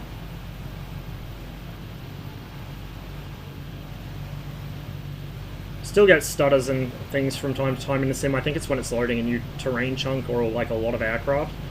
I was flying along the south coast of England the other day and there was like a fucking, I don't know, some sort of MSFS convention going on at an airport just north of me. There were like fucking 40 or 50 players there and my PC was crawling. 39 degrees fever right now. Oh, it's 23 according to my air conditioner, which is turned off at the moment. It's muggy though, like I feel like it's a lot warmer than 23. It's been quite cool here over the past few days, actually. Like the weather can't make up its mind what it wants to do again. Something with the cache it can change? Yeah, probably. I did downsize my rolling cache recently because I'm running out of space on the SSD that MSFS lives on. I need to get a new one. I got too much free scenery. Like, the Sim's default scenery is mostly good enough that you don't need to get custom scenery, but I am a whore for detail and accuracy, so wherever I can get photogrammetry, I get it. Wherever I can get, like, specifically more detailed scenery for an area I'm familiar with, I get it. Also got some historical stuff.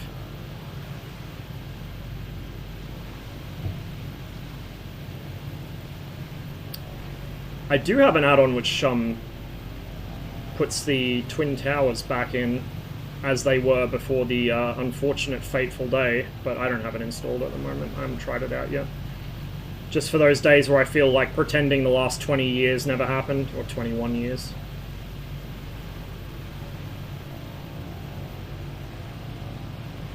Quite a lovely country up here.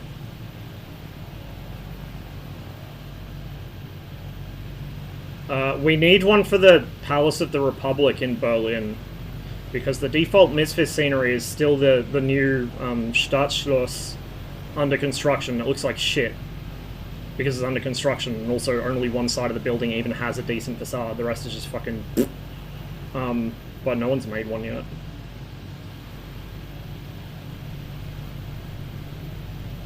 Hint, hint to some of my regulars.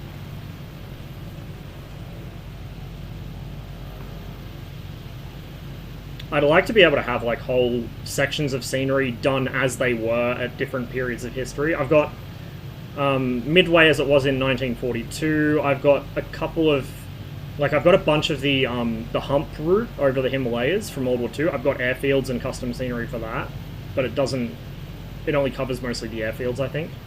It's not installed at the moment. And then I've got a couple of bits of scenery for other things. I've got Tempelhof reactivated as an airport, but the scenery is very basic. It needs to be... There needs to be a better version of it. I'm surprised no one's made one. Such an iconic airport. So I don't mind having a mix of historic and current stuff, but I'd also love to have the option of just, like, set an entire area to how it historically looked at a different time period. But I think that's mostly going to be custom scenery stuff. As I said earlier in the stream, I think a time slider is feasible within potentially our lifetimes, but I'm not expecting it for a while. And it's probably not going to be 100% anyway. Ugh.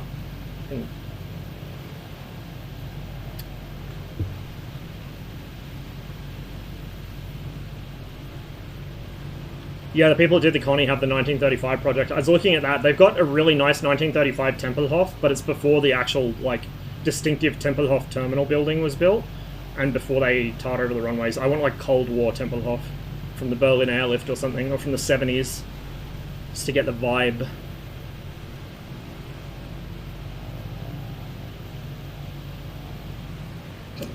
Berlin, no one should go there. I was flying around in the fucking... in the car 10 just to see if I could, like, I was checking out a couple bits of scenery I replaced and also trying to figure out where exactly the boundaries of the photogrammetry are. Nobody, like, the fucking Treptower Park is outside the photogrammetry by about 500 meters and no one's made custom scenery for it. It turned the statue of the Soviet soldier into a giant round fucking, like, a windmill looking thing but without the windmill, like a conical shaped building. And it turned the Soviet red banner gate things into, like, apartment buildings. Very skinny apartment buildings. So someone needs to do Treptower Park. The memorial in the Tiergarten is there because it's part of the photogrammetry. But while I was buzzing around near Treptower Park, I kind of looked over my shoulder. I'm like, that building looks familiar. I was like, oh, that's the Stasi headquarters. That's why it looks familiar. Let's not land there.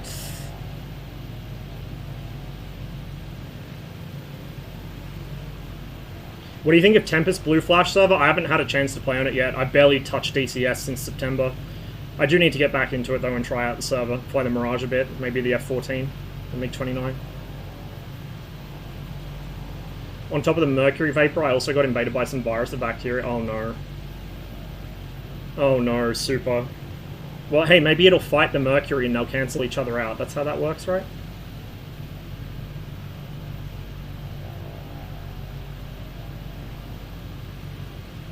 Was it going to be Misfit store only? Which, the 1935 stuff? I don't think it is it?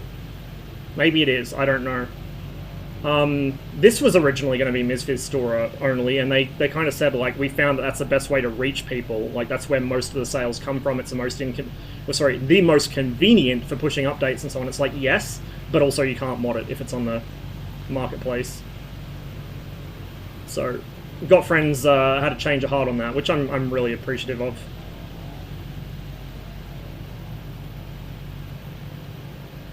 I usually prefer to buy things on the marketplace, but only if it's something that where there's a non-marketplace version available, so someone else can make a mod if I feel it needs it. I'm actually kind of annoyed I bought that MiG-21 that I wanted to test out and give opinions on, which I gave some pretty strong ones on. I'm annoyed I bought that on the marketplace, not third party, because if I bought it third party, I could probably fix half the fucking problems myself.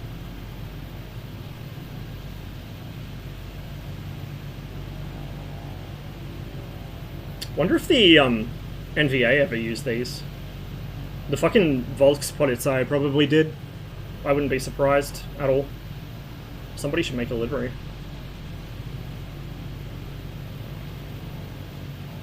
We are not going the direction we need to be going. So we're going to turn and follow this valley a bit.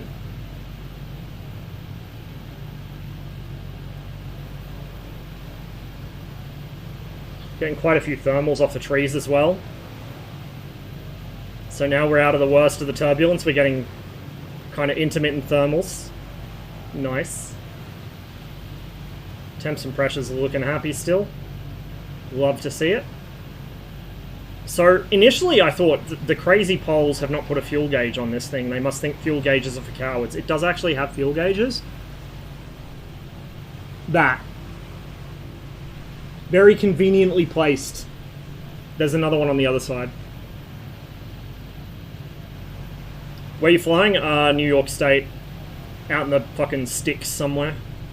We're gonna head down to New York City, and as long as my Misfits doesn't crash when I get close to it, we might buzz around there a bit.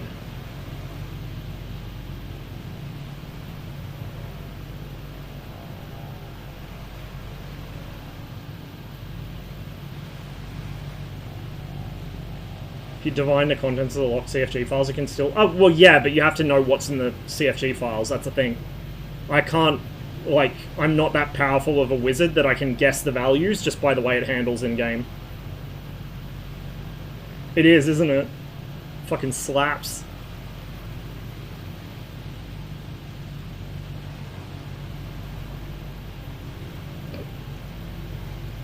To be fair, like, this is a parody, right? But it's a parody that goes hard. But the fucking DDR did actually have essentially its own anime intro. The fucking the Unsergrenzer Company, that's it. Song of the, well, it's the border guards, but it's more specifically the coastal border guards up on the Baltic coast, who were the ones that had the best reputation since they actually usually save people from drowning instead of shooting them as they cross the border.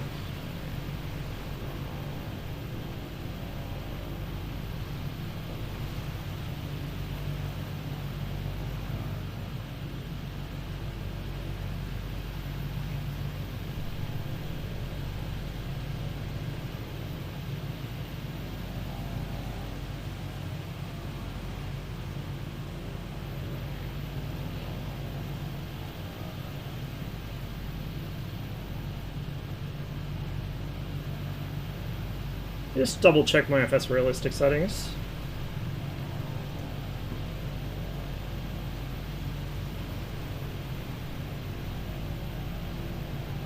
Okay, yeah, I do have low altitude turbulence turned on.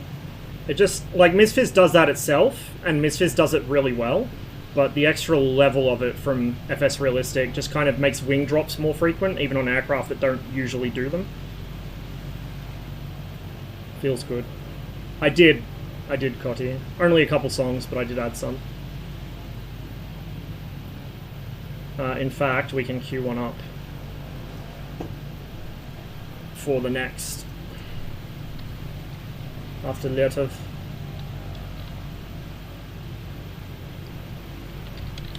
Oh shit, no. I did on the YouTube playlist, but I haven't fucking imported the updated version of the playlist because I'm a dipshit. So hold that thought. I'll have to actually update the playlist, which will require me to not be flying over mountains. Posted the fans spooling up? Oh god, I'll have to check that out after the stream. How many decibels is it?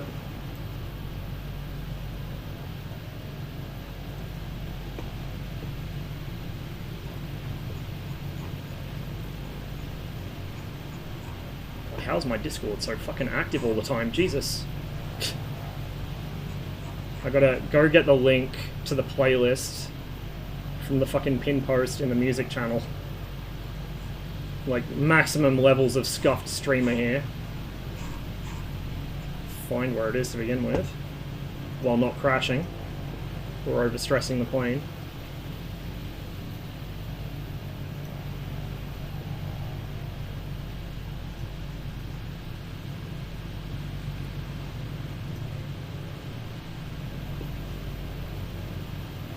Sorry, my flying's dog shit at the moment because I'm kind of tabbed out. Hey, Warp.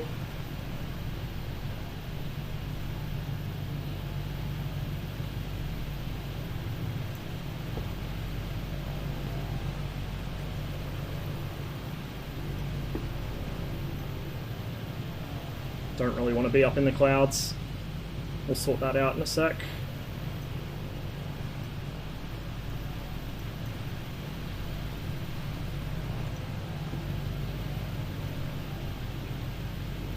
Super uncoordinated too.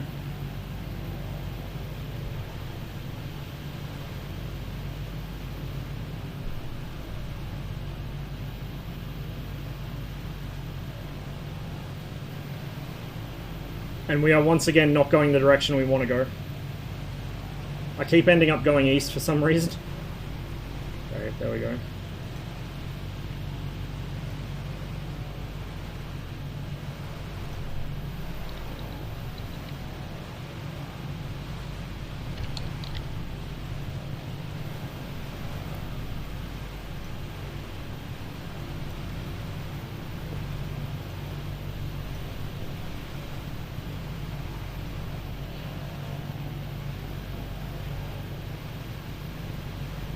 So yeah, I highly recommend this thing, especially if you're into bush flying, or like you have an on-air company or something that you play in the sim. It's a great little general purpose light utility plane.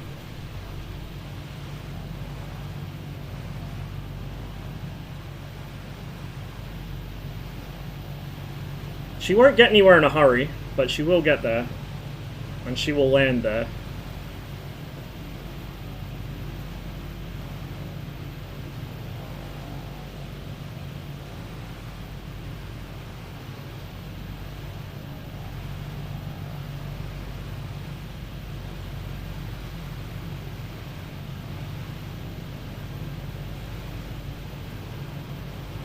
I also feel like I probably underestimated the distance between where I took off in New York City, which is where we're going to end up, according to the plan. Which may become a very fluid plan in a moment. It should be generally to my south, I think. So if we just follow, like, if we follow the body of water, I don't know if this is the Hudson River specifically, I doubt it, but just follow the big body of water and we'll get there eventually.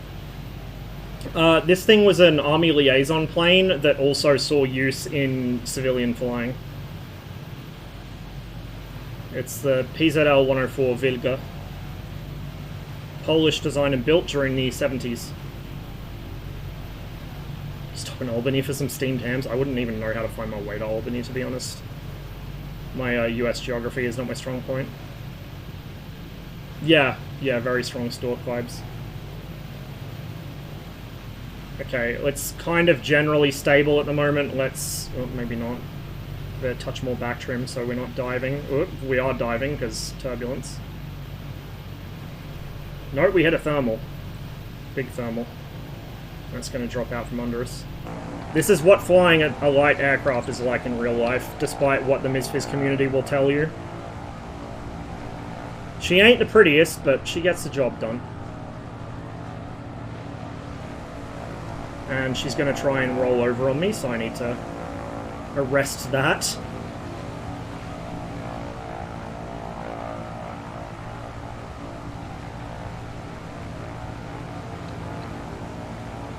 What are the thermals being created by? The trees.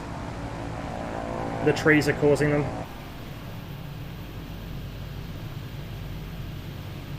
Both because of their darker color and because they're trees. They hold on to the heat and release it through the day.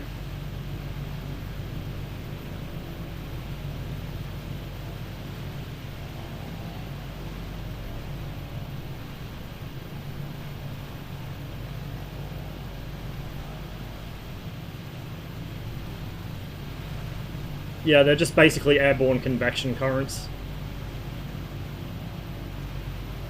But in this situation, they'd be coming off the trees. And we are getting a lot of them. This would have actually been really good for gliding. This thing can tow the discus glider, by the way, the Got Friends glider. As far as I'm aware, this is the glider release for the cable. I'm not sure if it's implemented yet, but I know it was on the planned features, so it's quite neat. You can tow your friends when you go gliding together in multiplayer.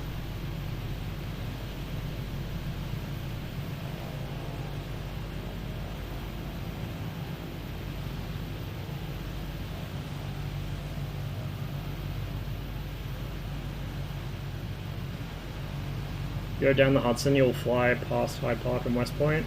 I don't know if this is the Hudson though, like I have no idea where I am. Usual state of affairs on this channel.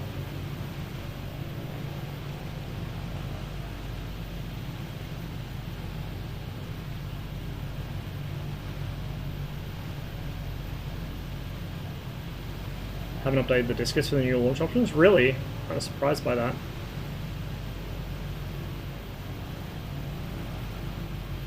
I guess they've been too busy working on this, which is fair. Okay, it looks like we're coming across some reasonably sized towns now. Fuck, dude, how many baseball diamonds do you need? Jesus Christ.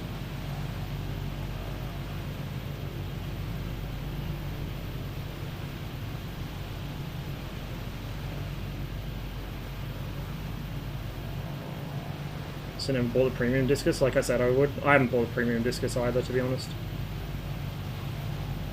I've got a bunch of different gliders. So, like, Usually I fly if I feel like I need the fucking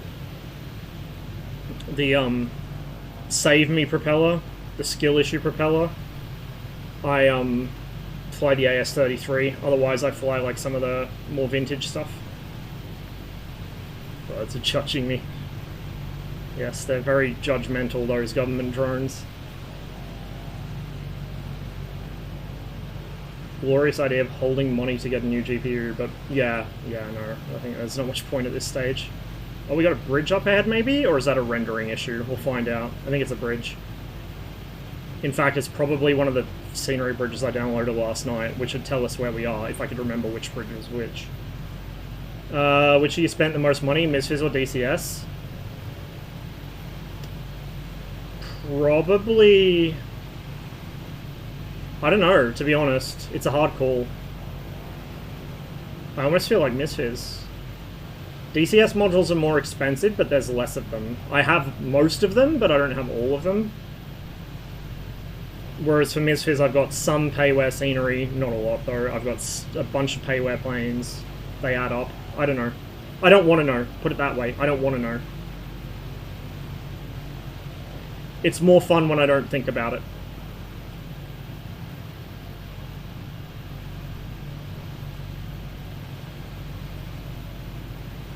Also, there's like peripheral costs, which you could argue split for both sims. They go either way. There's wetlands over there. That looks so cool. World of Tank. Do not ask me. Do not fucking ask me.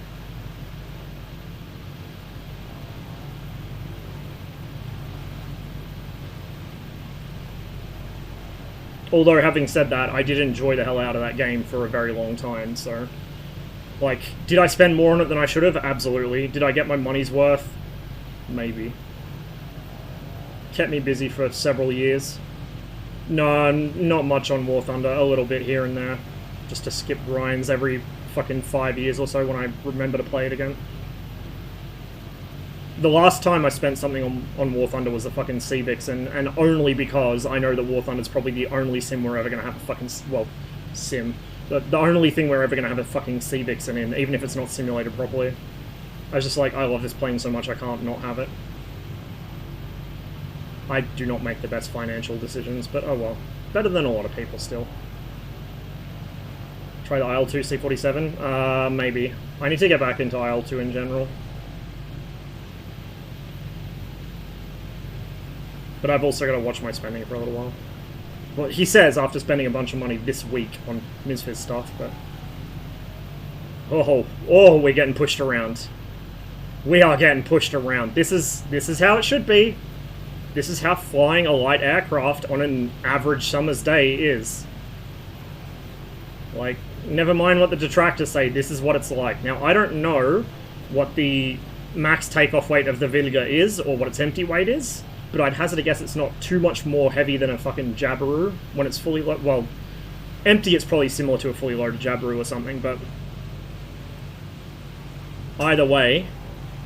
This feels about right. Yeah, that is one of the scenery bridges I downloaded. I just don't know which... Don't know what that one is. Most money I put into a game is GHPC. Based. I put a fair bit into it too. I was a Patreon of that for quite a while. Still am. Even though it's out on Steam, still am, because I believe in what those guys are doing. I believe in their philosophy as developers. 900 kilos empty? Okay, so empty it's 300 kilos over a jab, I stand corrected. But it's still light enough that you'd expect to be getting this kind of effect from bumpy air and big thermals. Don't know what my neighbours are cooking, but it smells good.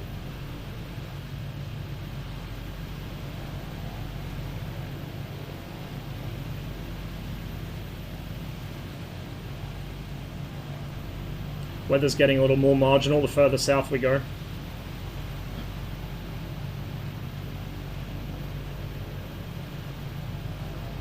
Now in War Thunder you can buy the premium German MiG-21 Bissell Azur for the NVA for more money it costs in DCS. Yeah, I'm not surprised. Or the fucking, what was the other thing they released recently that DCS has? And it's like way more than it costs in DCS as well. That's fucked, dude. It's so predatory.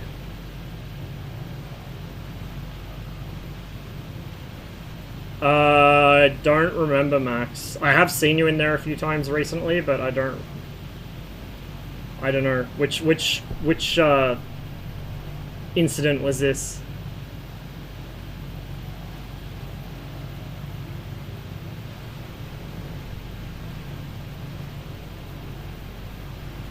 Just try and hold an actual consistent altitude here. Which is difficult for me at the best of times. I'm all over the sky in real life.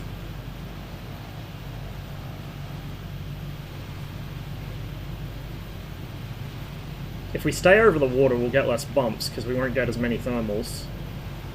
But the bumps are fun. I don't know why people complain about turbulence in the game. Like, it's fun when there's turbulence in the game. If it was perfectly calm, it'd be boring. It wouldn't feel like flying to me. As a while ago, I didn't realize you need to pay to stay in there. And, oh, in the actual Patreon channel. Yeah, okay. No, I don't think I saw that. I forgot it was the, yeah, it's the normal discussion channels I keep bumping into you in.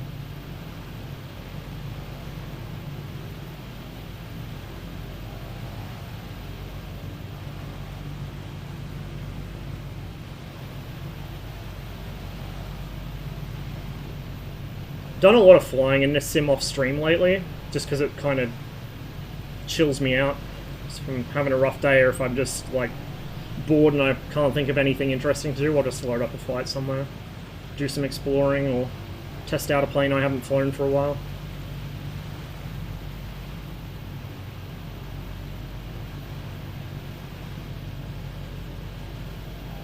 It really is so good for that. Like, I can just load up wherever I want in the world, pretty much, and fly whatever I feel like, and do whatever I want.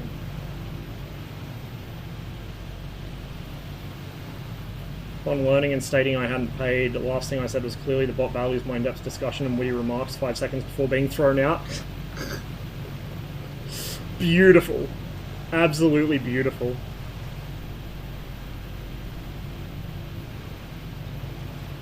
You may also notice that Polish altimeters are apparently upside down, like Swedish ones.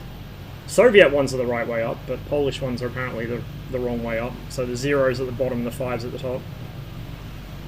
Don't ask me like that. Why they're like that, I have no idea. I'm sure there's a reason. At least the airspeed indicator goes clockwise, like a sane airspeed indicator, much unlike the one in the fucking Comet.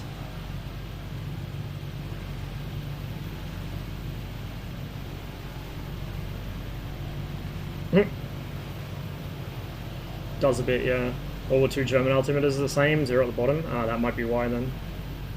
They might have got that off the Germans, because, you know, Poland's kind of in that unpleasant situation for them, where they're caught between two great powers, so they get influence from both.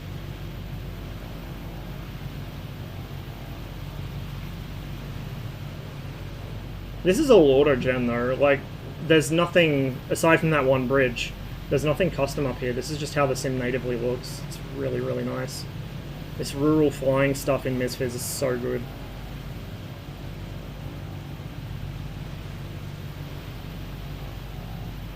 As we get closer to New York City, I ended up caving in and buying one of those bridge packs.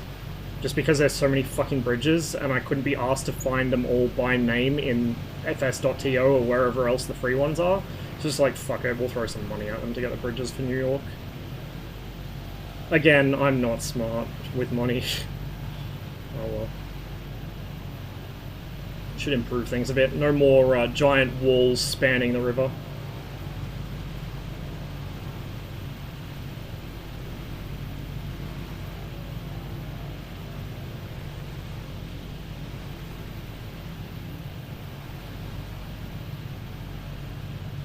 Yeah, they did. To kind of augment the Steam income, and also because for the first month or two they didn't get any income from Steam. Like, they'd made the money, but Steam doesn't pay out right away, so they had to wait and kind of subsist on continuing Patreon until then.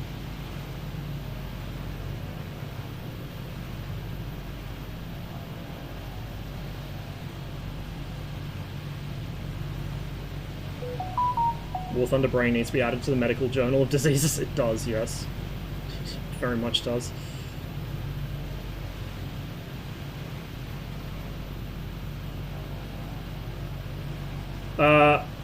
Early insight into what's being added to the game.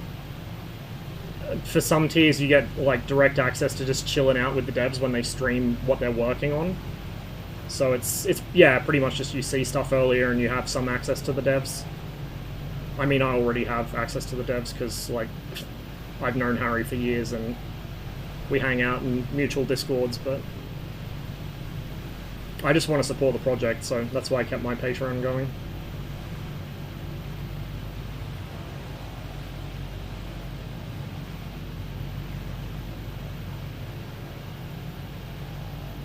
Some more bridges down here. This is probably the part where I find out the free scenery conflicts with the paid scenery. I'm going to have like doubled up bridges along the Hudson. I assume that this is the Hudson. How many other big rivers are there in New York State? Hey, Nebulord! We're flying the PZL-104 Wilga, little Polish plane from the 1970s. And we're in New York, a bit north of New York City. Quite a bit north of New York City, looking at the terrain around here.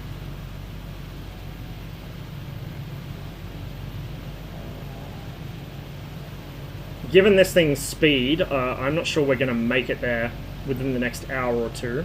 I'm pretty sure I have the fuel to do it, but I don't want to be flying a single flight for like 5 hours, to be honest. So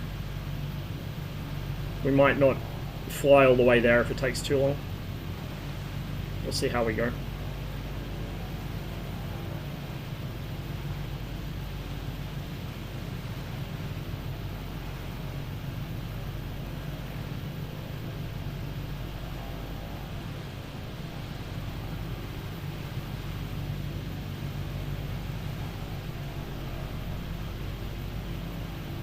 Oh god.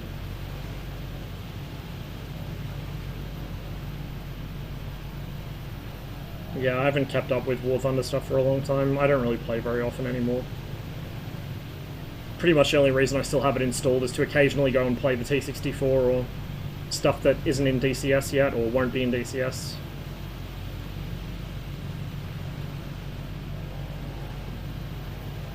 Goes hard, doesn't it? It's such a good song. If the weather wasn't so bumpy, I'd be tempted to fly under some of these bridges, but as I said on a previous stream, part of the problem with flying under bridges isn't just the risk of hitting the bridge, it's the turbulence generated from wind hitting the bridge. And especially with some of the lower ones, there's very high risk that turbulence could yeet me into the water or into the bridge itself. So it's not worth risking it in turbulent weather. You'd only... I mean, you wouldn't do it in real life at all, but... theoretically, if you wanted to attempt a bridge in real life, you would not do it on a turbulent day. You'd wait until the air was completely calm and still.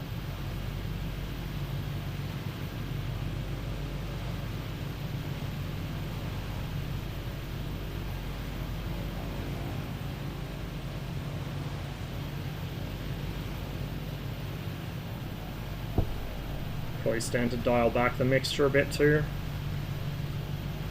More fuel economy out of it.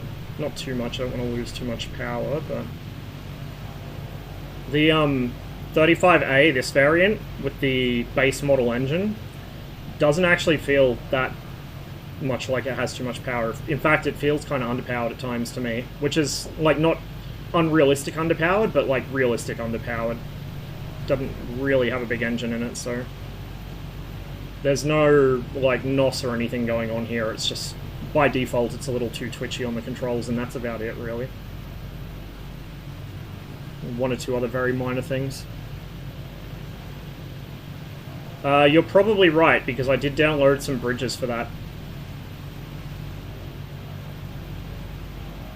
So I don't know how far we've got to go. Oh, actually, that's probably it over there, hey. Because we'll, yeah, we swing, like, southwest, I think, or something. So we're probably not too far.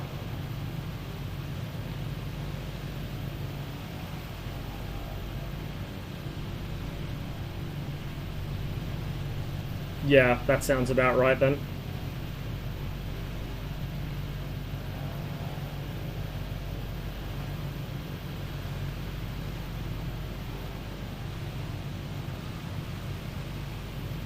This is all still just auto-gen, by the way, aside again from the bridges. Like all the buildings, coastlines, everything. Sim doesn't always handle oddly shaped buildings very well, like that one down there. It's done some weird stuff too, but like the factory or whatever behind it, it looks pretty much realistic, like spot on. Quarry? Yep. Quarry of some sort. We might do a flight along the south coast of England. Maybe today, maybe another stream, but I do want to do that because it's quite a beautiful flight. And when we fly over the island of Portland, you'll be able to see all the quarries for Portland stone, which is quite famous in the building industry in Europe.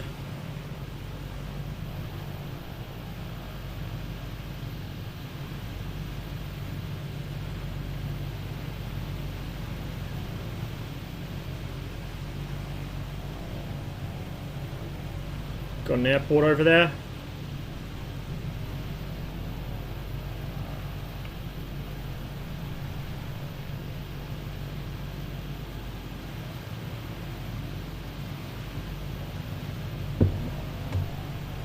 Please do not bring attention to MOD budgeting by flying under bridges in a Hawker Hunter fighter jet in the 60s. Got it? Yeah, I know, right? Fly around Oregon? I should, actually. I should. I've done a little bit of flying around Oregon off-stream, but not much. Bit of Washington as well. Both Eastern and Western.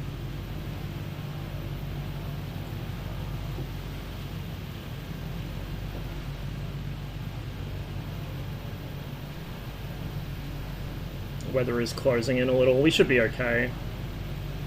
As long as the cloud doesn't get too much lower.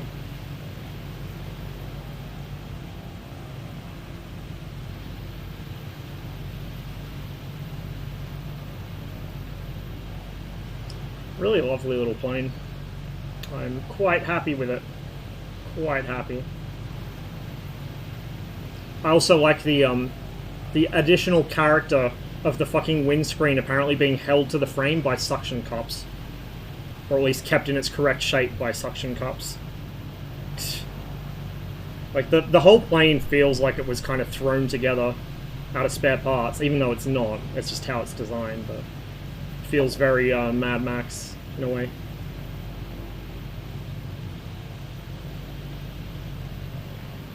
I probably should have brought the float wilga for this, because then we could land on the river and like land down in the Hudson by Manhattan or whatever. But we'll take the wheelie boy out. The floaty boy has a really intriguing and cool feature where you can paddle it around. When the control lock's placed, it releases a paddle next to one of the floats, and you control the paddle with the stick. So forwards and backwards on the stick is your paddle stroke, forwards and backwards, and left and right is your paddle stroke, left and right. So you can maneuver it around in the water with the power off, as long as the controls are locked, using the oar, using the paddle, which is really useful actually, because without that it can be difficult to maneuver the seaplanes around, like to get them turned around at piers or whatever. If I'm not mistaken, West Point is not too far past this bridge. I think it's in MSFS, and it's pretty obvious geographically too. Okay, well, we'll keep an eye out for it. We will keep an eye out. As long as it's relatively close to the bridge. I don't want to get too far from the river, because then I will get lost. Also, I thought it was going to hook around to the right. Maybe it hooks around to the left instead. We got another airport over there, it looks like. Or airfield. It's like a reasonable size. It is on the river? Okay, cool. Cool, cool.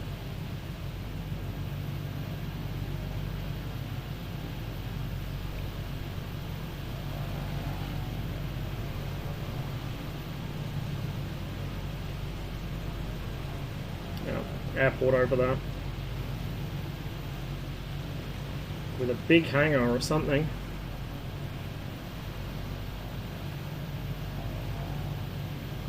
coastal battery, essentially. Okay, that makes sense. Oh! You know what we're paying a visit to? I think you know what we're paying a visit to once we fly over New York City. I've got it installed. We're gonna go visit him. It looks a lot less worse for wear than it is in real life, but it is in the sim now at least. New York Stewart International, apparently, with an Air National Guard base at it. Makes sense. Considered the most important point in North America because it's a big curve in the river where they could plot British ships. Okay, yeah, so it's probably up here somewhere. Like with the mountains as well. Pom measured the sound off the PC, 71 decibels at standard desk sitting distance, 80 decibels inside the case, Jesus fucking Christ. 90 is the threshold for permanent hearing damage if you're chronically exposed to it from memory. Or 85 or something. Because a Jabiru has a warning label above your head telling you this aircraft produces 90 something decibels at full power. Threshold for permanent hearing loss is like whatever number. Make sure you're always wearing hearing protection. That's quite the achievement. And how good does the scenery look though? This is still just auto-gen. Nothing custom there.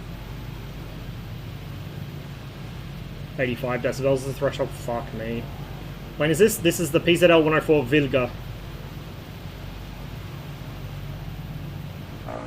All 1970s Polish Army cooperation aircraft that went into the civilian market and is very highly regarded as a bush plane.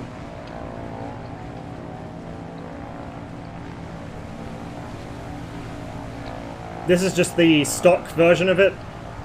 There's a version which has... So there's multiple versions, really. I think there's like 6 or something. 6 or 7. So the 35A is this one. This is instrumented in the original Polish. It has the weaker of the engines. Like, it's a completely original version. The tiny little goofy wheels on it. There's a version with bush tires. There's a version with floats. I think they have different engines with a bit more power. Then the 80 series, the 80 series has been re-instrumented and relabeled with Western stuff. And also, I think, again, increases the engine power. And same thing, floats, bush tires, and then there's like an extreme version with an actual full-on Vedenev M14 in it. Rather than the Ivchenko engine that this has. And that one has like 400 horse or something. This is 260, I think. Let's point straight ahead now. I gotcha. Oh yeah, that'd be it off the nose. Hey, because as you bend in the river, that'd be a perfect bottleneck.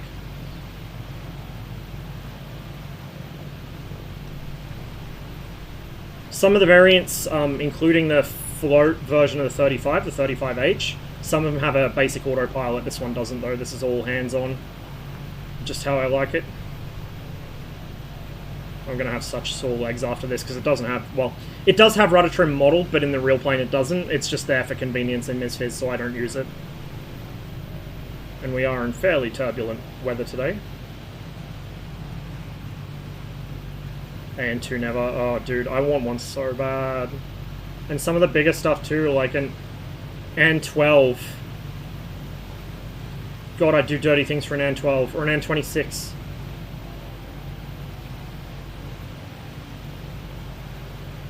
Go for a hike, that'll make my legs sore.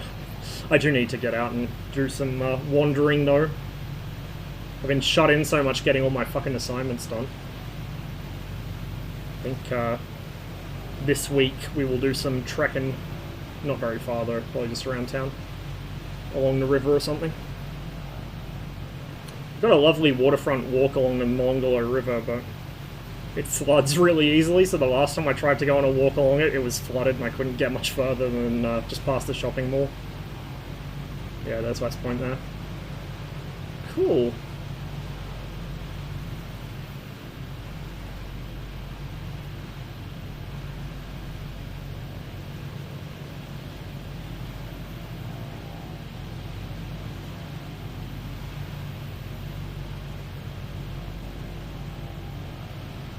Man, it's quite big, hey.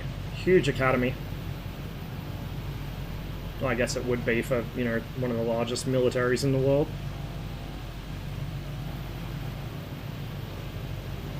Okay, I think we're getting close-ish. Terrain's starting to flatten out again. The width of the river is starting to grow. I could be talking out my ass. Like I said, I know nothing about New York geography.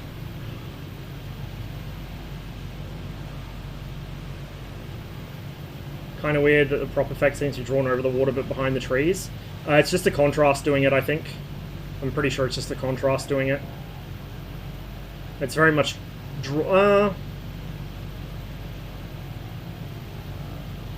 It's causing the tree shadow to flicker, I think, is what's happening. So it's probably not drawn over or behind it. It's more like something's going on with the lighting, like it's interfacing with the lighting or the anti-aliasing or something. I don't know, it's not a big deal. It's an actual prop disc. It's not rolling shutter affected, at least not much. Like, this is a good balance. This is subtle. It's probably still a little too... nah, it's good. I'd say this is one of the better props in MSFS without any modding required, like, visually speaking. Because so many modules have fucking rolling shutter, like, really obnoxious rolling shutter effect. Like, my guy, when I fly a plane, I'm looking with my human eyes, not through a camera. Like... Come on, man.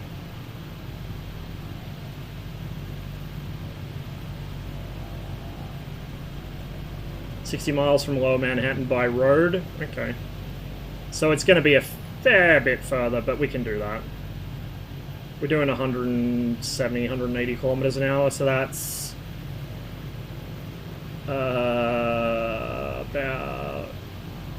100 nautical miles, statute miles, it's like 120 probably. It's not too bad. Maybe half an hour or so till we hit there, then we're going to fly a little further. So it'll be a like mid-length flight, it's not going to be super long, but also not super short. Just have a rolling shutter retina, I know, right? You see the plane's gently fishtailing with the wind, but it's not doing the really obnoxious rock side to side. I don't know if that was default to the flight model or if that's one of CCM's tweaks, because I know he adjusted a bunch of the inertia stuff and the control surface elasticity. In general, I think he made it so that the yaw channel feels a bit more sedate. So even though we're not dropping wings constantly, we are still dropping wings from time to time. It does feel a little more natural than the default, air quotes, default kind of turbulence response a lot of aircraft in the sim have. Again, so much of the stuff people complain about in MSFS is just because devs don't change numbers or they change them in the wrong direction. But the base sim has such a good, strong flight model when you know what you're doing with it.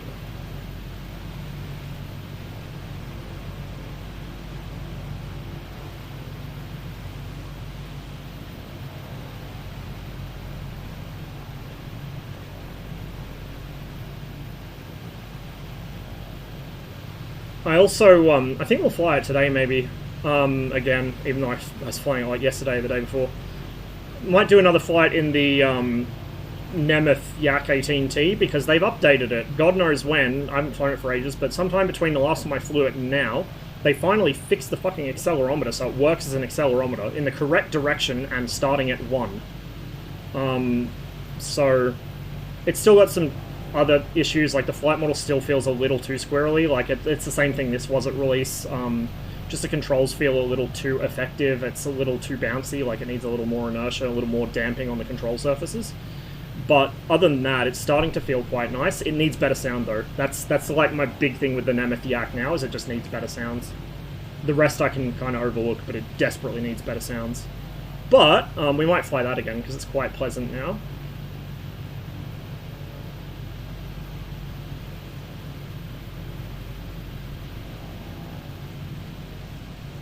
And remember how I said like a handful of aircraft in the sim handle properly on the ground just by toe braking?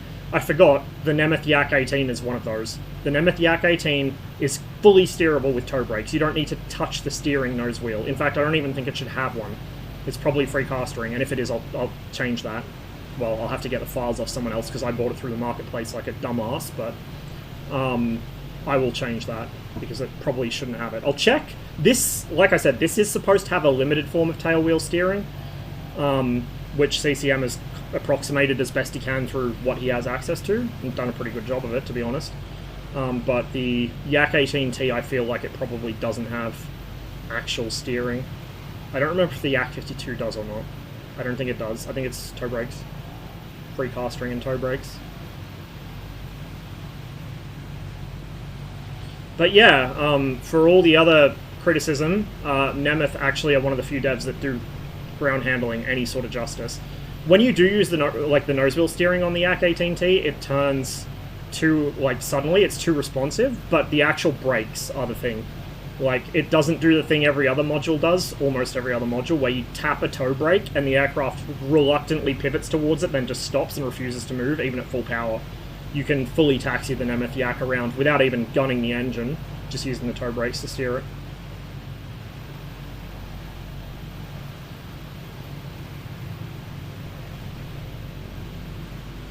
Imagine a mod where you can modify air density and gravity to simulate trying to fly on other planets and moons. I think that exists, actually. I'm sure I've heard of that. I'm sure that's a thing somewhere. With dead mode in this, you could probably do it as well. I don't have dead mode running at the moment, just because it seems to fuck with the logbook, and I like having the logbook there even if it's buggy. The logbook seems to not record your hours properly if you use the actual real pause command versus active pause. But, I probably should turn dev mode on so I can tweak stuff or show concepts on stream a little easier. There's also a keybind for the CFD visualization, which is quite cool that they added that. So even with dev mode turned off, you can toggle the visualization on and off to show people what the air is doing, which is very based.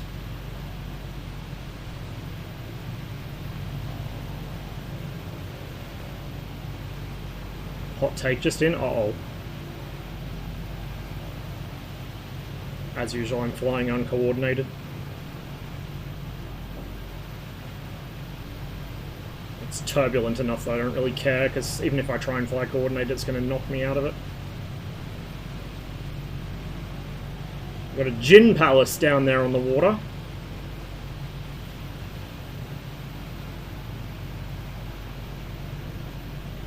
I think I can already see parts of the skyline from here. That's quite cool, quite neat. I believe we're hitting the edge of photogrammetry. Yes, we are. Okay, we're just going to take a slight detour to the left here. That's one thing that surprised me. A lot of the photogrammetry in the northeast of the US covers huge areas. In the southwest as well. Fuck, all over the US, the major cities especially. Probably about half of Michigan is photogrammetry, if not more. A lot of Massachusetts, again, photogrammetry. Which reminds me, I need to see if USS Massachusetts exists in freeware scenery, if I'm going to have to buy something for it, or if just nobody's made it yet. Right there, you can see the boundary. The paler side is the autogen, darker side is the photogrammetry. So right there, that factory or rail depot or whatever it is, that's photogrammetry, that is autogen. So we've just hit the northern boundary of, I guess, the photogrammetry that probably extends as far as New York City. Quite cool. Croton Heyman MTA depot. Okay, so yeah, it's transportation, trains. Being sneaky, you don't want to see the battleship, you want to fly by a hidden sea. Is it in the sim though? Is it in the sim?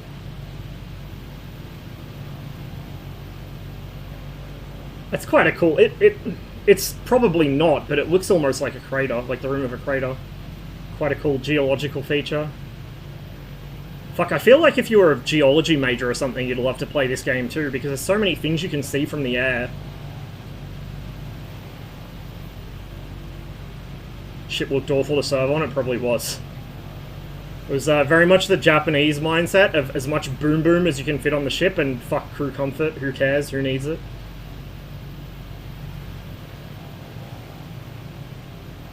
and then hope nothing hits the fucking magazine or the torpedoes.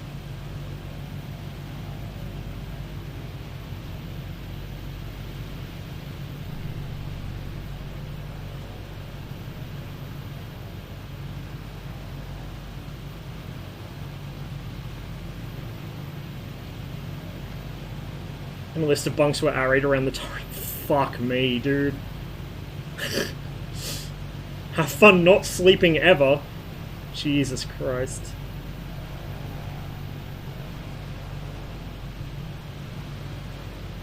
The bad thing is you don't have tides modelling, so you wouldn't be able to appreciate coastal geology as much. Yeah, that is a shame. I do wonder, though, if that's within the bounds of possibility, either for modders or for Asobo to add in the future.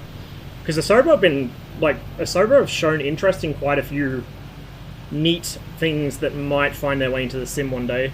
I'm hoping we'll see a firefighting add-on. I'm sure we'll eventually see one out of third parties or modders, but I'm actually beginning to wonder if Asobo themselves might do it, because they seem interested in that kind of thing. Like, after the high performance action pack, which I'm tempted to pick up at one point. I need to get that balloon as well. I still haven't got the balloon. It looks so delightful, though. Where Sleepy Hollow is, just before this bridge.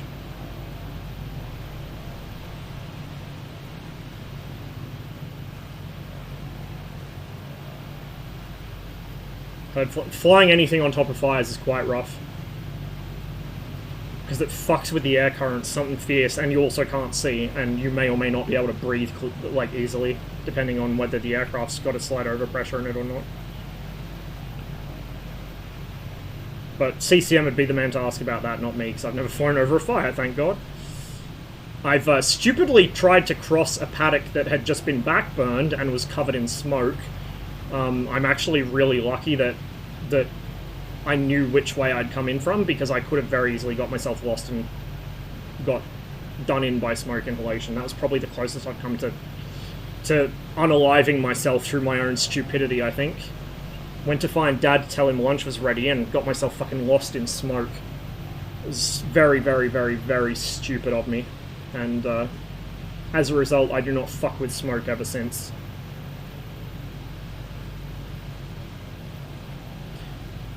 It's one of those things you think, oh yeah, I know which way I came in from. I know this paddock like the back of my hand. I'll have no problems figuring it out. Like, oh, I'm only going to be in it for 30 seconds. Like, 30 seconds is enough.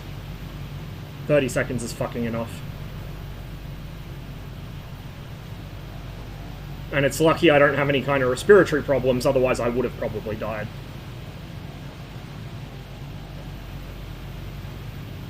There's the New York skyline. Visible at quite the distance, which is nice. It's good to see. When I first started playing, the LODs were quite aggressive, so like when I was flying around fucking Dubai, I'd be not even 20 kilometers away and the Burj Khalifa would be invisible. Which, you know, good timeline result, but also like it's not how it should be. Well, it's how it should be in one respect, but not others. We got another bit of traffic over there. Nav lights are still moth lights in Misfires, they're way too bright. Two sets of traffic, actually. There's one close and one further out. The further out one I can barely make out from his lights, but the close one's fucking obvious.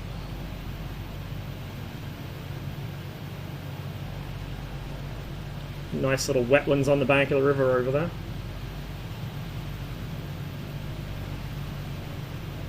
Heard a Huey Army pilot saying his most challenging flight ever was evacuating firefighters in a forest fire. Yeah. Oh yeah, like it's some pretty rough stuff. Fire and smoke are one of those things that you just don't fuck with.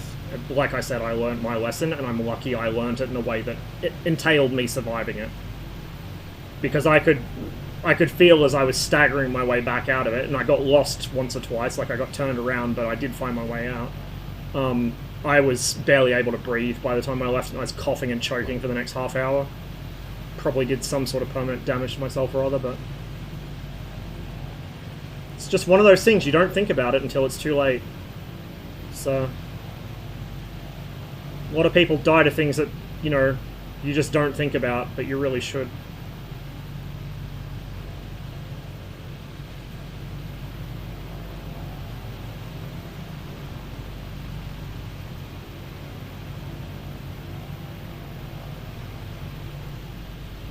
Then the second closest brush with death I've had was in my mate's Jeep, because it's a Jeep. Not Max's. I've been in Max's Jeep. But another mate of mine, Kevin, we were coming home from an airsoft match that we'd been to, stopped off at a pub on the way. Like, he was within the legal limit, so it's not like he was drunk driving. I was drunk, he wasn't. But we were coming back really late at night. Middle of winter in Calgary, there was a really heavy fog, couldn't see more than about 10-15 meters. And I wasn't paying attention to the road, missed telling him there's a T intersection coming up before my sister's place, and we went up on 2 wheels sideways through some rich cunt's perfectly raked Japanese rock garden.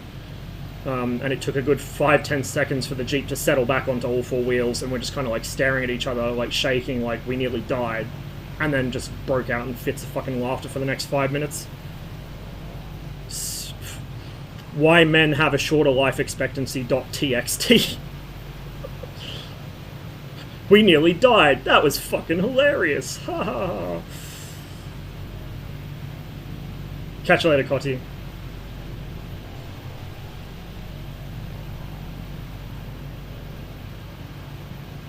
Old Jeeps, not new ones. I mean, old ones are fucking death traps as well, but yeah. They're historically significant death traps. Oh, this one. Such a good cover.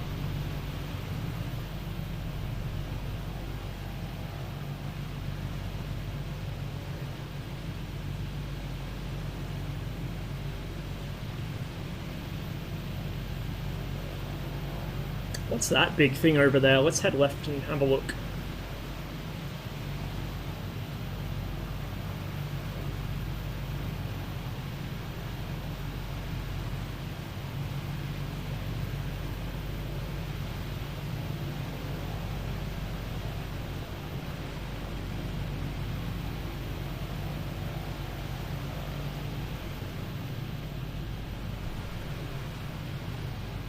So like I said, I haven't found a tree fix for this area, not even for Manhattan Island itself.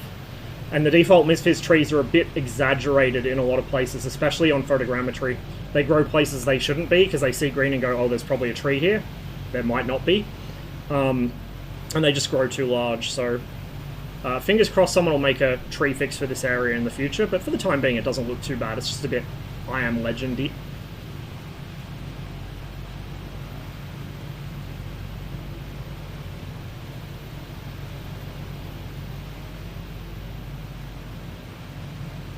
What is this? Some kind of business park, I guess. Substation next to it. The only stream on Twitch where instead of going to all the beautiful, natural fucking landmarks of the world, or like historical buildings, we go to some random fucking industrial estate and fawn over it. Bunch of malls, you reckon? Bit fucking backcountry for malls, isn't it? All stores on Google? Really? Okay. Okay, fair enough. Oh, I guess it's like the factory outlet center here, which is kind of similar situation. This is suburbs. Yeah. I don't know, I just, like, when I think of malls, I typically think of them being implanted in the suburbs, not kind of on a ridge overlooking them. Like, it just looks more industrial to me. Warren Tank Plant when you're zipping around Michigan? I don't remember either. We'll have to do Michigan again sometime on stream. Because I don't think I think I sent you the screenshots, but I don't think I ever streamed it. Maybe I did, I don't remember. When Nat comes over sometime, I'll have to show her.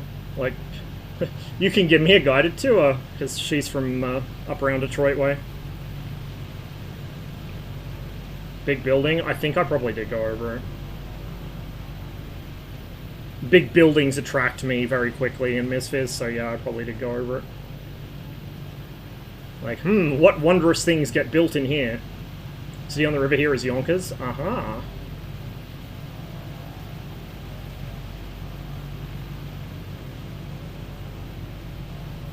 More traffic over there, so LaGuardia should be off our left wing somewhere. Well, yeah, you can fucking see the runway lights and the beacon. There's LaGuardia right there.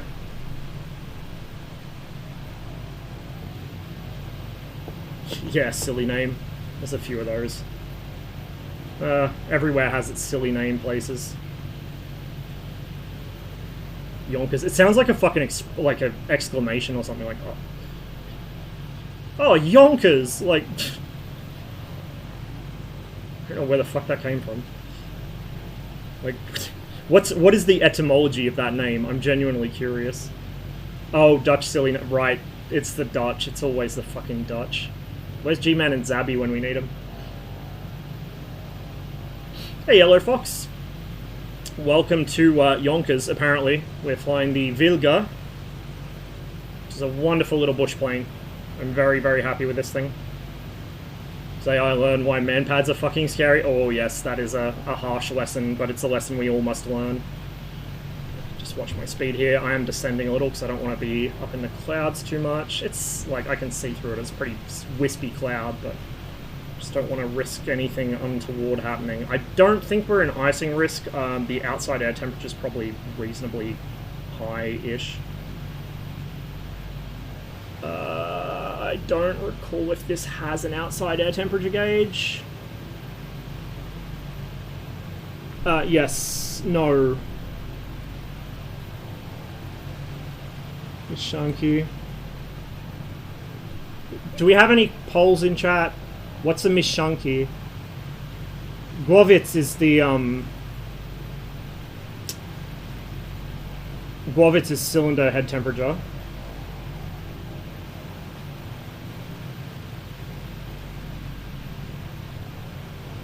Ladovanya is the manifold pressure. And this is my revs.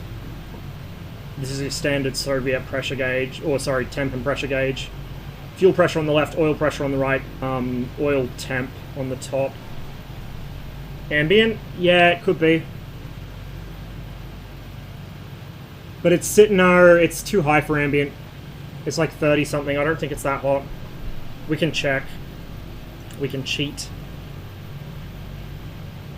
Pressure, humidity, temp ISA. It's warm. It's not hot though. Mixture. Interesting.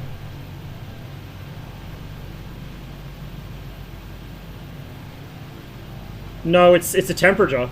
It's a temperature, so it's... I don't know. Fuel is palivo, I know that, so it's not fuel temp. Oil temp is on the temp and pressure gauge down there, the big boy. I'm pretty sure. And oil is olé or something. Hey, Steve, cheers for the resub, man. Appreciate it. Here's some of those bridges I picked up from that pack. This is the top end of Manhattan Island, I think. There's obviously the Manhattan skyline ahead of us.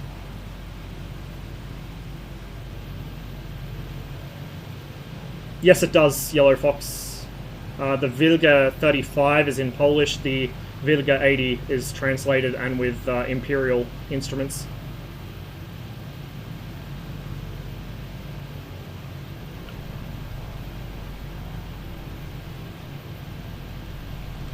There was something I found the ambient temperature gauge on the other day, and I'm trying to remember what it was, because I was like, does this have an outside air temp gauge? And I spent forever looking for it, and I was like, oh wait, yeah, it does. It's right here. But I don't remember if this does. Oh, a bit of social D. Yeah, boy.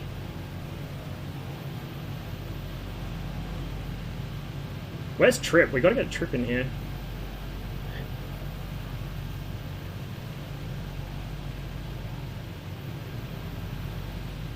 Well, am I flying a PZL 104 Wilga, little Polish 1970s army cooperation plane that gained quite the popularity as a bush pilot's runabout.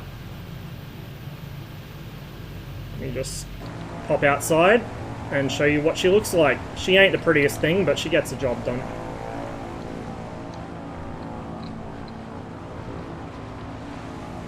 Yep, just released the other day. Oh my god, we got a fucking spruce goose. We got a fucking spruce goose. Let's go say hi.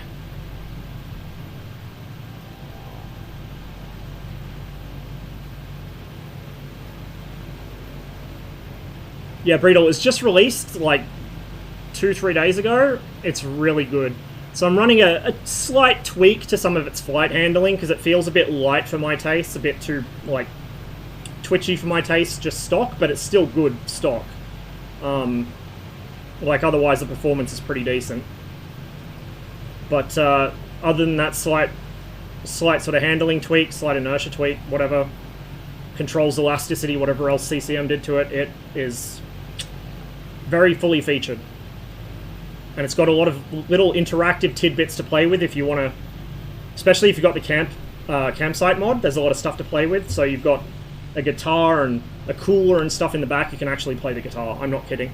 You can play the guitar, sort of. Like it's got chords that you can strum on it. Trying to formate with a Hughes Hercules in Cloud. This is big brain hours. He is actually outrunning me though. Like he's actually faster than me, so I probably won't be able to catch up to him.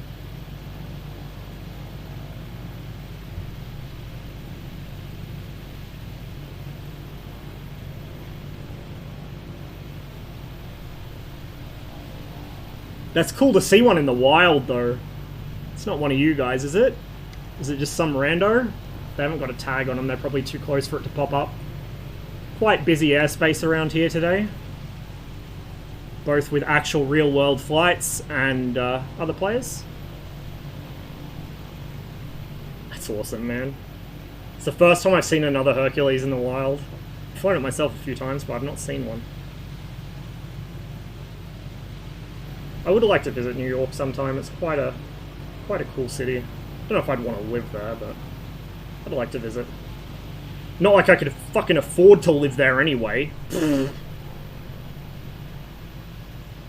11 o'clock low, USS Intrepid. Yep.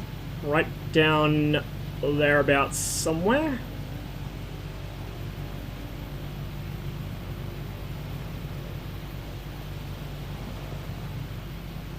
With the... yeah, there she is. With the sunshade thing on the deck. Tell you what, let's cut the power a bit. And let's dump some altitude.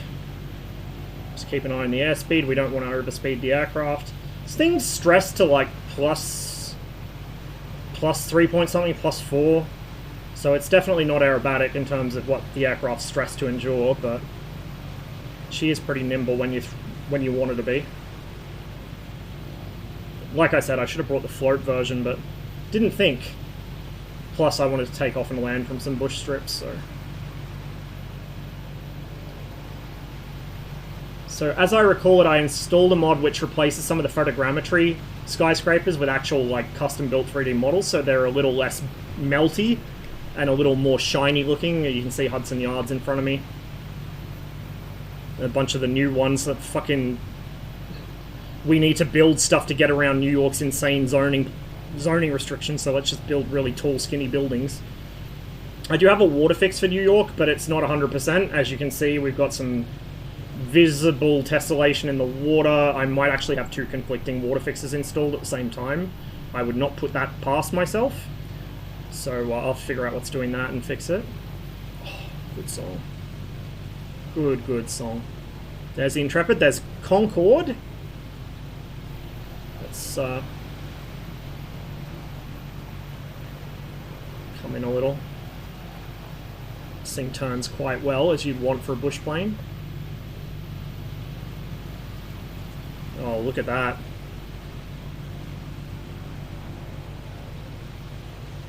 And a submarine. What the fuck kind of submarine is that? Look at the deck. What class of sub is that? Trees everywhere, I know, right? There's, like, a lot of modders have put out fixes for the Apocalypse trees. There isn't one for New York yet, somehow. Of all the cities, New York doesn't have one. USS Growler. Interesting. Yeah, like, the water is... Sorry about the water, guys. I haven't figured out why it's doing that yet. I've probably got a conflicting water fix mod.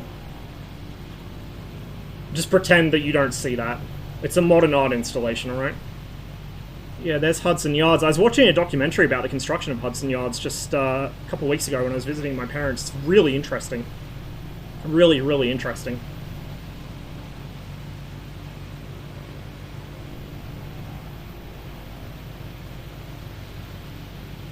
Greyback class. Huh, never heard of it before. Interesting.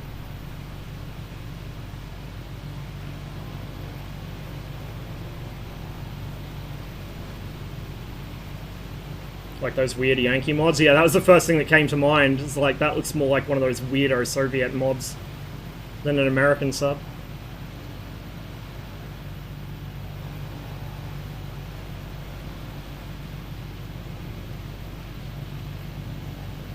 Well, you don't want GA stuff going too high, because they'll get into controlled... Well, I mean, the US is pretty much all controlled airspace at this point, I think, but... You don't want them getting too high and interfering with commercial traffic, so generally you do want GA stuff or light sport staying low. Like, for example, here you basically... You can't fly light sport, at least not last I checked. They may have changed it since then, because I'm not current. I haven't flown in about 5-6 years. 5 years, I think. 4 or 5. Yeah, like when I was flying, you could not fly with a light sport aircraft or a recreational license rather than GA into controlled airspace. It was absolutely forbidden, so you had to stay below whatever altitude it was that the controlled started at.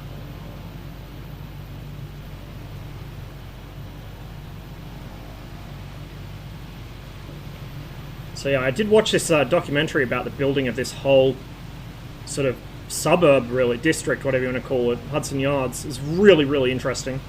It's built on top of this massive railway marshalling yard. You can see the other half of it there that hasn't been built on yet.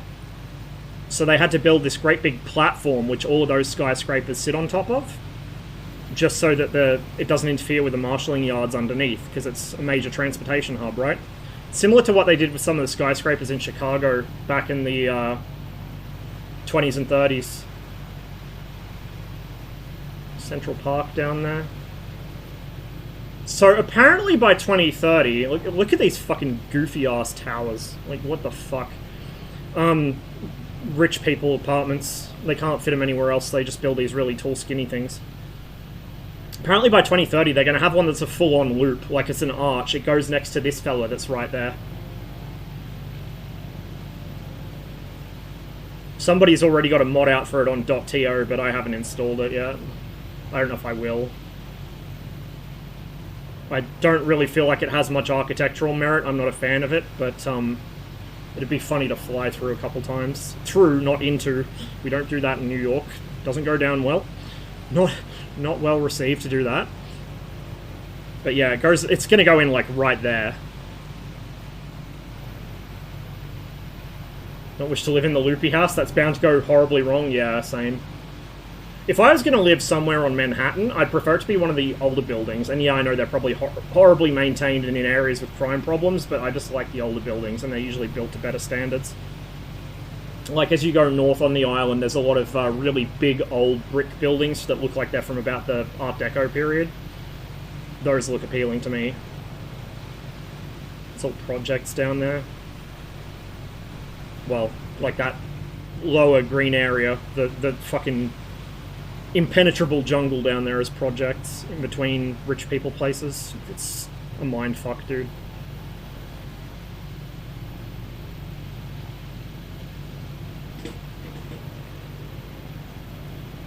Yeah, it would be. It'd be fucking massively profitable, but, you know, you guys know my opinions on speculation based on basic human necessities like housing or food or water. Areas full of trees. Yeah, just probably not quite so large or quite so dense. Even with the apocalypse trees, it's quite beautiful in its own way. So again, notice we're getting that side-to-side oscillation from the turbulence, but it's damped out a lot more, so it's not rapidly fishtailing around.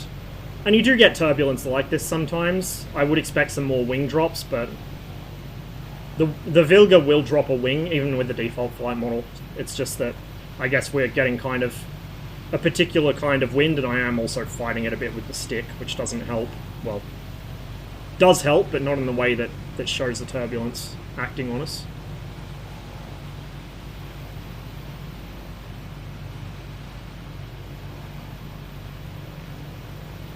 I'm actually surprised, like, while streaming, how good my frames are.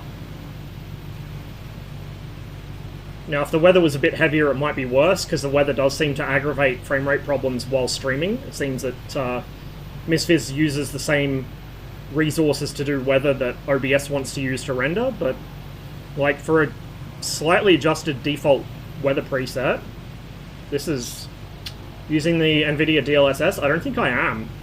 Like, I don't think I'm using any downscaling shit. Or upscaling, whatever you want to call it. I've got my settings not 100% cranked, but pretty close to it. Like, they're pretty far up there. Now, to be fair, I am running on a 1080p resolution because my monitor's not big enough to justify anything higher. Like, I've heard people say, oh, a 3070 at 1080p is a waste. Well, not if you don't have a big monitor. And, like, I sit fairly close to my monitor, so it's not a big deal. Be nice to have higher res one day, but I'm not overly fussed about it at the moment. So there's the One World Trade Center, where the Twin Towers used to be.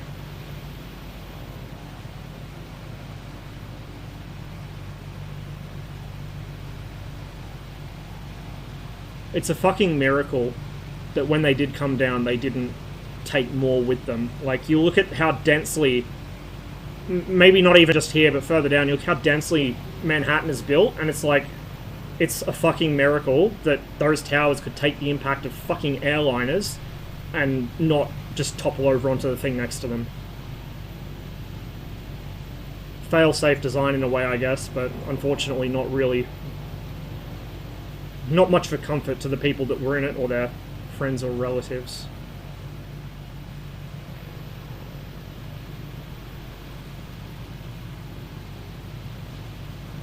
The heliport is down there, that little kind of dark grey thing with yellow lines on it. That's a heliport. Yeah, yeah. Oh, my sister's having asbestos fun times at the moment because the tiles in her bathroom are breaking again. And they're like 90-something% sure it's asbestos, but it's been sent off for testing. The joys of public housing. I had some fucking acoustic popcorn fall off a pipe a couple months ago, so I held my breath while sweeping up any and all dust. Sprayed it with water to make sure it was fucking damp and it wouldn't go into the air, and held my breath. Don't know. Don't know, don't want to find out. Yeah, it really has, T-Money. It's fantastic. And there's so much free stuff from the community. Like, most of the scenery I have for the sim is freeware from .to. There's even some really good freeware aircraft. Like, this is obviously payware, but a lot of the freeware stuff is genuinely at the level of some of the less expensive payware. Hey, Paula. Good to see you, man. It's quite a pretty city in its own way. Like, I'm not a fan of modern skyscraper architecture, especially the fucking we need to get around zoning laws, just build it really tall and skinny style, but like the original skyscrapers, a lot of the older buildings still in the city, like down there, that's gorgeous.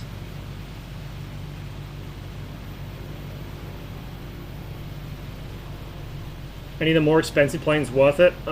Some of the airliners are apparently quite good. I forget how expensive the DC-6 is, but I will recommend that all day.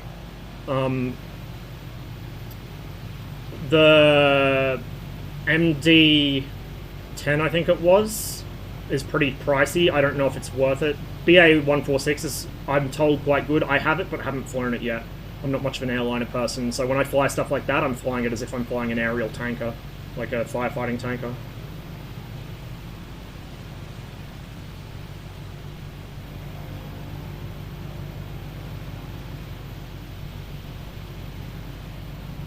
Hey, it's like a Baby Harbour Bridge. What the fuck?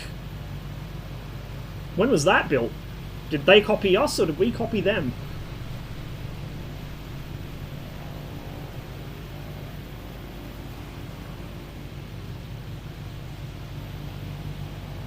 Yeah, it's fucking massive. I always thought Manhattan was smaller. Like, I didn't realize it extends so far to the north.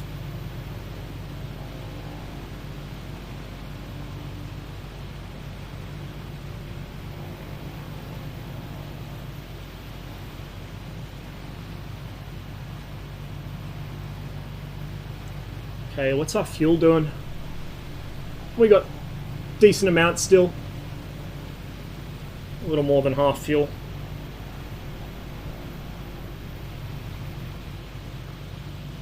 Oh, we got another aircraft down there. Is that surely another player? Or is the AI doing its fucking nap of the earth? No, it's AI.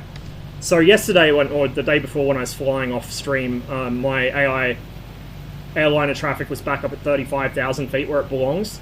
But it seems whenever I stream lately, they've been down in the weeds. I don't know why. Seems to be an intermittent issue with the AI traffic controller. That's Yankee Stadium, I think, down there. Overfly that. A lot of traffic around. This also makes me kind of want to play GTA 4 again. It's a pretty good game. Very discombobulating because they tried to make Nico so serious and like morose and everything, but like it's a GTA game, so you're just running over civilians because it's funny.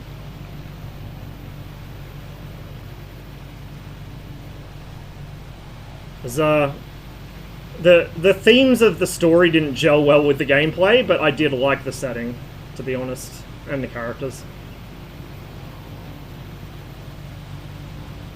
Yeah, there's a stadium.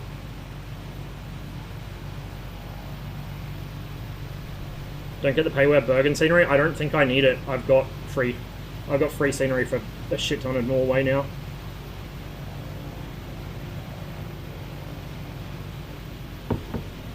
Yeah, I liked it too. I think it felt pretty good, honestly.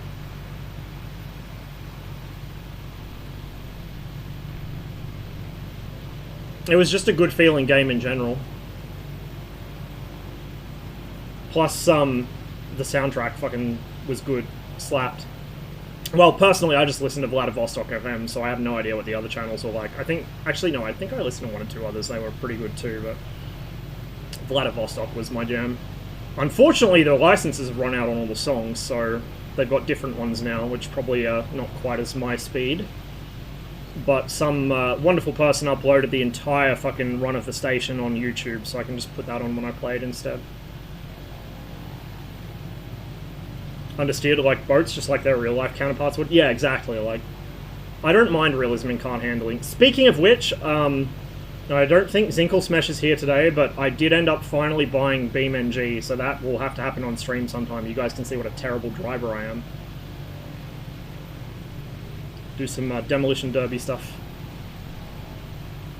Do a full stop landing and take off again. The airport's a bit busy. Oh, if I had a slightly longer run of open ground in Central Park, I'd totally do it. This thing's a stall champion.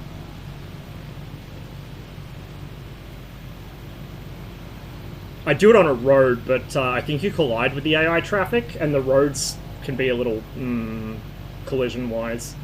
So floats? No, I didn't bring the float version. I didn't think to, because we took off from just a little sort of farmland airstrip way up north, further up the Hudson River. So I didn't think to bring floats, which I should have, because of course you would want floats flying around New York City. I could land actually in the lake in Central Park, or the pond, whatever you'd call it.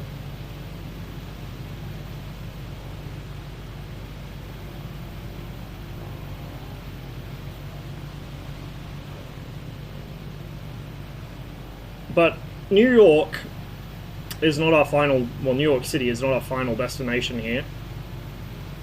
We have somewhere else we're going. I just got to remember which direction it is from here. I think if I head like southeast, I'll hit something I can then follow. So we will swing southeast after another pass of the big boy skyscrapers up here on Manhattan, and we'll head that way. We go into the Grumman factory. I don't know where exactly the Grumman factory is, but if you tell me, relative to Manhattan, I could find it. I know there's a lot of industry over that way. Land in Red Square. I haven't done that yet. That would be quite a difficult landing. It's very cluttered around Red Square. Might have to try it with the Cessna one time though. To your left. Undisturbable.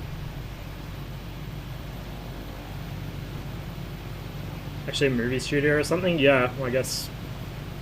Produce, reuse, recycle your former aircraft manufacturing plants to fucking movie studios. That's such an awesome view, man. Ah, I love it.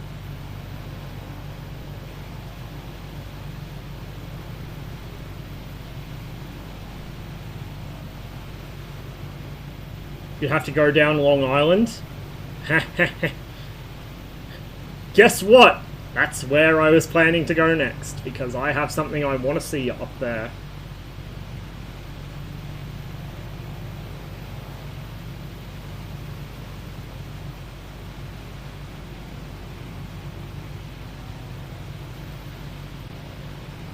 But, before we do that, let's just buzz around here a little further.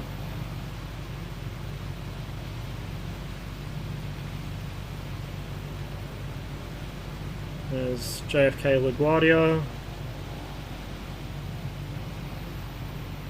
Oh, better watch my airspeed. We're getting a little carried away here, a little spicy.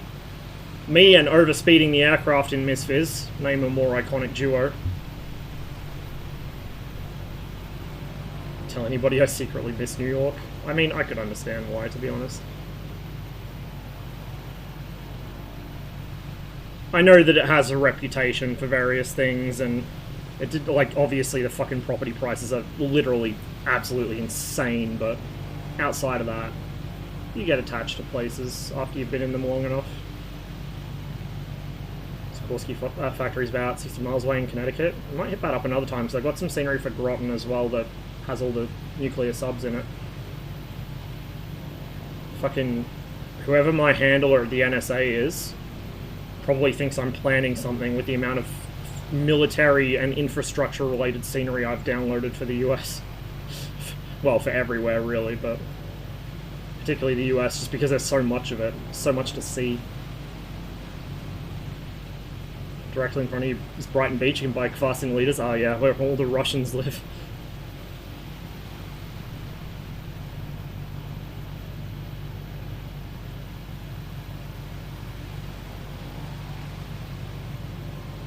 Man, that's so cool. So cool. And there's the Statue of Liberty. Let's go say hello. Can't come to New York and not go say hi to the Statue of Liberty.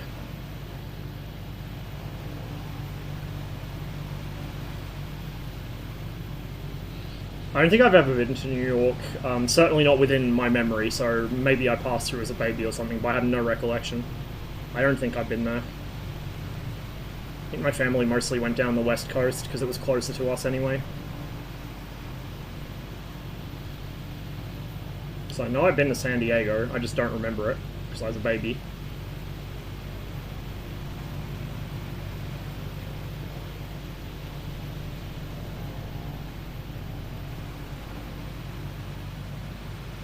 That's Ellis Island, right? That one? Like I said, or is that it? My New York geography is not good. I think that's it. The one where they processed all the immigrants. That's probably it. That looks like immigrant processing kind of place.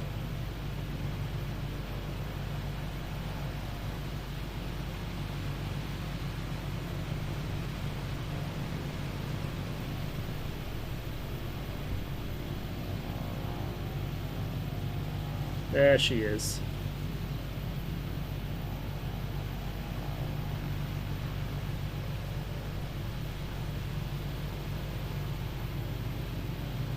Again, sorry about the water bugs. I've got to figure out what I've done wrong to get that. I think I've got 2 conflicting water fix mods installed at the same time, because I forget what I do or don't have installed a lot of the time, because I've got so much shit in my community folder.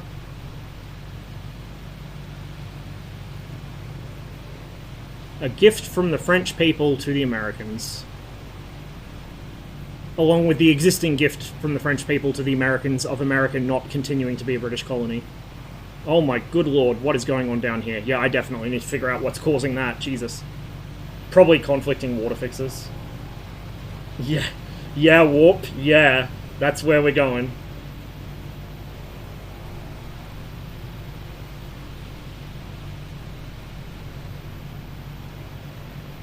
Alright, let's continue roughly This direction? Although, there's a bunch of other interesting places around here too.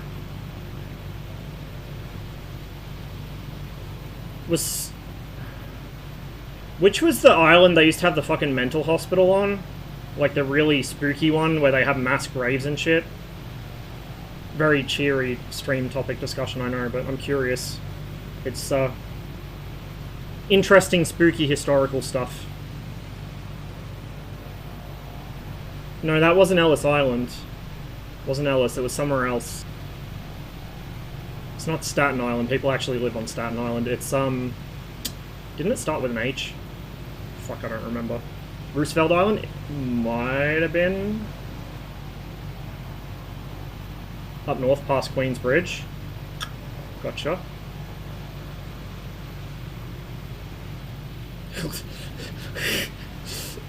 God damn it, not like that! Look, Canada only gets away with it because the US exists. It's like Sweden. Sweden only gets away with the shit it pulls because Germany exists.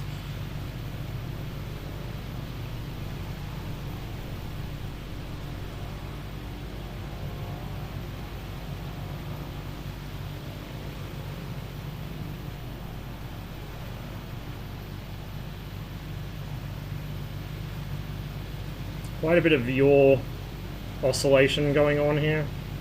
Again, that's probably just a mix of my clumsy control inputs and a bit of side gusting. Because we are getting gusts from the west, so it'll be kind of quartering tailwind. It's not too bad. If I'm off the controls, there's a slight roll to it every now and then when a wing drops, but it's not particularly aggressive. There we go, there's a bit of a wing drop. Oh, there we go. There goes an airliner. Is that a player? Tag won't show up. He's too close. There's a lot of players around and a lot of actual AI traffic around. So it looks like at least some of the AI traffic are flying at the altitude they should be. A lot of them aren't, but some are.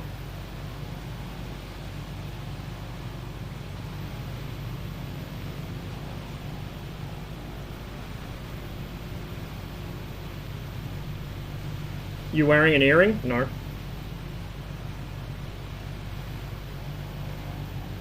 Why, is it picking up the cable from my tracker or something?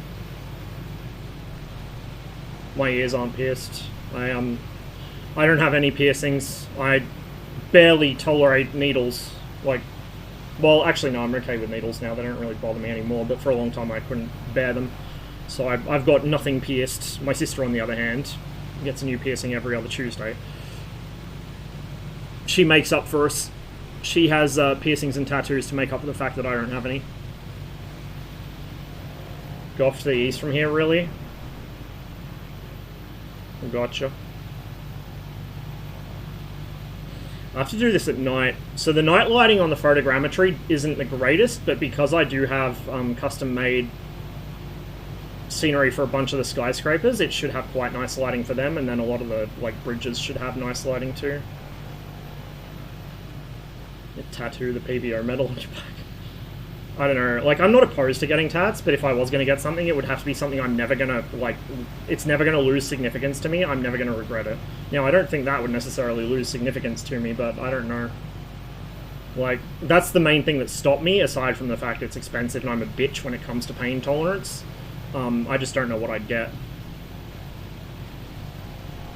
I can never make up my mind. I'm very indecisive. Is that a cemetery down there? Looks like a cemetery.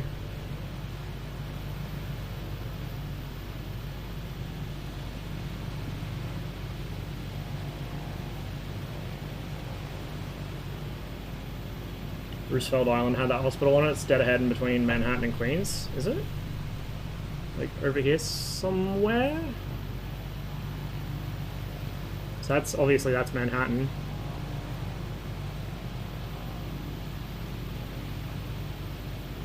Is that it? Is it one of those? No, it wouldn't be that, like, it wouldn't be that developed, surely, because from memory it was mostly overgrown. 8 to 9 o'clock? Oh, is that it? Is it that close? I thought it was further out. Rikers Island. Okay. Like I keep saying, my New York geography is terrible. All those times in Subway with the fucking wallpaper of New York maps, and I am none the wiser. Rikers Island's now a jail.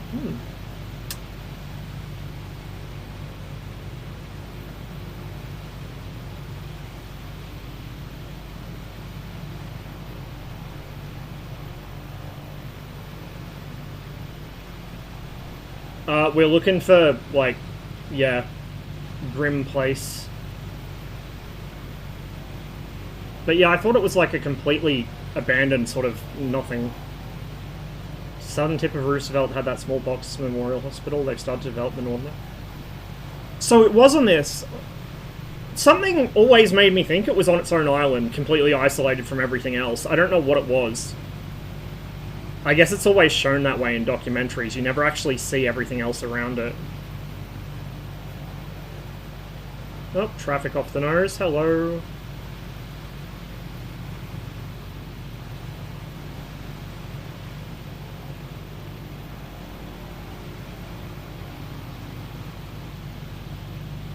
Smallpox Memorial Hospital, okay. North and... Yes, that's it. We'll go there next then. That's what I was looking for. North and South Brother Island, I remember now. Thank you. How the fuck did I get the idea it started with H?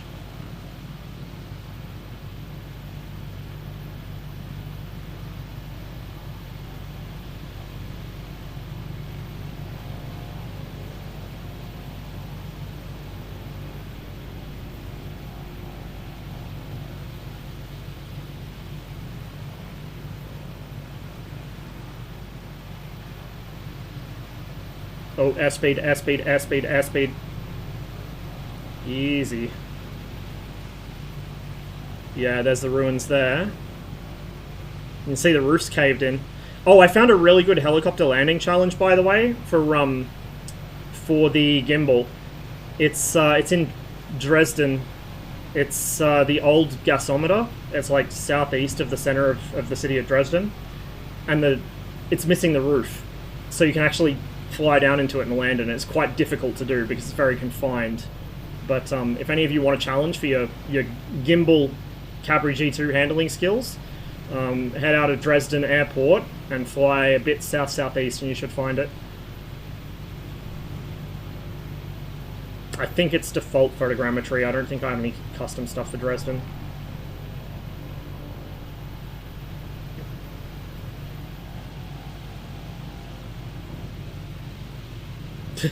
That must be the school bus depot right there, all the yellow.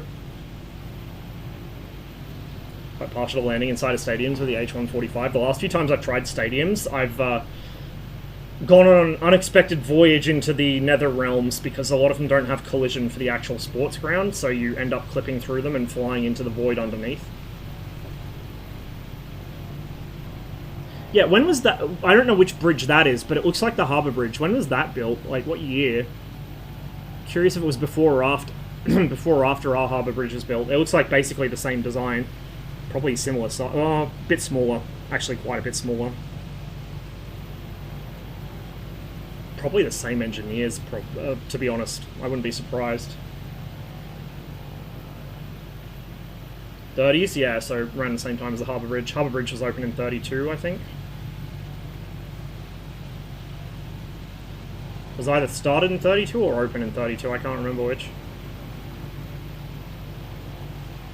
Very busy around here because I'm overflying one of the busiest airports in the world. This is fine. Absolutely no safety issues here whatsoever. That is such a cool view, man. That is such a cool view. Sydney's sake, I'm glad Robert Moses didn't build that bridge. Oh, it's like that, is it? It's like that.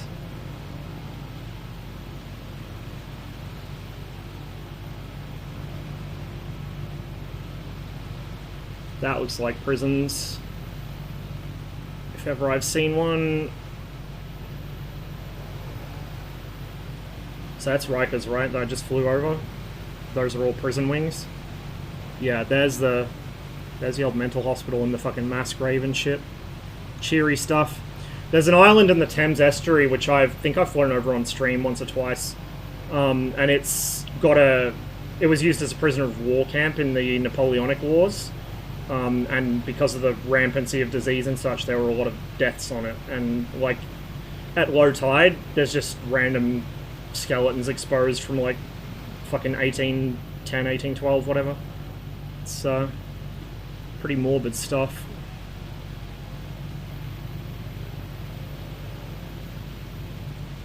Something else I need to see is if I can persuade someone to do the Red Sands forts and Sealand as scenery. Sealand might exist, but I doubt it. The Red Sands forts, I know they don't, because I've overflown where they should be and there's nothing there. Yeah. There it is. There's not much visible through the trees, but you can just see the ruins peeking through them. Okay, we're totally, you know, totally doing good airmanship here by flying directly over fucking LaGuardia at like, what is that, 600 feet? On a very busy day, this is fine. Although, real time it'd be what, nighttime, so that's probably not as busy. I haven't installed the new version yet. I kept meaning to do it last night and then I forgot, so I think we'll do that next stream. Feel free to drop the link in chat, by the way.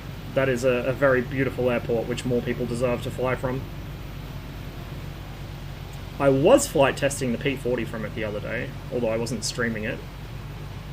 And it, the mountains up to the northeast make for really good canyon runs in the Warbirds. Really, really good canyon runs. I also need to do another flight out of Katoomba sometime. This thing out of Katoomba would be quite interesting, actually. Or the Jab. The Jab would fit Katoomba quite well. Alright. We've only still seen like a fraction of what New York City and the general area have to offer, but I don't want to run myself out of fuel completely before we get to our destination. We may need to stop off along the way, I'm not sure. Public airport where they built the F-105 still exists on Long Island. Oh, nice. Well, we'll probably see that then. So Long Island, from memory, should be like generally south or southeast. So we'll head that way. Now over Flushing, where you get authentic succulent Chinese meals. Democracy manifest. I love it.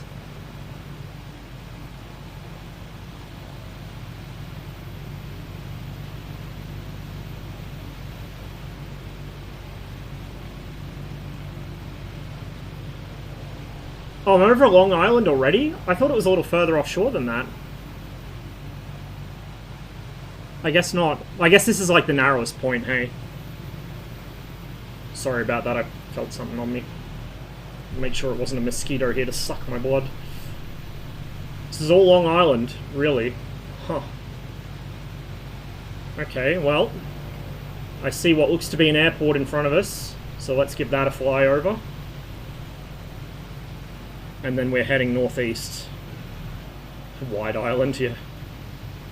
Girthy island.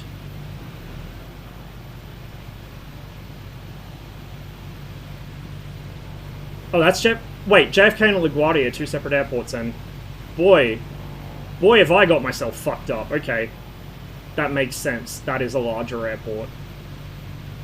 That is the one we shouldn't be overflying. I thought it was the same airport, but they renamed it. Don't judge, okay?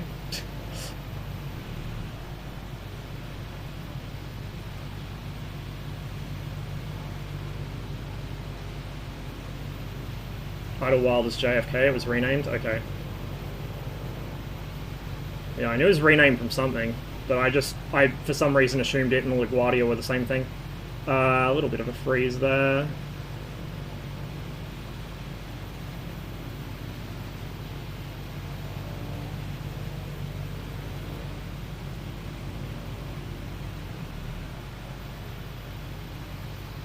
So we shouldn't overfly it, but we're going to.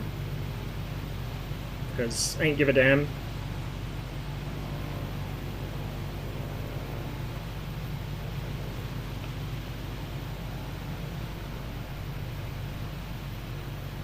See if anyone who's on fucking Pilot Edge or whatchamacallit, the other one. Brain is not working on me all of a sudden. That sim. See if any of the guys on like the multiplayer serious business simming networks have forgot to turn multiplayer traffic off and get a TCAS alert from me buzzing around like a dipshit overhead.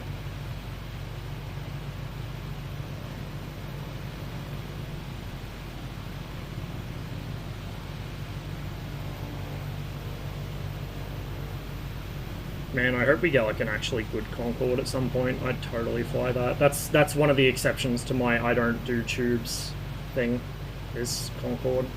Would I fly it the way you're supposed to fly a tube? Probably still no, but I would fly it. I would love to actually do the Kai-Tak run with Concorde. That would be quite spicy. I've seen Mav do it in X-Plane. I very much don't have the skills to do it, which is why it would be fun. Is that another airport over there? It is, isn't it? I forget what it's called, though. But it's, like, awkwardly close to JFK. Follow the magenta light.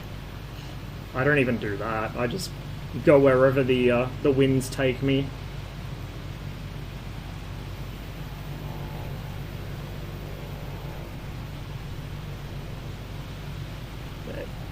There goes somebody just taking off. So that's the edge of the photogrammetry right there. So that paler colored area is the autogen. It's not seamless, but it's certainly not like super obnoxious.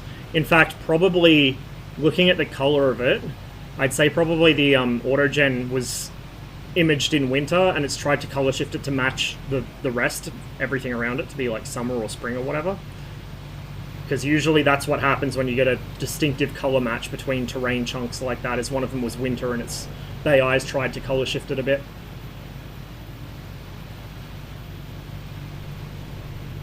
Floyd Bennett Field abandoned now. Understandable. You put in a mod? In what sense? Like a mod for what? I have mods for god everything in this sim. I'm using CCM's mod for the wilga at the moment. It just made a very unpleasant noise.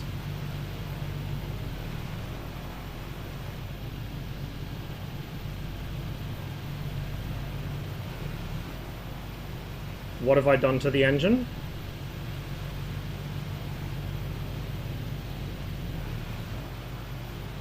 Oh, fuel pressure. Why is it giving me the shits over fuel pressure? Well, we have a solution to that. We'll see if the solution works. Should do. Probably also a little too leaned out. There we go. That sounds better. Oh, because of the difference in color, some modders make an amazing job with the photogrammetry, but ruin it with ridiculous background mismatch. Yeah. Yeah, I've seen that quite often. This isn't a mod, this is autogen. It's just the autogen colors not quite jibing with the photogrammetry over there. I do have a few bits of photogrammetry that I really want photogrammetry for those areas, but yeah, they have that color issue, so I'm either going to have to see if I can edit the textures myself, which I feel like there's probably too many texture files to do that. You have to do it while you're actually exporting, I think. So I'll probably at one point learn to do photogrammetry stuff from Google myself. And just redo some of those areas. But I do have some really good photogrammetry that color matches perfectly.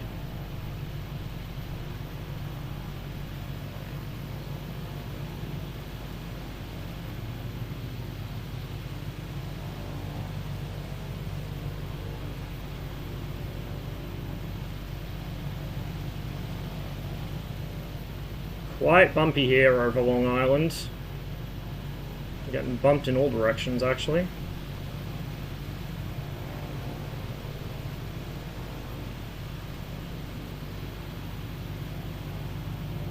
drop a little more altitude just to stay under the clouds.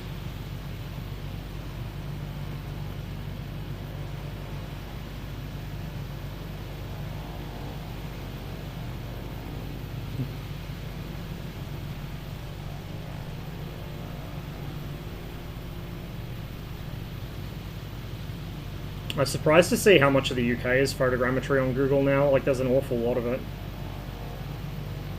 I'd love to be able to just run, like, way more photogrammetry than I already am, but I only have so much hard drive space, and it does degrade performance a little. Even the well-optimized stuff eventually stacks up. But maybe one day, as the sim matures, we will have the ability to run a lot more photogrammetry. Both as it gets, like, as more of it gets done in the world, and as some of the existing stuff gets opened up for use. Or ported to the sim. Having, like, an ability to stream mod content, like you stream the default content, would be really something. So then you could, instead of downloading photogrammetry, you could just subscribe to a bunch of it, like on Steam Workshop or something, and stream it. Which would be fucking amazing.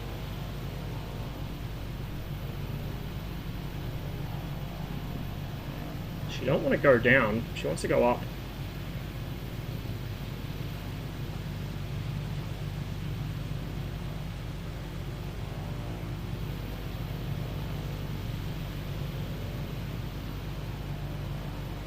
Yeah, I'm well aware of the load time, Scotty. My sim takes like over 40 minutes to load on a typical day, because I just have so much scenery. And because I never know where I want to fly until I'm in the plane, I don't really get much use out of add-on linker, to be honest. Now, I've heard it does have a utility that shows you, like, on the world map where your scenery is, which would be useful for me finding conflicts where I've installed two things that don't play nice with each other, like perhaps that water mod or whatever. So I might end up getting it at some point, but for the purposes of reducing load time, it's not going to be any help to me, because I fly with all my stuff turned on. I don't mind the wait unless the sim crashes and I have to restart it. That's when it gets annoying. But the initial wait's not a big deal, typically. I just go do something else until it's ready to go.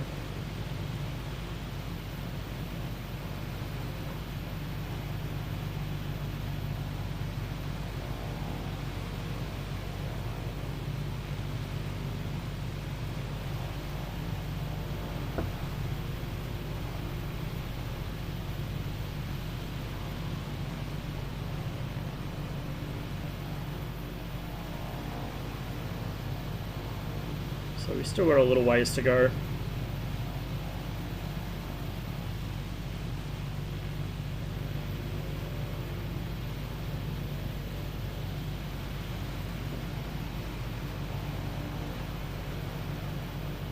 Tag names in mod folders. Buy a beefy cheapo hard drive as a mod cupboard. Move mods from it to the community folder depending on your flight path.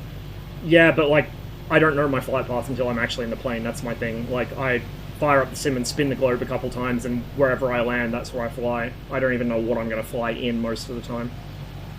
I never have a real firm plan in mind. I just kind of whimsically go from one thing to the next.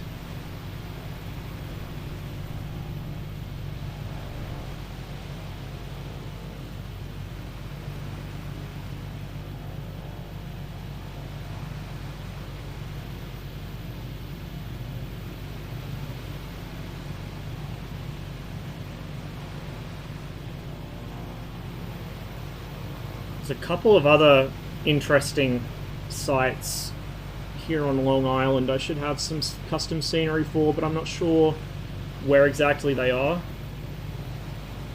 whether I pass them or not. But we'll head out more towards the coast, just because I know one of them is coastal-ish.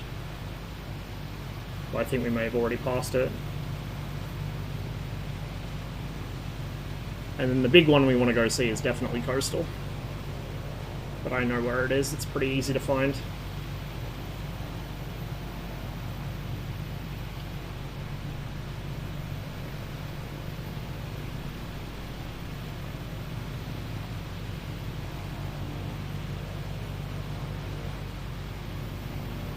Very bumpy today. Bumpy is good. Like I said, I don't understand why people complain about turbulence, both because A, it is realistic, and B, like it's interesting. It's fun. In real life it's annoying because it makes you very tired and sore very quickly, especially in a light aircraft, but in the sim it's fun. It adds something to your flying experience. It makes it feel less like a bunch of pixels on a screen and more like you're in an actual plane.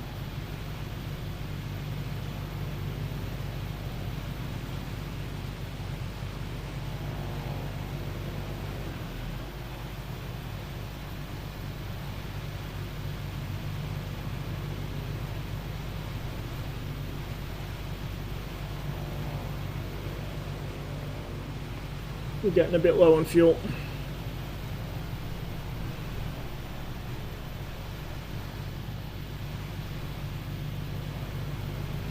Just want to nurse my mixture a little so we're not burning through it too fast, but I also don't want to lose too much power.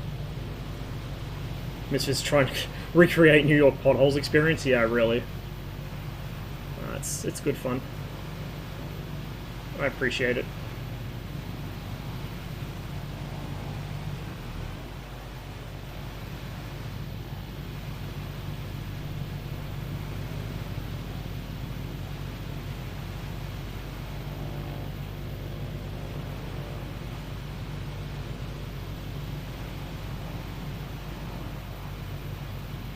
Now, I'm pretty sure I saw an airport up here somewhere. We may need to just do a quick... Yeah, right there. We might just top off the fuel a little. I don't think we need to fly that much further. Warp would know better than me, but I don't think we have got that much further to go, but I also don't want to run out of fuel. That said, we have been flying for a very long time, and we've still got a reasonable amount left. Still got like a quarter of our fuel left after flying for that long. We should be fine, I think. We should be okay. Famous last words. If worse comes to worse, I can land this thing on a fucking sports field or something like that. It's got a very short landing roll.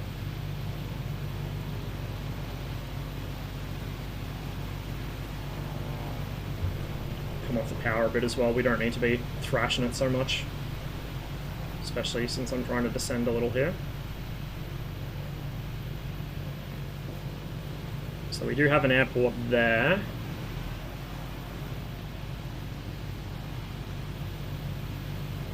Just going to kiss the underside of this cloud.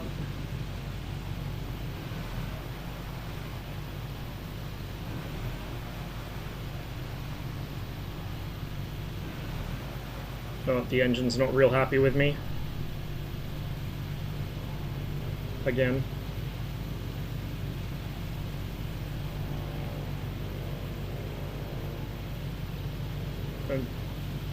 Probably wouldn't be icing, it's not that cold outside.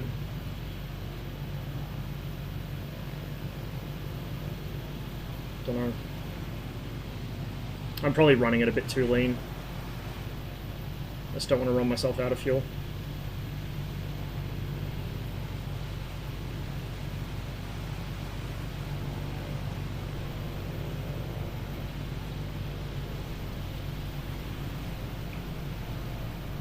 I'm not on live weather at the moment. It was very cloudy and snowy, and while I appreciate cloud and snow, not today. No, we are still running into fuel issues, so I'm probably too lean. We'll just give a full rich, fuck it. There's an airport near where I want to go, so we can land there. At least it should be near where I want to go.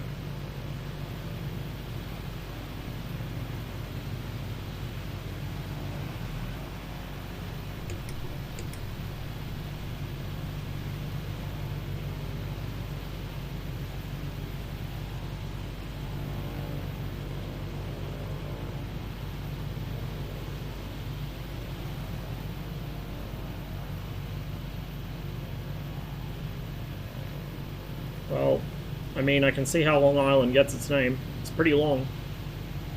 I think I see another airport up there, and if that is indeed another airport, that means we're getting pretty close to where we want to be. It's still not having a fun time with the fuel. I do wonder about that.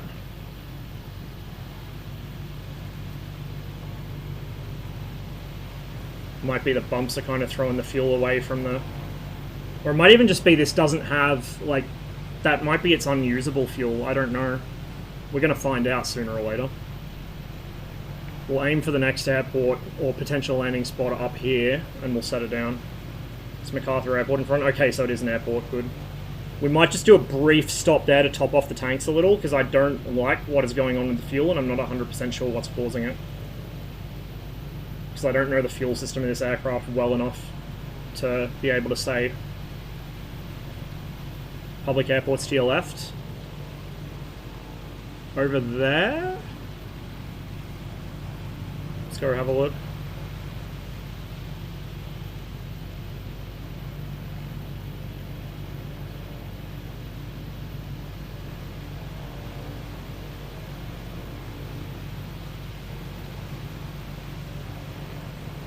Was it the one we already passed, or is it a different one up here? Oh, I think I see it, yeah. I think I see a runway in front of me. A little hard to tell from here. Well, maybe we'll top off there.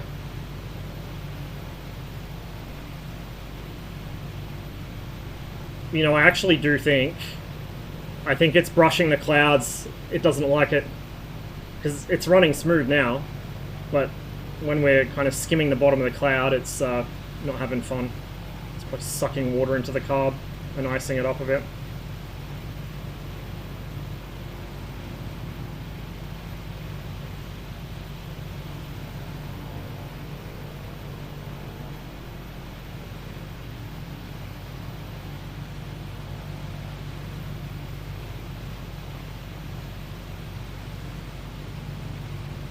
But I think we will just grab a touch more fuel just to tide us over.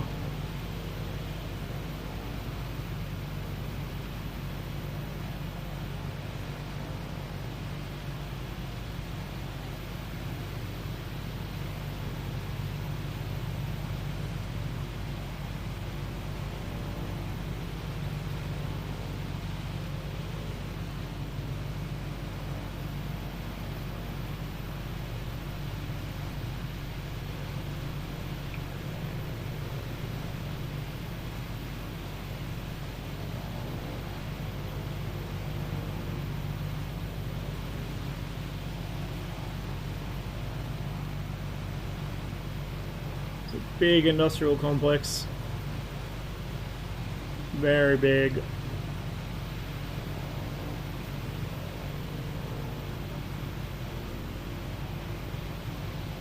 See some sort of tower over there as well, so that's worth checking out regardless. We'll go have a look what it is.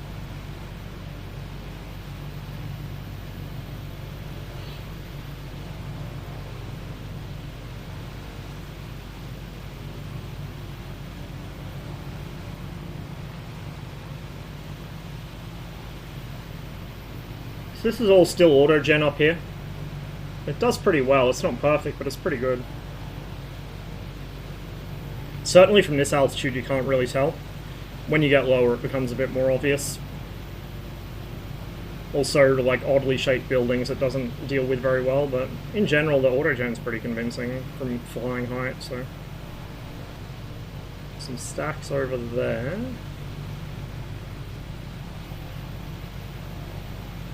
Tower there, transmission tower of some sort.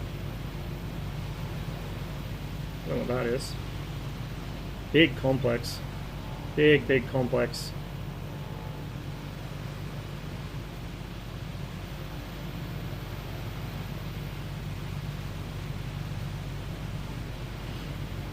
Unless that was what used to be the airport, maybe. And the runways are gone. Don't know.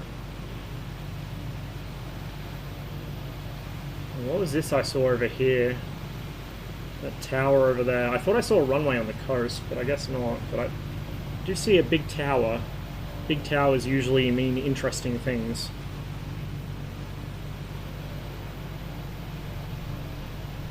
And if worse comes to worse, we can just set down in a field. Like a, I think that is actually a...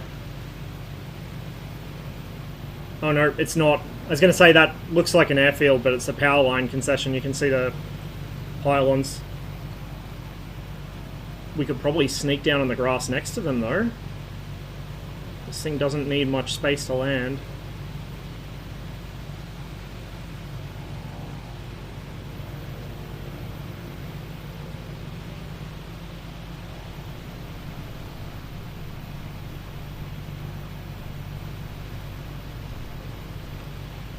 Okay, that's the stacks.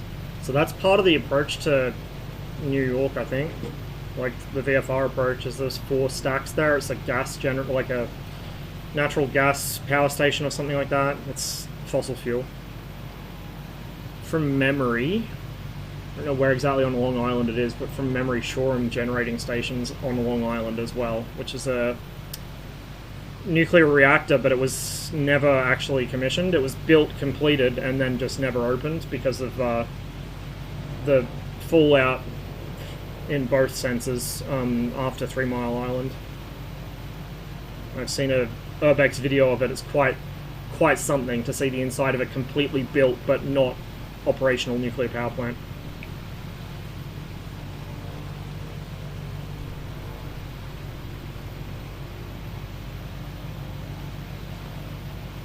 So we'll swing back to the north.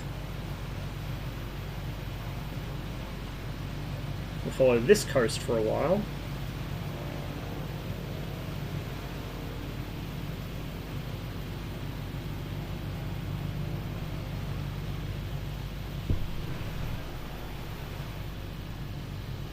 Oh yeah, we are getting pretty low on fuel. We're definitely going to need to set down very shortly. And the engine's starting to protest again. Northport Power Station, yeah. Yeah, I just got the scenery for that like a couple days ago. I remember downloading it. Got a whole bunch of stuff for Long Island all at once.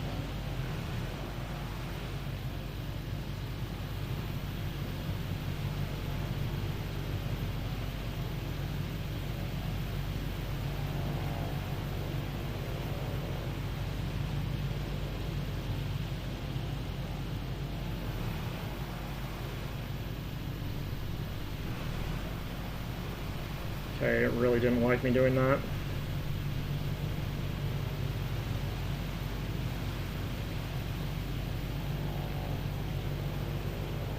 Southeast of MacArthur? Oh, I've already passed it? Shit, okay.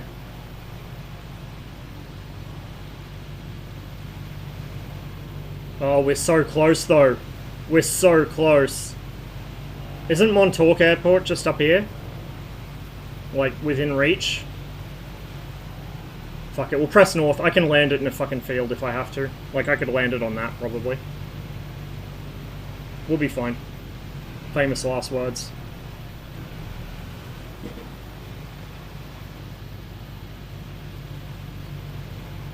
Have a ways to go? Okay. That's a nice open field there. We could do that just for shits and giggles.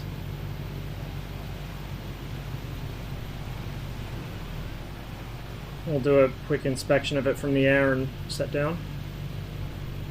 Go annoy the locals. Hey, give me some fuel, please. Oh yeah, there is a ways up there, I can see.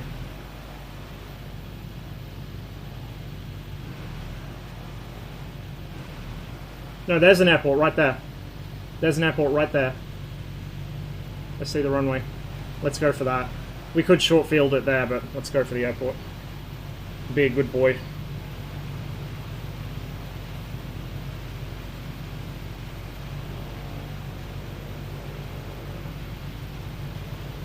Yeah, that is southeast. I've kind of lost my sense of direction here. About 1/3? Really? 1/3? Holy shit, okay. Yeah, well, we'll fill her all the way up then. God damn, I didn't realize it was that far. But we'll keep going.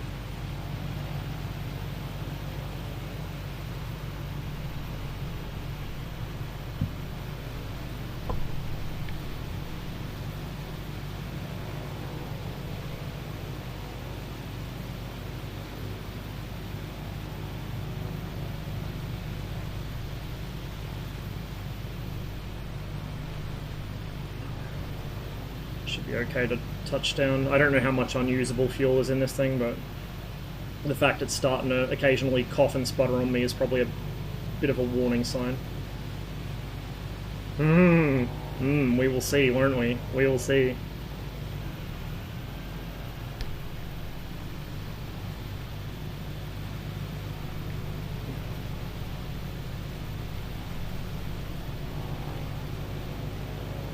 It's going to be an interesting landing with the wind, the general turbulence.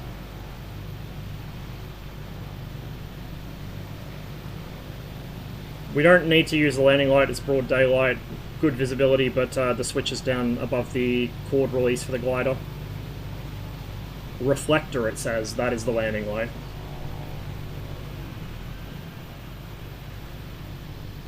A little bit of a cough and a sputter there. Come on, baby. Not far to go. We'll fill you up with some more of that good fuel stuff.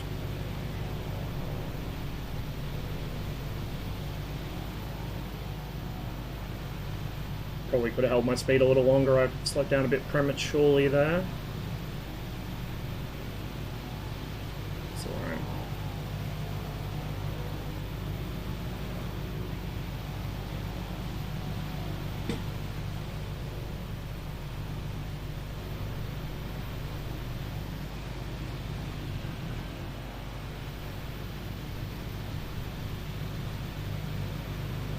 Should have looked at which direction the smoke was coming off those chimneys so I could see what the wind's doing without having to do a pass at the windsock.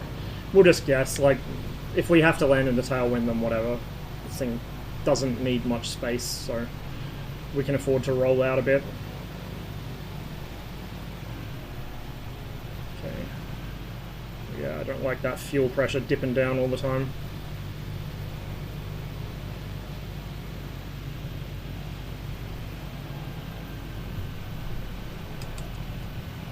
Whoa, up goes the nose when the flaps come down. Give a full flap. Probably a bit early again, but that's alright. I'm pretty confident we'll make the airfield, and if we don't, we'll just kick the rudder right, and we've got a road there that'll do. A little sketchy, but it'll do. Or left, even. Little suburban street, why not? Oh, not a great time for a stutter.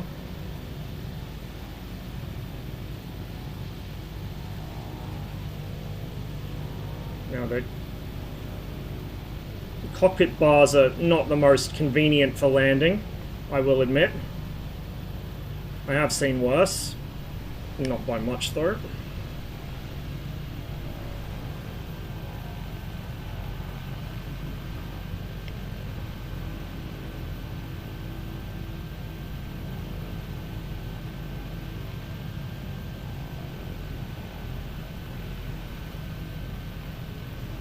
Thermals coming off the trees are trying to push me back up. Plane doesn't want to land. And oh, I was going to say it'll probably drop back out on the other side, but no, it's still got a bit. There's the drop. Doesn't help when forcing the nose down a bit. We're actually landing into the wind, so I judge that pretty well. I'll pretend it was deliberate. I'll pretend I knew.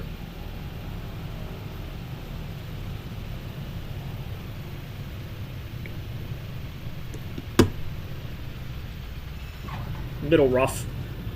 Also, my FS realistic landing jolt is a little set a little too high. I might turn that down for the wilga. We did land a little harder than we should have, but not that hard. Definitely not that hard. Okay, we'll just set it to one stage of flaps. We'll taxi over to somewhere where we might be able to get ourselves some fuel. We'll quickly top it up, and then we'll continue our journey.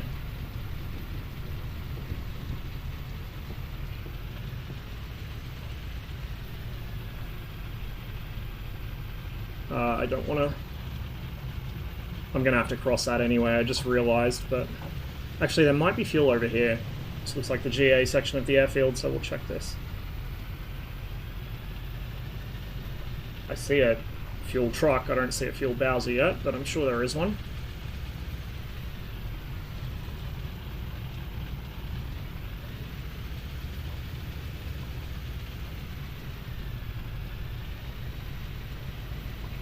Quite like the sounds for this.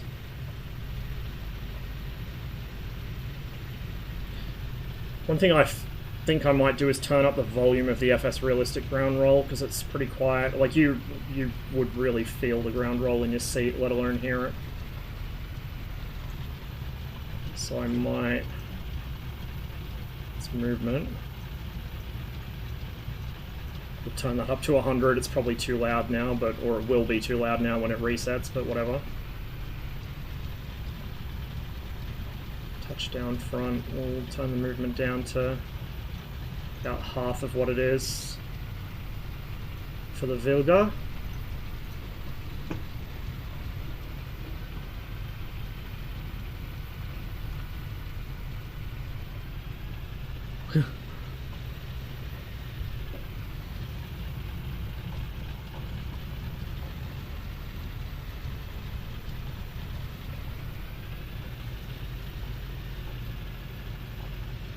If we can't find a fuel Bowser, we'll just pull up and LARP that the truck came over to us, because there is a truck over there.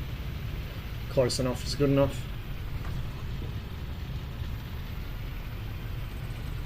There's something we need to fly again soon, as the 337 over Vietnam, I think, because I've got some new scenery for Vietnam I didn't have last time I did that.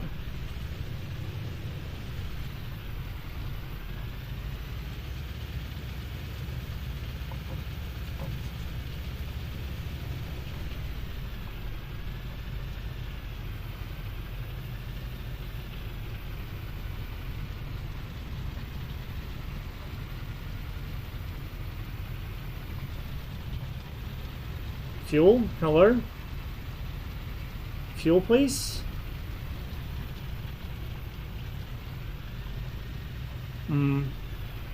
Maybe not.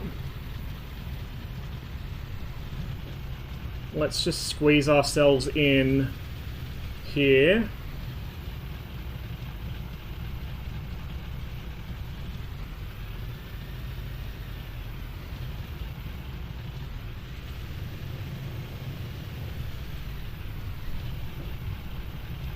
Okay, we don't have wheel chock, or we don't have parking brakes, sorry, remember, so we'll just bung the wheel chocks on. We won't worry about refilling the starter because we don't need it. We'll just tell them to... We probably shouldn't hot fuel. Yeah, we probably shouldn't hot fuel, so let's just... that stays on till the engine goes off.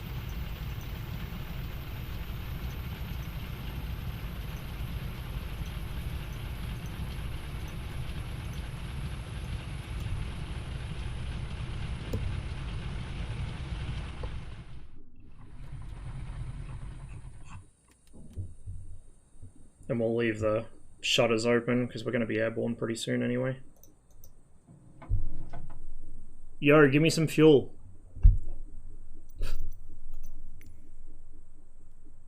%. It's fine. It's all good. Okay, there we go. Yeah, that's closed. So let's...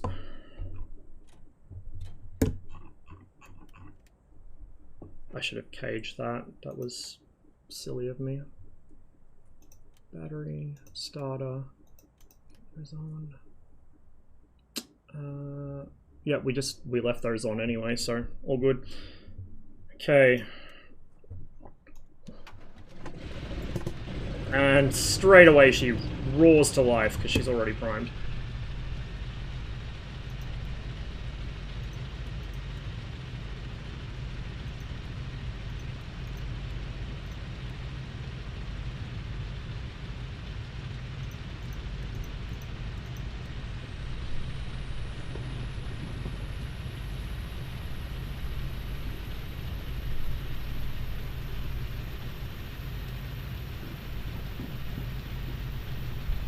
Get rid of the chocks.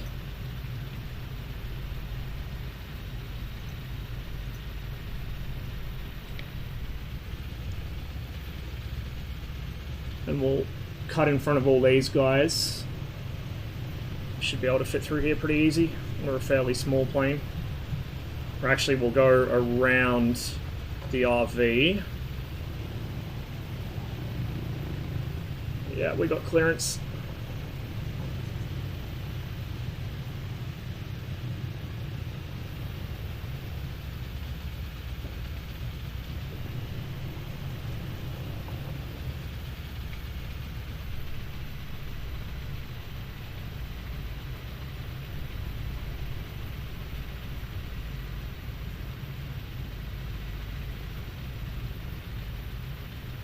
Is it just me, or has the wind changed already? Or is it doing two different things at two ends of the runway? I don't know, whatever. We'll go left and we'll take off the same direction we landed.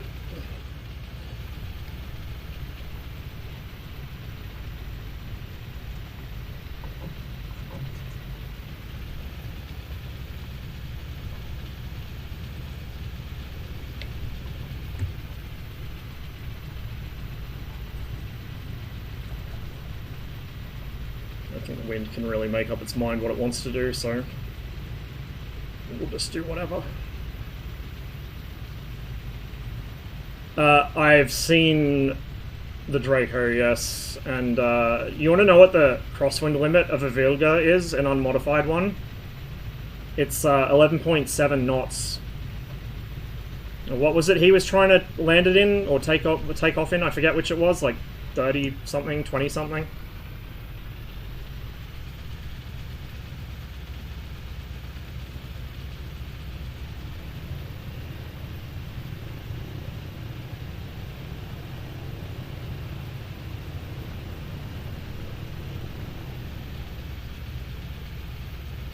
Close the window.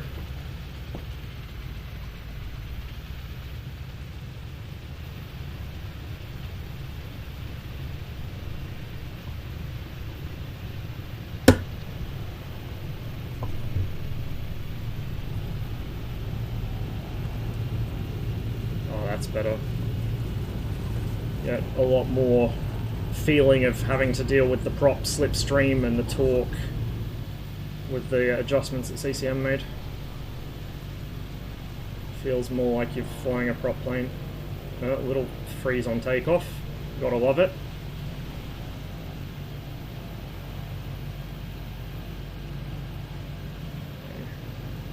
Let's come left and let's raise the flaps. Nose is going to drop quite sharply. That's fine. We've got our speed to deal with it. And let's continue northeast-ish.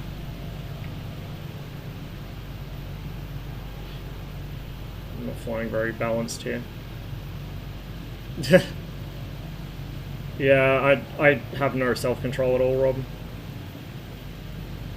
But it's been a nice flight. We've probably got a couple of others to go after. I don't know if they'll be very long, especially since this one was planned to be like not even half the length it's actually been, but we'll see how we go.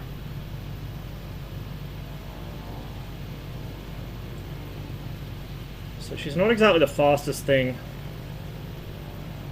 but we'll get there in the end.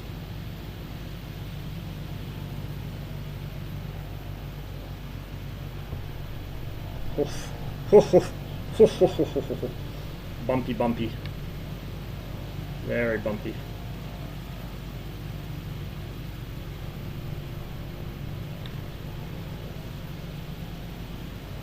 Whoa.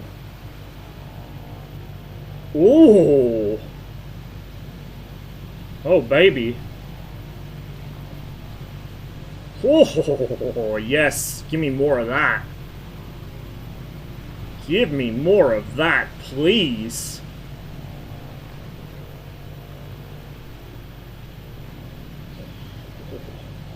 That's the fun stuff.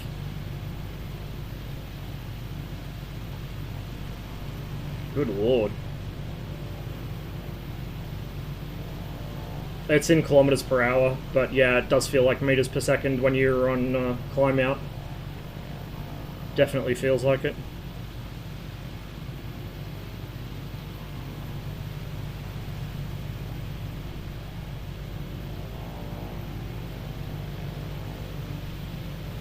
Yeah. Yeah, so she tops out at 260 kilometers an hour. It's about what, 200 knots? Little under, little over, I don't know, somewhere in the region of 200 knots.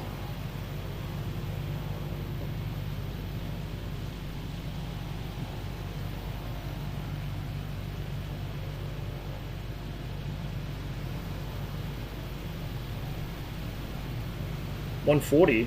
Okay, well there you go. Not too bad.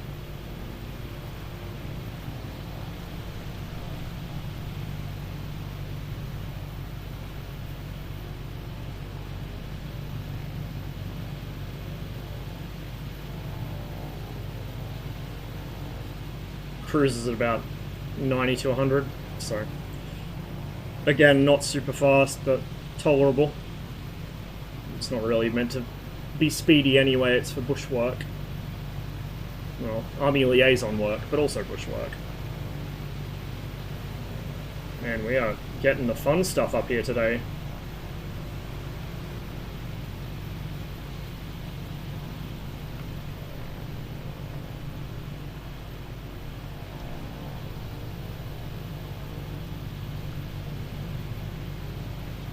Yeah. Yeah, it's not bad. I forget what the jab tops out at. It's like 140 or something like that. Maybe not even.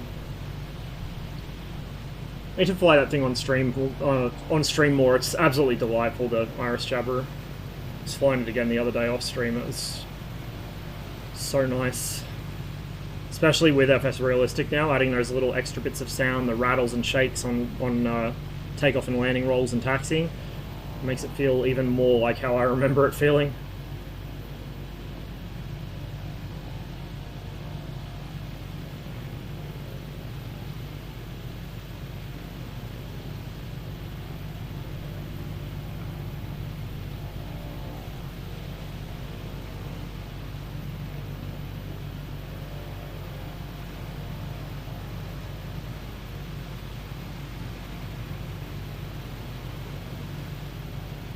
What is that?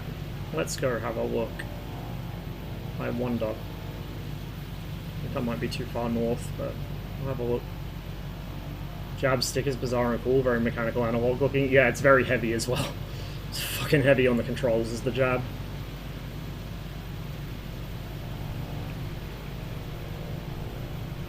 Which this allegedly is in real life too, so... Again, with CCM's tweaks, it feels a little more like that. A little more tiring to fly it. That is... Yep, okay, so this isn't what I'm here to see, but this is something else that we can see on the way. This is the Shoreham Nuclear Generating Station. Built in the 70s, never actually commissioned. Never went critical. From memory. I know it never actually started generating proper power, but I don't even think it went critical. Because 3 Mile Island happened, and there was a lot of public opinion massaging happening from the Long Island Oil and Gas Company. What a surprise. No vested interest there, surely not. And so Shoreham never actually began producing power. And the proper people, I think it was, did a urbex to it and put it on YouTube. So you can have a look at the inside of a 1970s nuclear power station. More or less complete. I mean, there's obviously the administrative block's a bit run down because no one's been using it and so on, but like a lot of the equipment's still there because the decommissioning process is so slow, even if the reactor didn't actually go critical.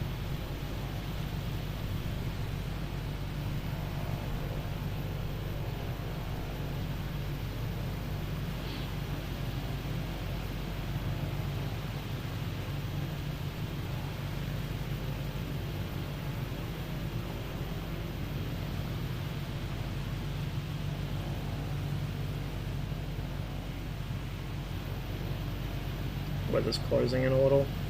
I say that, it's a preset, so I don't know if the presets move over time. I think they do, but I could be wrong. But either way, it's a little foreboding.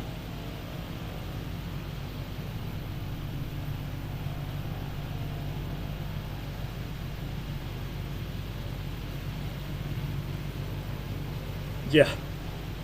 Yeah, we started somewhere up north of, like, in the northern part of New York State, out in a bush strip in fuck knows where. Well, not really a bush strip, but like a very, very, very small community airport.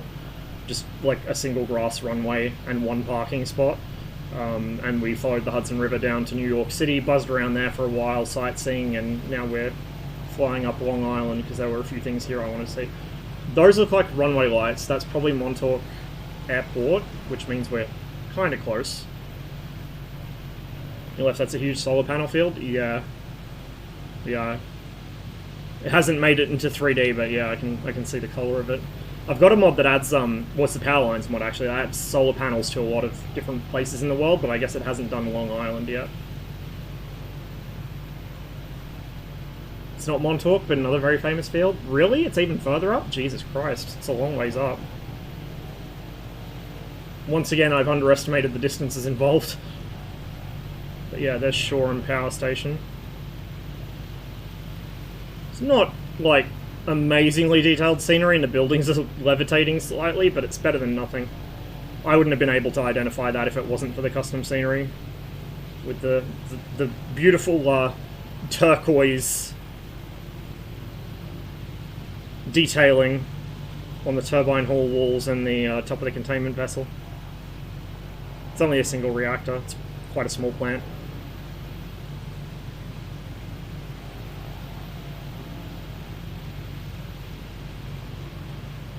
Oh no, there's another field there. Shit, okay, so we got a field there on our immediate right, like 1 o'clock, and another field up ahead of us. I can just make out the approach lighting for from this distance, which is another MSFS-ism. You wouldn't see the approach lights from this far out, especially at this angle. Be interesting to see a time-lapse of this flight, see how much ground's been covered. Yeah, it would be. It's going to be quite a long one. I was thinking of doing the south coast of England today, but that is another, like, equivalent length flight to this, if not longer, so we might save that for another stream. And I think probably the next few streams might not just be MSFS, we might get some other stuff in too. Gunner Heat PC should have an update dropping any day now, I'd imagine. And I will be streaming that when it happens, or within a few days of it happening at least. I do need to get back into DCS, and I've got a few other things I want to get done as well. Field on your right's the previous Grumman test field. Aha! Hey Sterler, good to see you, man. Cheers for stopping by. Let's go overfly the Grumman field then. Go say hello to that.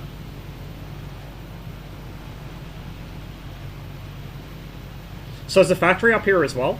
I would assume it would be if the field's here.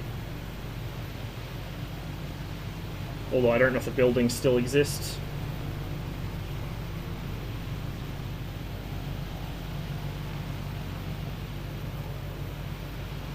Northern tip of the field.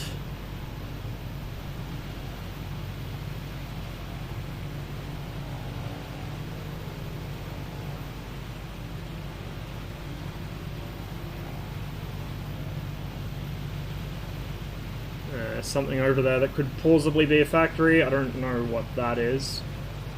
Maybe part of it. Could have been like a remediated factory site. I don't know. Yeah, that could be.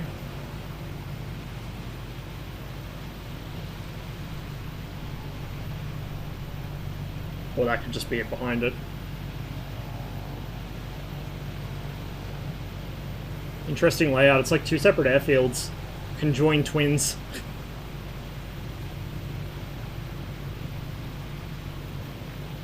Look left. Oh yeah, so that's the actual factory down there, I guess. It's not that big.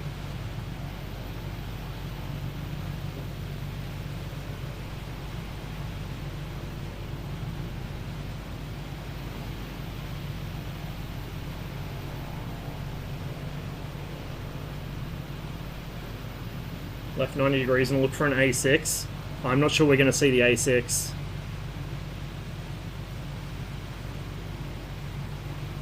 I'm not sure we're going to see an A6.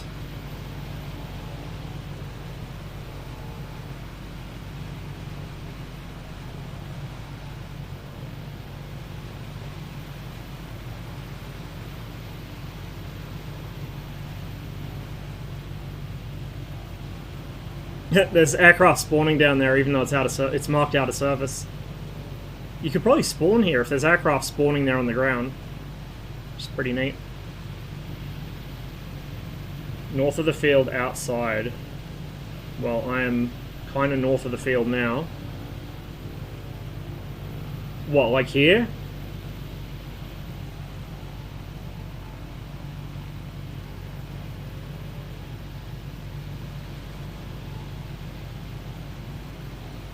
Because this is north.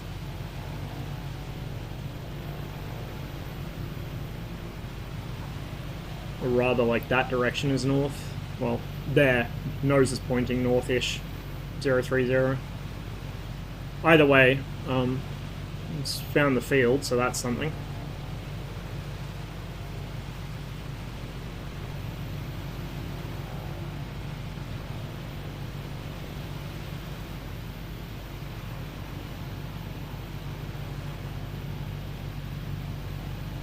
This little memorial on the road where the two runways almost meet. Ah, okay.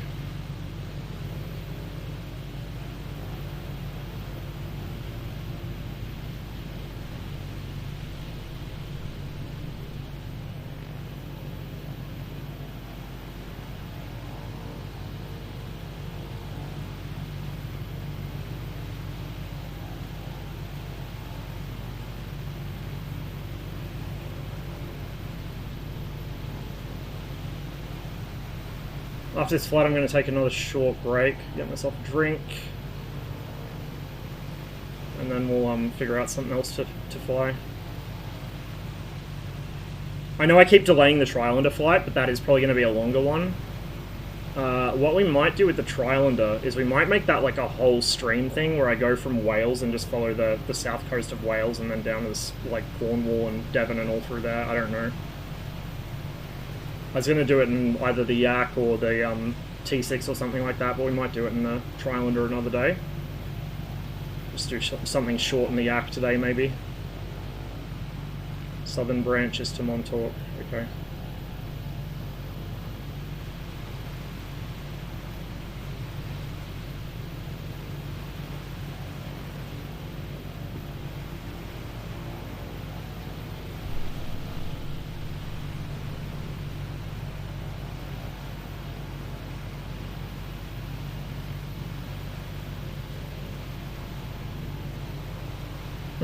Yeah, it probably is. Just a little. I like it. I really do like it. And I like this weather we're getting here that's knocking us around a bit. It's fun. It's actually making me, like, be awake. Pay attention to what's going on. God forbid, weather in my flight simulator. Imagine.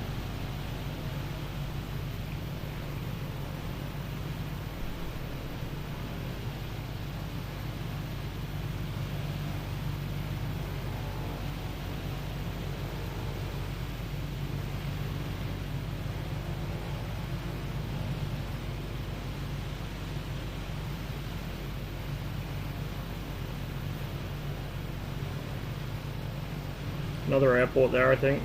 Is that Montauk Airport?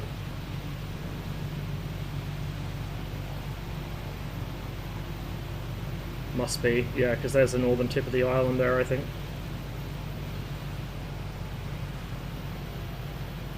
All the way at the end of the island. So what's this one then?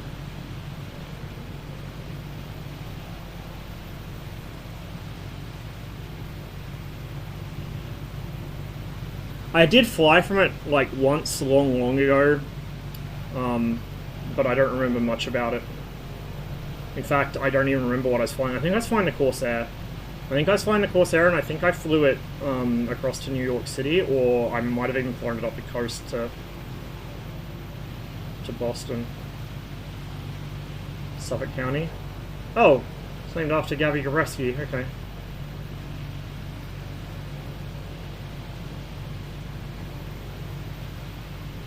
P47 when for MSFS?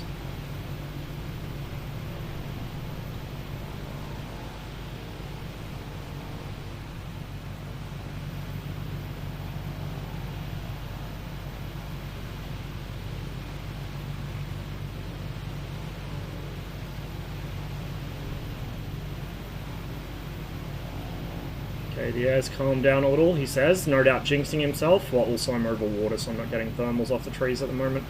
I will be once I cross back over the coast. Actually, out of curiosity, let's see what the thermals are doing today. I love that we can do this. There's also a keybind to do this, but I just don't have it bound. Oh yeah. Oh yeah. Oh yes. Yes. It's a bit like that today. It do be a bit like that. So we're going to get a big lift here as we fly into this one. And there it goes. Big lift. And then dropped out, and we'll probably pick it up again because it looks like there's a couple layers of it. Yep, there we go. Also pass East Hampton Airport before you get to Montauk. Okay. So We've got a little ways to go. I think I see a beacon or approach lighting or something up there, so that's probably it. It really is a long island, Jesus Christ.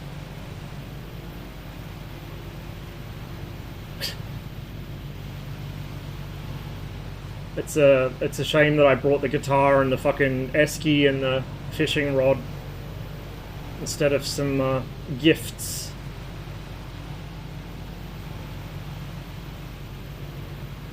We're flying Long Island. We're heading to Montauk because I've got something I want to see. We started out somewhere up the Hudson, North New York State. I don't know. I forget the place we took off from. Followed the Hudson River.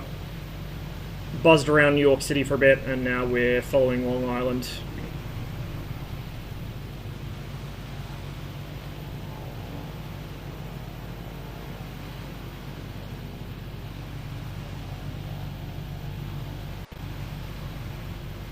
A little bit. Yeah, I've flown around Florida a little bit. Only once or twice on stream. The last time I tried to stream down there, MSFS was crapping itself because I don't think it liked me streaming at the same time as having that much photogrammetry around. But I had a nice little flight around there in the Grum and Goose a couple months ago, minus the audio popping and stuttering. I've done a few flights around Cape Canaveral as well. Not just the Dark Star Challenge one, but I've done a few actual flights just sightseeing around it in the L-39.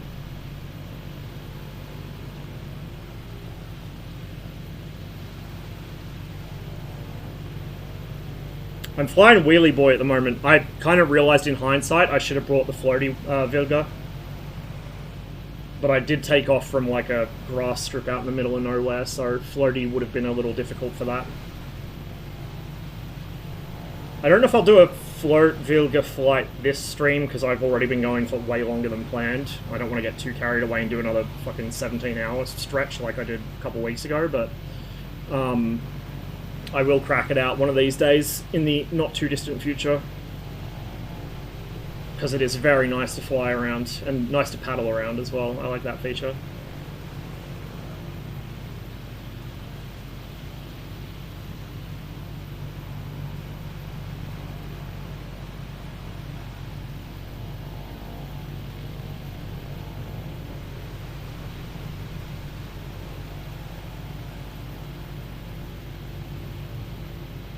Jesus, it's still going. All the way up there, holy fuck. Florida's also fun because you can fly from east to west coast Florida in like 30 minutes. Yeah. Yeah, nice short flight.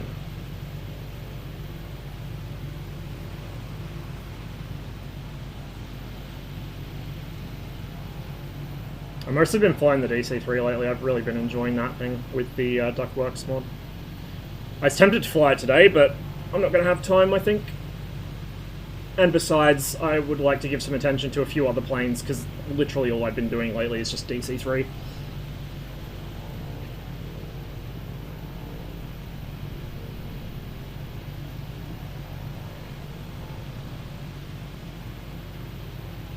Seen all the Soviet liveries. I've got the Arctic Listenov. I've got that one. I've got the, it's not Soviet, but I've got the Malev livery for it as well. If there's more Soviet ones, I'll have to have a look. Actually, more people live on Long Island than live in Victoria. Jesus Christ.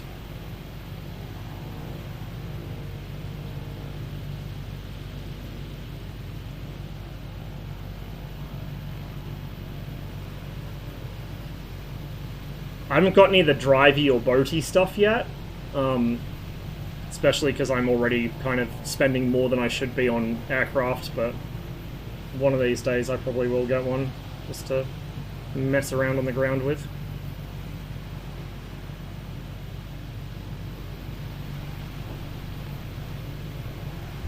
Just keep an eye on my airspeed here, since I know I can get a little carried away with it.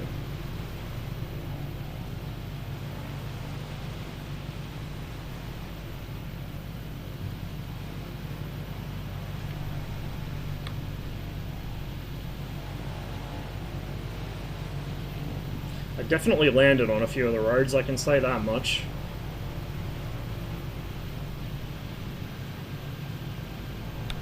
Intentionally or otherwise.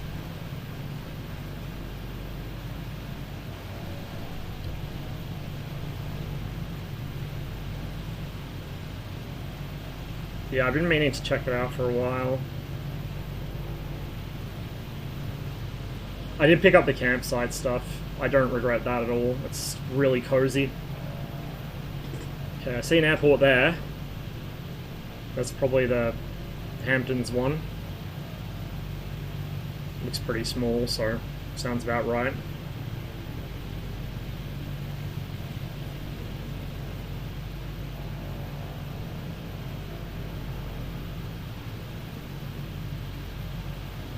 The end is in sight, just barely, on the horizon. Thanks for the follow, man. Appreciate it. Flown Pacific Northwest much? I've flown BC a fair bit in the sim. I've flown a bit around Washington, particularly the stretch between Vancouver and like Seattle, Portland kind of area. Or, no, yeah. No, I think I've gone as far down as Portland, so I've been into Oregon, but only barely. So I've done a bit. I don't think I've done much on stream. I've done a lot of it off stream, though. I need to hit up Norway again, because I've got some nice scenery up there now.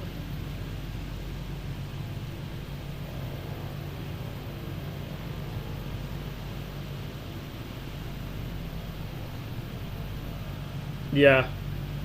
Yeah, we got friends of the family that live out at Gibson's, so I like to fly around there quite a lot. Beautiful part of the world. Fly around Mount St. Helens in Washington, Crater Lake in Oregon. I think I've done Mount St. Helens, but I can't remember for sure. I think I actually passed over on a 104 flight. Crater Lake I don't think I've done. I've also spent a lot of time in the Southwest, because, I don't know, like, I don't like heat. I'm not a desert person usually, but something about the Southwest of the US is just really pretty to me. And it's also my kind of testing ground for the F-104.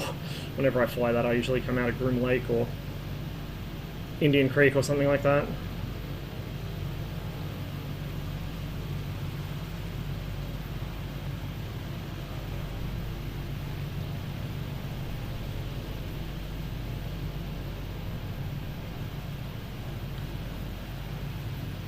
That tickles my spidey senses. That looks like it used to be a military field.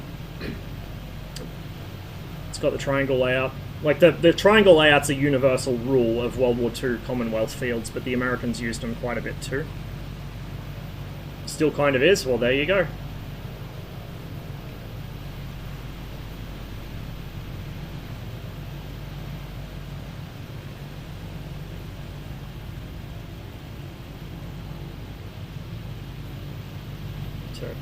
Get the aircraft under control a little more.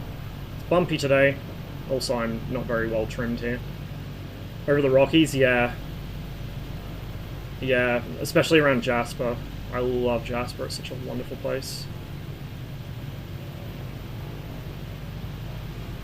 Despite the accent, I'm originally from Alberta, so I tend to fly around that neck of the woods quite a bit when I get homesick. Do like Edmonton to Jasper or High Prairie, which is where my dad had his farm when he was my age. High Prairie to Jasper. As long as I don't get lost along the way. Which I've done once or twice.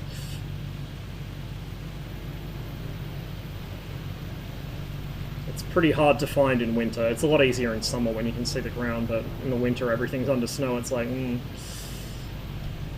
Yeah. Yeah, I was born in Edmonton. Didn't live there very long before we moved to the UK, and then we moved here, but it'll always be home to me. It still feels like home. Like, every time I go back, even though some things have changed, it's still recognizably, just, you know, I still know my way around the town. Still feels like I never left it. Where are you at now? Just about Montauk. Because I have something I want to see up here when the game unfreezes. Thank you very much, Miss Fizz. Why did you stay there? We moved to the UK when I was about 4, and then moved to Australia when I was just about to turn 8. So I wasn't in either Canada or the UK for very long, but they had a much bigger impact on my life than this place has, put it that way. Definitely positive. Oh, where do I live? Sorry, yeah. I live in Australia. I'm just near the capital. Just outside Canberra.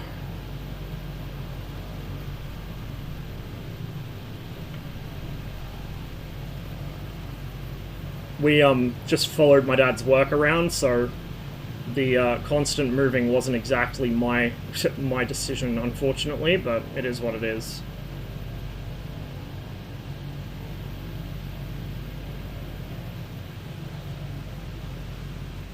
Yeah, this is starting to look familiar. I did fly around here before, but it was quite a long time ago in the sim.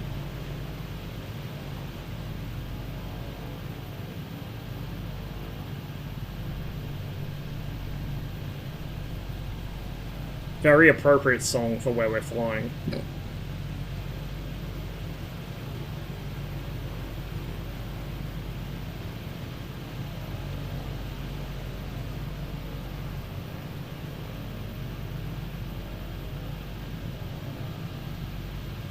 There's a rather interesting piece of equipment up there that I just got some custom scenery for the other day.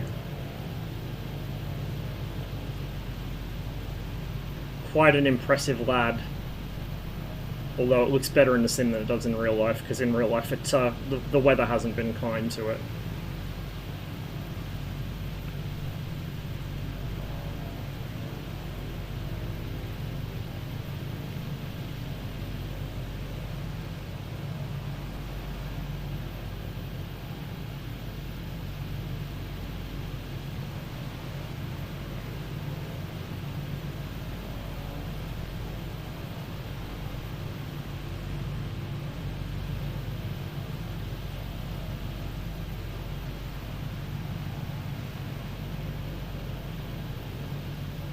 Oh, finally! Finally, it's in sight. We're nearly there. I severely underestimated the distance between where I took off and New York City, and then I severely underestimated, even worse, the distance between New York City and Montauk. Especially flying up Long Island rather than just cutting across the water.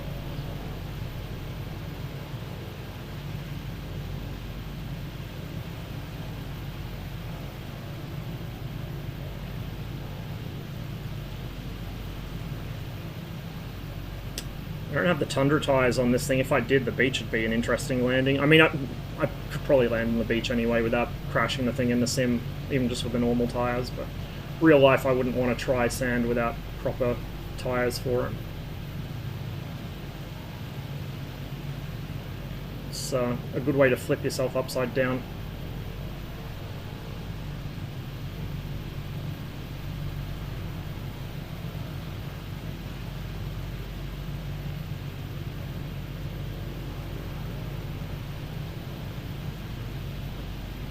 It might show up on the imagery. I don't know if it would have been made a point of interest. So point of interest will show up, because obviously they've been manually handcrafted. If it's in photogrammetry, it'll probably show up. But if it's not photogrammetry and it's not handcrafted, it's probably just satellite imagery. So it depends whether the water covers it or not. Like how much the water covers it, I guess.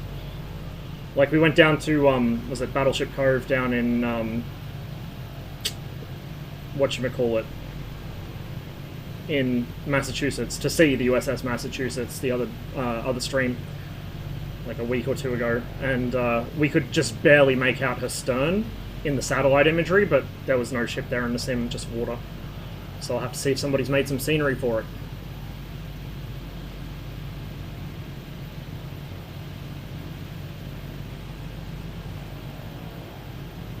At this point, I've just kind of given up on coordinating the aircraft using the rudder, because I'm getting knocked around by the turbulence so much it doesn't really matter. Give my legs a break.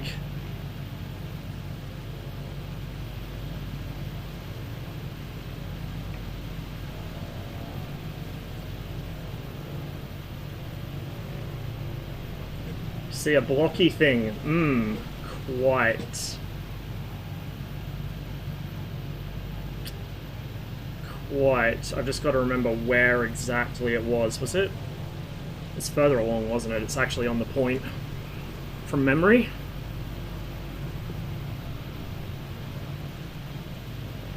Yeah. You got better eyes than me. I can barely make it out. Just barely.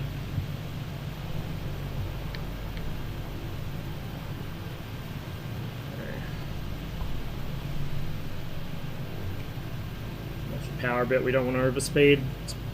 One of my very bad habits in the sim is just overspeeding like crazy because I'm used to military aircraft in sims.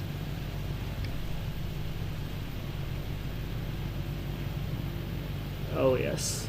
Oh yes.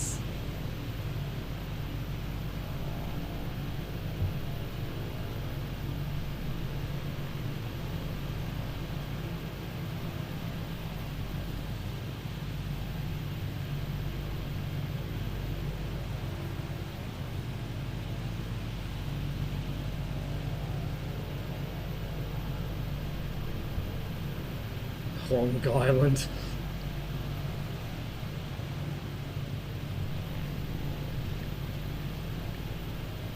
USS New Jersey is right across the river from Philly if you ever want to fly around there. I wouldn't say no. I'll check out Baltimore as well. See if I can spot some of the stuff I know from watching stuff on YouTube. Dan Bell's videos mostly. There we go. Hello, gorgeous.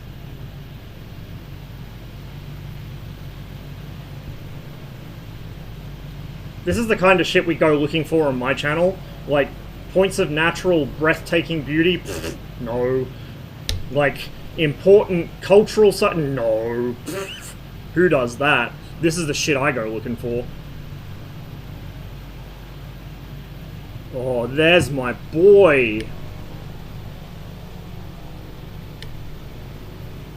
Yeah, I'm watching the speed, sort of. Kind of. Maybe.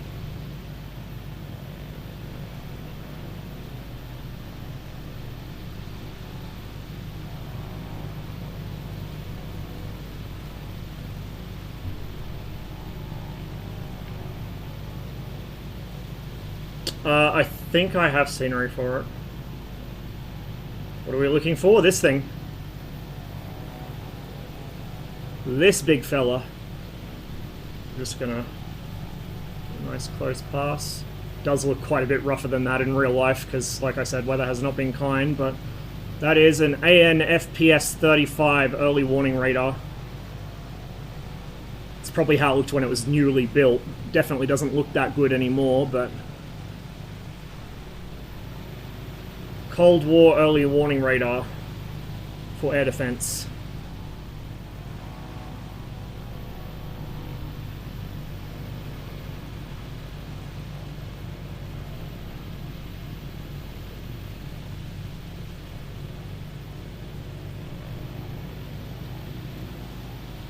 Watch my rudder a bit.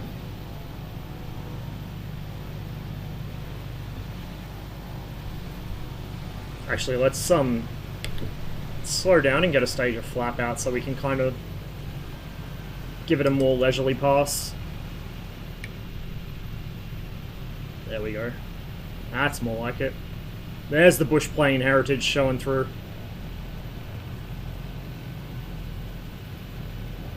Tower's actually shorter than that. Yeah, the scenery is not 100%. It's the same guy that did the Shoreham power station, a few other things on Long Island. It's not perfect, but it's better than what the Autogen did, which was just an apartment block.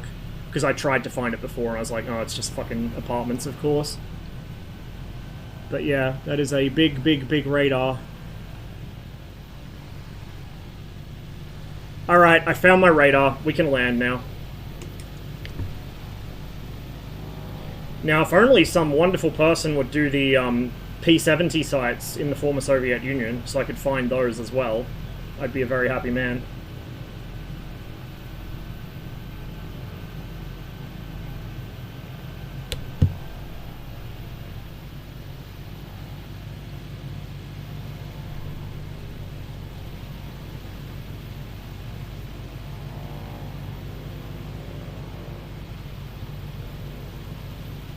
Just like the wind's coming from. Wish I had a chimney or something here to help me figure it out.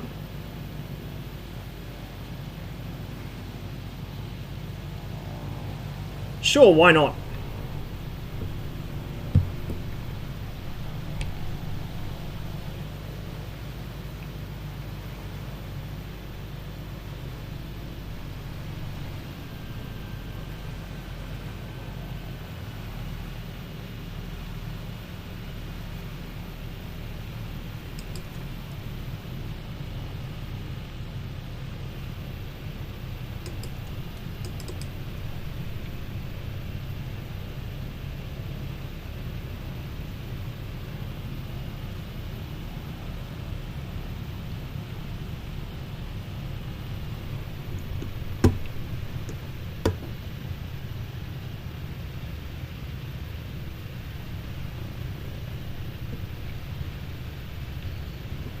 Probably should have come in from the corner rather than over the trees. Can correct that with the rudder a bit. We're a little fast. Let's give her a little bit of forward slip action. Nice steep descent. Over the road, over the trees. A little push of power.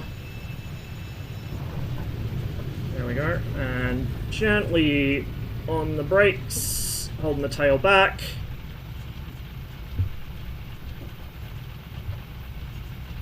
Tick of approval.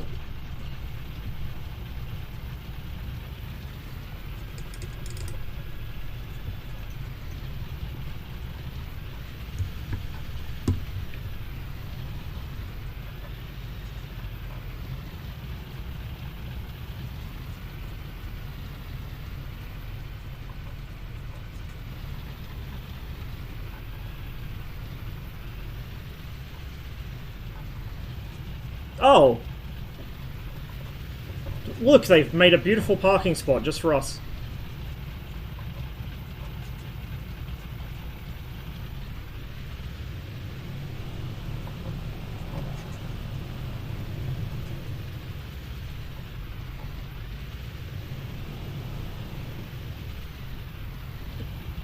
Yeah, why not?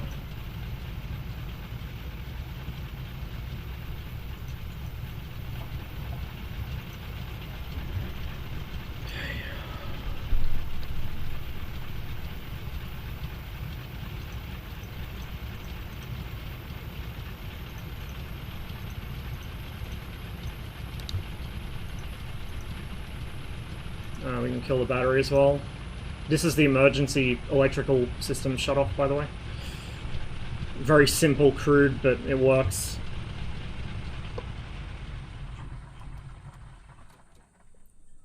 Okay. Close that up so we don't get bugs in the engine. Close that up so we don't get bugs in the oil cooler. I probably should have turned those off before I turned the avionics off, but whatever. And probably should have caged that, but oops. Potato brain. I think that is everything, and yeah, those were off anyway because the battery's off, but now they're definitely off. Cool. You can open your door if you want to, or you can just continue to sit there, that's cool too.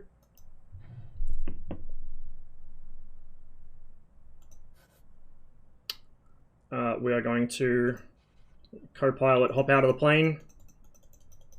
There you go. Co-pilot's gone off to take a piss or something, I don't know. And let's just vibe for a bit while I take a short break.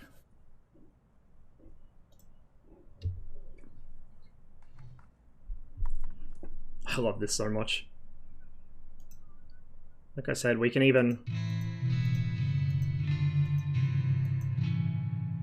play the guitar if you want to.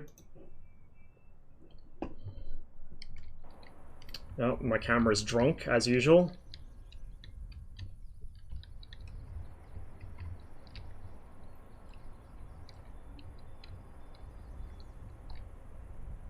There we go.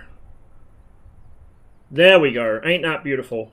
Right. I am going to take a short break. I will be back in a little while, and then we will figure out another flight. Probably just a relatively short one. We might do 1 or 2 short ones and then call it, I think. I wasn't planning on streaming for this long, but that's how it usually goes with me. And rather than go to the BRB screen, I think we'll leave this beautiful thing up. Beautiful in a very ugly way.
I have absolutely no idea where we're going to fly next. Not a clue. But we will figure something out. Just as soon as I get this set up. Block Island. Where that?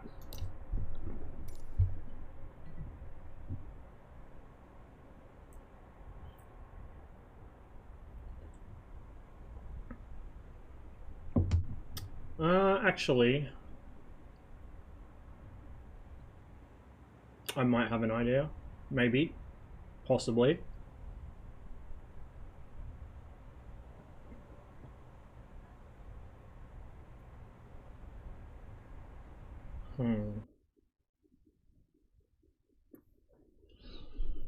Let's have a look.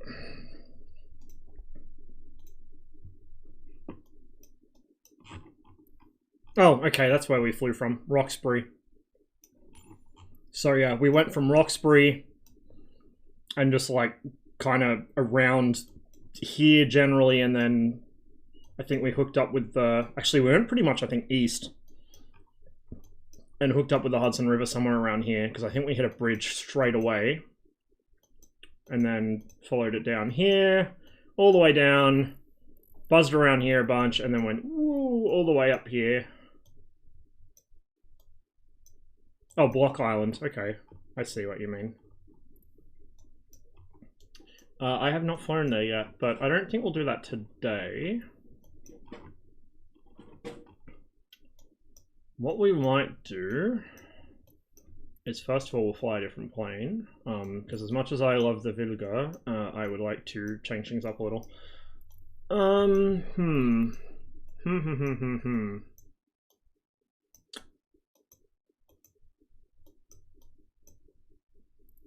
Oh, holy shit, I forgot I had all those airports there. Speaking of bush trips, not today, but we've got a few that we could do. We've definitely got a couple that we could do. Africa? Yeah, we could. I'm just thinking about where we could go. I don't want it to be a super long flight though, and I feel like if I'm going to do something in Africa, it will need to be a super long flight to do it justice. PNG, I don't think I've done yet. PNG is more of a bush plane kind of place, and the thing I'm flying is not, well, going to fly next is not exactly bush planey, but we might get away with it. Although, again, it's kind of a big commitment, big distances. I kind of want to pick a small area I can just buzz around in fairly quickly.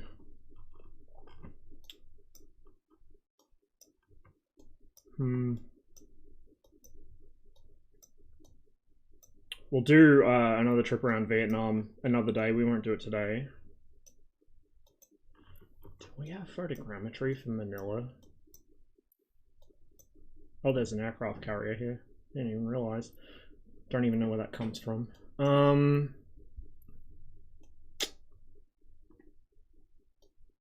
Yeah, I don't know if there's photogrammetry here. I don't think I've... Hong Kong I was thinking about, actually, but I might save Hong Kong for another day and do an attempt on Kai Tak in an actual tube rather than what I'm going to fly now. Yeah, we might do Manila.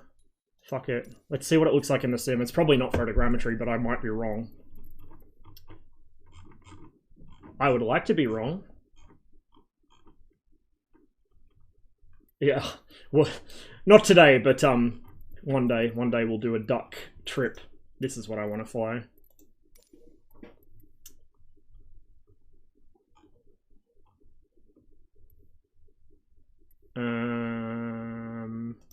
This one's my usual go-to, and we need a more fitting... Let's fill her all the way up. We need a more fitting...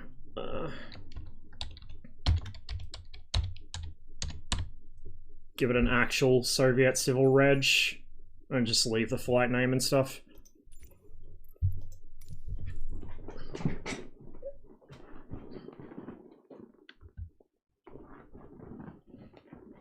Nemeth actually updated this thing at some point between when I last flew it and like this week, so they fixed a few of the issues with the instruments. The flight model's still, like, it's still a bit twitchy. I feel like it could still be improved further, and the sounds still desperately need improvement. Like, this thing's using a Vedenev M14 from memory. Pretty sure it's an M14 of some variety. So it's using the same engine as the more powerful modifications of the Wilga. So it should basically sound the same. So I don't know if I'm going to be able to figure out a way to alias the sounds from the Wilga to the Yak. I have the marketplace version of the Yak because I have a very small brain. So it makes things a little harder for modding. I'll have to see if I can figure out someone else that has it, but has the non-marketplace version, so I can get the config files off them and do some tweaking. Make the controls a little heavier, give it some proper sounds. Yeah, it looks like this is just auto-gen, but it's still a pretty part of the world, so fuck it. Oh, and there's Philippine Airlines just pulling off the runway. Okay, I'm going to just zoom my view in a little here so it's not quite so fish-eyed.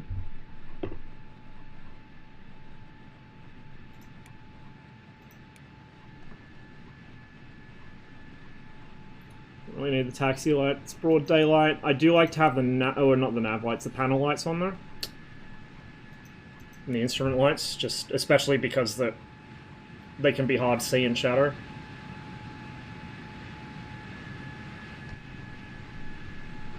Okay. I've also got to remember why this thing took so long for me to start last time. I think I didn't prime it enough. Fuel valve is open. We'll just put the safety latch on the landing gear for now so I don't accidentally retract it on the ground, which I did the other day. This still has the issue where whenever you select it, like it spawns on mags 1 and 2, and whenever you move the mags to 1 and 2 or 0, it will kick the engine over for some reason. So it still has some issues, but it's slowly getting there, very slowly, which is good to see because this is a really underappreciated aircraft and I'd like to see it done justice. I'm using a green screen. I haven't done the NVIDIA thing yet. I find that it can be a bit over-aggressive with the stuff it removes, so I just use a green screen. We'll open out the cowl flaps about halfway. We'll open the oil cooler because it's probably going to be pretty warm here. Okay, so we're already on mags 1 and 2, so we don't need to even change that, which is... Fuel good to go.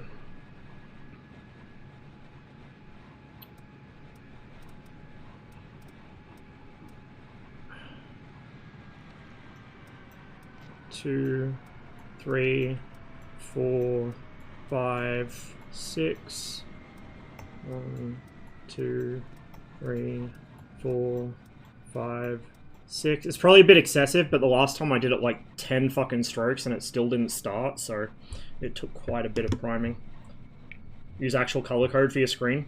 Yes, but because there's a window behind me, the time of day will cause it to get fuzzy. There's not a lot I can do about it because the blind for my window doesn't actually close properly. I'm gonna get them to repair it.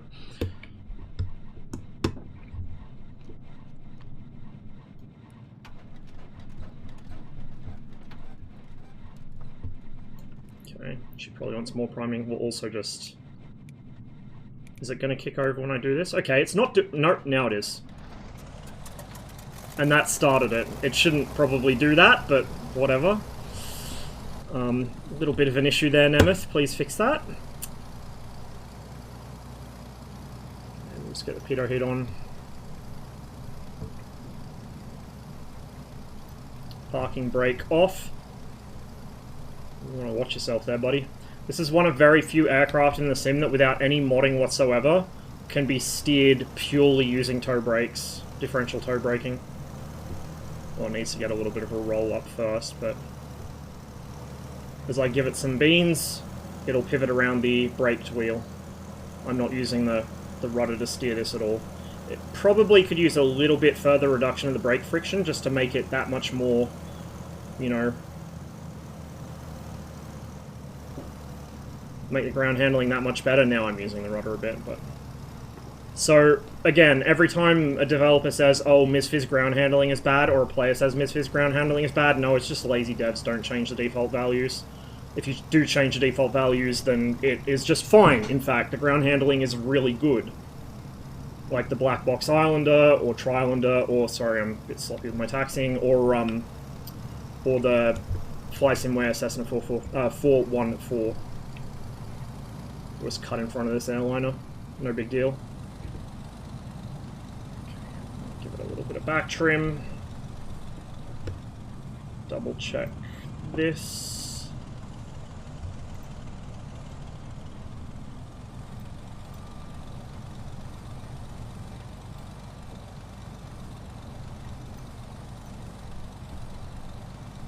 Okay.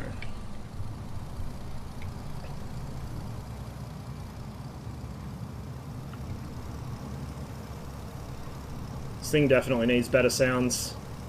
It's a shame because the sound really does let it down. It looks nice, it flies reasonably well. Like I said, it could use a few little tweaks, but the sounds are really what lets it down.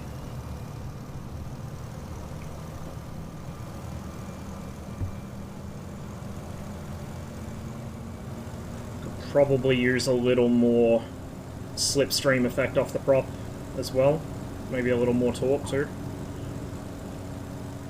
But you can see what I mean, it's quite pitchy.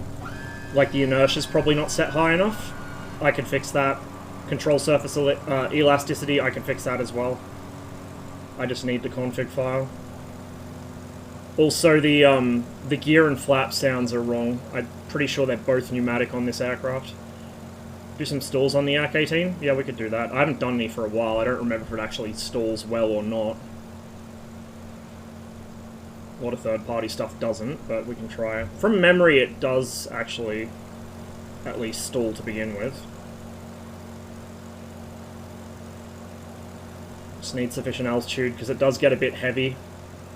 I discovered the hard way that doing aileron rolls with this at low altitude is a really bad idea. It's probably not quite responsive enough in roll, whereas it's probably too responsive in pitch. It's almost the opposite way to how it should be, I think. Mind you, I'm basing this on nothing besides a couple videos of watching people do mild aerobatics in it, but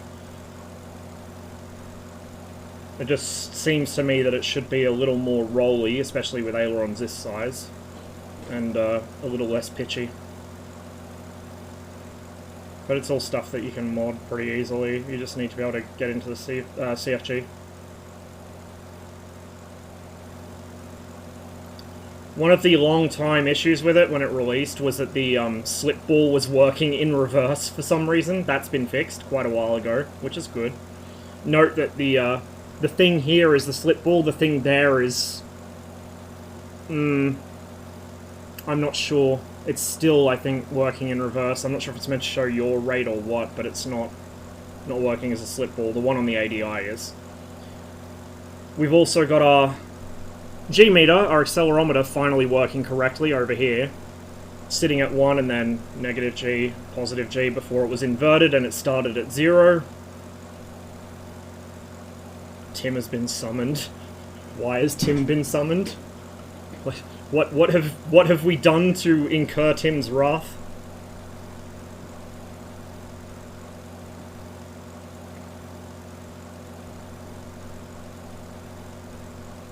Just a little more altitude here. Oh, the slip indicator, yeah. Well, hey, the main one's been fixed. It's just the other instrument. I think that is meant to be a slip ball. It's just not functioning as one, but I could be wrong. It's one of those wonderful Soviet combined instruments. Okay.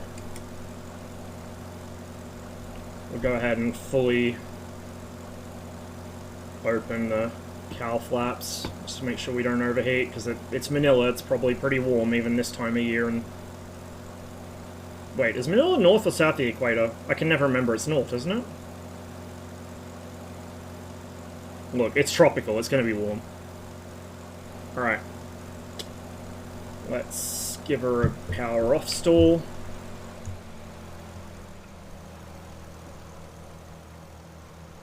Definitely needs more, like, actual effects off the prop. More torque, more slipstream induced yaw. But again, that's a simple thing to change if you have the config.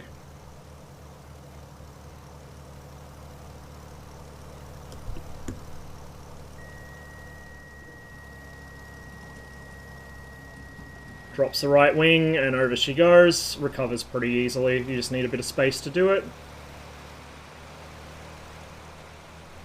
Gotta watch my airspeed in this, because I think the aircraft brakes itself at the VNO rather than the VNE, because I seem to have a habit of braking this plane and not figuring out how I did it, so I tend to be a bit kid gloves with it, just because I don't know what I'm doing wrong. So that's another thing that could probably be looked at, but because it is an aerobatic rated aircraft. So if we now regain some altitude, we'll do some power on stalls in the turn or something.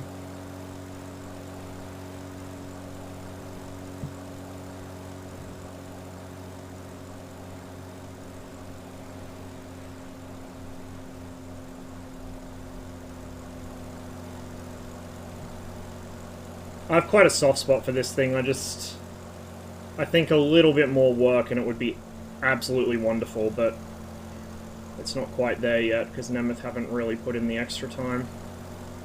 They have been fixing it, just extremely slowly. Quite busy in the harbour here.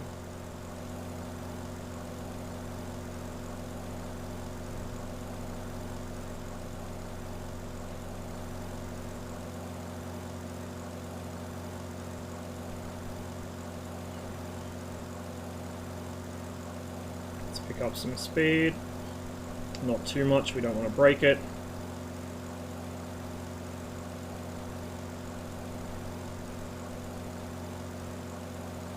I think it also has magical rudder trim. I'm not sure if it's supposed to have it. I mean, this looks kind of like it could be a... Well, no, it's like a compass or something, I don't know. I'm not sure if it's supposed to have rudder trim, but it has it modeled in the sim. But again, if you don't want that and the aircraft shouldn't have it, it's literally just one number to change. In fact, I think there's a couple numbers you can change to do the same thing from memory. Okay. Let's give her a bit of a turn.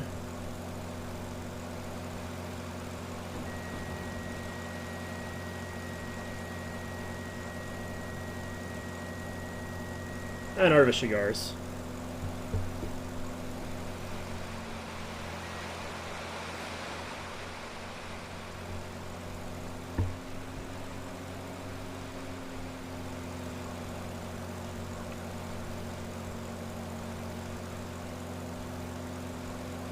Get some alt back, and I'll show you what I mean about the aileron rolls too. It's quite slow and it drops a lot of altitude in the process.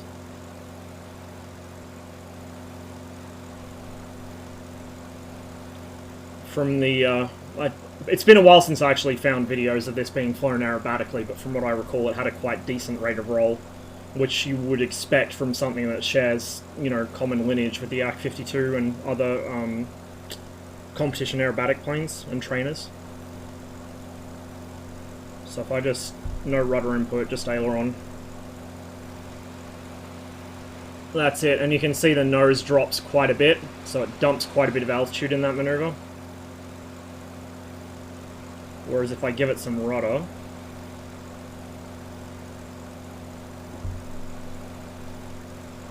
doesn't really give it much anyway, giving it the rudder. So I feel like aileron effectiveness and rudder effectiveness, maybe we could give a bit of a boost, so I'll have to find someone that has it, but has the non-marketplace version, so they have the CFGs, and I might do some tweaking, because I think everything I think needs adjusting in this is within the bounds of my ability, which is not much ability, to put it bluntly.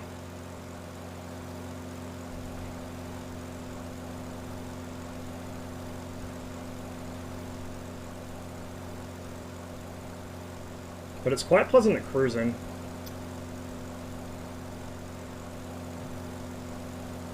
I would definitely love to see more Eastern Bloc aircraft. Military, civilian, bit of both, don't care. Just give me more. They got some character to them. So let's just fly around Manila for a bit, because I don't think I've flown here in the sim before. I think I've watched people fly around here. I think Trip did a couple flights around here once, but I don't think I've flown here myself. I've been to Manila once.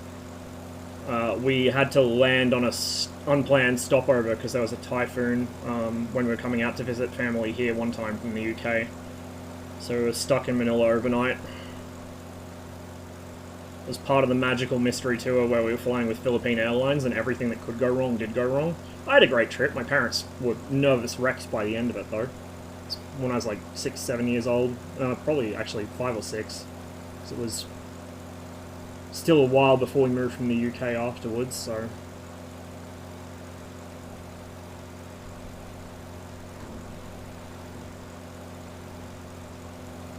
Huge city.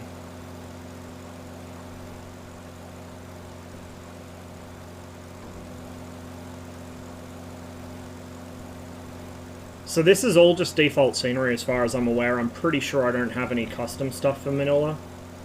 I don't know if anyone's got photogrammetry for it or like points of interest, landmarks, whatever. I'll have a look after the stream. I always do this. I'm like, we should fly somewhere I've never flown before. And then I realize, oh shit, I should probably have checked to see if there was any scenery for it before streaming, but it is what it is. Like I said, I make up my mind where I'm going to fly when I launch the sim, if not afterwards, so I don't plan ahead much. This time I did stalls on the Ak-18, accidentally got it in a spin. No wonder this aircraft has some red handles by the doors. Nah, she's pretty tame. Just release the controls. If in doubt, release the controls. The aircraft will recover itself. Just need some altitude to do it. Something I found, like obviously in real life I can't speak to that, because the only 2 aircraft I've got pilot time on in real life are prohibited spins, so I've never done them. But within sims at least, I find a lot of the aircraft that have somehow accrued a reputation for being unpleasant or spin prone or, you know, homicidal, a lot of the time they're not. People just don't really understand how to get out of the situation, or they wait too long to react. Like, for instance, the F-14 in DCS, even the F-14A, is an absolute puppy. It's really not hard to fly. It doesn't spin that readily. The main hazard with spins in the F-14 is when you're landing on the carrier if you get too slow, or if you're in a dogfight at very, very low altitude. And in both cases, it's only because you have no altitude to recover. You don't even have altitude to eject a lot of the time. But higher altitude, like, you have to... In my experience, I had to intentionally try to get the F-14 to spin at all. It just didn't want to.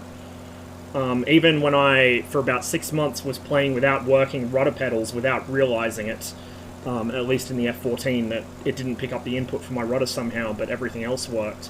I didn't even notice, and I never spun it, even though I wasn't able to give it rudder input when everyone says, oh, you know, you have to have rudders for the F-14, you have to have rudder pedals for it. Like, you really don't.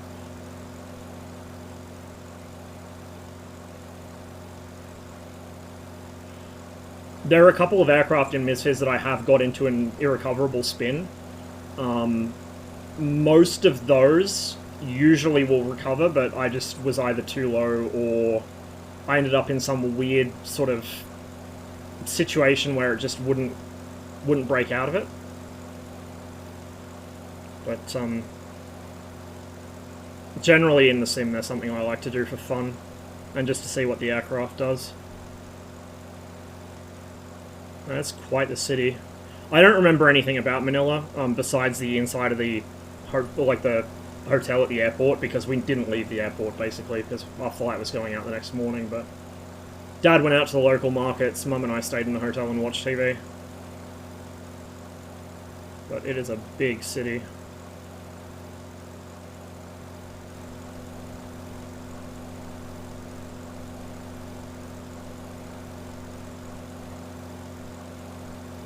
Temps and pressures looking okay. I don't know how in-depth the engine simulation on this is. I suspect it's not that in-depth. I don't think I've really seen the T's and P's move much while I've been flying it over the past, what, year or so that I've had it. So it could definitely stand to see some more love. I think if they did brush up on it a little, it would it'd be a much better seller. Because it's just a neat plane. Kind of obscure, like you know, well, not everyone, but a lot of people know things like the Yak-52, but even I didn't know about the Yak-18T for a long time, and I'm really interested in Cold War Soviet aviation, so I would have thought that I would know. Got a carrier out there. I'm not sure which add-on adds that. It'll be one of them, I just don't remember which. This is obviously not a carrier aircraft, so not much point trying for that. We could probably do it in the Wilga. We won't do it today, but we could totally carrier land the Wilga. It stops in enough distance.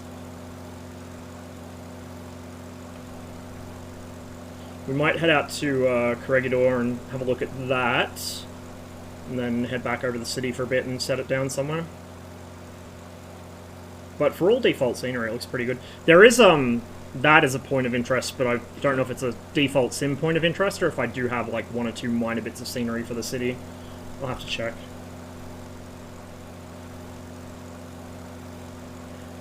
The aircraft gives you a moderate amount of adverse yaw.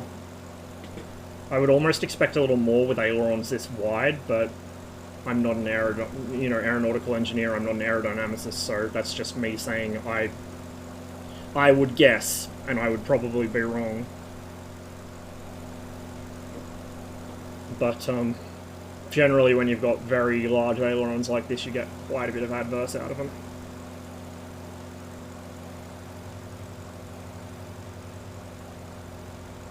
It's been quite a long time since I flew this on stream. Mostly because of the issues with the instruments before, and also the fact that I had such a habit of overspeeding it, which I can tell I'm on the verge of doing again, so we'll throttle back a bit.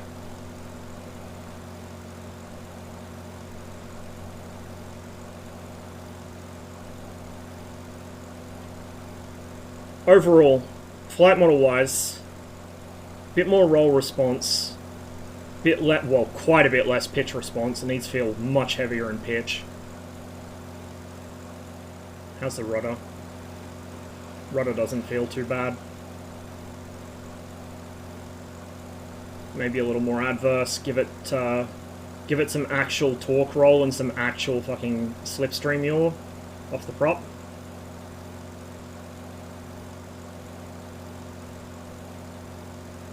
And it should be quite the pleasant little plane. Make it a little more lively.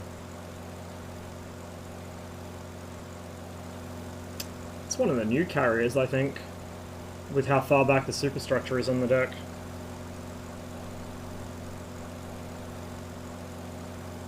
The cockpit's very familiar to anyone from, you know, who plays Cold War Soviet stuff in DCS. Very familiar. You got your trim neutral light there. That little green light that was just flicked on tells you your trim's neutral.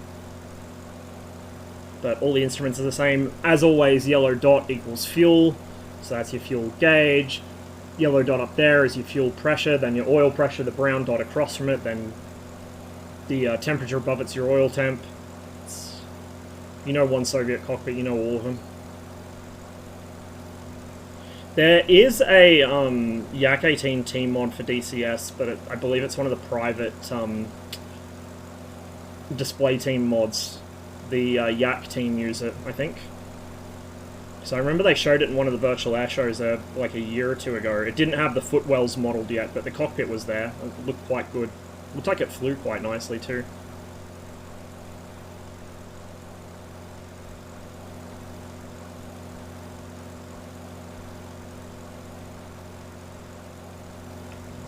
And to give you guys a little bit of a view of what the outside of the aircraft looks like. It's not a bad looking little plane in my opinion. Got a kind of charm to it. Really just does look like a fat Yak 52 in a lot of ways. So it's a bit of everything. It's a general aviation aircraft, it's a training aircraft, it's a aerobatic aircraft. Does everything. Good little Swiss Army knife. I know of at least a couple in private hands in the West, and the pilots, or the owners that fly them, seem to be pretty enamored with them. Seems like they're quite popular little planes where they can be found.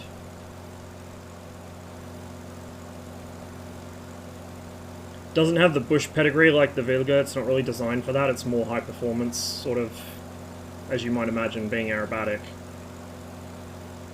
So we can't really land in a random field like we can with the Wilga, but we can do some pretty nice flying with it. See, music training for future balalaika players? Yeah, exactly. Exactly. I have to fly around the Philippines more. This is quite nice. The mountains shrouded in clouds and stuff. And there's Corregidor there, and Battleship Island should be somewhere nearby as well.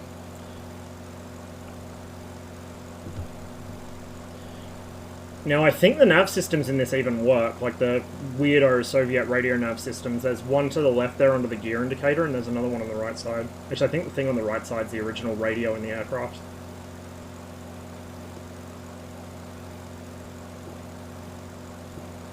The other comms gear you see is modern, retrofitted.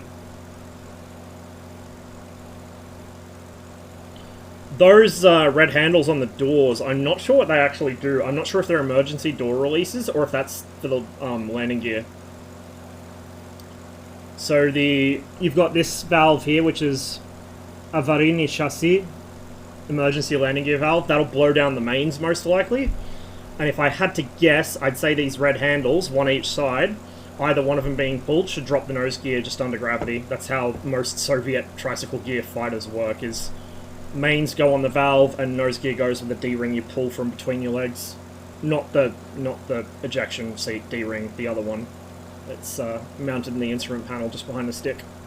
So I'd guess that's probably what that is. It's not clickable, it's not functional. This is clickable, I haven't used it, but I would imagine it just forces down all three, because, like, Nemeth, the way they modelled this, suggests that they know some things about the aircraft, but they kind of skimped on the systems a bit. It's all stuff I could probably fix, given enough time and poking around in Notepad until I figure out what variable does what.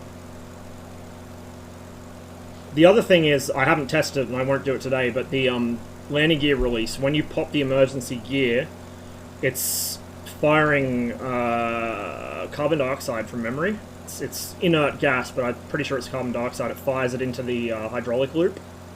And so it's basically, once the gear comes down with the emergency release, it is not coming back up.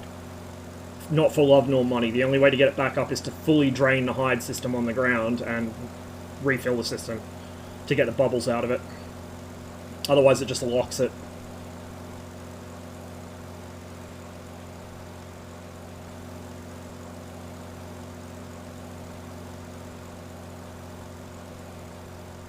Hell of a lot of shipping into and out of Manila. So this is mostly the Geist shipping mod, I think. I don't have any of the, like, paid shipping stuff because I'm poor. And most of my MSFS money goes towards actual aircraft, but the Geist stuff is typically more than sufficient for most parts of the world.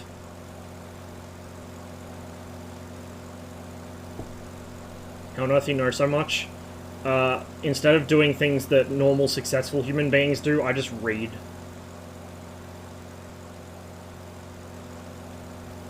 And for some reason, my brain retains information that are, like, that there's no real use for, just because it's interesting. Makes study very hard, because I can't force myself to study the thing I'm supposed to be studying, and even if I can, I won't retain it. Whereas I'll get distracted by something else that's interesting while I'm studying, and I'll know the entire history of some random thing, like, within an hour or two, and I'll never forget it. Or I'll only forget bits of it, but I'll always retain the basic knowledge of it. It's very annoying. Very, very annoying.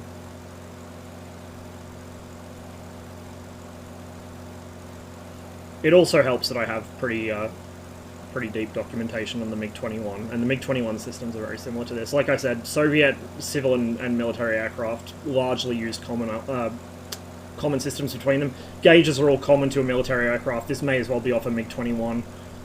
This is probably off a commercial airliner. Not commercial, but passenger airliner. It's not commercial if it's the Soviet Union.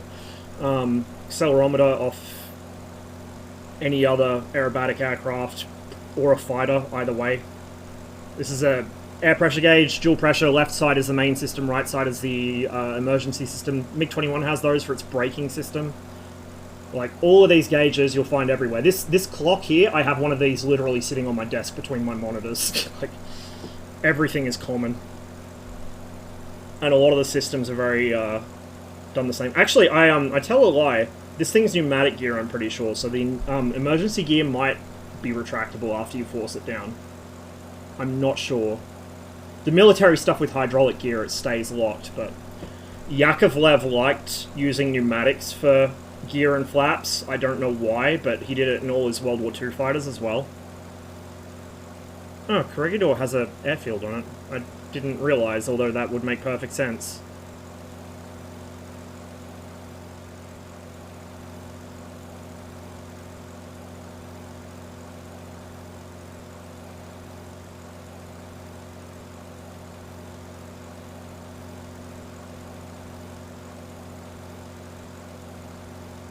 Pull them up, I bet, after emergency extension, since the emergency procedure forbids you from doing it. Speaking of which, Nemeth, another bug. I had the gear safety lock out, and I was still able to retract my gear. So yeah, there's a number of things this module needs fixed. Whether Nemeth will ever get round to it or not, I don't know. They take their sweet-ass time on patches. The reason I bought this on Marketplace instead of directly off their website, aside from the fact that it didn't occur to me until later that, hey, I need to not buy it off Marketplace if I want to mod it, is the Nemeth website is stuck in a fucking time warp to 1997. It's nightmarish to navigate it, so I decided to just not bother and go with the Marketplace version. So I'm going to guess Corregidor is probably all, like, auto-gen, so a lot of the fort structure is going to be office buildings instead, but we can go have a look. Also, what the fuck is levitating over there? Are those hot air balloons? Surely not. I don't even have the hot air balloon installed, so unless they're scenery that someone's placed manually. The cliffs have been done manually, I think. That doesn't look like auto-gen on the cliffs. But yeah, like, a lot of those buildings should probably be bunkers and pillboxes and parts of the fort, but it looks like it's just turned them into normal houses. Those are hot air balloons, what the fuck? I must have some custom scenery or something. That or, something else I have installed has hot air balloons as air traffic. Because I keep meaning to get the high performance balloon, but I haven't done it yet.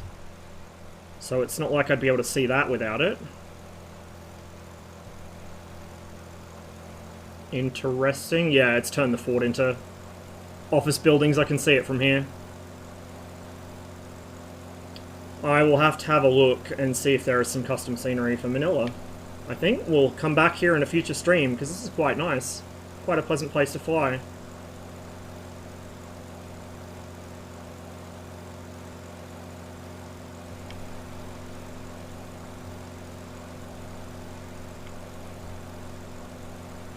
Yep, they're balloons. Huh. I wonder if that's a default point of interest, maybe. Something's definitely going on here.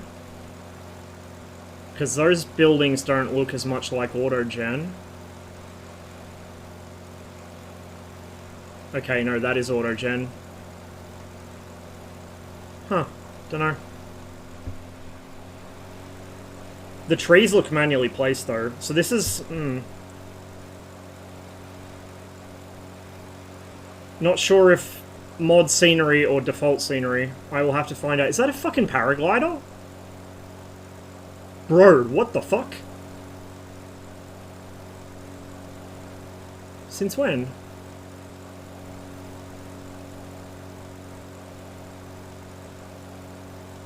This has to be like animated scenery or something. God only knows when I fucking installed this. I don't remember doing it. One of my late night scenery downloading binges where I'm only semi-conscious. What do the balloons say? Thank you. The sky is calling. Huh. Interesting. Yeah, me also, likey. That's cute. But yeah, we definitely need to get some scenery. There should probably be POL storage down there. Oi, what are my revs doing? Jesus. Prop governor got a little crazy there. Now the fortress that's basically a concrete battleship, where is that? It's not that island, is it? It's like way out there, I think. It's across the other side of the harbour. Because Corregidor covers the north side, I think, and then it covers the south from memory. It's been a while.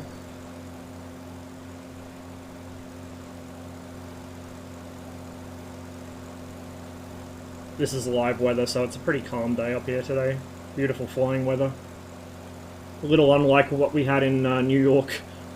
Bumps a lot. Well, to be fair, like I said, when we were flying over New York, I like having bumps in the sim. I prefer it to perfectly still air because it makes it interesting. But in real life, you don't really want them so much. Especially not really intensive ones.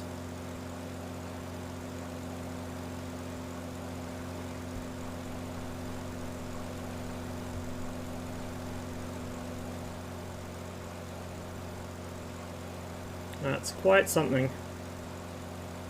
That is quite something. Huh. Just trying to remember if that island is up around here in this group or if it's on the other side. I think it's on the other side. We'll find out soon enough. The story of when the Americans came back to root the Japanese out of that one was a bit grim.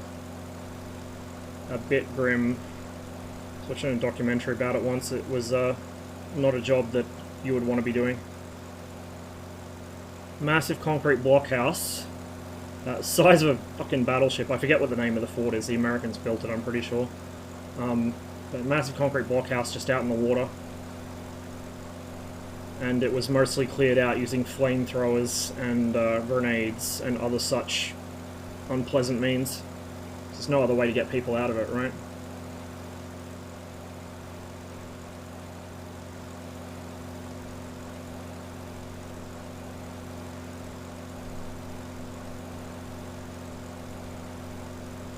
Well, definitely. I'm doing this thing where I keep picking up projects for MSFS. Like, I'll fly a plane, I'll be like, I can save her!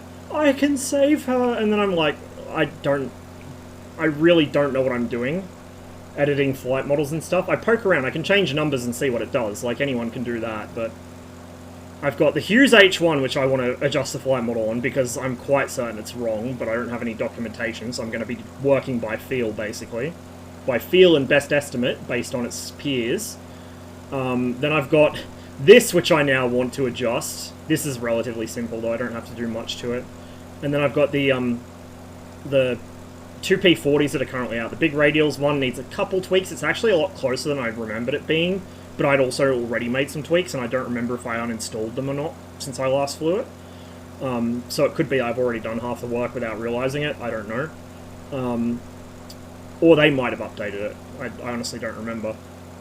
And the other one is the AnyBuilds P40, which AnyBuilds have been patching quite rapidly, so they might solve all the problems before I have to. But there are a few things which definitely need work on that.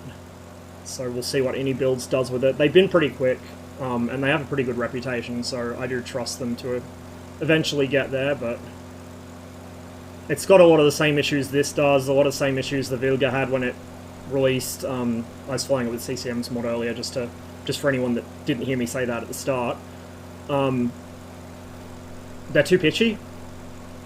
They're too pitchy. Like, especially for Eastern Bloc aircraft, they tend to have quite heavy controls. Military or civilian, they're quite heavy on the controls, especially in pitch. So, being able to, like, I'm barely moving my stick and look what the nose is doing. It has no inertia, basically. No pitch inertia. Probably not enough pitch inertia and or too much elasticity in the elevators. Red handles are door jettison. Okay, so it probably is drop all three with the valve then. So I was talking out my ass as usual.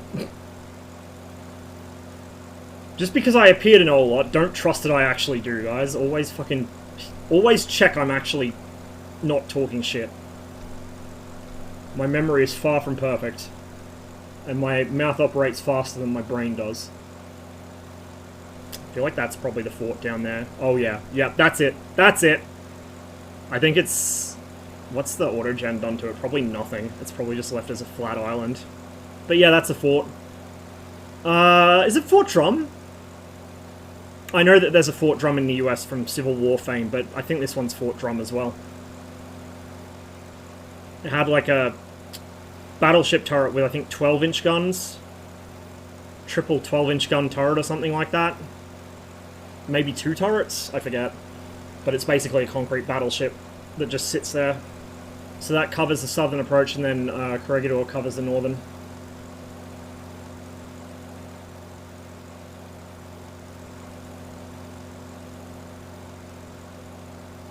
Emergency gear down procedure is basically put gear handle in neutral and hit the blowdown handle, no extra steps, okay. Yeah, that does simplify it compared to the fighters then. The reason that the fighters often have separate pull releases for the nose gear is, like for instance on the MiG-21, the procedure, according to the manual, do not do this in DCS, this will kill you in DCS because of the way that DCS ground physics work. And also the typical places you're trying to forced land in DCS do not take well to this, but the 21 wheels up procedure in real life, or off-field procedure, was air brakes down and nose gear down. You would not lower the mains. I'm guessing the nose gear down was, the idea was it wouldn't fully lock or something, and it would just give you some degree of buffer to stop the intake from digging in, and then slamming you face first into the gun sight. But I could be wrong on that. In any case, you would not drop the mains. You would just come in on the air brakes, which is what I do in DCS. I just don't use the nose gear. I come in air brakes only and ride those.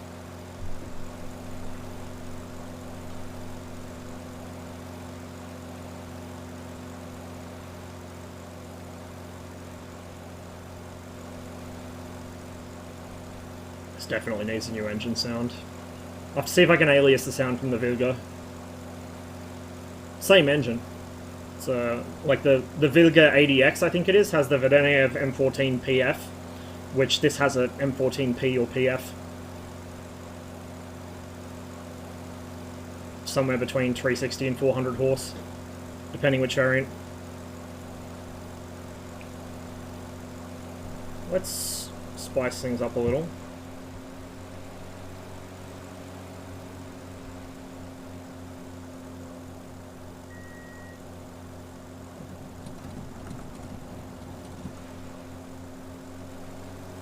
She is a joy.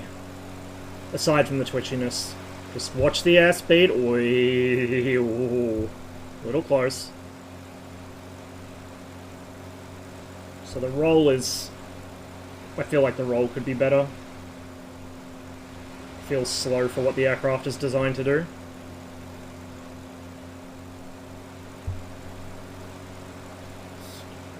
Bit of a loop.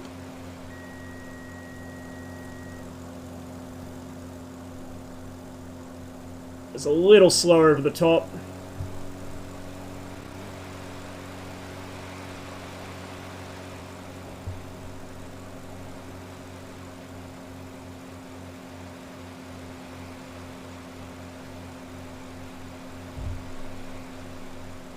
We'll gain some altitude and we'll see if we can do some flick rolls or something with it.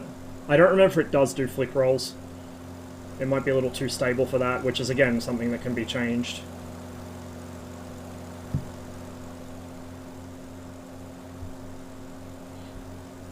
External? Yep, give me uno momento, por favor.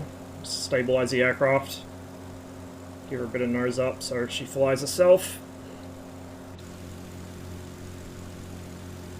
So this is the Nemeth Yak 18P. A little rough around the edges. A lot of it could be fixed by modders, as usual. And one day I'll probably do it myself, but it's a nice little plane. Definitely needs better sounds though. Same engine as the upgraded, like really the Got Gravel Edition Wilga with the big Vedenev in it. Well, big. It's the same size as the other engine. It's just upgraded, but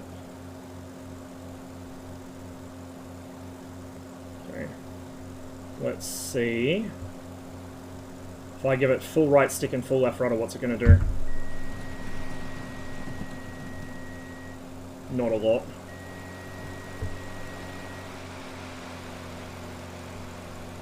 So it doesn't really want to flick, which it probably should do. The fact its roll rate is so tame is probably not helping in that respect, though.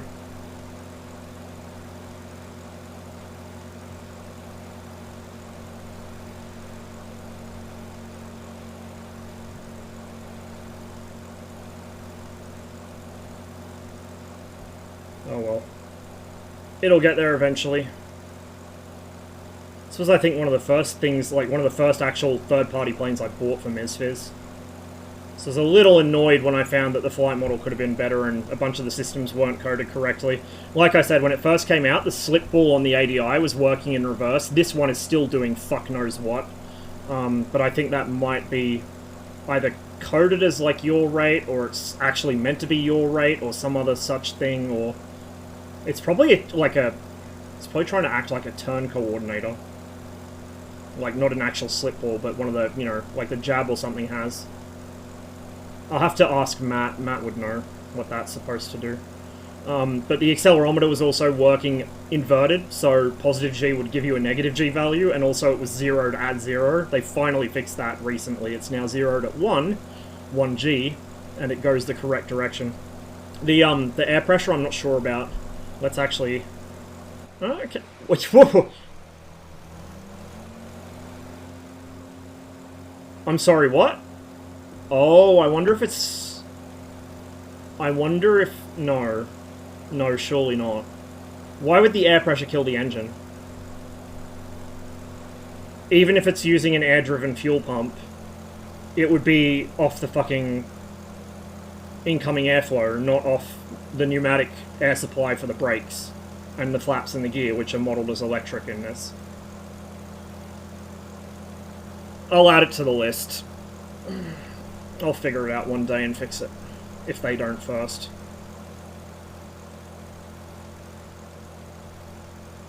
Let's just buzz around the harbour a little more. I said I was going to make this not too long of a flight, but I am enjoying myself. We might have a long stream today. Within reason. I haven't had a chance to really stream that much lately, because I've been too busy with coursework, so it's nice to just be able to fire up MSFS and spend the day not giving a shit. Finally.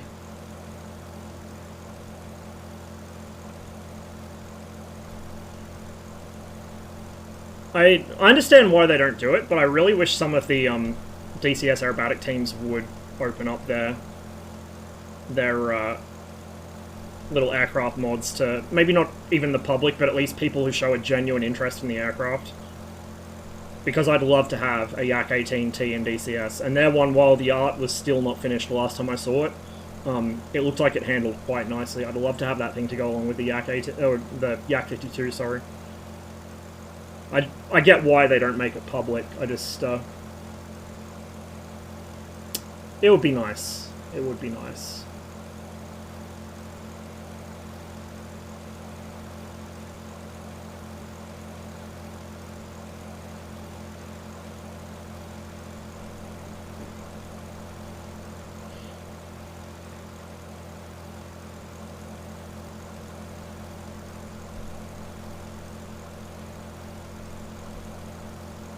Oh, it was this one I found the outside air temperature on. I can't speak today, sorry guys.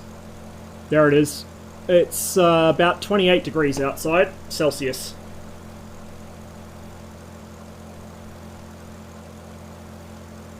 And that is the same air temperature gauge you'll find in the Hind or the Mi-8 and DCS. It's all standardized. All standardized. If you know one Soviet cockpit, you know all of them. At least to a useful degree. We are getting some thermals, so yeah, I would expect it to be giving us some with this heat. It's a little less bumpy than the wilga, so there's a bunch of other values in the flight model CFG that affect how the aircraft reacts to turbulence. A lot of aircraft overreact to turbulence, which is probably part of why the community says that turbulence is overdone, even though it's not. Is because the aircraft they're flying have the values set too high for the reaction to it. Or the other thing is they just don't understand what turbulence does to a real plane. Probably both. But this one feels almost like it underreacts to it. Oh, it's picking up a bit now. It's probably not too bad outside. It's definitely not as much as we were getting in the wilga over New York. But we're picking some up here. So that doesn't feel too bad. Just trying to mentally compile a list of things I might want to do to this in the future. Honestly, it's close. Like, without looking at the actual performance figures for the aircraft, mind you. So they might be off, I don't know, but how it feels to me, it's close to to what I would expect for an aircraft of this size and this class and made in the Soviet Union in this time period. The closest thing you'd probably compare it to is a Yak-52. It's obviously bigger and heavier than a Yak. Well, actually, it might not be heavy. No, it would be because it's four-seater. It's probably not substantially different to the Yak-52 in that respect. It is wider, so you're going to get a lot more drag off the fuselage. You might even get some lifting effect off of it because it's quite squat and wide. But again, not an aeronautical engineer. This is all just guesswork. It was revealed to me in a dream. But it feels pretty close. Like, it wouldn't take much to make this feel spot on to me. Again, with no knowledge of the real aircraft. And that's the thing with, and I went on a rant about this, I think, last time I streamed MSFS or the time before. That's the thing with so many third-party aircraft in MSFS, and even some of the Asobo ones that they spend less effort on versus their flagship aircraft, is they're so close, but there's just little things that let them down. Like, a lot of aircraft don't have enough coupling between roll and yaw, so when you kick the rudder, you don't get enough roll out of it, or it takes too long to begin rolling. This is turbulence pushing me around now. Whoa, we're dropping wings. This is good. I like to see dropped wings with turbulence. Now, we are running FS realistic, so that's contributing, but I like to see dropped wings, because that usually means that the secondary effect of the rudder is dialed in pretty well. Or, like, the secondary, I'm not using the rudder, but like, you know, the roll yaw coupling usually means it's dialed in pretty well. But so many of the third-party modules, and even some of the Asobo ones, the ground handling, I've spoken about this. This thing can be steered with toe brakes. You don't need to touch the rudder on this. Or I don't even think the real aircraft has nose wheel steering. It might, I doubt it. I severely doubt it. Depends whether the Yak-52 does or not. It probably, if the Yak-52 doesn't, this probably wouldn't. But yeah, like, I can already, without adjusting anything in the ground handling, I can already steer this just with toe brakes. And unlike most other planes in MSFS, it doesn't reluctantly turn to one direction and then stop, and then not be able to move even under full power. I can gun the engine and it will continue turning. I might need to let off the brakes a touch to get it rolling again, but it will turn around the braked wheel, which most things in MSFS won't do.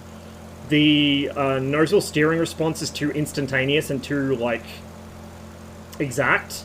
Nose wheel steering in real life tends to have a bit of lag time in it. It's not very precise and it doesn't feel very precise. The Black Box Island is a good example of how it should feel. The Fly Simulator Cessna 414, we might do a quick flight in that today as well, to be honest. That just had an update recently. And we'll do the Tri-Lander flight I want to do over Wales in a future stream. I keep saying that, I know.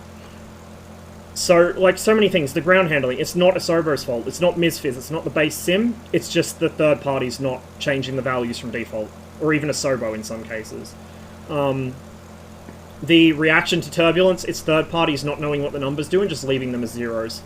Or turning them up too much. P-factor, if you want to call it that. You know, prop slipstream effect, where it hits the side of the tailplane. Torque roll on takeoff or on power change, a lot of aircraft are missing it or have it very underdone. This is very underdone in my opinion, especially for having the amount of power it does for this size of aircraft. Others have too much. The SWS Kodiak has like way too much by a factor of about fucking 4 or 5 at least. So it's like, it's all just stuff that you can change with 1 or 2 values in the CFG file. And a lot of the time, devs will just say, oh, we don't know how to fix it, or Asobo has to introduce something to the SDK for it. Like, no, you don't. Free castering wheels, that's literally a 1 number change in the CFG file. You go to the contact points, go to point zero, which is your nose wheel or tail wheel, depending. You find it should be about in the middle. There should be a number that's somewhere between 60 and 90, rarely more than that. Change that number to 180. You now have free castering steering on that wheel. Simple. Now, the braking effect and the wheel friction on the main gear might fuck you over.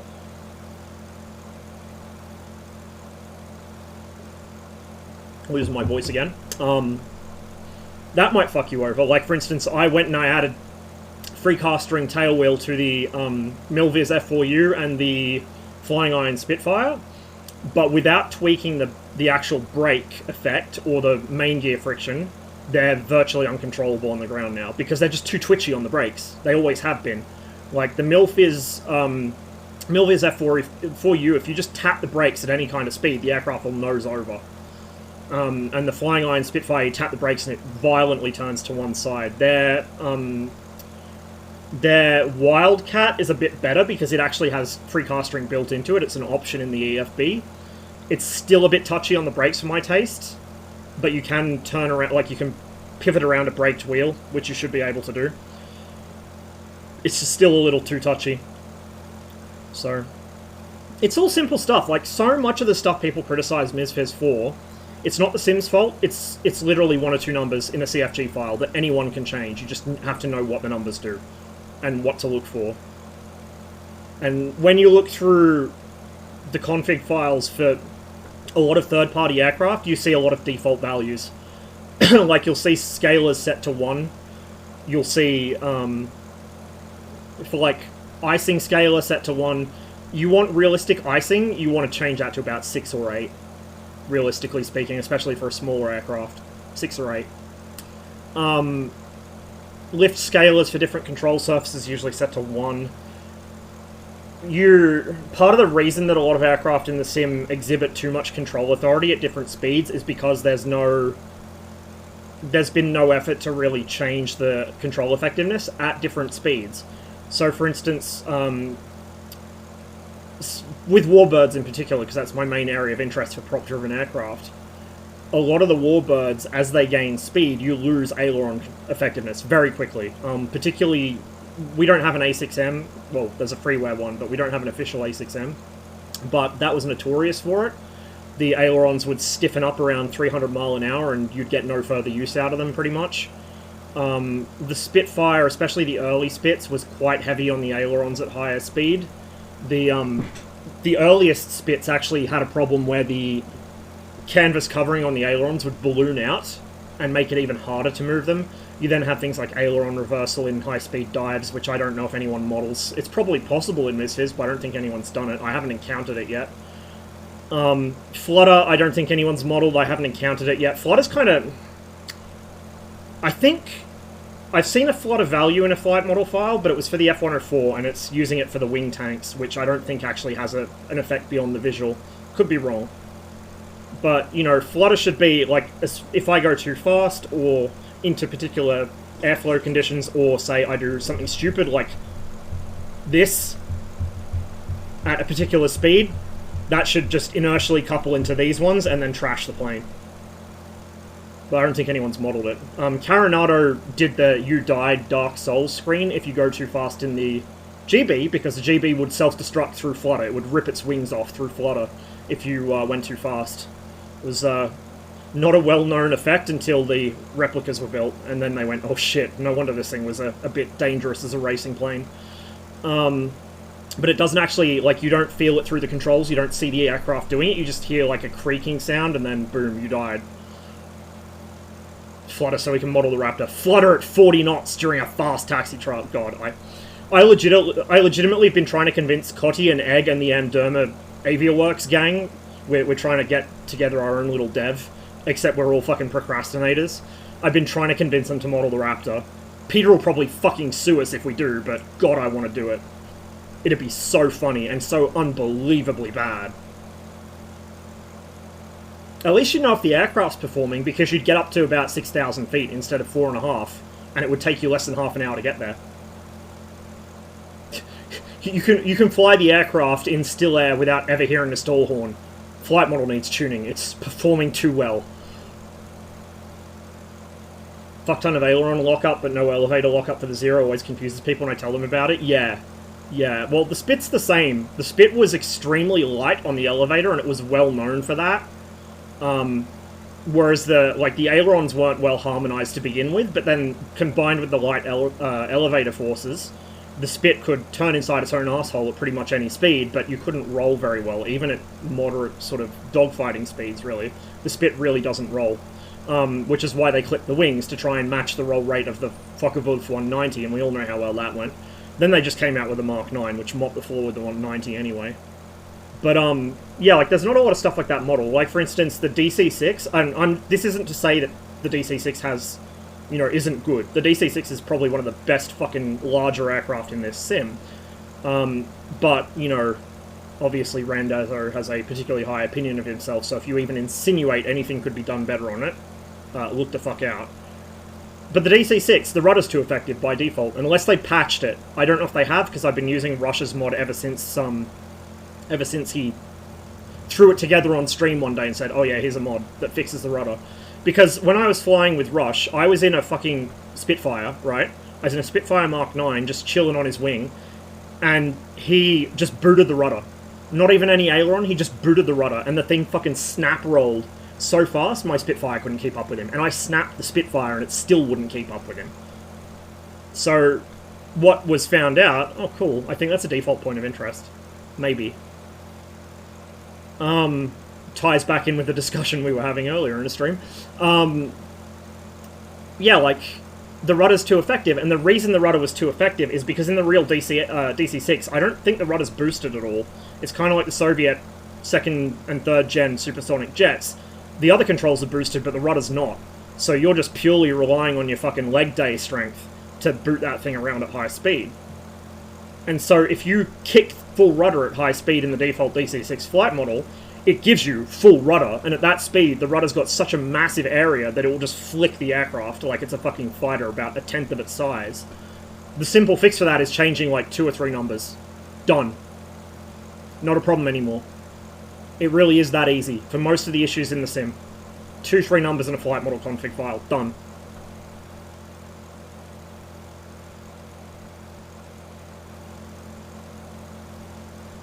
Likewise, what aircraft was it? I think it was the big radials P-40. The ailerons seem to have uniform effectiveness at any speed. That's something that I could probably fix. I've just got to remember which number it is I have to tune. And just play back and forth with it until it feels right, because they should be locking up at higher speeds to a degree. Because you're just fighting, like, especially with a warbird, you're just fighting it with your muscles, right? So the faster you go, the more the controls are going to get stiff. That's what she said, until you can't move them anymore. Then with the P-38, you got things like compressibility. Well, with everything, you've got things like compressibility, at least what they called compressibility in World War II. But this is all stuff that you can fix, as a modder even. You don't need the SDK to do this, you just need fucking Notepad, and the CFG file that runs a flight model, or the systems, or, you know, whatever. The engine. Like, you can turbocharge, or supercharge, whatever plane you want, it's not difficult, it's one value in the fucking engine CFG.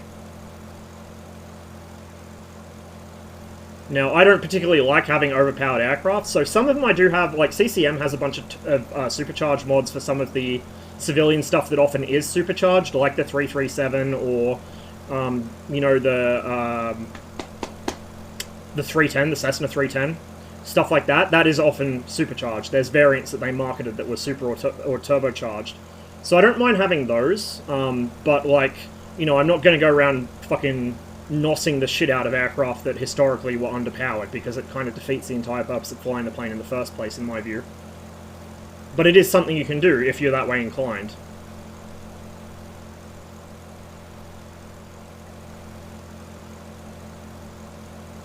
This thing has pretty decent endurance. Like, I'm not exactly being conservative on the engine here, but she's still going alright. The fuel on this, or the fuel gauge on this, doesn't show total fuel. It shows the last, what is it, 200 litres of fuel in the aircraft or something like that. Very typical of Soviet aircraft of this period in particular. They would just have a totalizer that showed, like, one of the last tanks to drain instead of the whole aircraft. So, it's something to be aware of. But she does go alright on fuel. I could have done that south coast of the UK flight by now, I've been going for so long. Maybe we will do a separate Trilander flight for Wales, but we could do the south coast of the UK in a T6 or something. It'll take a while if we do it today, and we'll probably have to make at least one stop, like at Exeter or something. Although I don't know if I want to go all the way from the tip of Cornwall. I kind of do, but I kind of don't, because that will take a long time.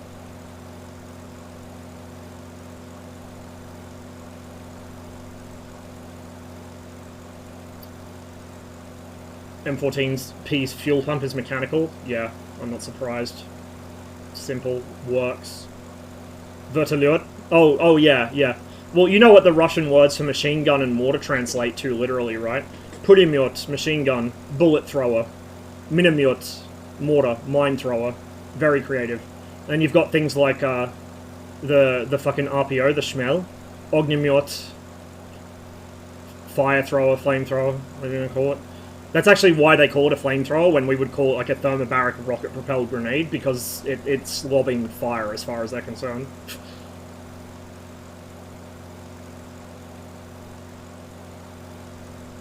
I love, like, goofy literal translations. They're my favorite thing. German's full of them, too. Like, things that just don't translate well to English, but when you translate them to English literally, it's really comical. Yeah, there's not a lot of adverse on this. I wasn't even feet on the pedals there. And, like, I'm giving it, what, about... Here we go, 45-degree bank. Now we get some adverse, but still not a lot. I feel like it probably does need more, especially with those big ailerons on it.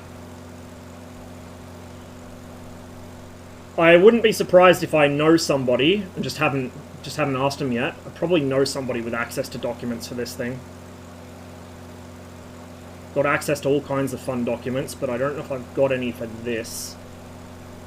It would help, because then I'd have something to actually reference back to while I'm tuning it, but even just going off feel, like, because a lot of the main problems aren't performance related necessarily, but just flight controls related, just lighten up the roll or increase the roll rate, give it a bit more adverse, give the prop a bit more effect, tune that off the wilga even, because the wilga feels pretty good now that that's been tweaked. It was in the same camp as this at first. You didn't really feel the prop much. The Builds P40 has the same thing. They've actually added some effect to the prop now, so you do get some effect from the prop. Still, debatably, might be a little underdone, but not too badly now. But when the P40, the Builds P40 first came out, you could ram the throttle from idle to fucking war emergency, and you would notice no disturbance in the aircraft's flight. No roll from the torque. No pitch up from the application of power, no slip from the slipstream hitting the tail.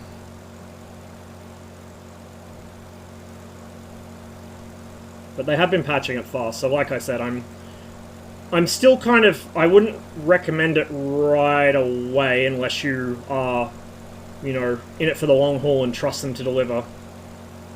But I would definitely say keep an eye on it if you haven't bought it already, because I think it's got a lot of potential, and I think they are the kind of devs who are in it for the long haul and will fix it up.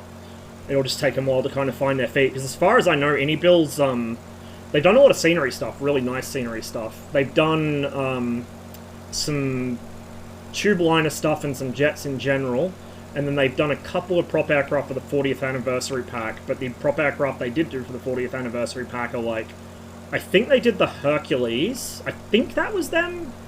Or it might have been Blue Mesh. I might have that ass backwards, I don't remember.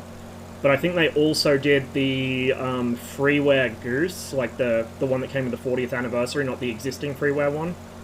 With the retractable pontoons. I think they did that. And I think they did the Jenny. So yeah, it might have been Blue Mesh that did the Spruce Goose. It's hard to remember who does what with the 40th anniversary stuff, to be honest. Carinado stuff you can always tell. Like, Carinado is pretty easy to spot their work, but... A lot of these devs are new to me, because I haven't really done a lot of sim flying for a very long time, and the last time I did was, like, FSX. And then before that, fucking FS95, so... A lot of these names are new to me. Don't really know what to expect, or who does what. It's quite nice. We'll cut across this, whatever this is, and we'll head back to the airport, I think, and we might... I don't know if I want to do the South Coast today. We might save that for another day. We'll do like an England day, I guess, or not England, we'll do a UK day, sorry for my Welsh friends. We'll do a UK day where we do the Trilander flight around Wales and maybe up the northwest of the UK. We'll go up to Sellafield. Yeah? Who wants to go sightseeing at Sellafield? Put myself on another 3 or 4 lists. Hell yes. Shit, we could even go up to Fazlane and put myself on another 10 lists. So we might do that, and we might do the South Coast in like a T6 or something on the same day. Maybe the Spitfire if I can get the ground handling sorted, so I can actually take off without ground looping myself. I'm surprised no one's done a Hurricane yet. There's a freeware Hurricane, but like I mean a proper Hurricane.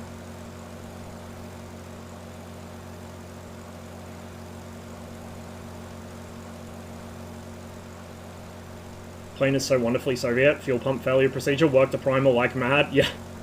Yeah. Yeah. It's great. I love it.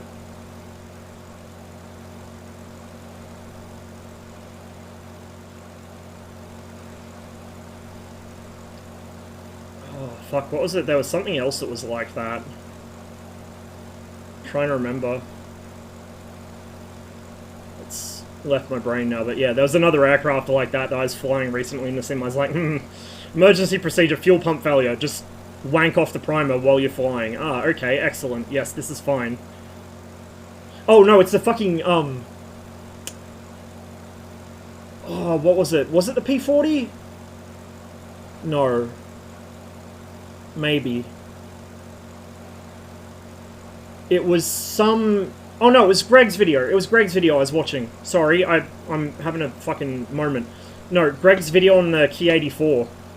And the manual is kind of not clear on why this needs to happen, but it's like you need to maintain a fuel pressure of such and such when performing maneuvers over, what was it, like 4G or something? And the engine fuel pump, the engine-driven fuel pump will not run the fuel pressure that high. It needs help. So, like, what are you meant to be, like, having a go with the fucking primer as you're flying in hard-turning air combat in a Key 84? Like, what the fuck? That'd be a cool plane to have in Misfires. Like, an absolute hot rod on paper, but in practice, marred by production issues and perhaps not the best thought-out systems design. Quite a hot rod, though, when it does work properly. I like the philosophy behind its engine. Do more with less.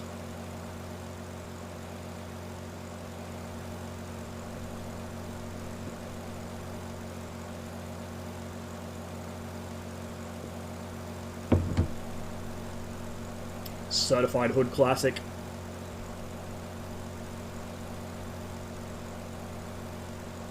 Fuck, we're a ways from the airport.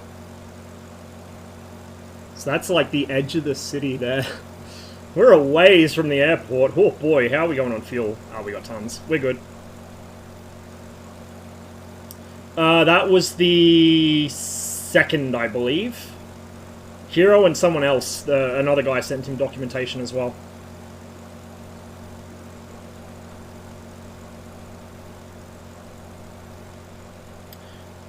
I actually suspect this is probably either flooded rice paddies. This is probably rice paddies, or it's some other kind of agricultural land, like agricultural polders like this, like they have in the Netherlands, but the Sims watermasked it all to be underwater. But I suspect it's flooded rice paddies. So, I wonder if somebody's made a water fix for it to make the water not quite so deep, or just get rid of it altogether. Because there's quite a lot of it there.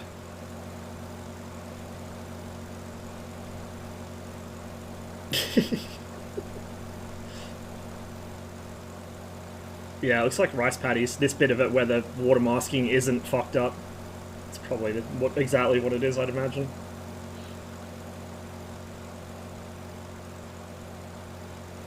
Dude, fucking Manila Bay is like... I knew it was pretty big, I didn't realize it was this big. Holy shit.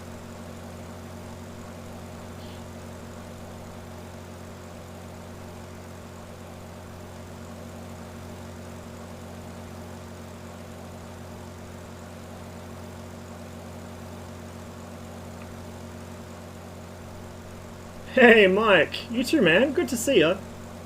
Hope life's been treating you well. And I hope you have a wonderful Christmas and a very pleasant New Year. And hopefully not too big of a hangover on New Year's Day. If you're going to be drinking, that is. I know that's not everyone's thing. It's usually not mine, but I do tend to get out of control during social functions. Getting drunk on a budget. Don't drink for the rest of the year, and then on New Year's, just have like a couple beers and you're fucked for the rest of the night. Big brain. We're currently flying around the general vicinity of Manila Bay. We went and checked out Corregidor Island, and I'm pretty sure it's Fort Drum. Name sounds right. The concrete battleship at the other end of the bay. Put the Yak 18T through some basic aerobatics, nothing too strenuous, because the flight model needs tuning in my opinion. We're going to head back to Manila and set it down, and might do another flight somewhere, don't know what in, we'll figure something out. How this year's been, it's justified to go fuck it. Dude, with how the last fucking several years have been, it's justified to go fuck it, honestly.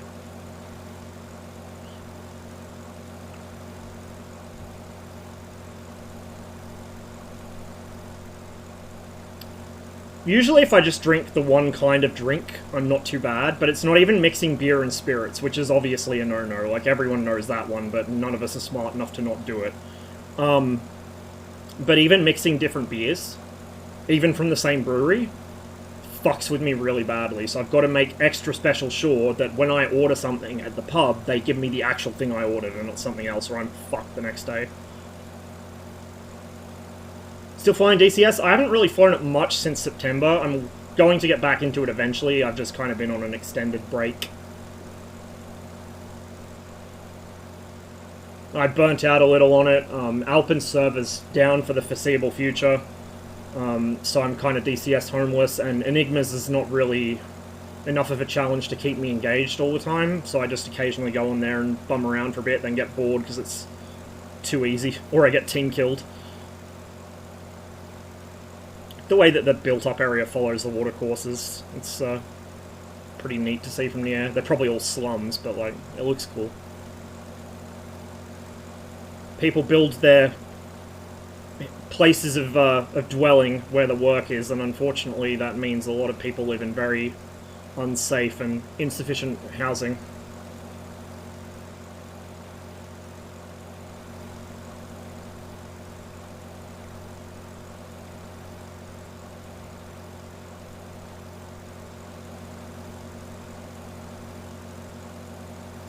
But yeah, I definitely do need to get back into DCS. I've been saying it for months, but I haven't really flown in it since September.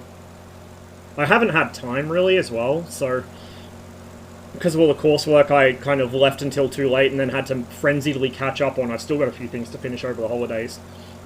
I just ended up being too stressed out to play DCS or not having enough time, so then the only thing I would do is fire up MSFS and just de-stress by flying in this or whatever.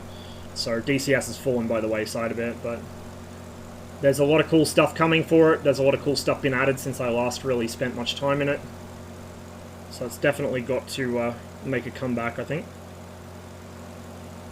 It's also where most of my viewers come from, although, as you guys would know by now if you're regulars, I don't do this for money, I do this because it's fun. The beer money is a bonus, but I have noticed that like my numbers of viewers for anything except DCS are half or slightly less, half or a third or something like that. A lot of streamers do get that, so they'll have a particular game that they're known for, and they'll get most of their viewers off that, and then they switch to something else, and immediately like a half or two-thirds of their audience or something will just see ya. People watch what they want to watch, I totally respect that. Like, I won't always stick around when somebody switches games either. Although in my case, it's also often because I just don't have time. Unfortunately, when you're a streamer yourself, you can't hang out with other streamers as much as you'd like. But, the people demand DCS, and although I'm not one to stream something because the people demand it, I demand it too. So that'll be making a comeback. Of course, more of this because I can't tear myself away from this sim. This sim is my therapy. And then I want to play through some games that I've obviously got to get back into High Fleet because I started streaming that and just never picked it back up again because I got distracted by other stuff. Not because I don't like the game, it's an amazing game. It's just I need mental fortitude and focus for that game, which I haven't had lately. I do need to do Disco Elysium at some point, but I don't know when. I want to do Deus Ex Human Revolution, which I haven't played in donkey's years. Mankind Divided I haven't played, period. Dishonored I haven't played for years. Dishonored 2 I haven't played, period. There's a couple of older games, like vintage games and stuff, that I want to pick back up and play again as well, and kind of get some exposure out there for them. Just don't know when. So I've got plenty of plans for the stream. The problem is just actually forcing myself to do any of them. As with many things in my life, the problem is not actually having plans, the problem is making the plans happen. Have you tried the new X-Plane 12? No. X-Plane I was considering picking up before MSFS released, and my PC for a while couldn't run MSFS anyway. I had to build this new one. But I was only really considering X-Plane because I wanted to fly Fearless 2154. That was the only impedance for me to get X-Plane. That was the only thing I cared about flying in it. And that new An-26 that was being worked on, I don't know if it's still being worked on due to the war, but like that was my only incentive to get X-Plane, was to fly vintage Soviet airliners and transport aircraft. Problem with me for X-Plane is the investment. Like, the nice thing about MSFS is this is all stock scenery. Like, I don't think I have any custom scenery for Manila, but it still looks good. I can go find some free custom scenery for it after the stream, which I should have done earlier.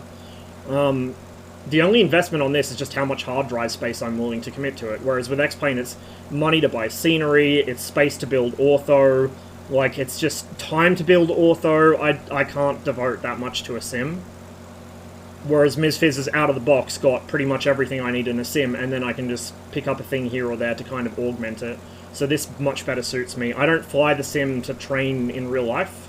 I have about 50 hours real life flying time, about somewhere between 10 and 15, probably like 13, 15 hours solo.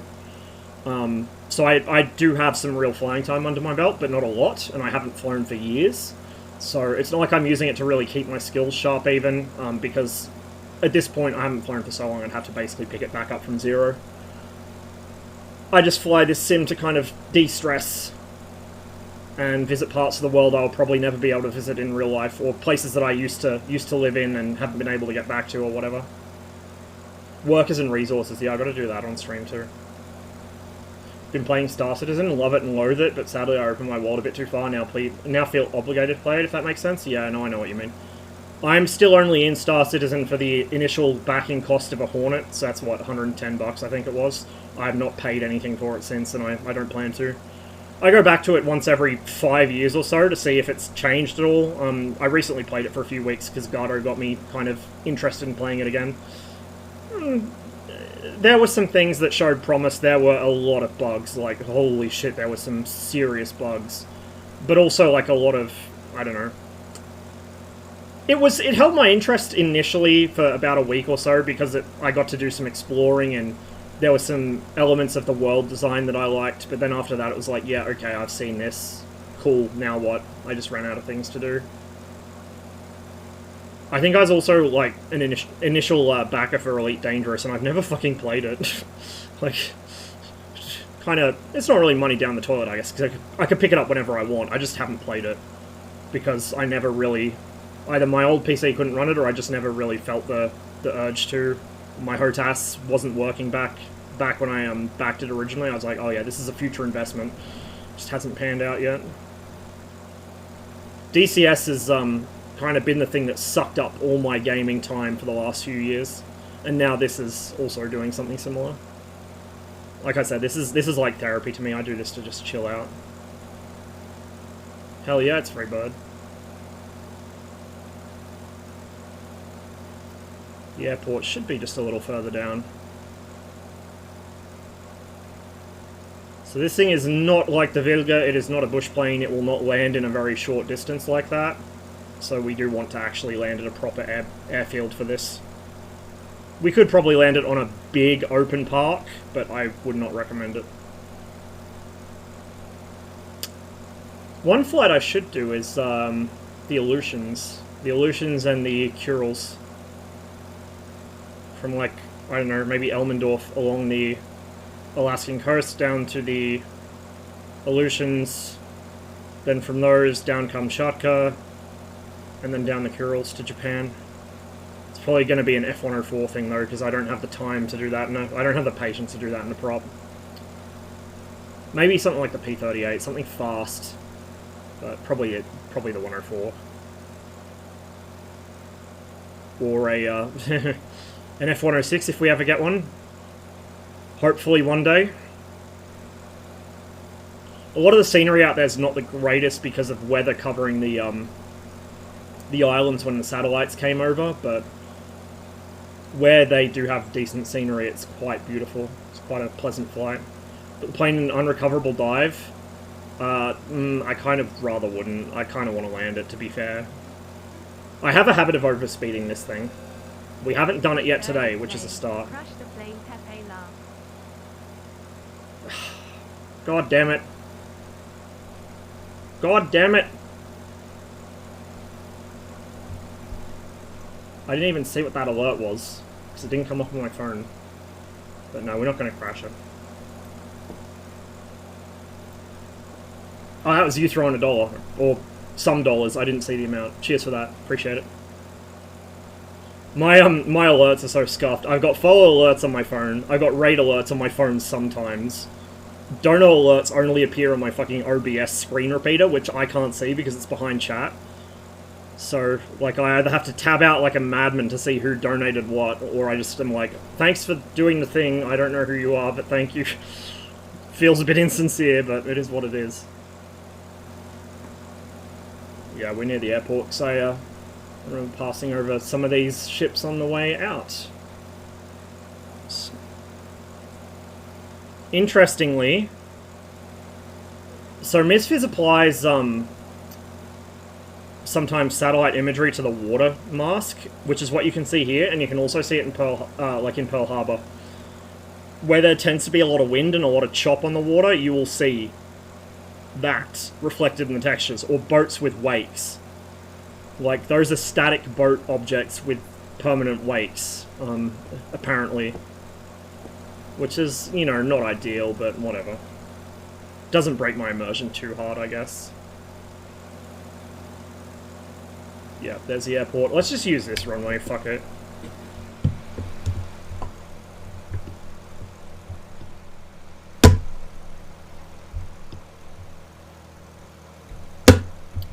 Damn it.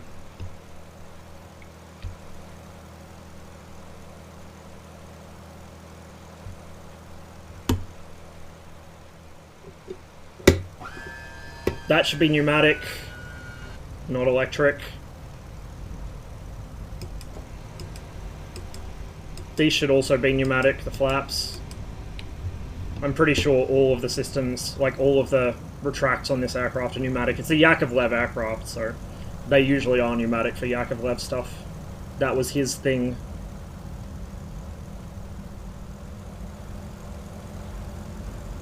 I wouldn't be surprised if they're even coded as such, they just have sounds from fucking electric systems. Again, that's all stuff I can change. Changing the type of system from pneumatic to electric to hydraulic to whatever else, manual, hand crank, whatever, is one value in a config file. That's a recurring theme, right? Everything that could possibly need changing to fix an aircraft that isn't modeled correctly is one fucking config, or one value in a config file, every fucking time.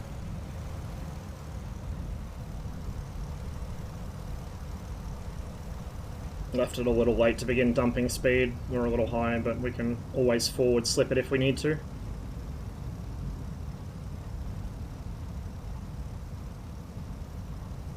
Yeah, we'll give us some forward slip. I would say probably the fuselage side area drag on this is left at the default 0.4. I was wrong about the wilga. The wilga is like 0.8. I thought it felt like 0.4, but I guess I'm just incompetent. However, on this, it does feel like it's not bleeding speed at all in a side slip, so it's probably 0.4, maybe even turned down from the default.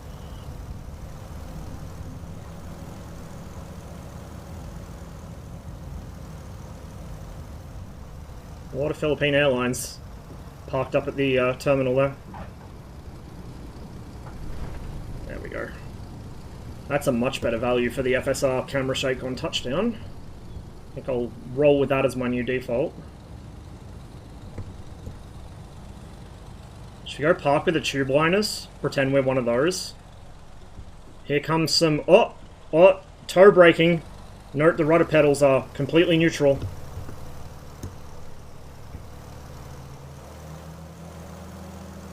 Okay, now it doesn't want to turn left for some reason. I think it's probably the wind fucking with me a bit. But it will toe brake, especially in calm weather. Yeah, this is all Philippine Airlines down here. All of it. Absolutely all of it.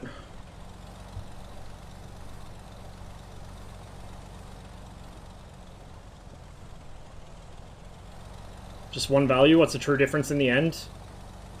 The value's calling up code elsewhere in the game. That's what it's doing. Like, the value's not actually controlling what it does, the value's controlling what it's referencing elsewhere in the game code. As best as I can tell, that's why you're changing values in a CFG file, but it's still changing the way the aircraft behaves, even in the CFD flight modeling stuff. I could be wrong on that, but that's what it feels like. 21, 21's easy to land. I can land the 21 in my sleep in DCS. In this, not so much, because the 21 in this, the flight model is...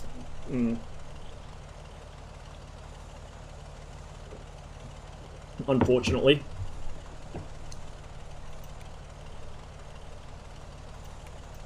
We don't turn the nav lights off until the engine stops. My bad.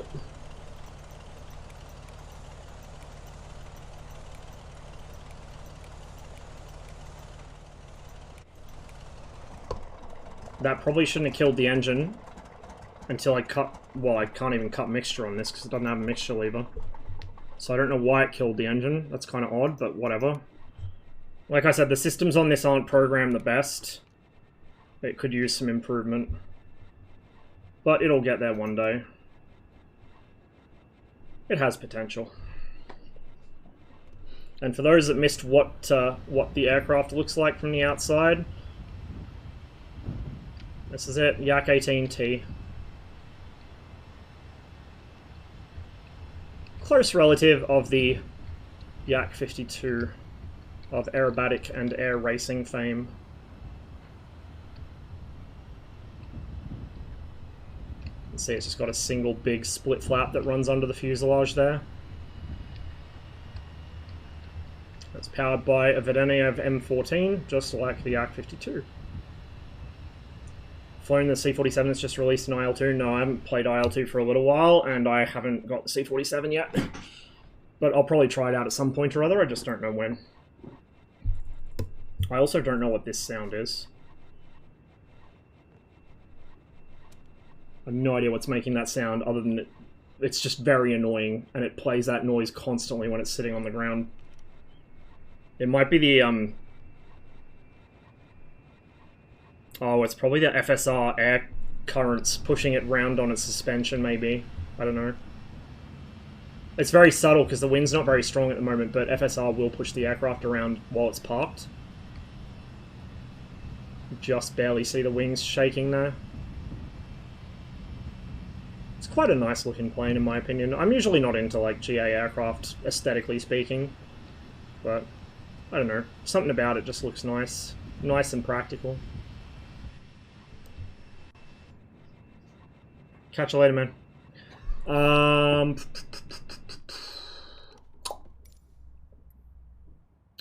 That's not what I want to do. What? No, that's not what I want to do either. I want to go to the main menu. What am I doing? Jesus Christ. So that was a nice flight. How long was that? Longer than I planned, that's for sure. It's been nearly 11 hours for this stream. Oops. Oopsie daisies.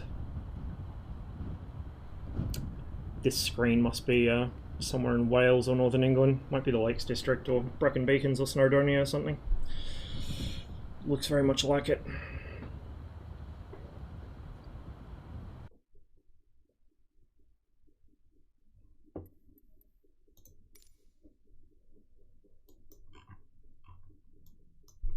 So that was a pretty decent little flight we did. We went all out along here, down here, back around here, up here, between these two, All along here. So if we look at, if we look at the satellite imagery, that's, like, it's submerged rice paddies. That's exactly what it is. You can see the fucking shoots poking through the water.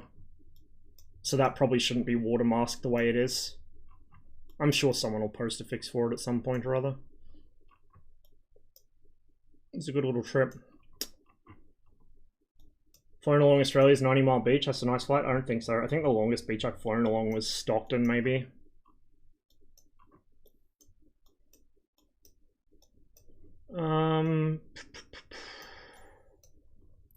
Do we want to do the South Coast today? That's going to be a long flight. We could do it in the 414. The 414 is pretty nippy. On the other hand, the view isn't the best out the sides, so fuck it, we could do it. We'll go from here.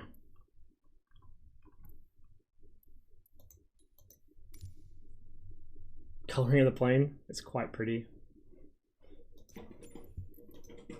I gave it the Soviet civil registration too, just to fit the theme. Okay, where's the 414? What's the other thing I wanted to fly? I just saw it. The the Weddell Williams. The view from the cockpit in that isn't great either because it's a 1930s racing plane, but I do want to fly that on stream sometimes. This is freeware, by the way. The Weddell Williams is freeware. It's got quite a decent flight model. It's quite a nice plane overall. Where is my Cessna 414? Up in the seas, I would imagine. We've got to do another 247 flight before too long as well. I haven't flown that thing nearly enough recently. There we go. Cessna 414.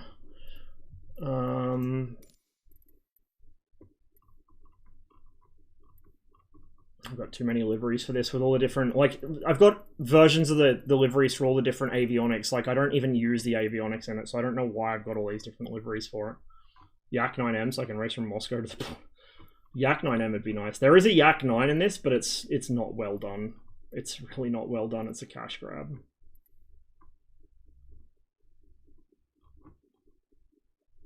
I don't know what this livery is, but I haven't flown with it before, so let's just roll with this. Weight and balance. Let's give it full fuel because I don't know how long we're going to be flying. Let's give ourselves a co-pilot.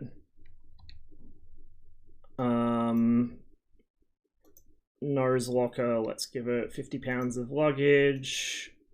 Wing right 30. Wing left 30. Do we want to have like normal passengers? I don't know if you're supposed to even change the weights in here, to be honest. I'll just leave it. And then because we're no longer flying a Yak, we'll just change our tail number.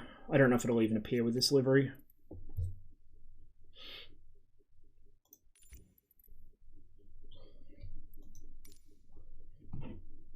I haven't used the wear and tear options yet. I might do that sometime, see how much effect they actually have. I almost wonder if some of the third-party stuff tunes their fucking flight control response based on the assumption people are going to have wear and tear set to like 50% or something. Because a lot of them are way too effective as it is. I do like this mix, but it goes for like 2 whole hours. So I'm just going to skip through and go to some shorter songs. I don't intend to be flying for another whole 2 hours, although I probably will be. I hope we have enough runway for this, because the 414 is not exactly a STOL plane. I guess we'll find out the hard way. This thing does have state saving as well. Does the weather radar work? Oh my god. The piece of shit TV weather radar works now? Please, I want to believe. Oh god. I've been waiting for that for so long. Where am I from? I'm from Canada, but I live in Australia, so I don't have a Canadian accent anymore.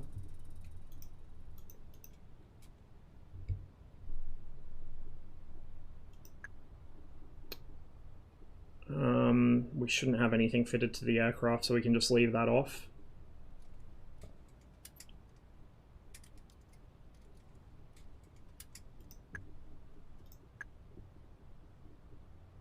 Interesting.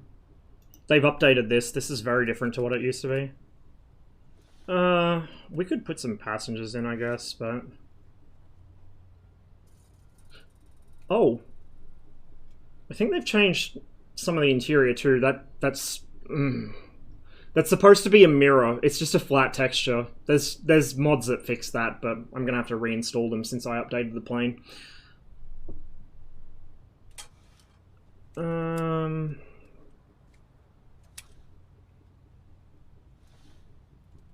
Let's just leave it without passengers. No, you know what? Fuck it. Let's...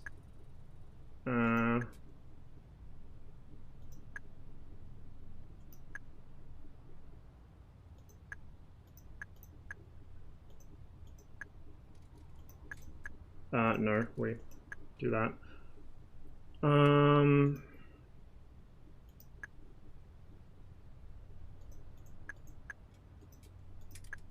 We're probably not going to clear the runway because this thing's going to be heavy when I'm done setting cargo in it, but whatever. Going with fuel. Yeah, we're right on our aft limit. So,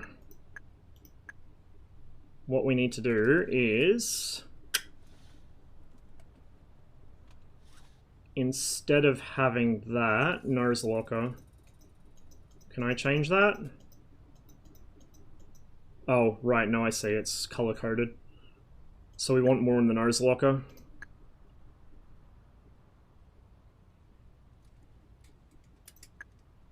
We're still on our aft limit.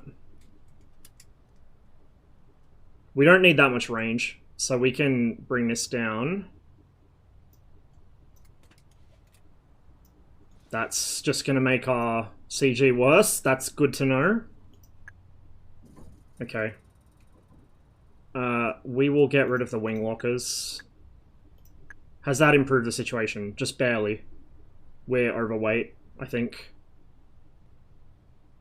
Yeah, we're very overweight. Very, very overweight, but we can get rid of fuel for that. 65.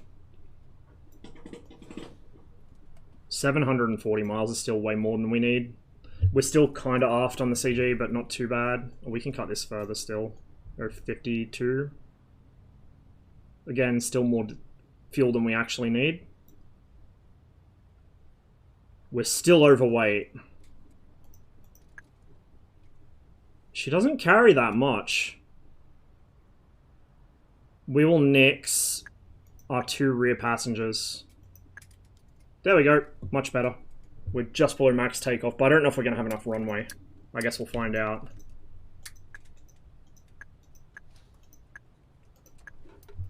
TOS music, I know, right?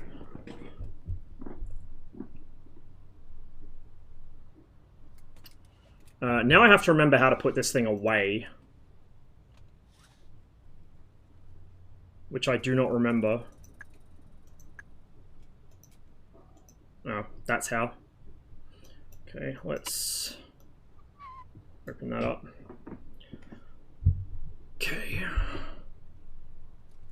Gotta remember where all the switches and stuff in this are.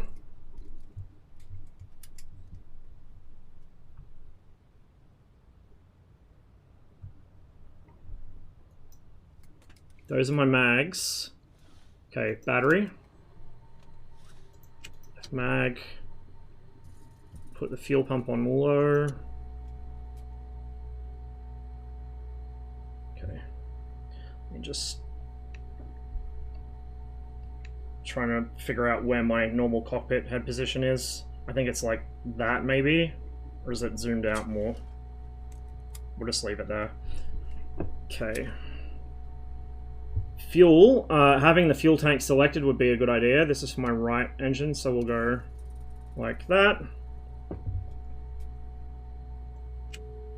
2, 3, 4, 5.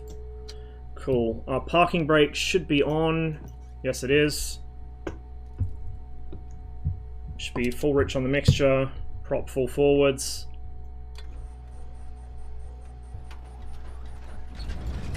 There we go. Get the left alternator on. Okay. I should have put the nav lights on before running an engine, but whatever. Anti-collision, nav, taxi we don't really need. Make sure the landing lights are retracted. It's all anti-ice stuff, we don't need that. Cabin fan can go low. Cabin heat we don't need yet. Those can go on. Probably should wait before putting them on, but we'll do it.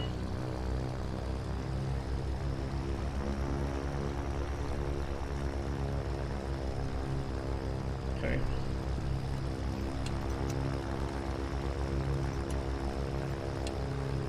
Two, 3, 4, 5. Yes, it is.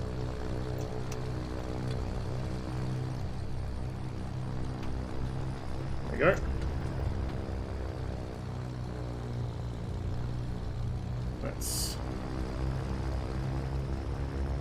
Is that one not running? No, it is. It's just taking a while to warm up. Catch up to the other engine.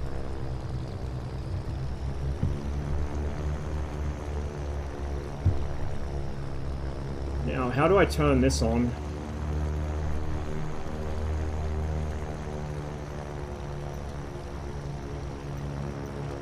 Oh! Oh, it works! It's so awful, I love it. It's not showing anything at the moment, though. Wait, it's got a mapping radar? What? Okay, we'll leave that on.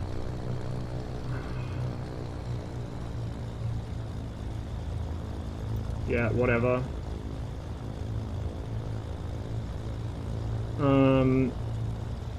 Shit. And there we go. I have no idea how to use that thing, so I'm not even going to bother. I'm just going to leave it on.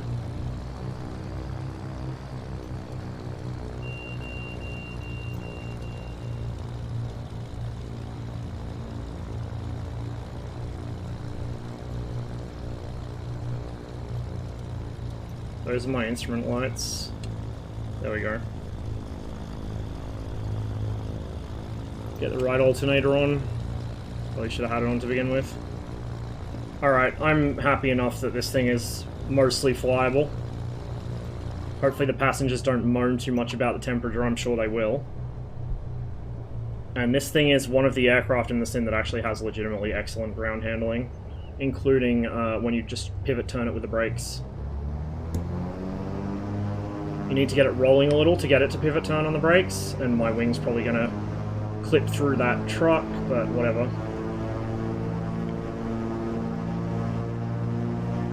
Oh, it just cleared it. So this is just with the brakes, I'm not touching the rudder.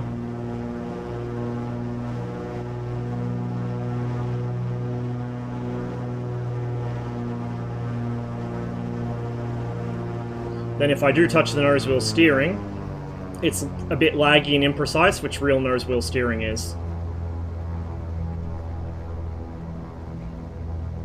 Like, it doesn't instantly jump to where you want to turn it, it takes a little while to get there. I am really not entirely sure we're going to have a runway for this. Looks like we're going to want to go down this way. Looking at the windsock. I'm also not sure which runway here is the longest, to be fair. Looks like we got a grass, possibly.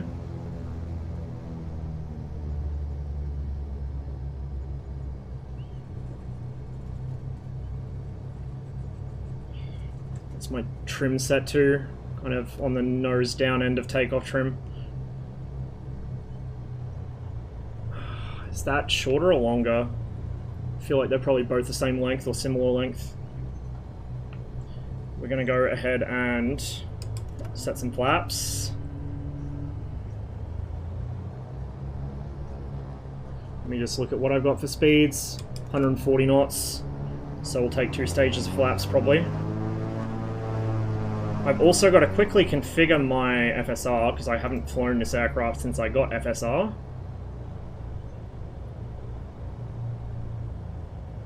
So bear with. Cabin ambience, sure, we've got some passengers on board.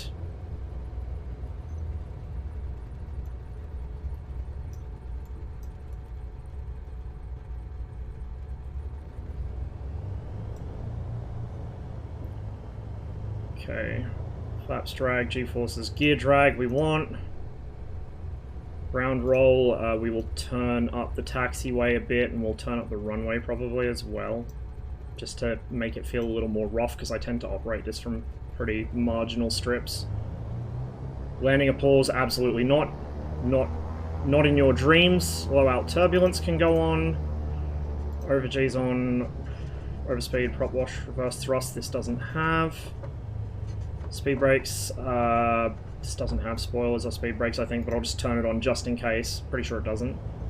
Stick shaker, I don't know if this has one. I will assume it does. Probably doesn't, but we'll pretend it does. We'll turn that on. Wheel well, we'll turn that on. Touchdown. We'll turn that down because it tends to be quite over-aggressive.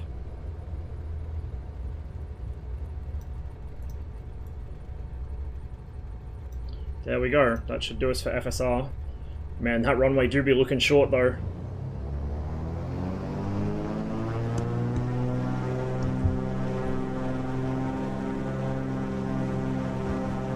Give her a bunch of beans just to get her off the ground, and then come back on the power so we don't blow the engines out. Oh, now we've got a crosswind, of course. Oh boy, is that runway looking short. We might just get off the ground before we hit red line, or after we hit red line rather. There we go. Very gentle, very gentle. Gear up. We're not going to touch the flaps yet. If we try and retract the flaps now, we die. Push the engine for all it'll give us. Watch out for these wind turbines. What a great place to put them. We're below blue line, yes I know.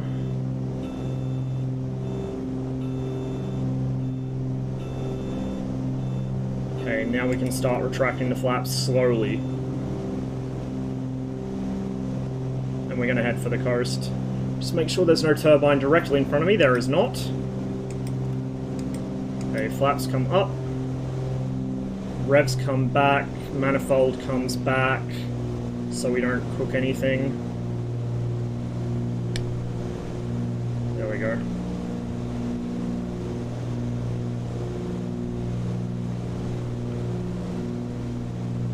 Mapping radar, I don't know if that's going to do much. I don't know how well this works, but we'll leave it on just because I'm happy to finally see that screen working. It wasn't functional before.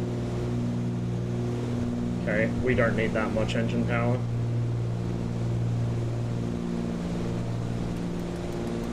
We're just going to leave it full rich because there's just enough noise in that sensor that it makes the sound like I'm moving the lever and it drives me up the wall. This is going to be a pretty low altitude flight for most of the way probably, just because I want to fly along the coast and appreciate the scenery.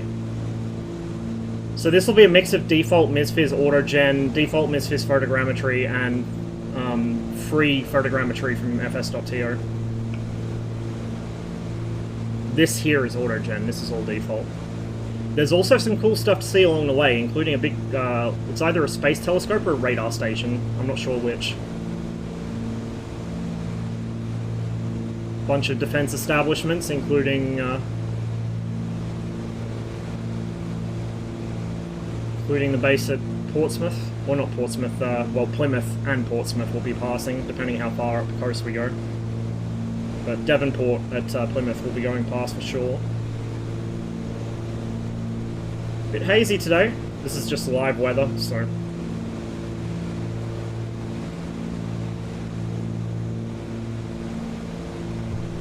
we can come off the power a little more. We'll set it to like 25-ish. 25, 23, maybe?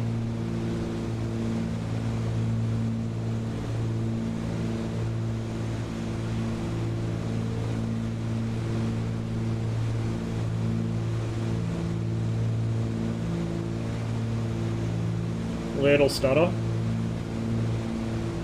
This plane has state saving as well, so...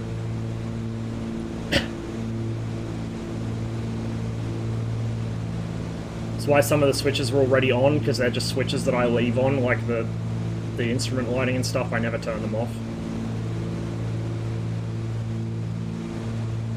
My only complaint about this plane is the view out the side is not the best for sightseeing. Could be better. It's my only complaint. It's a beautiful plane. Took a while to get the flight model there, but it's there now. It feels really, really good.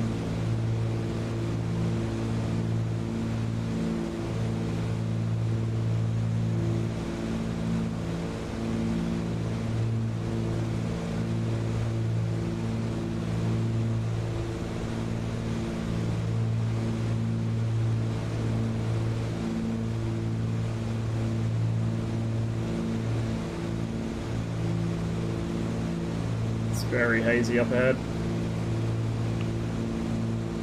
Could make things a little iffy for the purposes of this trip, but we'll see how we go.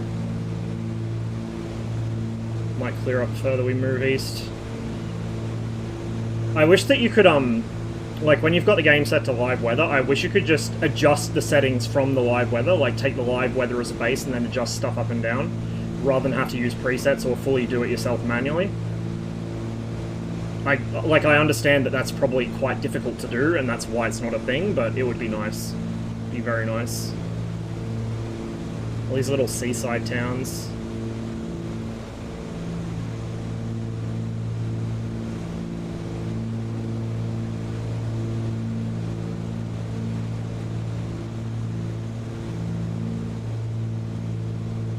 So quite early in my MSFS streaming, we did this flight in a Spitfire, although we ended up doing a forced landing on a race course or something. God, where was it? Short of Exeter, I think. Because I severely underestimated how long the actual flight route was when I was following the coast versus just flying a straight line. And ran this bit out of fuel. This thing has a bit more endurance though, so we should be okay.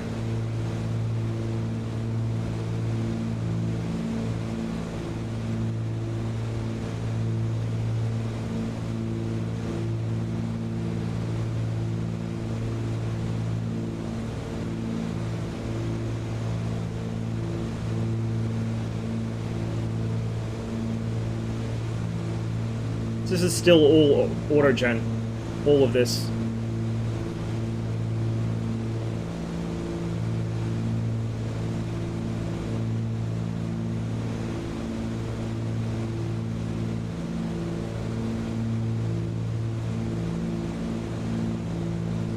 It's probably meant to be a fortress, but the auto-gens turn it into a warehouse as usual.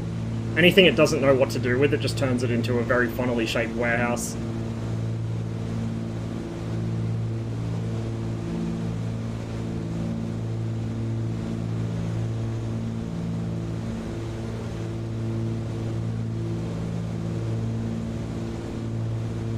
Quite partial to the way the Yak 9P looks, with the little window for the radio navigation loop.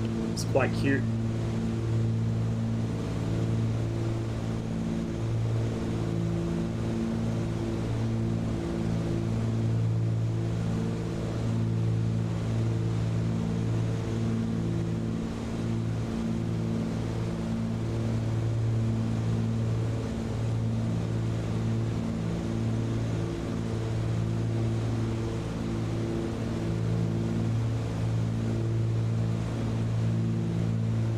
Not even sure what this livery is. I haven't looked at it yet. I saw one with white and red in the menu and thought it looked alright. So we'll get the aircraft kind of trimmed out and not pointed at a cliff, and we'll quickly pop to the external view and have a look in a minute.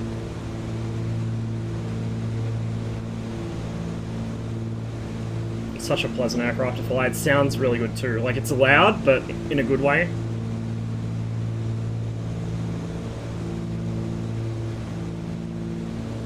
Really, really nice plane. Took a while to get here, but absolutely worth it.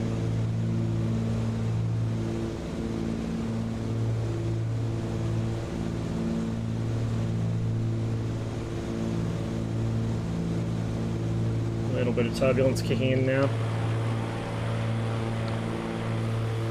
Ah, there we go. Martinair Holland. Well, we're flying in the wrong place for that, kind of, but... The 414 is such a good looking plane.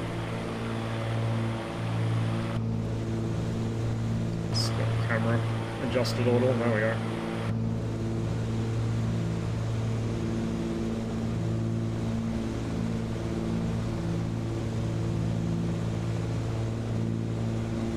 Now, to be fair, we're probably flying in icing conditions here with this haze and the temperature.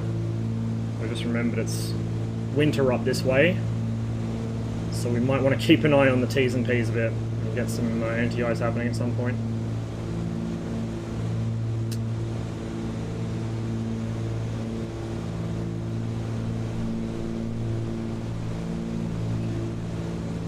Okay, the cow flaps are closed. We'll partly open them, like halfway maybe. Control tower over there, there'll be an airport. That's one of the naval airports, which means something interesting should be quite nearby.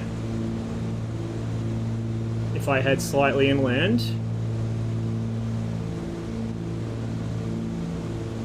Pretty sure that's one of the naval airports, or naval air bases I was flying from off stream the other day. So we'll have a poke around. We may see something rather intriguing down here.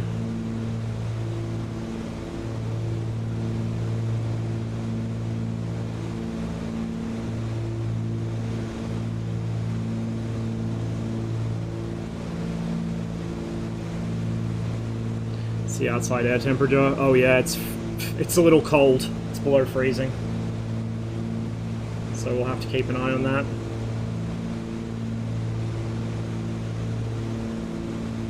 Yeah. There it is.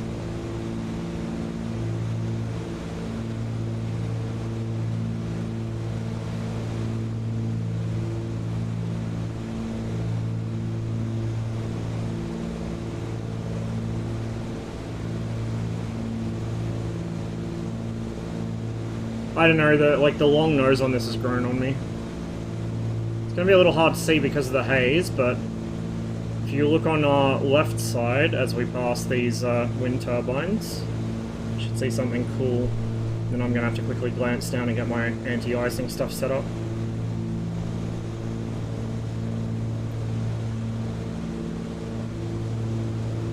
Get the ice lights on at least.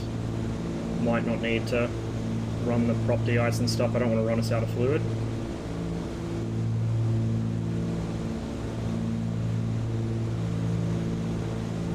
How's that? Ain't that something?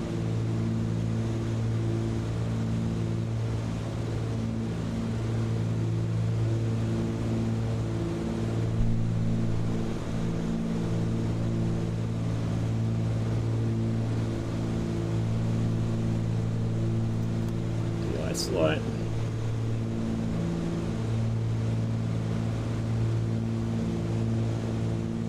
Just keep an eye out on the wings. I think it is, yeah. Looks like one.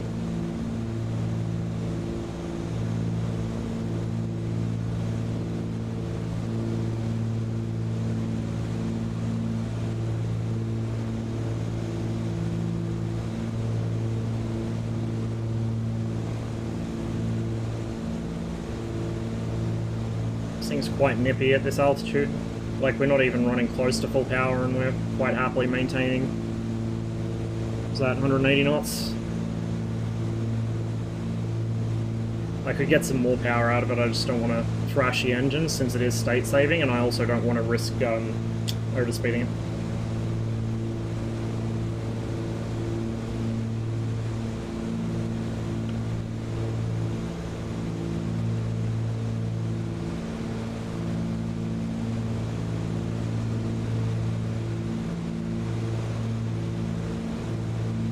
So I'm not actually sure if the radio telescope was default scenery as a point of interest, or if it came with the radio telescopes mod I have. I suspect it might have come with the mod, but I'm not 100% sure. It might be a point of interest, because they did add a lot of stuff like that to the UK. Like, they added the Eden project and stuff as well, which we'll probably fly past. So it could well be default. All these little towns. Lighthouses and stuff. Although they're not rendered as lighthouses by the auto-gen.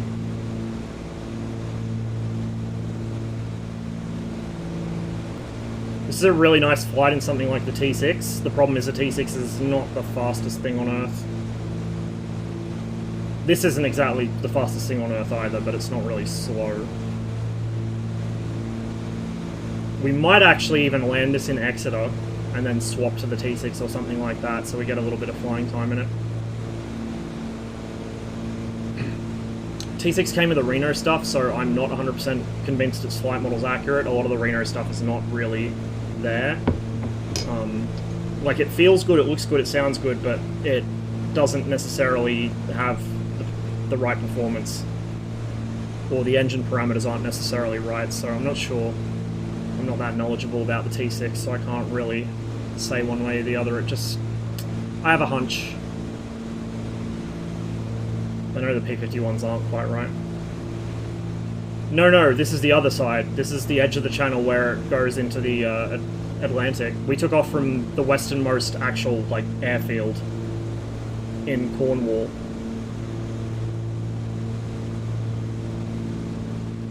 So we're over the channel now.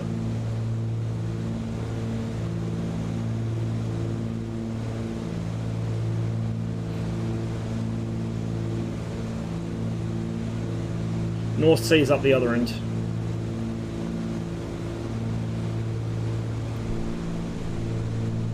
The haze is unfortunately going to make it hard to see the moors and stuff in the distance as we get towards Dartmoor. So I'm hoping it clears up as we fly east, but I'm not going to count on it. My temps and pressure's looking happy.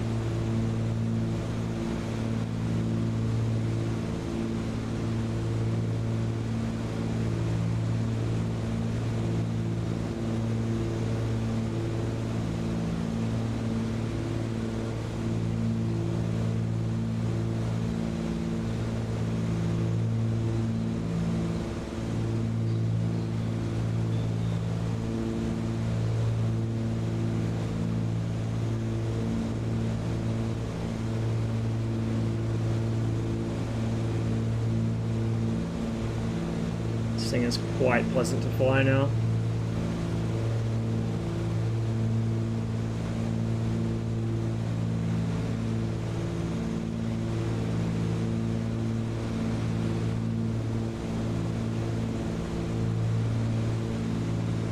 Pick up a little altitude maybe.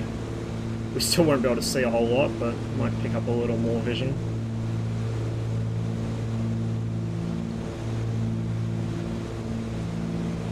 In real life, there's a lot of old fortresses and stuff all along here for defending from potential invasions across the channel. Some are just ruins, some still exist as historic sites or have been repurposed.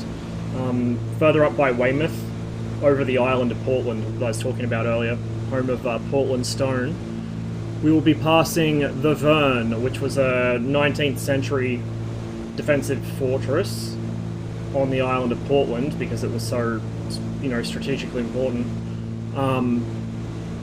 But the Verne has been converted into a prison. It was converted into a prison after World War II from memory. And it's quite a substantial fort.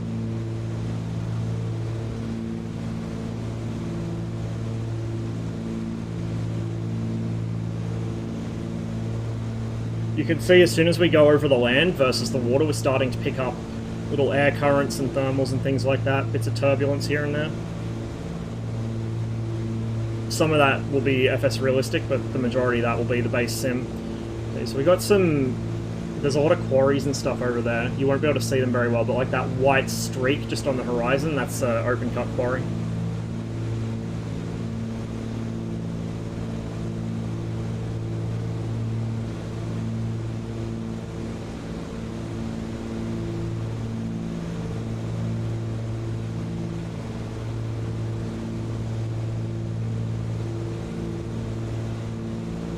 The Hobbs counter on this says, how many hours have I run it? Way more than one. I don't know why it's only showing one.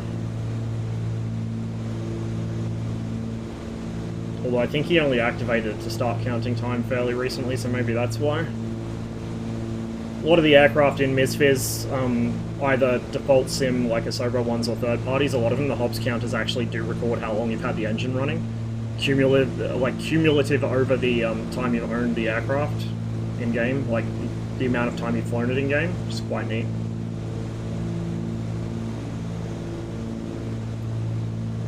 Sail on the max crosswind for the Beavers 10 miles per hour. Crash report at 10 knots. Oof. Yeah.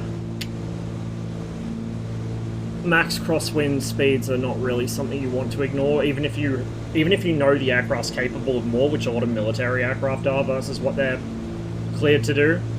It doesn't mean it's a good idea, and it does not mean you should do it. It's, I don't know if I post it in stream chat or if I post it in the Discord, but the other day when CCM was talking about stuff like that, I posted a link to an article about the F-16 and its flight testing, which was very much relevant to that. Different types of limits, economic limits, political limits, structural limits, administrative limits, all of those, which ones you can and can't afford to fuck with.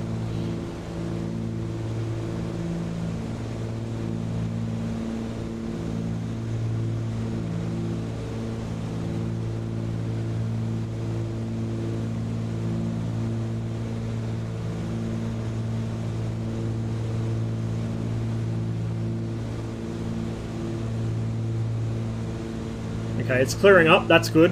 It seems to be quite routinely foggy over Cornwall, because when I flew here the other day off stream it was like this too. It was foggy until I got about to this point or a little further along, then it cleared up perfectly.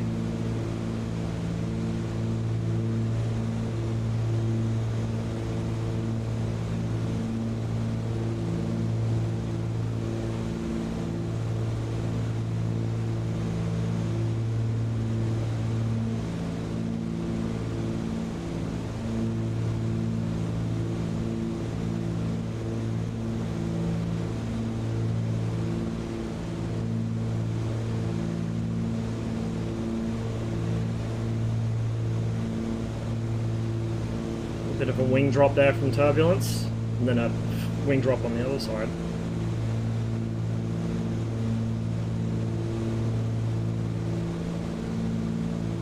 See, the scenery does pop in a bit with the cliffs, so you'll see some levitating trees over there. Those will turn into terrain as we get closer. The LODs aren't perfect, but they're still pretty decent.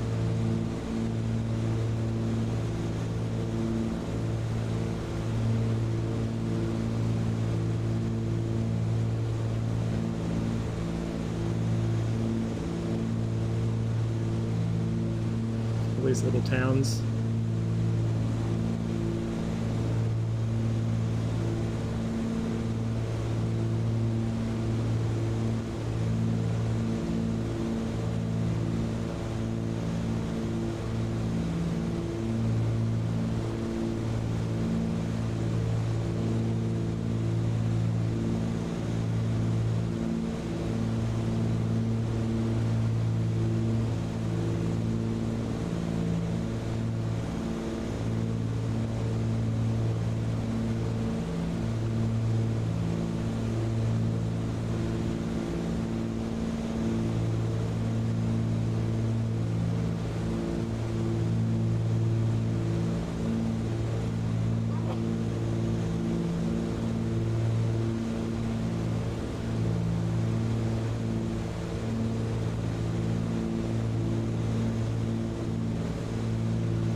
This is still all just auto-gen. Nothing custom here. No photogrammetry. We'll hit some later as we get further along the coast, but this is all just auto-gen. It's genuinely impressive. As you get closer, you'll see some buildings have been turned into apartment blocks that should probably not be, or like warehouses or things like that, but like, especially from a distance or from a higher altitude, you can't really tell.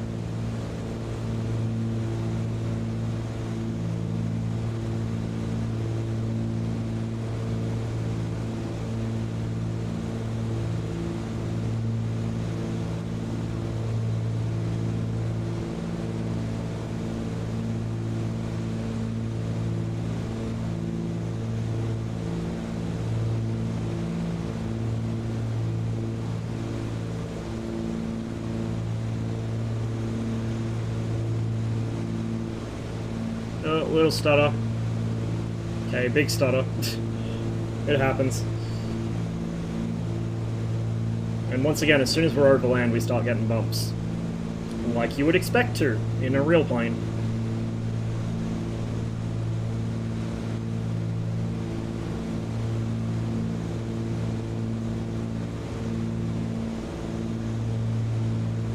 Once we're back over the water, it should smooth out again.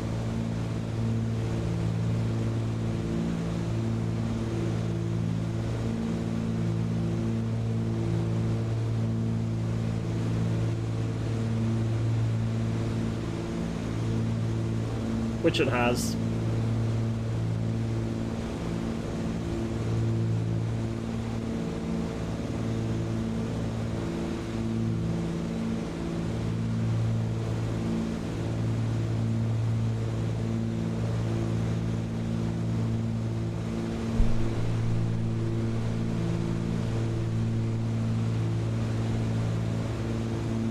Frames have taken a bit of a dive. They tend to around here. I think I'm getting close to Plymouth, and I have a lot of photogrammetry for Plymouth, which is freeware stuff. But it's probably not the most heavily optimized. So my frames do tend to tank around here.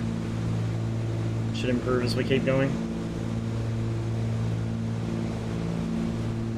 It's more noticeable when I'm streaming.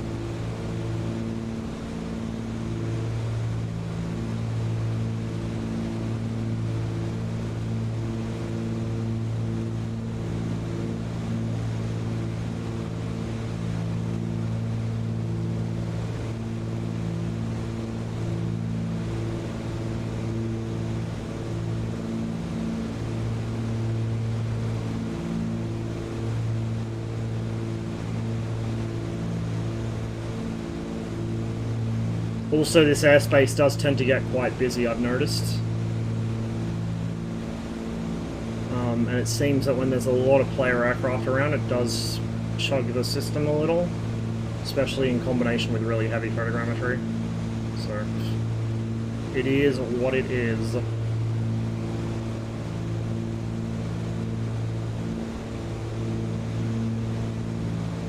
Just love all these little coastal villages, though.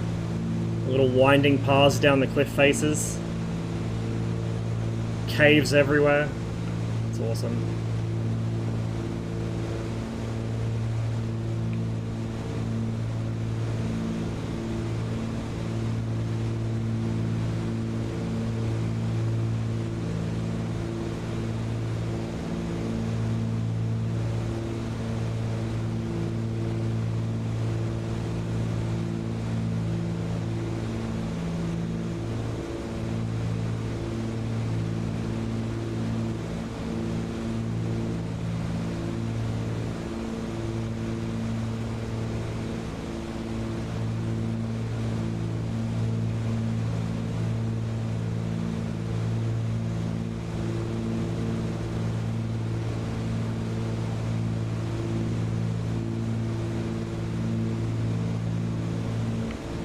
I think that that should be Dartmoor in the distance, although we may have already gone past it.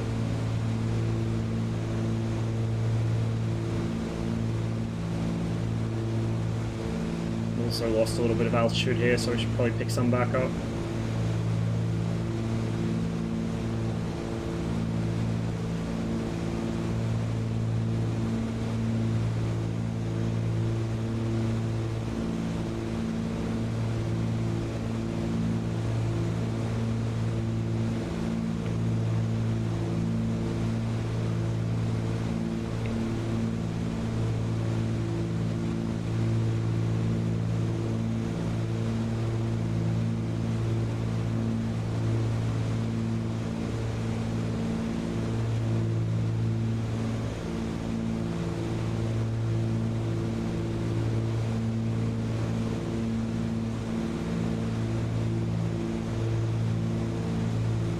looks like Plymouth up ahead, which is going to be very, very heavy on the system.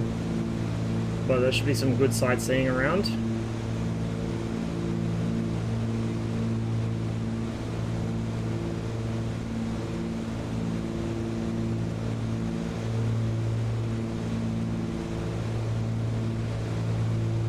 Still haven't seen much out of the weather radar. It turns on now at least, that's a start. Oh, there we go. There's the mapping radar doing something. That's a plus. It's probably not the best rendition of a mapping radar. That's not really how that works, but like there's no radar shadows or anything, but it's better than nothing, I guess. We'll just leave it set to weather.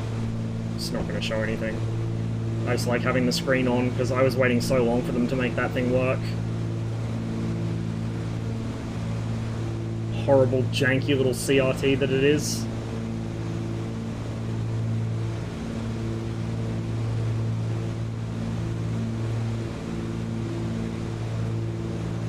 Yep, there's Plymouth.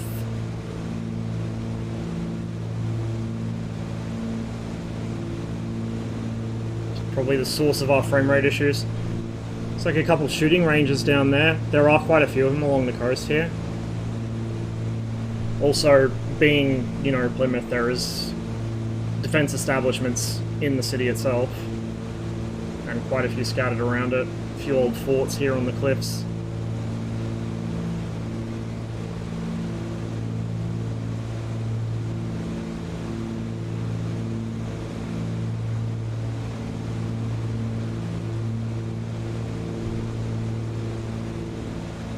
Houses dotted all the way down the cliffside.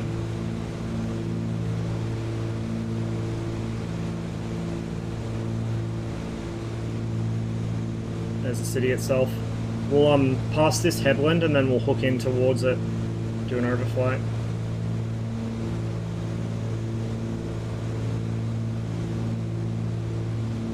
This isn't really the best plane to sightsee with, but it should do the job.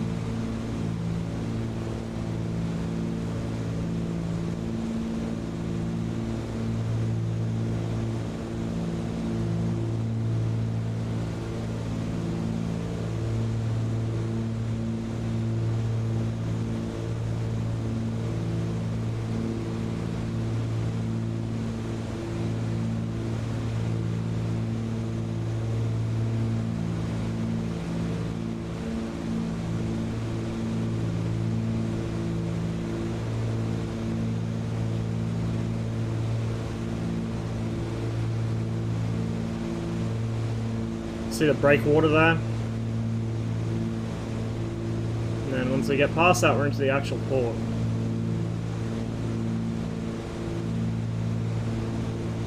And remember, this is all freeware photogrammetry, and it goes for quite an extent. Like, it goes way out that a ways, then all the way back that a ways as well, so that's why it's chugging a bit, as it's got a lot of scenery running while I'm streaming it.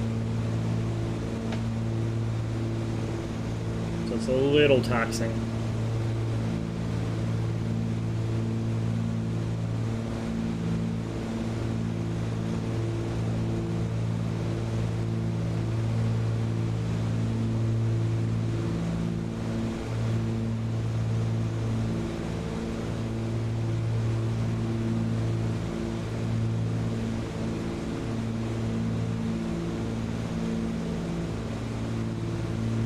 Another fort.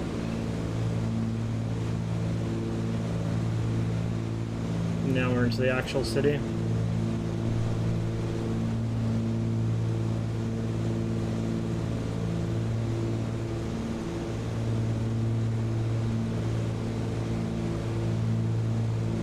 Ahead of us on our right is Her Majesty's Naval Base, Devonport.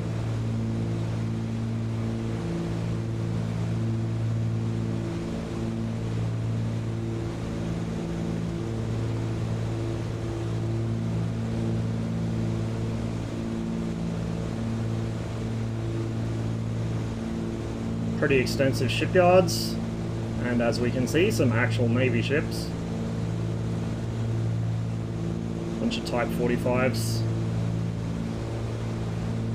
Frigate of some sort. fuel depot in an old fort. You see the embrasures for the old fort.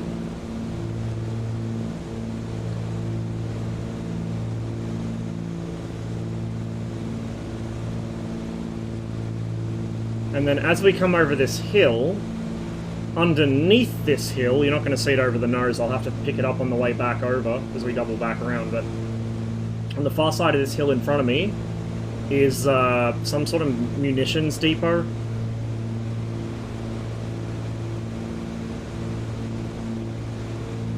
Big munitions depot. It looks like it's, you can see like extractor vents and stuff popping out the top of the hill, so they must have blast chambers dug into the hill for testing stuff or something, or for storage. It's quite substantial. You can tell it's explosives because they got revetments around everything. Some power lines crossing the water there. We've got houses and bridges and stuff over there on our right. A lot of solar panels around here. Alright, let's swing it left.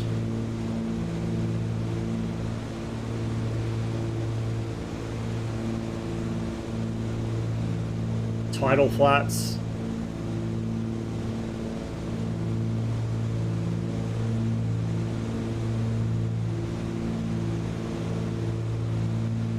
So we're just past the edge of the photogrammetry here.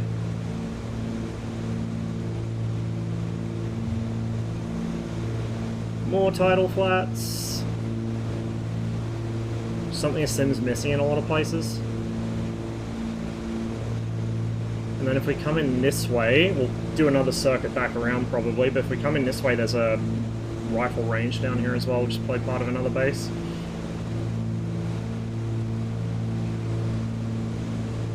It took me a while to figure out what it was, but then I figured out the big thing wasn't an amphitheater or whatever, it was a backstop, like an artificial backstop. Golf course under us.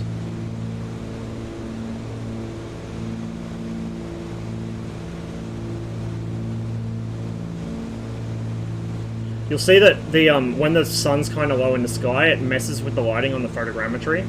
It's got like a waxy or plasticky sort of reflectivity index to it. I don't know if that's something that you can really fix. I assume it just uses like a uniform sort of rough met material for everything in the photogrammetry. Doesn't differentiate between buildings, grass, trees, whatever, which is a shame.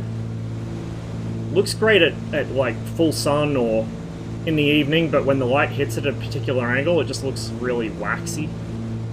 It's a trade-off you make for detail and accuracy, I guess. A little bit of a freeze.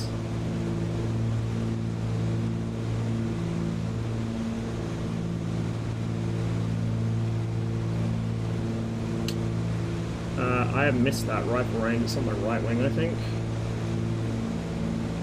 Yeah, it is. We'll come back around. Not sure what's going on with the boat wakes down there. It's a bit, a little bit of anarchy down there in the harbour.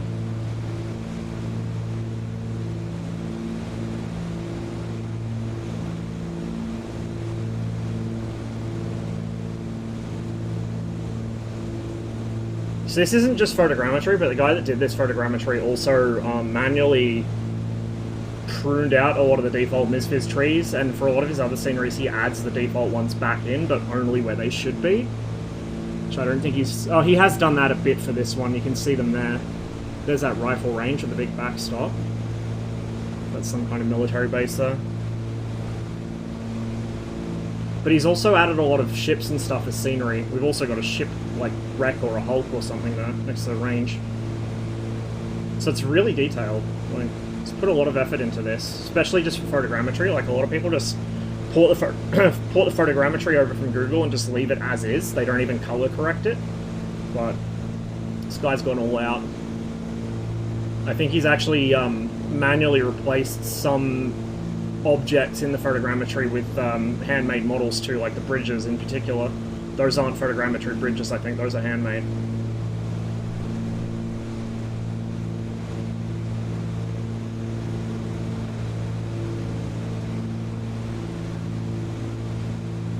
Quite a bit of chop over the land here.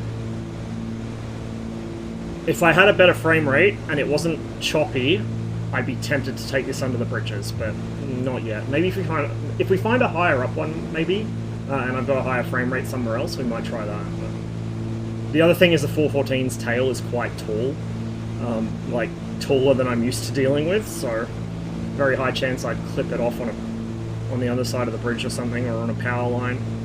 I'll be careful what I do with it.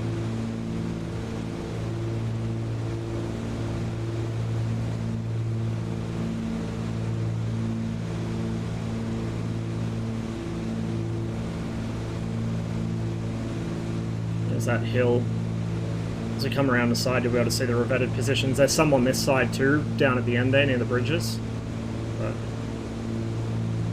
right down there, all of that is part of this base. Pretty impressive. And it's got a go-kart track next to it, of course, because why not?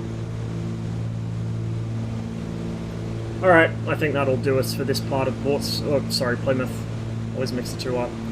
So let's go over the other side of town. There's some historical stuff there. There's like the original fort from 1600 and frozen stiff. So we'll buzz that and then we'll head out of town. Keep going.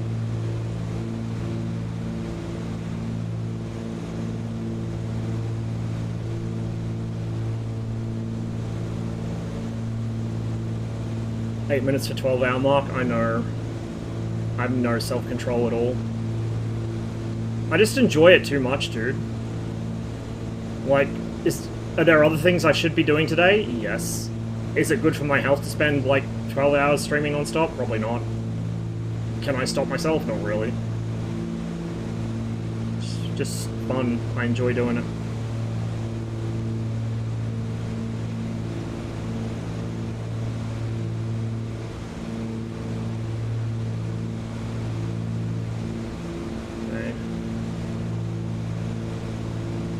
Pretty big town. Especially what with its military importance and everything.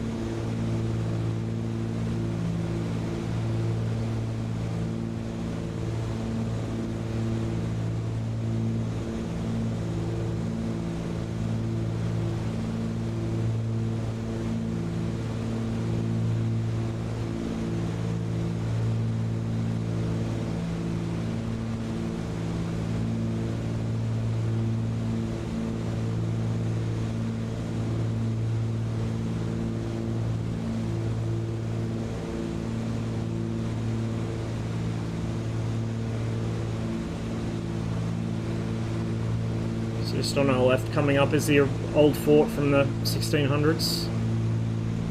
That's it there, with the walls.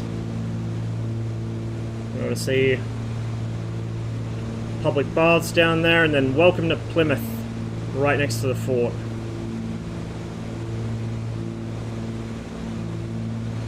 And it still has one of the original gates from 1600 and something that leads into it.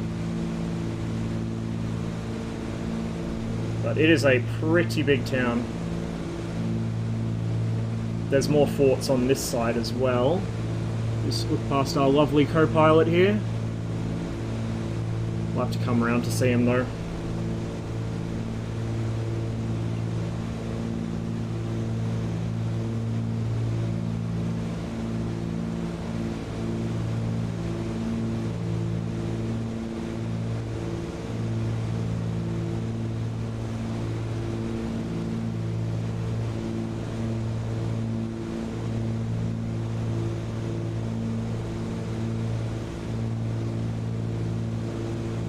Right there.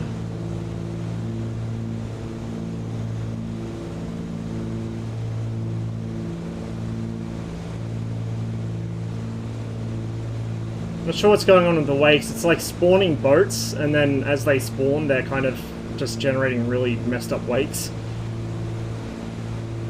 Probably doesn't like the fact that there's photogrammetry scenery boats in the water as well, so it's probably trying to spawn the animated ones inside of them or something. Don't know.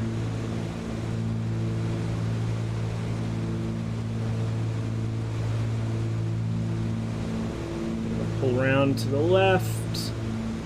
You don't have to suffer the painful frame rate too much longer, guys. We're nearly done here. It should improve once we're out.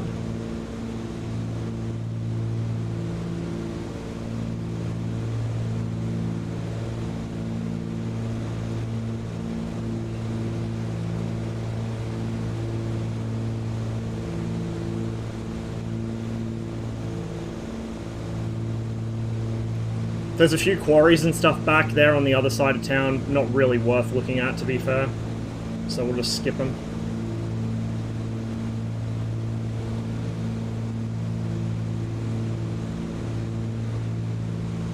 Exeter's probably going to be a bit heavy on the system as well, because it is also photogrammetry by the same guy, so... We'll see how we go with it. Torquay as well. Like I said, I've got stretches all along the coast, mostly by the same guy. They look really good. They're not 100% optimized, I think, but also they run a lot better when I'm not streaming, which makes sense.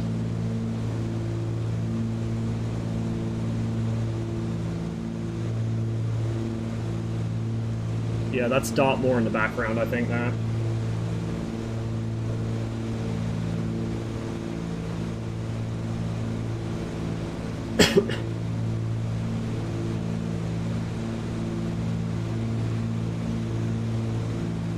Which is also used for military purposes. It's been a military training range since, like, the Napoleonic Wars.